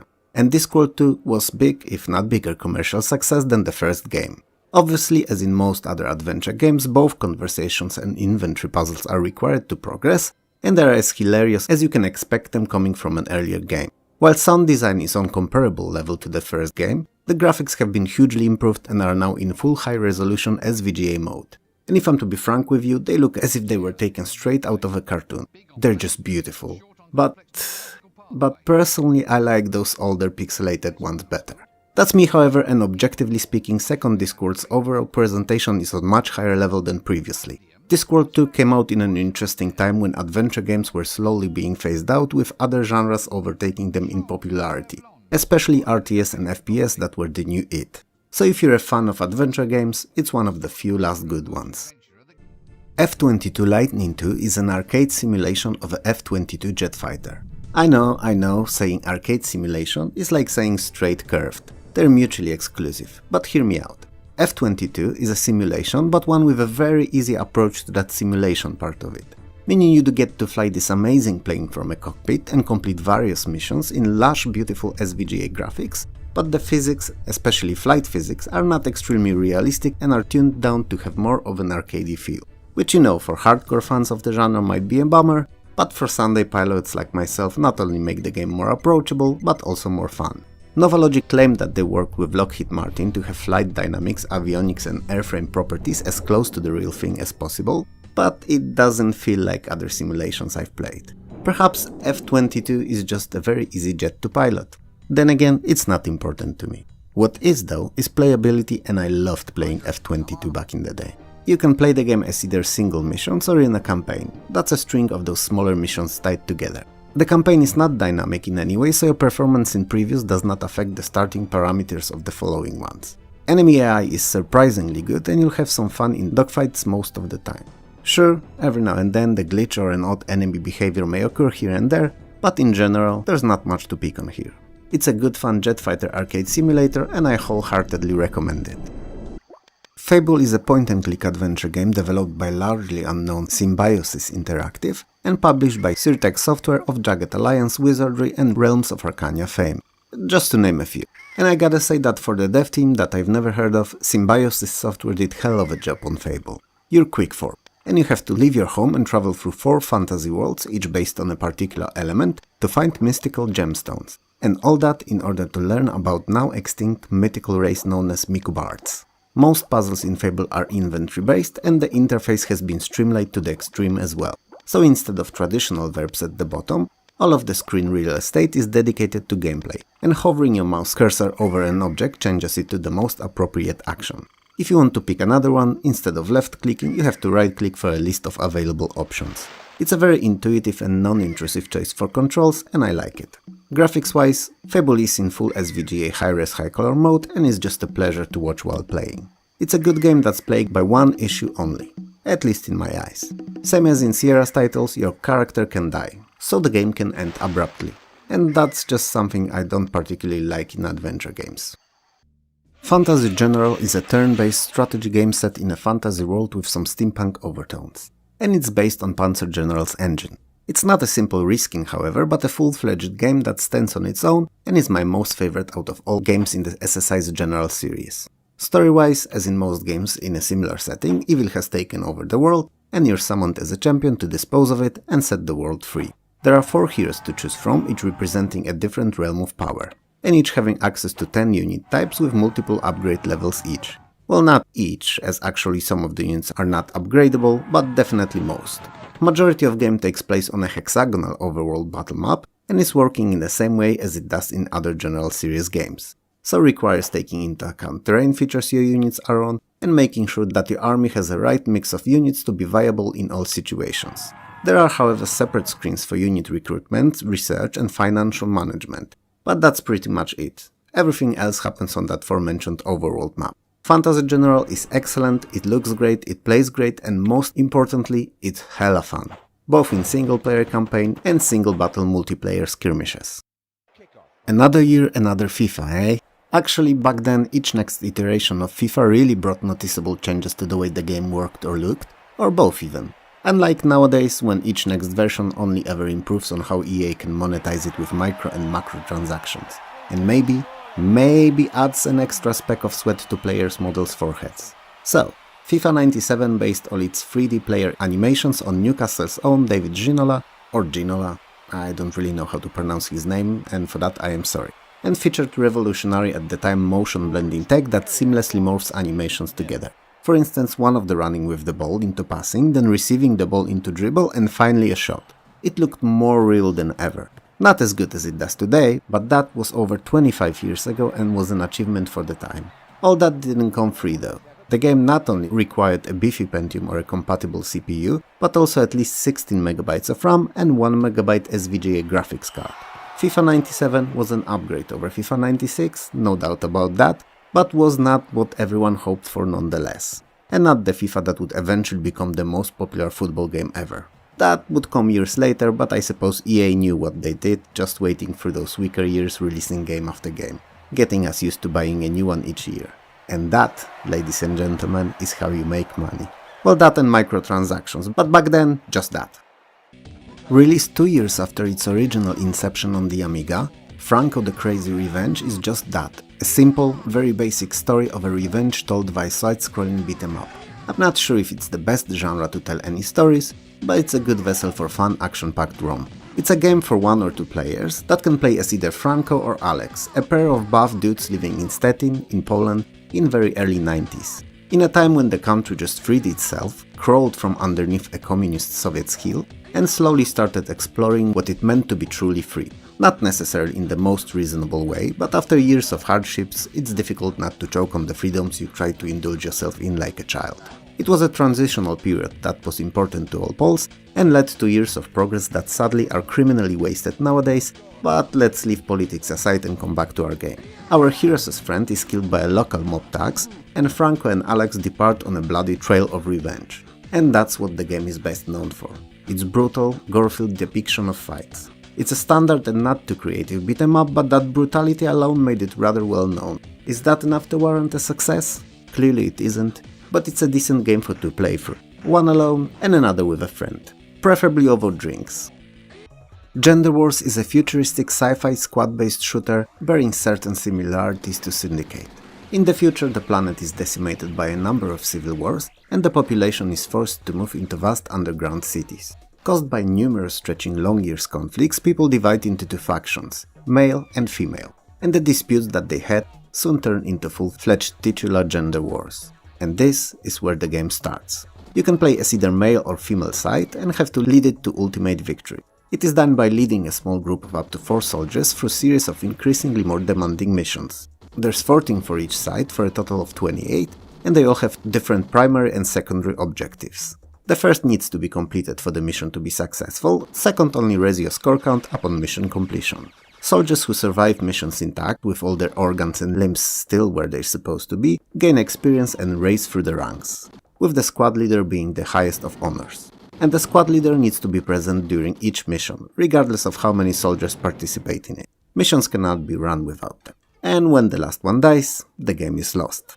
Gender Wars, for me at least, was a much better game than the Syndicate, more entertaining, more varied and better looking. It has some bugs, sure, especially with how soldiers use the lifts, or don't use them to be precise, standing at top or bottom like NPCs in most MMOs, firmly glued to a singular spot. They often require a couple of attempts before they mount them correctly, but all those bugs are superficial only, and the game itself is just great and a definition of a hidden gem. Those quick descriptions of the games that I do for each of them are mostly based on my memories, sometimes on a recent playthrough when I need to check if I remembered something correctly, or record games footage, and sometimes on online reviews so that I have something to compare my memories to check if I haven't misremembered something important. And as I was preparing this description for Gene Wars, an interesting quote in one of the reviews surfaced. It said, "Undoubtedly the worst game Bullfrog ever released. Gene Wars is a prime example of a great concept botched by poor implementation." I don't personally remember it being that bad, especially that I tend to remember the worst stinkers I play, but on the other hand I don't play RTS games a lot, so the fact may have escaped my recollection. Anyway, Gene Wars is a mission-based real-time strategy mixed with Pokemon. Yep, you heard it right. In most missions your task is to find various animals, sample and breed them, and then attack your opponents with them. You can also mix different animals to create hybrids that wouldn't otherwise exist in reality, but may prove useful in combat. It's an interesting game, definitely worth a look, despite the earlier mentioned quote, as you may just find it fun enough to complete. I do remember it being a bit on a difficult side, however, and that some units were very small and clicking on them to select them on a 15-inch screen was a challenge at times, I think. Grand Prix 2 is a F1 racing simulator and a worthy successor to the Geoff Cramon's classic World Circuit. It features a full FIA license, meaning you get to race against the legendary drivers of the time: Michael Schumacher, Damon Hill and Mika Häkkinen, to name a few. It was the closest thing to the real F1 that most players could realistically ever expect to happen to them. If that wasn't enough, the game's driving physics engine is actually surprisingly good and responds to most changes you make to your car. And that's where the beauty of this game is hidden.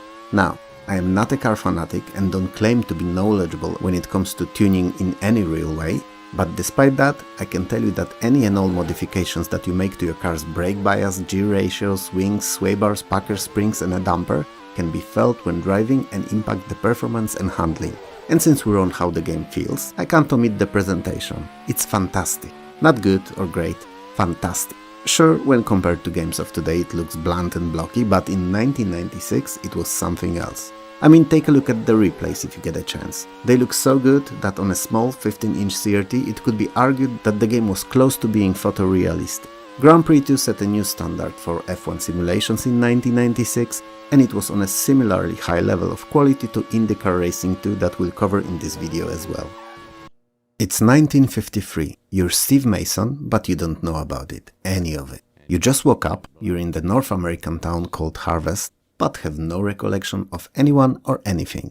People around you seem to claim that they know you, or that they're even related to you, but their faces don't ring any bells. The town itself seems to be very strange and eerie, and you're lost in not knowing who you are or what you do there at all.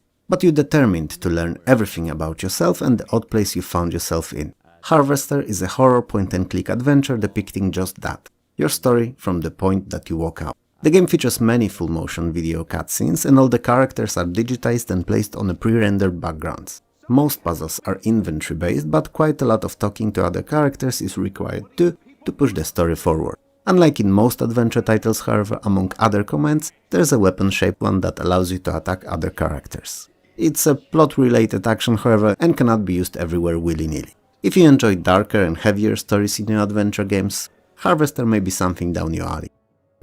Out of all the games for this 1996's video, Heroes of Might and Magic 2: The Succession Wars was the one I was most unsure how to tackle. The reasons are twofold. For one, it's a follow-up and a much better game than the earlier Heroes of Might and Magic, and secondly, it's my most favorite outing in the whole series. It's a better version of first game that improves on everything. For one, apart from 4 basic hero stats from the first game, it adds 8 secondary ones that can be trained in 3 proficiency levels, from basic through advanced to expert, and each offering unique bonuses to heroes that unlock them. And since we're on the heroes, to the original cast of 4, Knight, Barbarian, Sorceress and Warlock, the game added 2 new ones, Necromancer and Wizard. Each have their own unique units, and most of these can now be upgraded in castles to be stronger or have special abilities. Castles themselves got a facelift too and allow for adding more structures serving various beneficial purposes. The map has many more features as well. Most prominent of them are the teleports, that work as, well, teleports, allowing you to cover large distances in an instant. Everything about Heroes 2 is bigger and better. Combat screens are much larger and have terrain features that cannot be passed by creatures other than the flying ones. Overworld maps can be huge now too, and compared to the previous game they are just that, huge. And last but not least, magic is not based on memorization of spells, but spell points. Or mana, whichever name you prefer. Heroes can cast as many magic spells as they like on an overworld map, as long as they have enough mana to do so. And 1 spell per turn in combat, also limited by it. Other than that, it's the same game. Better game, but same. Most swear that Heroes of Might and Magic 3 was the best out of them all, but I always found Heroes 2 to be the most fun to play. Especially with the Price of Loyalty expansion that added few extra cool things like eye towers or blocking stones, to name a few. And most importantly, a map editor. Oh, and if you ever get a chance and you want to play the most epically crazy Heroes 2 map, there's a custom one called Gyros 2. GYROS-TOO. It features thousands of units in all armies, those that heroes lead and those that are on the map. Nearly each square of a map is covered either with an enemy unit, resource or an artifact, and completing the map can take weeks if not months. It's a truly fun, crazy and gratifying experience, and I will always cherish those summers I spent trying to beat that custom map with my friends for hours on end. Oh, and also, pixel graphics aged much better than the pre-rendered one from Heroes of Might and Magic 3. So suck it, HOMM3. I can just feel the wave of comments flowing in under this video.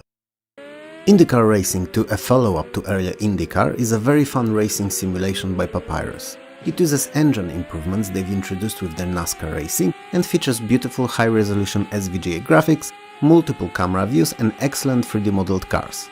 Same as with Grand Prix 2, IndyCar Racing 2 features a lot of elements that can be tweaked about your car to customize its performance to your heart's content. And same as in there, changes that you make actually apply to how the car behaves on the track and how it feels to drive it. And since we're talking about tracks, there are 15 unique ones, all based on real-life circuits, with Miami and Indianapolis being obvious omissions. The game is beautiful and equally as fun and playable as the earlier mentioned Grand Prix 2 is. It's hard to tell which is better if you're not a F1 nut, which I am not. I'm a regular run-of-the-mill nut, so for me they seem close, perhaps not indistinguishable, but I would be hard-pressed to pick one. And truly, both are worth your time. If you have it, that is. Upon its release, Iron Blood was heavily underrated and obscure, and sadly it didn't change throughout its lifespan. It's an arcade action side-scrolling shooter with some light platforming elements here and there. First thing that you may have noticed are the graphics, which look as if they were taken straight from Japanese anime. I really don't know why I said that. Perhaps a microstroke or something? Obviously, there are no other kinds of anime than the Japanese ones. Anyway, the aforementioned graphics, before my temporarily sailing off the lush seas of off-topic, are beautiful with a lot of attention put to all the details and are animated hella smoothly. They're a pleasure to look at. By 1996 it was hard to talk about sound and music design in games if it was not exceptional, as most games used and utilized modern sound card by then and sounded rather well. Same here. You can choose one of the two characters, each behaving a bit differently, but both equally as fun to play. Iron Blood is a banger, even if on a bit more difficult side. And what is especially innovative in its design and gameplay mechanics are the end-level bosses, each different and requires a unique approach to beat. It makes Iron Blood a real engaging arcade game that all the fans of fast-paced titles should find enjoyable. Lords of the Realm 2 is a mix of a game. Part turn-based resource and kingdom management, where you have to take care of husbandry of dairy, grain and cows, manage your population and its happiness levels, while keeping them safe from external and internal dangers and disruptions. And it's also a part real-time strategy where you control individual units or group formations of units during battles and sieges. It supersedes previous title in the series, improving on all aspects of gameplay considerably, so that fans of an earlier game will no doubt love this one. The overall gameplay revolves around holding your counties secure, grabbing new ones, building larger castles and keeping peasantry well fed and happy, as they are the cornerstone of your kingdom. To be honest with you guys, I haven't played Lords 2 in like the last 20 years or so now, so I'm not sure if I would still like it now as much as I did back then, but from what I remember is that I found it pretty addicting. Master of Orion 2 Battle at Antares is a turn-based 4X Space Empire game and a sequel to the earlier title. At start you get to choose one of 13 available races or can create your own custom one.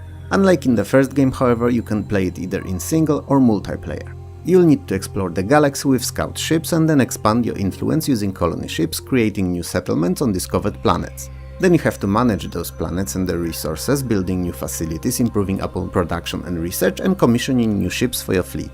As you do all that, you'll eventually encounter other alien civilizations. They can be reasoned and negotiated with, or if they leave you no choice or you feel like it, engaged in space combat. Said combat is turn-based and uses a strategic grid map. Master of Orion 2 is full of many surprises like random events, strange artifacts, or even wormholes, allowing for movement between remote and incredibly faraway star systems. All that makes the game incredibly addicting and entertaining, and a unique experience unlike most other strategies at the time. I haven't met a fan of turn-based strategies that haven't had at least a passing knowledge of Master of Orion 2, and those that played it had nothing but good things to say about it. Is that a recommendation enough? I don't know, but I liked it and perhaps you will too. Mega Race 2 is an interesting title. On the surface it's a 3D racer with weapons, not unlike earlier mentioned Death Rally, but that's just superficial because the technology behind how it's made is actually quite interesting. Only the cars are rendered in real time and all the tracks are pre-rendered videos playing back in the background. It allows for much more detail to the cars and fluidity of gameplay, but in the same time heavily limits interactions with the track itself. Mega Race 2 features 14 cars to choose from and 6 tracks, and in between the races you're shown series of full motion video footages as a TV game show backstory to what's happening during gameplay. I think they were supposed to be hip, or whatever the word for it was back then, rad or cool maybe. Definitely not POG, that's a new one. I don't know. But it's unimportant, because what they are now is just cringe. To the extreme. And that's why it's actually fun to watch them. Believe me. As in most races with shooting, in Mega Race 2 you can win by both, being the first or disposing of all other opponents.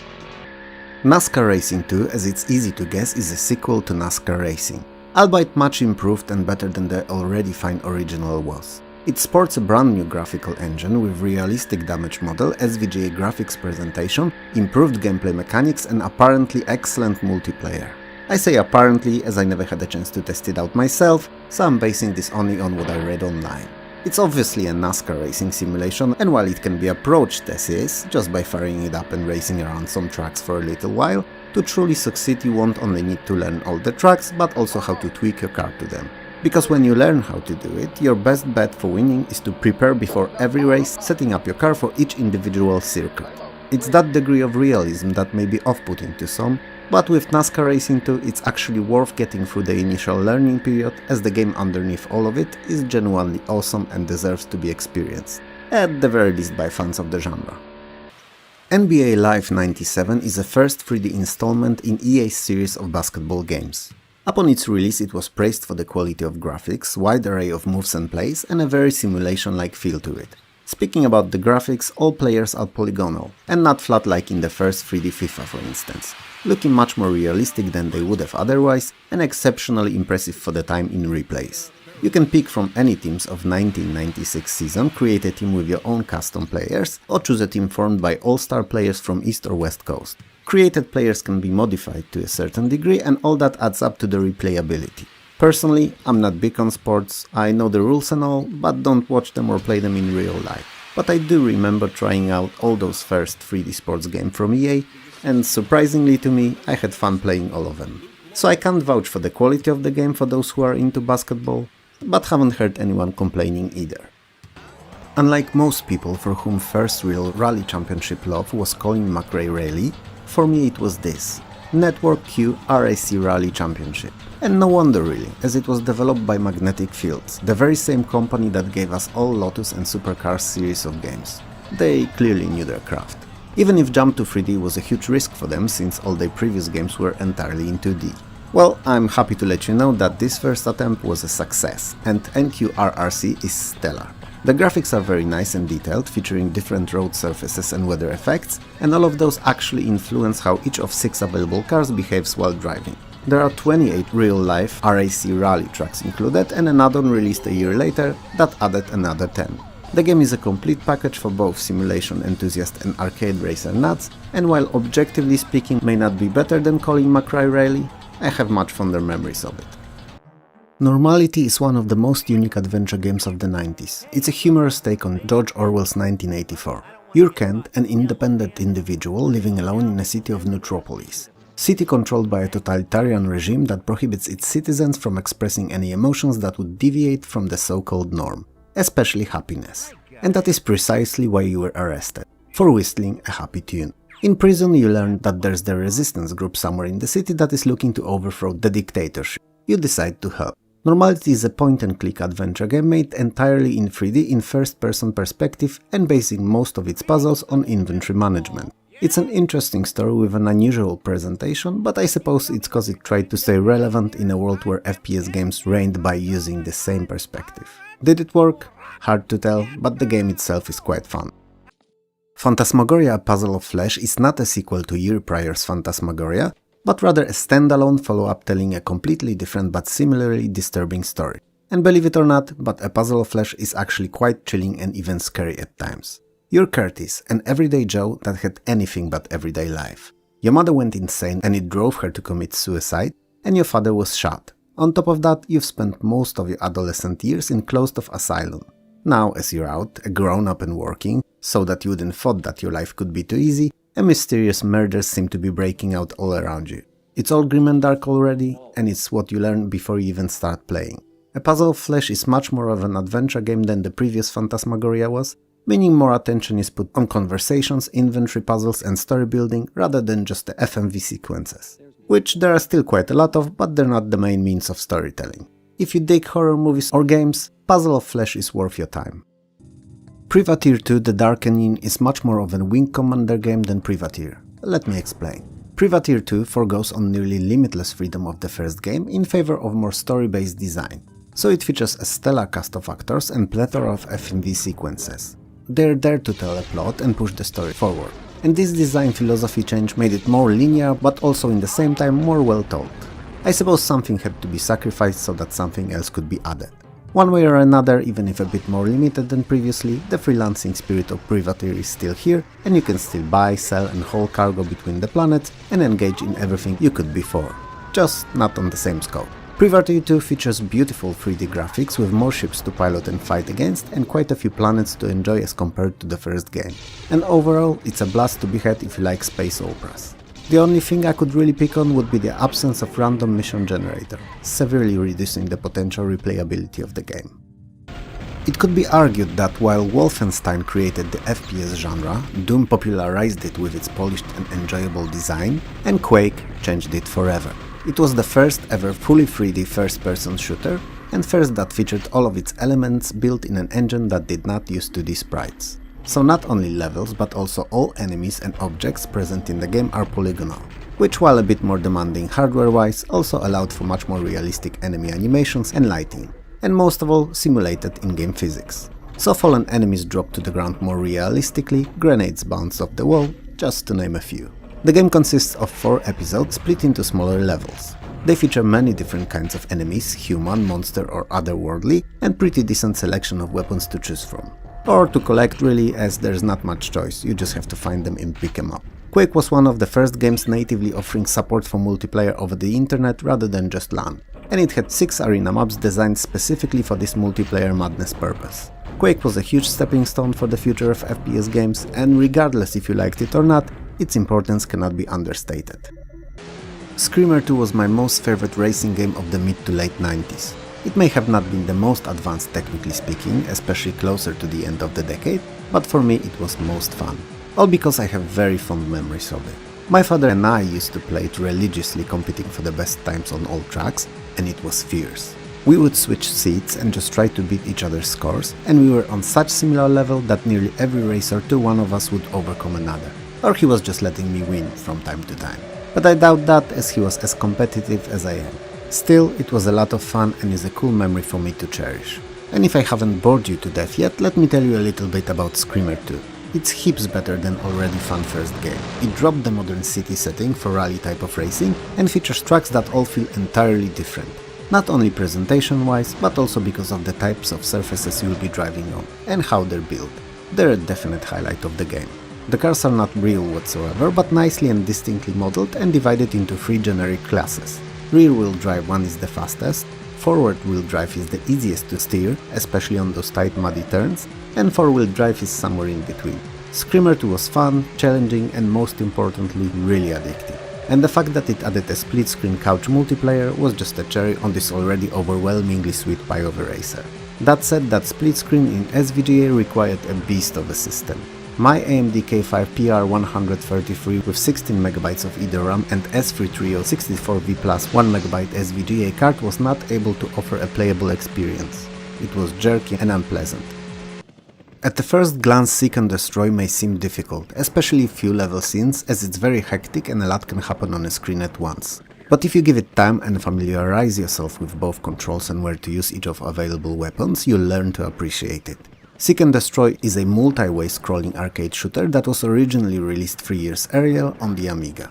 And since PC had all that time to improve it, I'm kinda disappointed that it really didn't in any meaningful way. But you know what, despite all that, it's actually still pretty fun and addictive. I can't tell why, but that chaotic distraction and copter chases are pretty enjoyable. While the mission objectives in theory are quite varied, I've noticed that most of the time if you just go to your target mark and kill everything there, you'll complete the mission. So take it as you want to, but I suppose for what it is, so a fast arcade shooter, it's irrelevant what those imaginary objectives really are. Sensible Golf is nowhere near the quality of Sensible Soccer, but given the development hell it apparently went through, it's understandable. And also it does not mean that it's a bad game, because it's not, it just lacks that final finishing touch. Perhaps a couple of months more of development would have gave it that last layer of polish, perhaps. One way or another, it's a pretty enjoyable arcade take on the golf with unnecessarily difficult putting mechanics. So not gonna lie, while it can be played alone, because of that one single issue, it's much better played with up to 3 other players. Because then you're placed on the same difficulty scale, all tackling with the ungodly tough putting. Against a CPU who doesn't seem to have any issues with it, it just seems unfair. All in all, it's a pretty good title when played with friends, but easily a skippable one when approaching it alone. Silent Hunter, a classic World War II submarine simulator, is one of the few titles from the mid-90s that could compete with ingenious aces of the deep. It features outstanding SVGA graphics, a realistic approach to the sub-simulation and addictive gameplay, if you cross that initial point of entry that some of those more intricate simulations have. Most of the game takes place on the Pacific Theater and feature 9 patrol zones, from the Solomons to the Sea of Japan. Silent Hunter can be played in single missions or a much more difficult and demanding, but also more rewarding, fun campaign, where each sync and successful mission earns you medals and commendations. And there's a lot that the game can offer, so there's hardly a chance that you'll find yourself bored with it, especially that there are numerous subs that you'll get to lead, having chance to switch every few successful patrols. It's worth mentioning a realistic ship specifications and behavior of weapons too. A torpedo can be a dot, for instance, so a situation where you're going for the hit as you've aimed that bad boy as best as you could on one of those more dangerous enemy vessels, just to end up with completely nothing, is not unheard of. It's just a dot that failed to explode upon impact.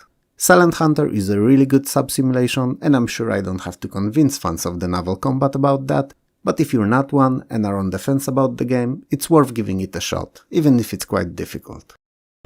In 1996, when we had 2 new modern FIFAs, and Actua Soccer, and those more hardcore pixel lovers kept getting refreshes of rapidly aging Sensible Soccer to break their keyboards and joysticks on, was there a space for another football game? Most would probably say that there wasn't, and that there were no other good enough contenders to even be considered. But I disagree. After seeing a football game in the arcades and sinking numerous coins trying to master it few years before, I always wanted a similar fast-paced NBA jam like in its design football title to play at home. And funny thing, I don't even remember the name of that game from the arcades today. Maybe Super Sidekicks, maybe something else. One way or another, nothing like it was available on PC. Sure, we had simulations like FIFA and Actua, but that's not what I was after. Enter Soccer Superstars. It definitely wasn't as polished, fast and advanced as the elusive arcade game was, but was close enough. So yeah, I liked Soccer Superstars. Feel free to disagree. Anyway, you can choose from 32 international teams to play in either friendly games or a cup tournaments, and you can play with another player or versus CPU. But there's also a seldom present in other games demo mode, where you can watch CPU play out all matches, which while not necessary in a game like that, but a welcome addition nonetheless. Before each match you're also free to set up a formation, modify lineups and tweak game length. I liked Soccer Superstars, you don't have to, but I believe that while not a simulation, it was objectively good enough to be mentioned here. Steel Panthers 2 Modern Battles is a turn-based tactical strategy game on a hexagonal grid map, covering conflicts real and fictional between 1950 and 2000. The historical ones are Korea 1950, Golan Heights 1973, and Desert Storm 1991. Fictional ones cover more modern period and are Germany 1980, where you have to stop Soviet advances through full dugout, China War 1997, where you defend Taiwan from Chinese army's invasion, and Okinawa 1998, which assumes that the war between US and Japan resumed after years of peace. Technically speaking, there's not much difference between first Steel Panthers and this. The interface and engine are nearly the same, and there are very small improvements over the previous title. What the game did improve considerably upon, however, is the map. That can be a quite bit bigger. There's more kinds of units to take part in battles, and they all have more statistic values. But all the small differences aside, it's as good and deep of the game as previous was, and it's equally as fun. So there's no wonder that it was largely a successful release that spawned a follow-up a few years later. Fans of tactical strategies will love it, others should approach it on case-by-case basis. Supercars International is basically Amiga's earlier Supercars 2 with added another thin layer of paint. It polished the graphics to use full 256 colors palette, added new soundtrack, allowed for customization of amount of laps of each race and racing in reversal, and expanded amount of minigames between the races. For some it may be disappointing, for others it may be something they'd hope for. For me, well, I was indifferent to it. Not because Supercars International is a bad game, quite the opposite. I was just not expecting it to release on PC, so it was more of a surprise than anything else. In essence, it's the same game where you get to compete in racing seasons, upgrading or changing your car between the races and arming it to withstand and dispose of your opponents. All in a top-down 2D presentation that's perhaps not too sophisticated, but in the same time it's clear and easy to comprehend throughout the whole race without any distractions. Mid-90s it seems were a lot about that racing with guns vibe. Hard to tell why, but it's not the last year we've got games like that. And just a short year later we've received a true classic, Carmageddon. That's a story for another video though. Syndicate Wars is a successor to original Syndicate, but it's much more of an action-oriented title rather than the party strategic one that the first one was. After fall of most syndicates in the first game, Eurocorp is the only one that's left and it holds a firm grasp on the world. The only force that stands to oppose it is the religious cult Church of the New Epoch, and you can play for either of the sides through 60 action-packed missions spread over 30 different cities. You're still in control of a team of 4 cyborgs and still have to lay destruction and domination to any and all enemies that you'll meet. This time, however, the game being more arcadish, it reads of ammo and all weapons are energy based, so when depleted, just need few seconds to recharge. The graphics of Syndicate Wars is a whole generation better than that of original, featuring a full 3D cities with a camera that can be rotated at will. On one hand it makes the cities feel more realistic, on another it doesn't change the fact that very often those high buildings all around you just obstruct enemies and you may learn that they're there not before approaching, but by being shot at. Taking place in provinces of High Rock and Hammerfell of Tamriel, Daggerfall is a successor to Bethesda's Arena, and named after High Rock's capital city. Like with most Bethesda's games, you can be sure of 3 things. That it released full of bugs, which it did, and it took several patches originally to get it to the point where it would not hang seemingly on random. That is an open-ended title that allows for complete freedom of choice of where to go and what to do next, and does not require you to follow main storyline whatsoever. And last but not least, you can bet that the game is big. And it is. Huge actually. I believe that to this day it offers the single biggest game world of any game ever made that was not set in space, even if majority of this world is generated at random. Daggerfall in fact may be the biggest Bethesda's game content-wise too. It allows you to join many political or social organizations, so guilds, or try to get better and better pursuing power of your own. You can buy houses, horses and even ships. You can become a werewolf, wereboar or a vampire. Sadly, can't become a spider pig, but that's supposedly coming in Elder Scrolls 6. And you can interact with literally thousands of NPCs. Granted, given the game's random nature, most of these interactions are superficial, but they're there, so shouldn't be ignored. The game does not skip on details with your character either. It can come from any of the 9 provinces of Tamriel, and they don't only differ in race, but also kind of character they are, meaning not all are human. And there's also 18 classes to choose from with numerous primary and secondary skills. When you create your character, you can skip picking a particular class however, and make your own, by selecting all skills and abilities by hand. Not many games from other developers allowed for such freedom of choice, and not many do even to this day. Especially that it's a two-edged sword.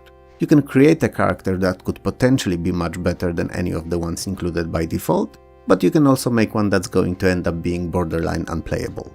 All skills, primary and secondary, are raised with use rather than arbitrary levels, so the more you jump, the higher you'll be able to jump, the more you swing your sword, the stronger the swings will be and will connect more often, and so on. It's the best system that any RPG could use in my opinion, as it mimics real life as best as it's possible. The combat is entirely real-time and use your melee and ranged weapons by holding the right mouse button and performing various moves with your mouse. This was rather new and interesting idea in 1996, but also a really bad one. It made the combat unnecessarily stressful, and you could never really tell if a miss was a lack of your skill or your failure at swinging. Some things are better left less realistic than others, it seems. The game features magic too, and upon getting Mages Guild membership you'll be able to not only buy spells, but also receive training and make your own spells as well. They help with identification of magical weapons too, so that's also worth keeping in mind. Graphically, Daggerfall is not a show-off, but given the scope of the game, I think it can be forgiven as the sheer amount of content will draw you in regardless of how the presentation itself looks like. I haven't said anything about the story yet, as you may have noticed, and I won't. I won't rob you of experiencing it firsthand. The Settlers to Veni Vidi Vici, with a very fitting Julius Caesar's quote meaning "I came, I saw, I conquered," is a kingdom management mixed with real-time strategy, and an excellent example of how sequels should be made. In fact, it should be used in game design classes to teach how to make a follow-up. It is also, at least in my opinion, the very best out of all Settlers games. It can be played as either a series of missions forming a campaign, or in a free mode that allows for complete customization of starting parameters, and even playing without any opponents for a relaxing, hassle-free experience. With core gameplay's supply and demand mechanics remain largely unchanged, most other aspects of the Settlers have been heavily improved as compared to the first game. The easiest to spot would obviously be sound design and graphics, which are on another level. I mean, Settlers 2 could even be run in 1280 by 960, which was 4 times the resolution most other SVGA games settled for. The animations have been smoothed out as well, adding many frames to them so that they would be as fluid as your system would allow them to be. And that's worth keeping in mind, cause higher fidelity obviously came with a higher performance cost. Settlers 2 features 4 distinctive national aesthetics for 4 included nations of Romans, Nubians, Vikings and Japanese. And the battle system have been improved, adding scouts and stationary offensive weaponry. The most important feature for the game, however, is a grand return of split-screen multiplayer that was hugely popular in the first game. It's an incredibly fun feature, one that prolongs the life of Settlers 2 more than all other changes and new additions combined, and one that did not reappear in any future games in the series. Settlers 2 is incredible, and if you at least have a passing interest in management or strategy games, definitely try it out. And if you have a friend that does too, and you also happen to have an access to an older PC with 2 separate COM ports to connect 2 mice, you're in countless hours of fun. Tomb Raider is arguably one of the most important games not only of 1996, but gaming. It was the first full 3D third-person perspective arcade adventure title that gained such a huge cult-like following. I suppose it can be partly attributed to the protagonist, Miss Lara Croft, and her busty chest. But if I was to simplify it to just that, I would be doing this game a disservice. Sure, Lara, given the amount of available at the time polygons, definitely looks like a woman, but she's also a charismatic, interesting Indiana Jones-like character that stands on her own. But she's the only one of 3 reasons Tomb Raider was an immense success. The other 2 being level design and gameplay, and the first one is truly a sight to behold.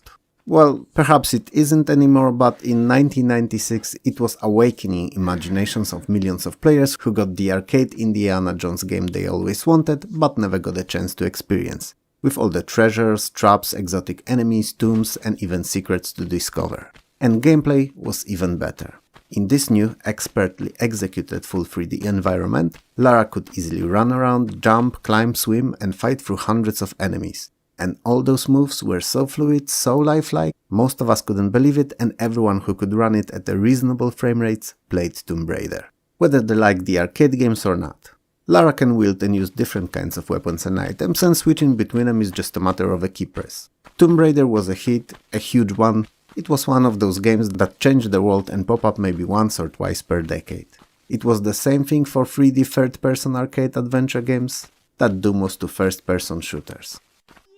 I loved Back to the Future movies, all of them, even the third one that most, for whatever the reason, don't seem to enjoy. I did, and I wish there was more, but there aren't, so I'm happy that there were at least the 3. And the cast? Oh my days, they couldn't have picked better. Marty, Doc and Biff, great timeless characters. But since there were no new movies on the horizon in 1996, especially because of Michael J. Fox's condition, when I saw that Christopher Lloyd would be a part of a game, I was instantly curious. Toonstruck is a point-and-click adventure in vein of earlier humorous LucasArts games made in reverse Who Framed Roger Rabbit style, meaning that all the backgrounds and characters were animated and only Christopher Lloyd was digitized. He plays Drew Blank, a cartoonist who gets trapped in a cartoon world of his own creation. The land is overrun by an evil doctor and Drew has to stop him. The game is full of odd and quirky cartoon humor, and the puzzles are fun and sorta make sense, if you keep in mind that everything in Toonstruck is based on weird cartoon logic. My dear viewers, my audience, my friends. First of all, congratulations on having plenty enough patience to go through all those games and still keep watching. Not many do so, most skip to those titles that interest them and ignore the rest. Unless you've done just that, then just keep in mind that you might have missed a true gem of a game somewhere before. One that does not look like much but is surprisingly extremely playable, and one of the best games that 1996 spawned. And Triplay in Turmoil is precisely that. A game that looks meh, but has a secret. And that secret is that it's probably, while being one of the simplest games on this list, one of the best multiplayer experiences of 1996. In theory, in Triplay in Turmoil, you're to fly a World War I style triplane in a hypothetical scenarios for either England, Germany, Japan or Finland, in 5 mission campaigns for each country. But believe me, you can skip that. They're okay, but not groundbreaking and definitely not what the game is best at. Where Triplay in Turmoil spreads its bedpan wings is a couch multiplayer, where even up to 4 players can compete against each other in a series of simultaneous 4-player dogfights in high resolution on a screen split in 3 to fit all the planes and the hectic action. It's fun, arcade but skill-based romp where the best always wins. For instance, it may be worth to cut the engines to fool the opponent to fly over you, just to kick them back on and attack him from behind. And it's just one of many fun tactics that this game allows for. On the surface it's incredibly basic, but the execution of the multiplayer in Triplay in Turmoil is just perfect. Especially if you manage to play it against 3 others. If you don't, it's fun against a single friend too, just not as blood pressure raising. Ultimate Soccer Manager 2 is my most favorite football manager for DOS. I know that there were also championship managers available at the time, 2 of them actually, but they were glorified Excel sheets, and while on the purely coaching aspect of the game hardly anything could compare to them, Ultimate Soccer Manager 2 offered more hands-on approach to management of, well, everything. The team, the stadium and all the items that are sold in the shops at it, the trainings, down to creating your own tactics and team plays, to control of the matches where you could influence the outcome, changing a lot of things on the fly. Championship Manager is for football what, let's say, a Pool of Radiance was for RPGs. And using this logic, Ultimate Soccer Manager 2 is Diablo. Beautiful, easy to control and comprehend, and intuitive to play, fun game for up to 8 players that's not for hardcore sports fans, but those that are either new to the genre or want to have a bit more easy time playing. It doesn't try to compete with Championship Manager because it doesn't have to. It targets a different audience, and at that it succeeds, offering very well thought out, dead simple to figure out interface and stellar gameplay. And dare I say, risking your wrath, that Ultimate Soccer Manager 2 aged way better than Championship Manager 2 did, and can still be enjoyed even today. Is it okay if I just say that Wing Commander 4 The Price of Freedom is the best out of all Wing Commander games, and a culmination of the series so that we could move on? Okay. Let's see. By 1996, Origin were the absolute masters of interactive movie games. They found the perfect genre, the perfect formula, they've hired only the best actors and worked off the best scripts. And most of all, they figure out the ratio, the balance, the golden point between gameplay and cinematics. And even though the interactive movie games are nearly non-existent today, it could be argued that they peaked in 1996 with Wing Commander 4. Better? Can I go now? No? Seriously? Okay, I'll carry on. The Price of Freedom, same as previous games in the series, is a space combat simulation at heart, and you follow the campaign based on story told via cinematics. It's in a dynamic mission structure, so the one that we like the most, responding with next mission's objectives and difficulty based on your performance in the previous one. And they're not only kill missions anymore and can even be recon flights, salvage, capture or infiltrate ones too. Some you have to approach without radar, at others you'll be flying close to blinding nebulas. There's hardly ever going to be time to get bored. Wing Commander 4 picked what was best in the last 3 games and made the brand new one out of all of it, while adding features. It looks great in high res, it sounds great, and most of all, plays amazingly too. Witchhaven 2 Blood Vengeance, same as the first game, is a medieval fantasy themed first-person action/shooter. You're once again Noble Knight Grondoval, the hero of the previous outing, and after defeating the villain of the first game, you now have to stop the evil witch from carrying a titular blood vengeance in revenge for slaying her sister. While I found it to be a good conclusion to the story, it did not gain critical acclaim and was criticized for odd behaving controls, weak enemy AI, and not being anywhere near as playable as the other first-person shooters of the time. The gameplay is largely the same as before with some slight changes, for instance ability to wield 2 weapons at once, one in each hand, or to use shields. Graphics have been lifted a tad too, and difficulty raised to challenge the players that by 1996 were already well versed in FPS titles. One change, however, was something I didn't find to be a good choice, and it's enemies. Most of them are now men, and monsters are definitely in a minority. Which Event 2 came with build editor, however, allowing for creation of your own levels, so even if you didn't like the ones included, if you had a bit of time on your hands and some skill to pair it with, you could easily make your own. I didn't dislike Witch Haven same as most critics did, but in the same time, it's not a game I will be returning to anytime soon. Z or Z, depends on what part of the world you're from, is a 20 level strong real-time strategy with a lot of personality and humor, played over 5 distinctive planets. That humor is especially prominent in cutscenes, but can be experienced to some degree during gameplay too. The objective of each mission is to destroy enemy base, in the same time preventing them from doing the same to you.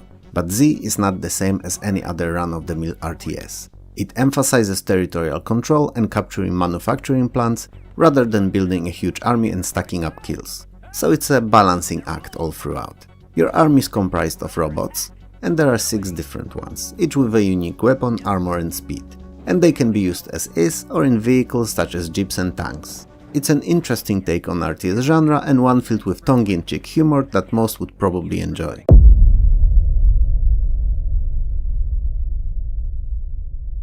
Action Supercross is a precursor, an earlier version, or beta even, to the later Elastomania. But if you put them side to side, there's no difference. At least I can't tell any. Maybe it's the levels number, maybe it's something else, I don't know.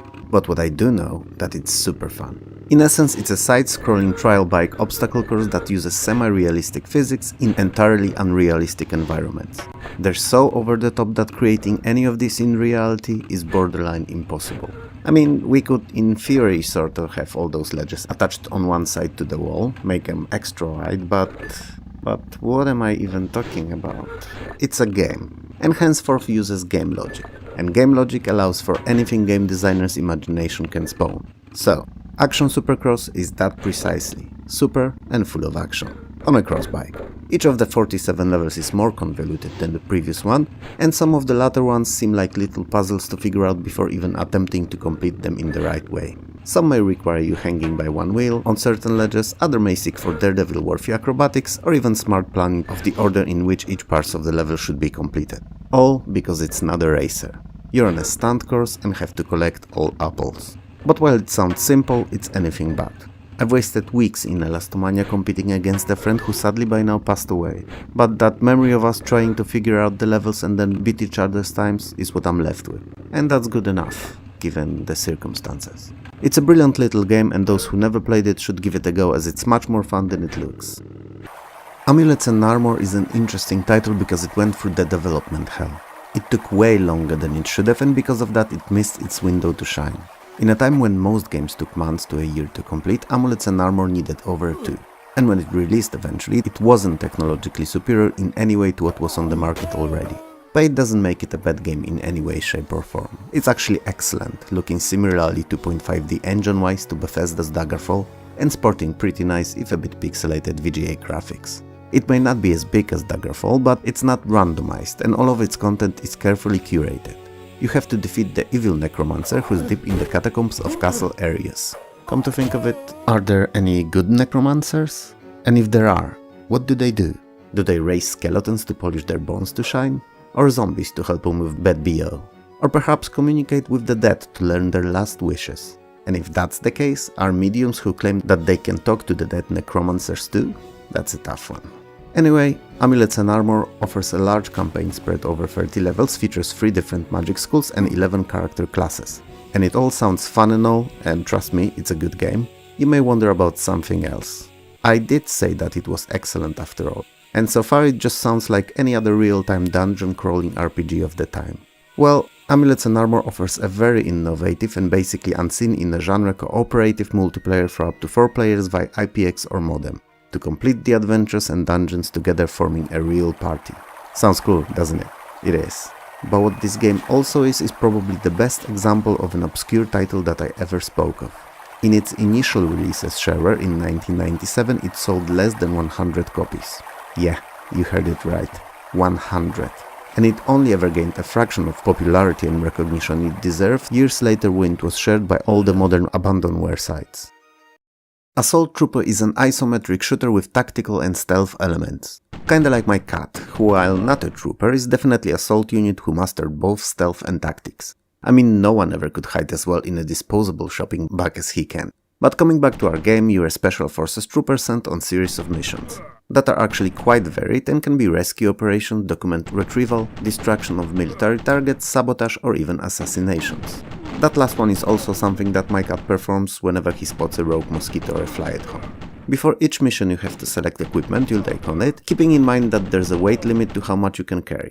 And it's good to pick gear and weapons appropriately for the mission as they actually influence its outcome. You wouldn't after all like to take large and loud weapon on a stealthy sabotage action now, would you? And I personally really like the fact that many of the 50 available missions can be completed faster and better when avoiding full frontal nudity. I mean, full frontal all guns blazing approach to them. So yeah. Clearly it's not an arcade shooter but more of a tactical one. If you never played it, give it a go, it's surprisingly fun. Blast Chamber is an action puzzler taking place in full 3D rooms, titular chambers, for up to 4 players on consoles and 2 on PC. In single player the game is a typical puzzler where you have to complete each level before venturing to the next one. You do so by dropping a crystal orb in the reactor before the time runs out. If it does, your character dies. But the gimmick with the game is that it's an inverted cube, or more likely a cube that you're inside of. And you can kick the walls of that cube at certain points to have the entire chamber rotate in that direction. And that mechanic is crucial for completing any and all of the levels available in the game. And even more so in competitive multiplayer where you have to place objects in opposing players' crystal and in the same time rotate the chamber/cube to make sure that the crystal's owner doesn't get to it. It's probably best played in multiplayer having drinks, but if you're playing it dry, single player is the way to go. Its unique mechanic and fun factor allow for quite a lot of replayability. Fun fact, all of the full versions of the game on PC circling around the internet are actually bootlegged copies because the developer never released the full version on PC officially, only a demo. As the title suggests, blood is full of it. Blood, that is. It's a first-person perspective shooter made with Duke Nukem 3D's build engine and one of the best 2.5D shooters of the time.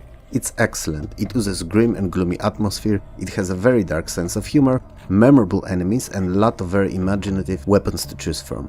It's definitely not for the kids though, as guts and gore are galore here and it's not unusual to find bodies in various states of decomposition and fountains of blood after each enemy death. It's not a cheap gimmick though, and the game has a pretty interesting, even if a bit simple and shallow story to follow.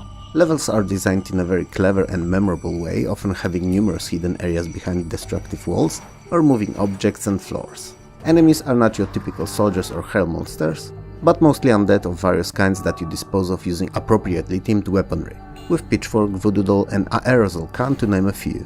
Blood is a really fun game to complete alone and is fun to fight against friends in multiplayer. Was it as popular as Duke Nukem 3D? No, it wasn't, but perhaps it should have been, as it's at least as good if not better. The only difference being the main protagonist, Caleb, who while having some really cool one-liners to spit here and there, is sadly not as iconic as the Duke. Shake it, baby. Bubble Pop is a modern take on Bubble Bobble with some interesting gameplay ideas. It offers over 100 levels spread over 5 big game worlds, 20 bonus stages, 5 huge bosses that are creatively designed and a true challenge to beat, 20 different enemy types, all unique to each game world and 4 available weapons: Freezing Cloud, Fireball, Fire Shield and Magic Bubble, all rolled into one. So it's Bubble Bubble on steroids. Story is as silly as in most single-screen platformers, so you have to save Bubblina from the so-called evil one. And that's creativity at over 9,000 boys and girls. Cause if there's one way a villain should be named to cause fear, it's the evil one. Simple, to the point and factually correct. Bubble Pop features a lot of power-ups like invisibility for instance, and is basically a better version of Bubble Bobble, with graphics and sound on par with the standard for the era. Without the Epic's Original's main tune, but other than that, better and a pleasure to play both alone or with a friend. MSDOS is a shoot 'em up for 1 or 2 players that can be played cooperatively or in a deathmatch. It's an improved version of earlier CyberDogs and features more streamlined gameplay, campaign editor and multiple single-player and co-op campaigns, each spread over numerous smaller missions. They usually require either killing of all enemies or finding and pickup of a mission-critical object. MSDOS is best known for its fast and fun action and could be, although it's a bit of a stretch, considered a spiritual successor to Chaos Engine. I mostly played it in deathmatch against a friend back in the day, and that's how I remember it. A fast and crazy shooter where we were trying to get as many points as possible while in the same time cursing his keyboard for being able to process only as many inputs at the same time, often causing one of us to either not dodge the shot or not shoot when the limit was reached. Fun times. Today, CDOX is best played in its newer freeware iteration of CDOX SDL, where community, same as it did for original, keeps dropping new campaigns for fans of the game to enjoy. Carmageddon is what Armageddon with Bruce Willis is based on, cars being shot into space with kamikaze drivers aiming themselves into a comet in an act of desperation to save humanity at the cost of their own lives. Only not really and not at all. Carmageddon, same as its successor released a year later, is one of the best arcade over-the-top racers ever made. It's a natural evolution of races like Supercars, Death Rally or Destruction Derby in more advanced 3D engine with even more brutality all throughout than ever before. In essence, the races are theoretically as in any other game in the genre, meaning you can win them by just completing a certain set number of laps first, before any of your opponents does, but that's not what this game is all about, and there are two other winning conditions, both more fun and more likely what you'll be aiming to do on each track. So you can also win by incapacitating all pedestrians, which is easier said than done as there can be upwards of even 500 of these per track, or, and that's the goal most aim for, you can destroy all other cars. Each race has a certain set time to complete either of the goals, but you can extend it by running over the pedestrians or damaging other cars. It's a simple yet enjoyable formula that hardly ever gets old, and the game feels nigh infinitely replayable. Especially that all 36 tracks included are very well designed too, often open form and full of secret passages, jumps and hills, so that even if racing you'll inevitably end up performing tricks whether you aim to or not, and land on other cars, ramming into them at high speed or splashing a passerby here and there. But wait! That's not all. There are numerous active and passive power-ups that can affect your car, your opponents or even pedestrians, and all come with their own set of bonuses if used correctly. If you like Destruction Derby, Carmageddon with its dynamic damage system and addictive gameplay would be a dream come true for you. Chasm: The Rift is a first-person shooter where the evil group known as Time Strikers opens up series of ruptures in time through which they invade three different periods: present day, ancient Egypt and medieval times. All that to destroy life on Earth as we know it. And guess who is sent to deal with them? Not the army, cause clearly even combined forces of all nations are not fit for the cause, not the special forces, spies or mercenaries. Similar case, they're just not good enough. Duke Nukem and Master Chief both seem to be away on holiday or something, as it's not them either. And no, as much as you'd like him to be, it's not Gordon Freeman. It's you. Yeah, you heard it right, soldier. Gear up, cause at dawn you march to fight the enemy. Chasm is full 3D and none of that 2.5D crap. And it features pretty good for the time graphics, interesting in their design 16 kinds of enemies, appropriate for the periods they're set in, and for bosses that are really unique in both, the way they look and the way they fight.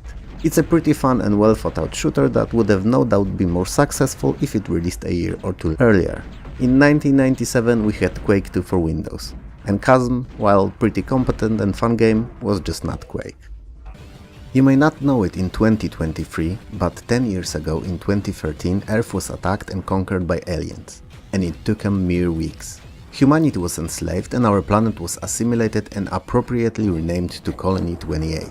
And all you do, feel, see or experience today is a simulation. Similar to what robots served humanity in The Matrix. With a small difference that we're not locked into jello-filled coffins but are turned into simple cyborgs doing aliens' bidding. Basically a slave force for the occupiers. And this is when our protagonist regains his former memories, due to an unexpected malfunction. A glitch in The Matrix, perhaps. He decides to turn against the aliens and single-handedly save the world.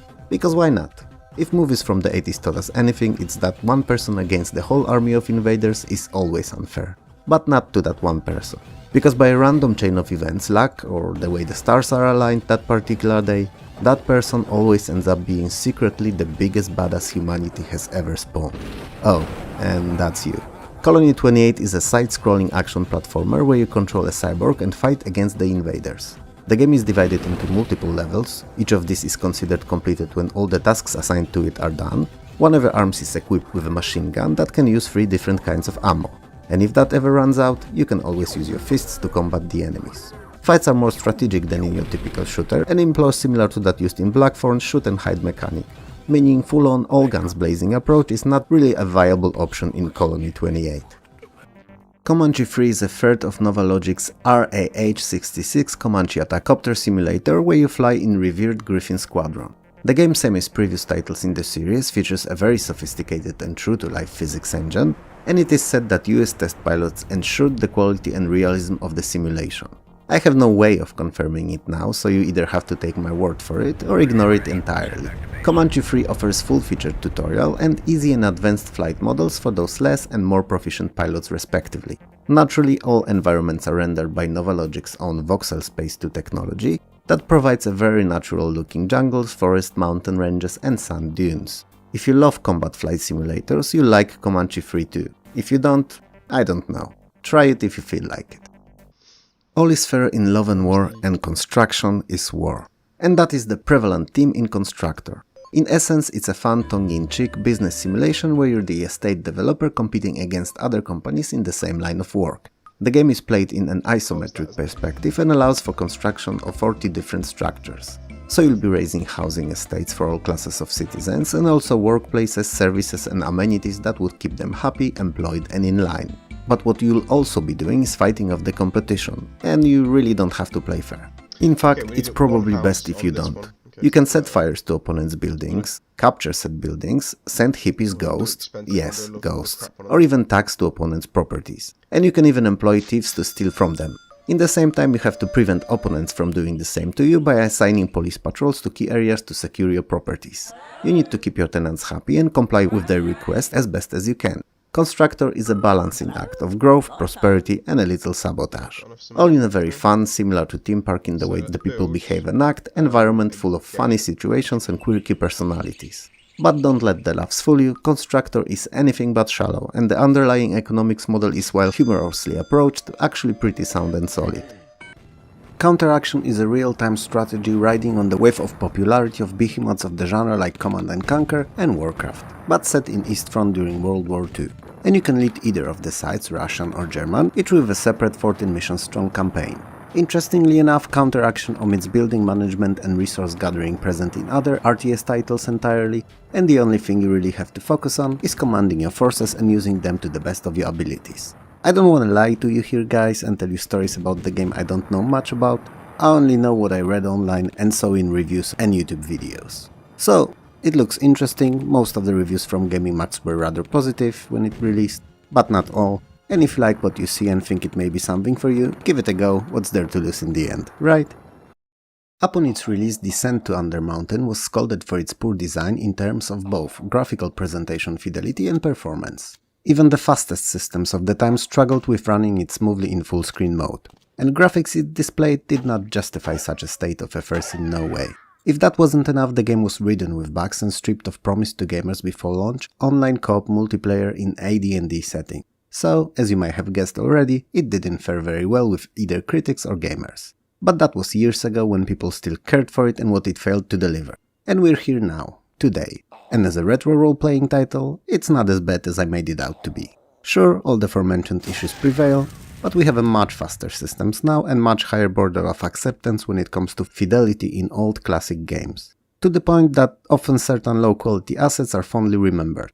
Anyway, people in the city of Waterdeep are disappearing in mysterious circumstances and you, a lone adventurer, are asked to descend into Undermountain to determine what happened and where they went off to.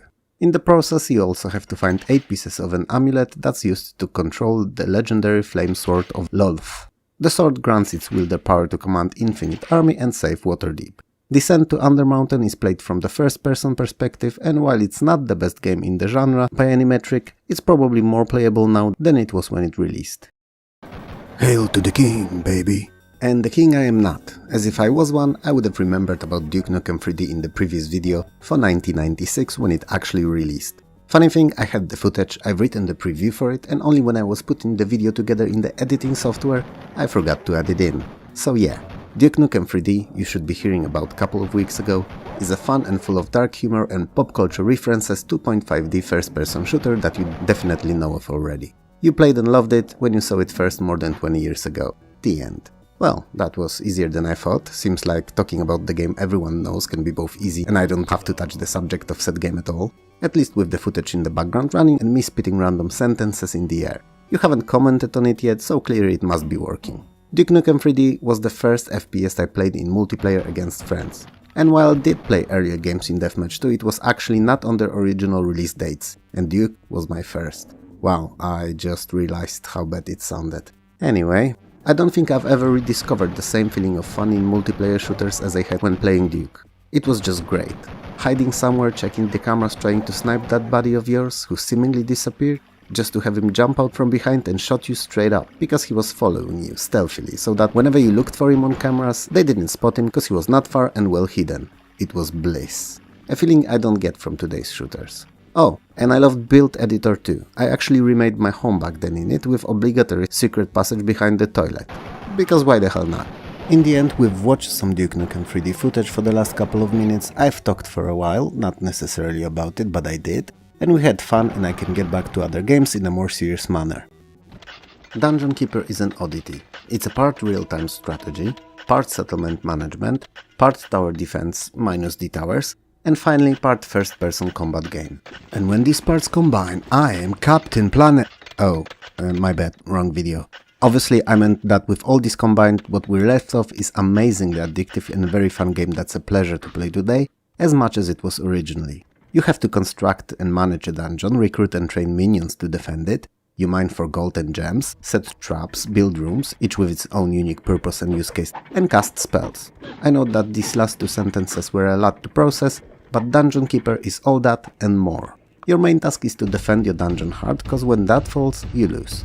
And you protect it from heroes that keep invading your dungeon, fighting your creatures, hunting for treasures, and ultimately trying to get to that dungeon heart.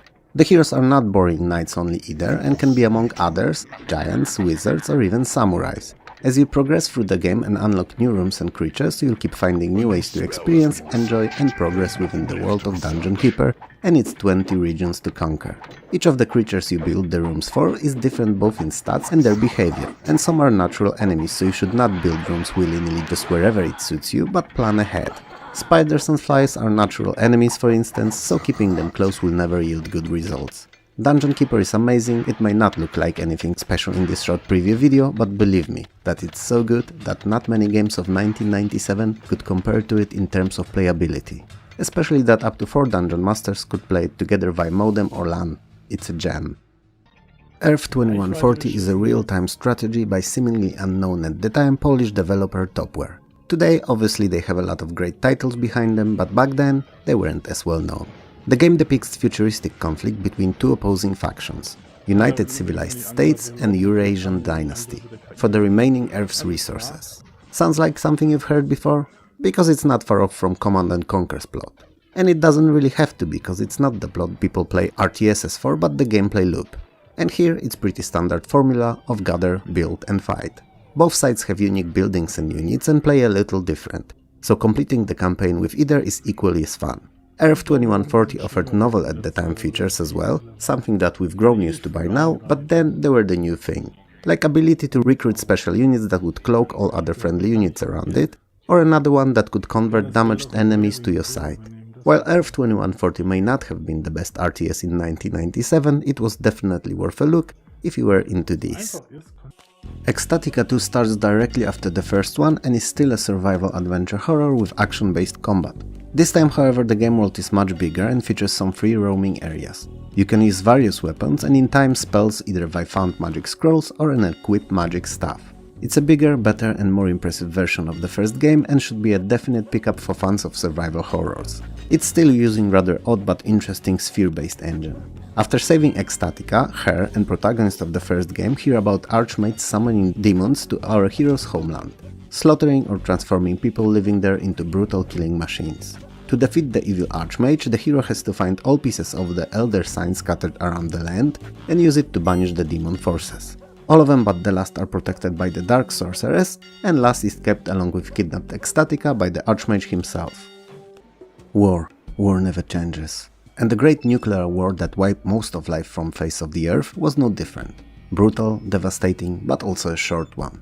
It took but a day to lay devastation to our world, and what emerged after was a wasteland with small communities spread over large distances split with radioactive wastes, full of dangers, raiders and mutants of various kinds. You're an inhabitant of one of the vaults, large pre-war bunkers that were supposedly built to hold large chunks of population safe after nuclear holocaust. Yours, Vault 13, however, had its water chip broken. A purification controller chip without which the vault has no access to clean water. You're sent into the waste to find the replacement and you have 150 days to do so. Initially, as if you play your cards right, you can double it during one of the quest lines. Fallout is a post-apocalyptic role-playing game set in a wasteland of what was once US West Coast. The game world is entirely free to explore from the get-go and you can go anywhere you'd like. It doesn't mean that you're equipped to deal with what you find there, but you can go wherever you feel like it. The main quest is interesting and will take you through a series of hoops to complete, but it's not overly long. Fallout's depth and length comes from hundreds of side quests, big and small, that are spread out through whole game world and enhance the gameplay experience to feel more immersive and characters you meet more real. Fallout features a very fun and well-designed turn-based combat system and uses action points as a basis for all of the movement and attacks during encounters. You can attack, aiming your shots or swings depending on the weapon you use at various body parts of all enemies, and that choice can result in increased accuracy or critical chances. After all, head is much more fragile appendix than the armies, right? But since we're on the combat, the game is built in a way that allows completing it without ever actually fighting, by either avoiding or running from encounters and solving conflicts via conversations, provided your skills would allow for that, that is. Fallout is the first title in my beloved series of role-playing games and in my personal opinion, best role-playing of 1997. Fragile Allegiance is a space-based strategy and a greatly revamped version of Amiga Classic K240. To simplify, you have to find, colonize and exploit all of the resources of various asteroids spread over the universe. As soon as you start mining precious ores, you'll begin selling them to Federal Ore Transporter, and you do so expanding your empire until you have enough to start focusing on a fleet of warships. Which you should do earlier rather than later, because there's an evil alien race going by the name of the Mona, and they are bent on conquering and destruction of all other races. You are not alone in your struggles against the Mona, however, as other aliens seem to be as eager to get rid of the threat as you are. So negotiation of peace treaties and combat alliances is a must and a means to secure your well-being.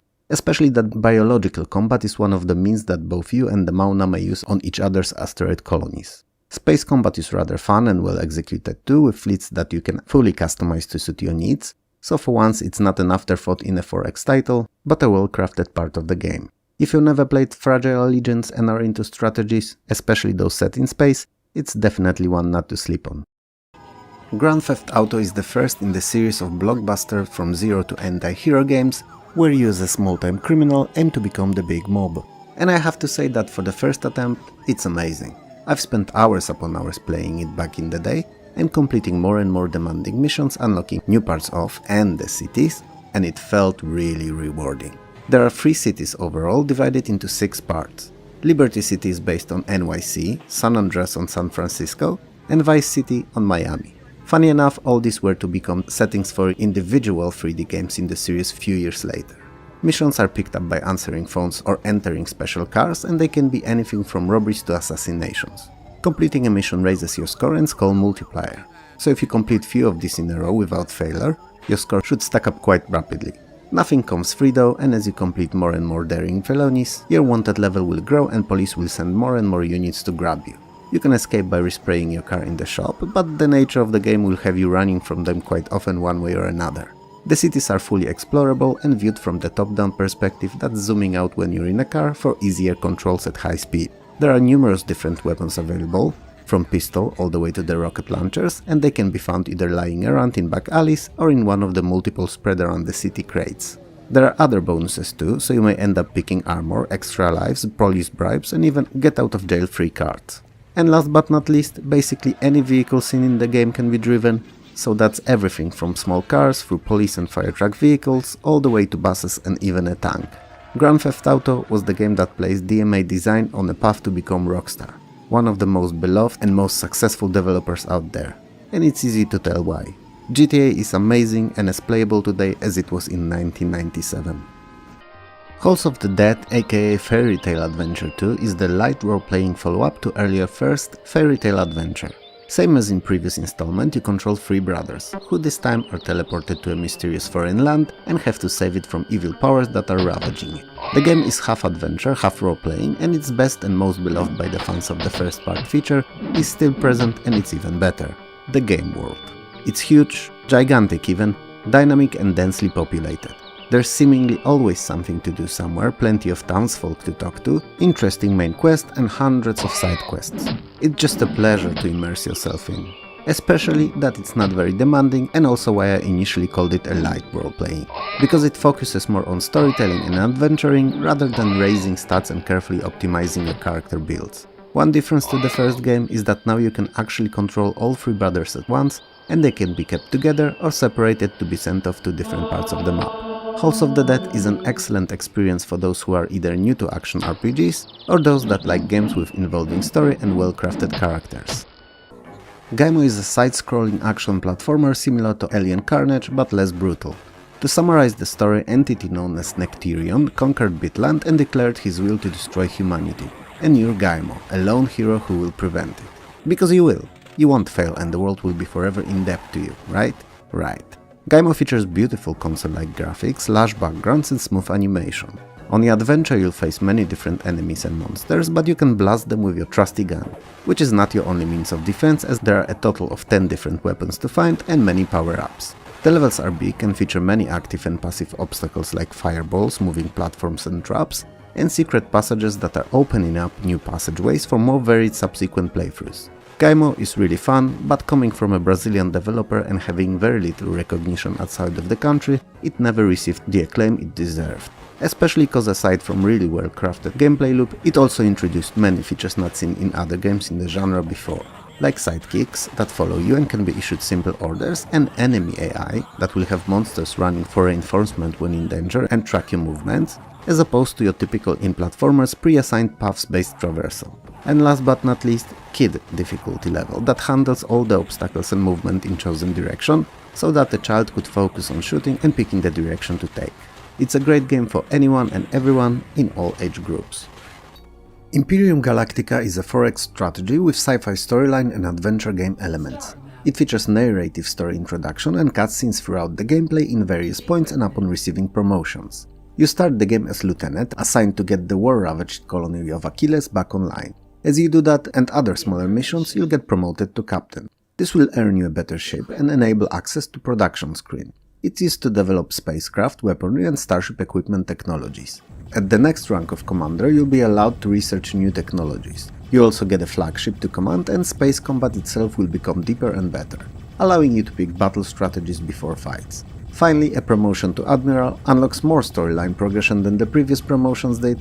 You'll get even better ship and additional colony options. You'll be able to travel to and colonize other planets and make contact with alien races. Regardless of the rank, you'll always have a certain number of colonies to manage and take care of. And you can customize them to suit your needs, changing them into long-range scouting outposts or factories among others. Imperium Galactica is a hybrid of many different genres, but while it may seem like an odd mishmash of ideas and something that shouldn't work, it's actually quite the opposite, and it ends up being not only really fun but also deep and engaging experience. KK&D Crash Kill and Destroy is first in trilogy of post-apocalyptic real-time strategy games. In 2140, after the world has collapsed, two remaining factions fight for control of Earth and its last remaining resources worth anything, especially most important of them, oil. They are the survivors, so humans who waited out the destruction underground in relative safety, and the evolved, mutants who survived the catastrophe on the surface. Oil is used as the primary resource to earn the currency required to construct buildings and train units, and interestingly enough, most buildings can be upgraded multiple times to unlock new options within them. Both factions have entirely different sets of units, with survivors utilizing high-tech vehicles of various kinds and evolved mainly using mutated animals. Each faction has its own 15 missions long campaign, and they're both pretty fun if you like the genre. Both gamers and critics seem to think alike, as the game not only sold quite well, but also spawned 2 follow-up titles in the coming years. Man of War is a very unusual game, and most either love it or hate it, because it can be both really boring and very immersive, depending on your interest in naval combat and time period. Man of War is a mixture of strategy and first-person perspective walking simulator. I'm exaggerating with that second bit, but in the most part, that's what it is. The game is basically your naval battle simulator, but played from the point of view of a fleet admiral. You can pick either historical or custom battles, and when you do so, the game starts and you play it in alternating turns. Top-down view strategic one, where you can issue a set of very limited orders to the ships in your fleet, And this may seem a bit simplistic, but if you think of it, most admirals at the time could issue only very basic orders during combat, as there were no direct means of contact like radios and such. In this phase, time is paused. After all orders are issued, the game switches into real-time first-person perspective execution phase, which takes up to 4 minutes. During execution phase, you're free to move about your flagship and observe the results of orders you've given in real time. There's nothing more you can do here, just walk around and watch how the battle's playing out. After 4 minutes pass, it's back to planning, and then rinse and repeat till the battle is over. Some may find the observation phase boring, but I kinda enjoyed it, especially that Man of War is a game unlike any other, and I really enjoy new experiences in gaming, even if they're not necessarily what I initially thought they would be. MDK is a 3D action-adventure shooter. In the time when most new 3D shooters used the first-person perspective to ride on the Doom's wave of popularity, MDK opted out for third-person, and that decision ended up being a bullseye choice. The story of MDK is not very deep, but it's a good background to excellent gameplay. Aliens threaten the Earth, you're Kurt, and you have your special battlesuit and a sniper rifle attached to your arm, and you're out to rid the Earth of the alien scum. Your suit allows you to jump higher than you'd otherwise could, glide when dropping from high points, and also store picked up power-ups and items for later use. While the gameplay is incredibly linear, basically taking you room by room through all the levels, they are all very well designed and introducing new mechanics often, so you won't ever feel bored or as if you were repeating something you've done before to death. But all the variety, immersively crafted puzzles and gameplay elements come at the cost. Innovation has its limits, especially if a game is to innovate all throughout, and the cost here is the length. Finishing MDK in 10-12 hours is nothing out of ordinary, and while very fun on the first go as you learn new things all the time and figure out how to solve certain puzzles, linearity of the adventure heavily limits replayability. Mortal Kombat Trilogy is my third most favorite game in the series, straight after Mortal Kombat 1 and 2 respectively.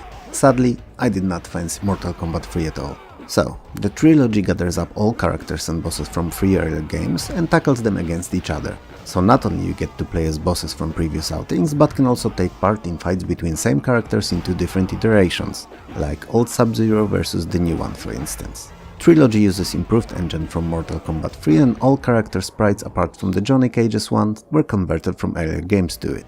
Johnny Cage's sprites had to be remade because Midway fired the actor who played him, Daniel Pesina, all because he seemingly dressed up as Johnny Cage to advertise a different competing arcade game, Bloodstorm. So Chris Alexander was asked to fulfill the role.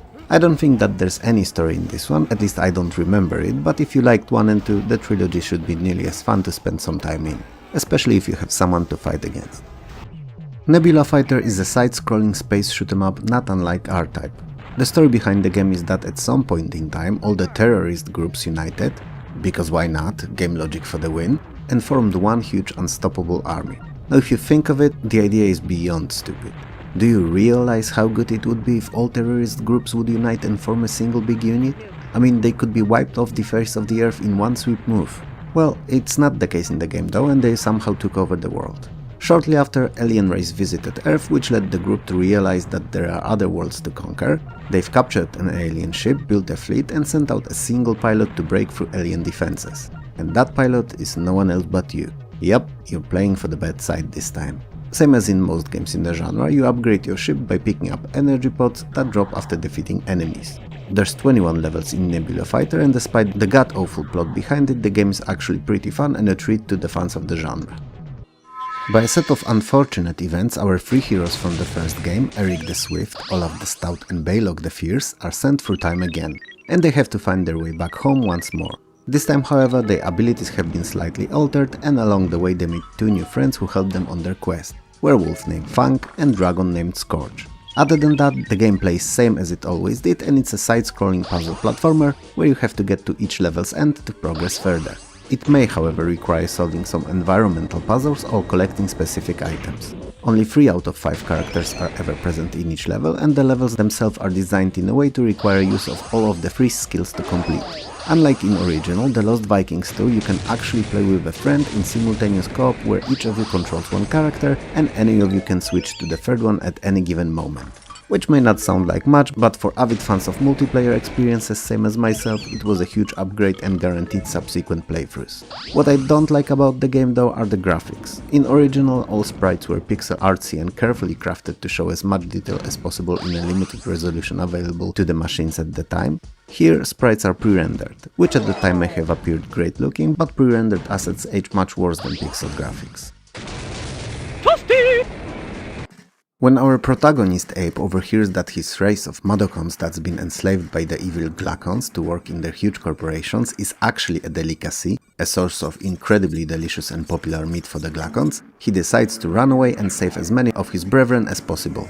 Oddworld Abe's Odyssey is an action puzzle platformer that was very popular, especially on Sony PlayStation, for having beautiful presentation, interesting gameplay mechanic and a very well thought out mixture of puzzling and quick-time arcade elements. It's also a game I never liked. Regardless of how many times I've tried making myself get into it, I always failed. It's just not for me and I can't tell why. Perhaps because it's so unforgiving it feels like Souls-like games, which is another genre I despise for being more frustrating than rewarding, or perhaps something else. I will never know as I will never try it out again. But generally speaking, I'm in a very tiny vocal minority. Most critics and gamers of the time loved it, found it enchanting and challenging just enough to keep them entertained, but not enough to cause anger and annoyance. So if you're not an avid hater of Souls games, same as I am, perhaps Oddworld is something you might find yourself liking. Pro Pinball Time Shock is one of the best early real 3D pinballs. As the title suggests, the main theme is the time travel, and as you play the game and unlock different periods, you'll be able to access the present day, distant future, ancient Rome and prehistoric age times. The game features 4 different camera views for the most immersive experience possible, and plenty of videos in the dot matrix display to keep you entertained. Interesting fact, in 2014 Dutch company Silver Castle Pinball purchased rights to it, aiming to create a real-life version of Time Shock. And while few prototypes were released since then, the company seems to have went bankrupt shortly after, and currently its Twitter, website and Facebook seems to be inactive. And we never got to see Time Shock converted to a real arcade table. Reloaded is a top-down action arcade shooter and a sequel to Loaded, a popular PlayStation game that was never released on PC. For whatever reason, Reloaded was not very well known on computers and was sorta hidden gem that disappeared in the sea of more well-known games. And it's a shame, cause it's pretty fun and full of furious action. It starts directly after Loaded and is as full of violence and gore as the first game was, if not more. The screen is constantly filled with massive explosions, bullet showers and flying body parts, and you have 6 characters to choose from, and while each prefers a different kind of a weapon, they don't feel that much unique from one another gameplay wise. The game feels like a modern take on Gauntlet that's faster, bloodier and more demanding. Reloaded features occasional simple puzzles that, while on the easier side, are a nice break from constant shooting. As with most games in the genre, Reloaded is obviously a much better experience when enjoyed with a friend, especially when friendly fire option is turned on, adding a lot of craziness to this already fast-paced romp. Realms of the Haunting is a mixture of an adventure and first-person shooter. It uses improved version of Normality's engine and serves very deep and good occult adventure using heaps upon heaps of full-motion videos spread over 4 game CDs. While you're experiencing the game world through the first-person viewpoint, there's a free-floating mouse hand on the screen at all times, used to interact with the objects in the game. Puzzles you'll be solving are generally speaking logical and not based on trial and error, but quite often you'll be pixel hunting for that one particular object or place to click on. It's not a game-breaking issue, but definitely something worth mentioning. Story-wise, Realms of the Haunting starts off as a typical haunted house story, but soon enough it evolves into end-of-the-world tale occult-based drama. You're Adam Randall, a son of deceased priest, and you're sent off to investigate a haunted mansion that's supposedly linked to your father's death. It quickly turns out that the mansion is an old satanic temple and it's full of both demons and evil spirits. Inside it turns out that the person who sent you there is actually a 500 years old sorcerer who's bent on a world destruction. The game's really good, so if you like adventure horror titles and don't mind FMV plots, you'll love it. Redneck Rampage is a 2.5D first-person shooter made with Duke Nukem 3D's build engine and taking place in backwater small town of Hickston, Arkansas. The levels range from trailer parks to chicken processing plants and everything in between. And weapons you get to use are also setting appropriate, and can be a gun shooting saw blades, TNT crossbow or a machine gun bra to name a few. Power-ups are also in theme, with whiskey and pork rinds instead of your typical in FPS shooters armor and health kits. I have to admit that other than Duke Nukem, Redneck Rampage is probably my most favorite shooter made using the engine, as it's really fun and hilariously over the top. Story-wise, aliens invaded Earth and abducted inhabitants of your redneck town, replacing them with clones. What's worse, however, they stole your brothers and yours prize pig Bessie, so you playing as Leonard have to do both, defeat the aliens and evil clones and recover your beloved Porky. While I may have not played Screamer Rally as much as I did the earlier two, it doesn't reflect negatively on the quality of this game. It features 4 cars, 2 front tractions and 2 4x4, with each having their own statistics of acceleration, braking and weight, and each feeling entirely different, even more so than ever before, as handling, tire type and pressure, both suspensions and brakes can be customized in the garage. It drops entirely arcade racing for a more rally-like approach, similar to that of Sega Rally, but dare I say it, considerably more enjoyable. Screamer Rally has a few game modes to choose from: arcade mode where you can race for fun against 5 opponents, time attack mode with checkpoints against the ghost of a previous best run, and championship/league where you compete in 4 consecutive leagues and get to unlock new tracks. You start with 3 of these and end up with 7. I have a very fond memories of Screamer 2 and that's why it will always be my favorite in the series, but if I was to be objective, I'd have to risk saying that this third game is arguably the best arcade racer out of all 3. Tennis Elbow is a tennis simulation and we haven't spoke about one in a few episodes now. I suppose there just weren't any good ones. But eventually we got here and Tennis Elbow is actually ace. It allows up to 4 players to compete in a world tour of 90 events against 250 tennis players. The game features all the real court surfaces, grass, clay, flexi and cement, and you can create your own player, define him as a volleyer, defender, puncher or varied.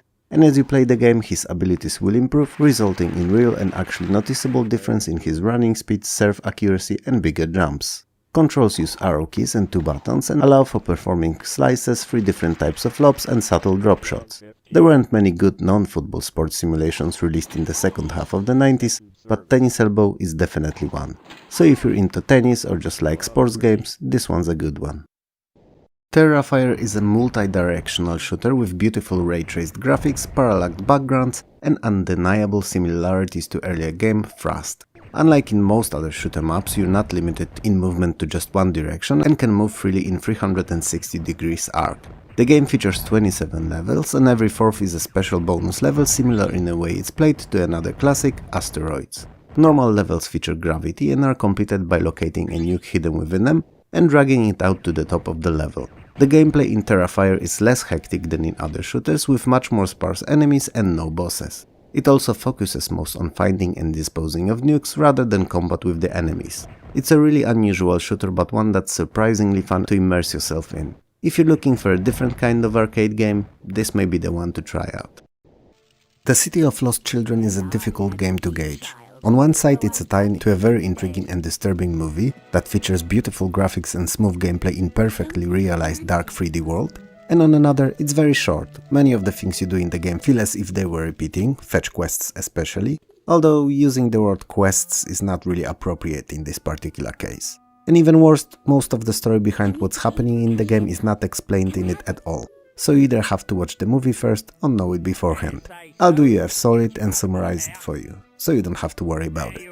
Basically, an evil and mad scientist Kirk has been rapidly aging because he cannot dream. To combat the issue, he sends his henchman, the Cyclops, to kidnap children at night so that he could steal their dreams with a mysterious contraption.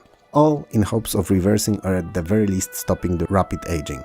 Dark, isn't it? Well, City of Lost Children is an interesting, even if short game despite all the little annoyances. So if you feel like playing a 3D adventure that's unlike anything else, you may want to give it a go. The 4th generation is a very competent and well-designed side-scrolling shoot 'em up for 1 or 2 players set in space on brink of the conflict that may soon happen between the factions of Lorien and the opposing Qualix and Nimbur. The game features 11 missions and between the levels you get to upgrade and repair your ship if necessary. The repair option is especially interesting because many of the onboard systems may get damaged during combat, resulting in a reduction or loss of certain abilities, like maneuverability, targeting or even firing weapons. So it's worth to keep your ship in tip-top shape. The graphics are very nice and are pre-rendered, adding that 3D feeling to them, while actually being entirely 2D sprites and backgrounds. Sound design is solid, but nothing to write home about, and not below the genre average in any way either. Why did I call it competent then initially and not good or great? Because that's what it is, competent. It feels as if it was crafted just to tick off all the requirements to make a shooter, and not with love and passion for the genre. The difficulty is pretty low, the bosses are not very demanding and innovative, and enemy designs feel repeatable. Don't get me wrong though, it's not a bad game, it's just not something you'll remember for long after playing. Time Warriors is a 3D versus fighting game that puts 8 fighters from different periods and places against each other. You could say that they're taking out of their time and they're the, well, time warriors. The characters you can pick from are Arwen the Celt, armed with a long sword, Hysis the Egyptian with 2 sabers, Moloch the Barbarian wielding his battle axe, Sultan Isbaal armed with a scimitar, Shodan the Samurai and his katana, Olaf the Viking wielding a warhammer, Spartan Apoklis using double-edged sword, and Chinese Dong with his staff. Now that I said it, I realized it would have sounded much better if I said Dong the Chinese or Dong from China, but it's a bit late now and I'll leave it the way it is. So, Chinese Dong, as opposed to European or Pan-American Dong. Sorry, I couldn't help myself. Anyway, the game features 4 button controls, 2 for fast attacks and 2 for strong ones, divided into 2 groups, one for weapon and other for kicks. Combos are not pre-programmed, but are done with repeating key presses fast or chaining of sequential moves, so they feel very fluid and natural. Gathering enough magic points during fights allows for unleashing a devastating special attack, which is something worth keeping in mind. While Time Warriors is definitely not the best 3D versus fighting game, it's not the worst either, and fans of the genre could very well spend a minute playing it. Twin Sense Odyssey, aka Little Big Adventure 2, is a direct follow-up to the first game, and also an action adventure with some very superficial role-playing elements. Twin Sen, hero of the first game, has gotten married, settled down and is ready to have a child and carry on with his peaceful life. One day, however, his friend Dinofly is mysteriously struck by lightning and hurt, and I would like to pause here for a second to appreciate the creativity behind the name Dinofly. Wow, what an achievement in creative writing. Anyway, after a short investigation, Twinsen discovers that it was caused by visitors from outer space. He has no choice but once again to embark on a quest to save his world. Same as in previous game, the viewpoint is top-down isometric and your main focus is traversal around the world and interaction with objects and characters. Once again, all 4 stances are available and should be used in appropriate places to progress the plot. So normal, aggressive, sneaky and athletic.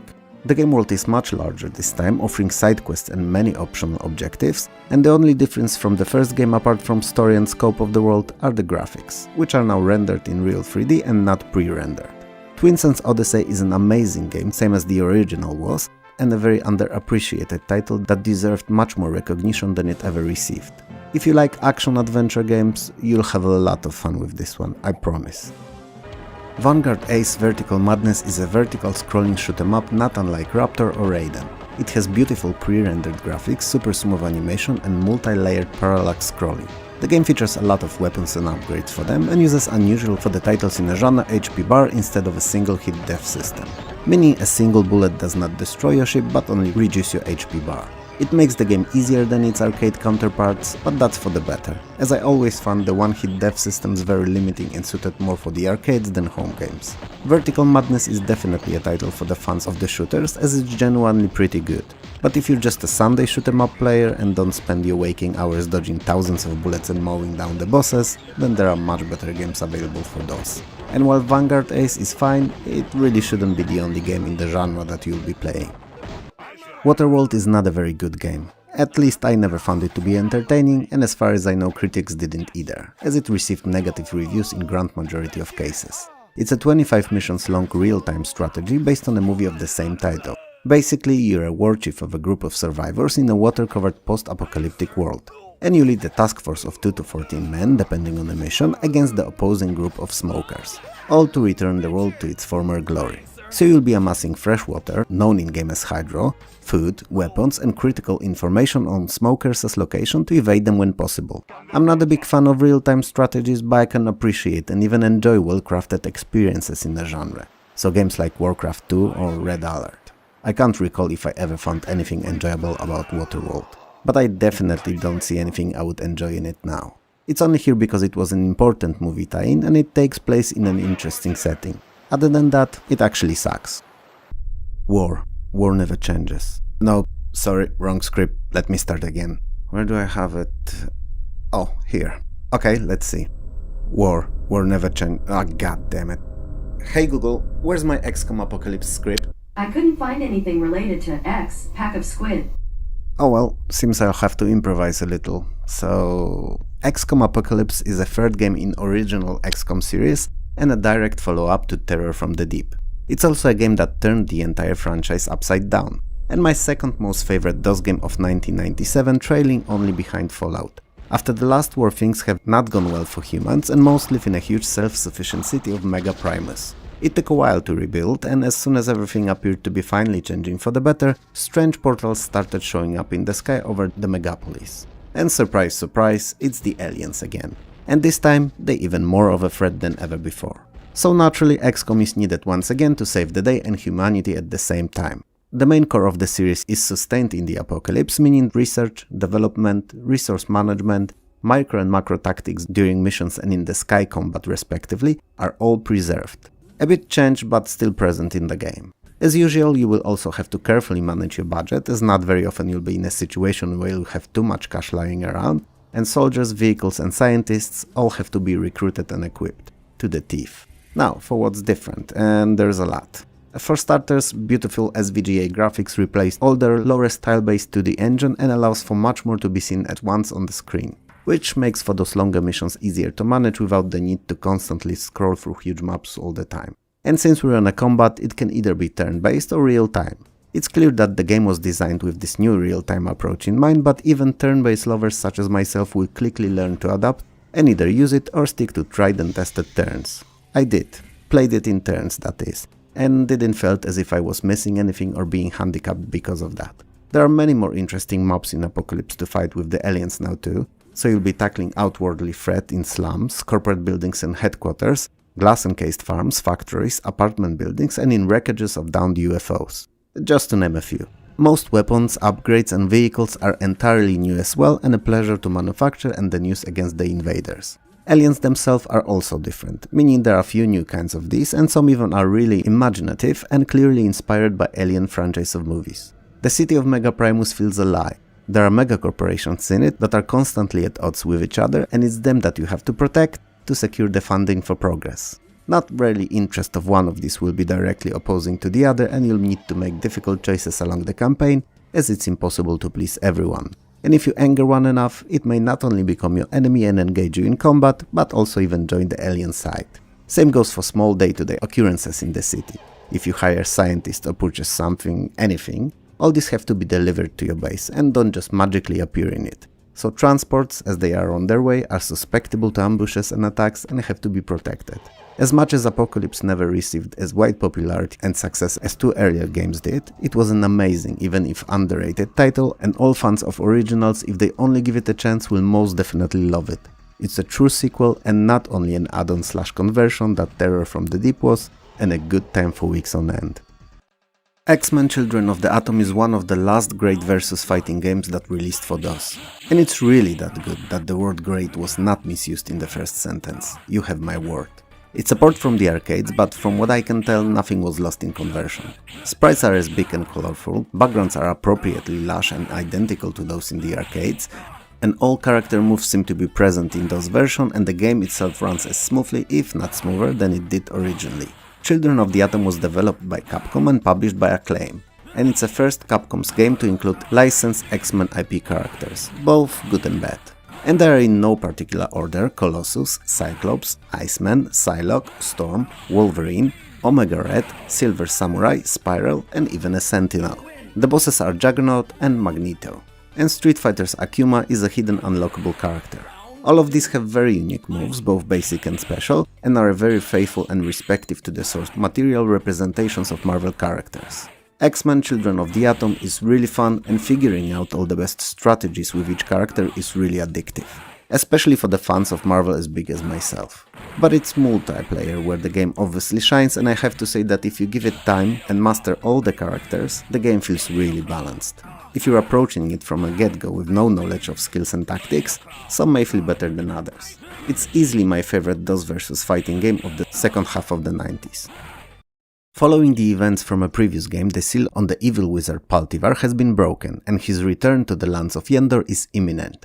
However, as dire the threat is to become, to have it averted, kingdoms of the land of Tain have to be pacified and brought together, as they are on the brink of the war themselves and can't seem to think of anything else. You can form a party of up to 4 characters belonging to 9 available classes, which are divided into non-magic users, clerics and wizards respectively. Skills can be combat-based, like projectiles, slashing and spellcasting, and non-combat like survival, mapping, repair, thievery and others. And as much as I'd like to tell you more about Yendorian Tales, the Tyrants of Tain, That's all I know. Sadly, I never had a chance to play it and just added it to my for the future list. And all I've told you till now was what I found about it online.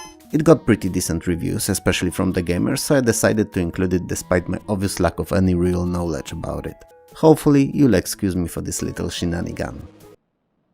I'm sure that those of you who managed to get to this point wonder, why did I bother re-uploading such an old video in which I sound like I have no idea what I'm doing and also touch on new and previously unknown to a human ear levels of cringe? Well, it's partly because of the original upload had to be removed due to some channel disputes, which I've won by the way, and partly because I believe that the 600-ish games in it should still be available in one place for the preservation purposes. So, thanks for wasting so much of your time on me and have a great day.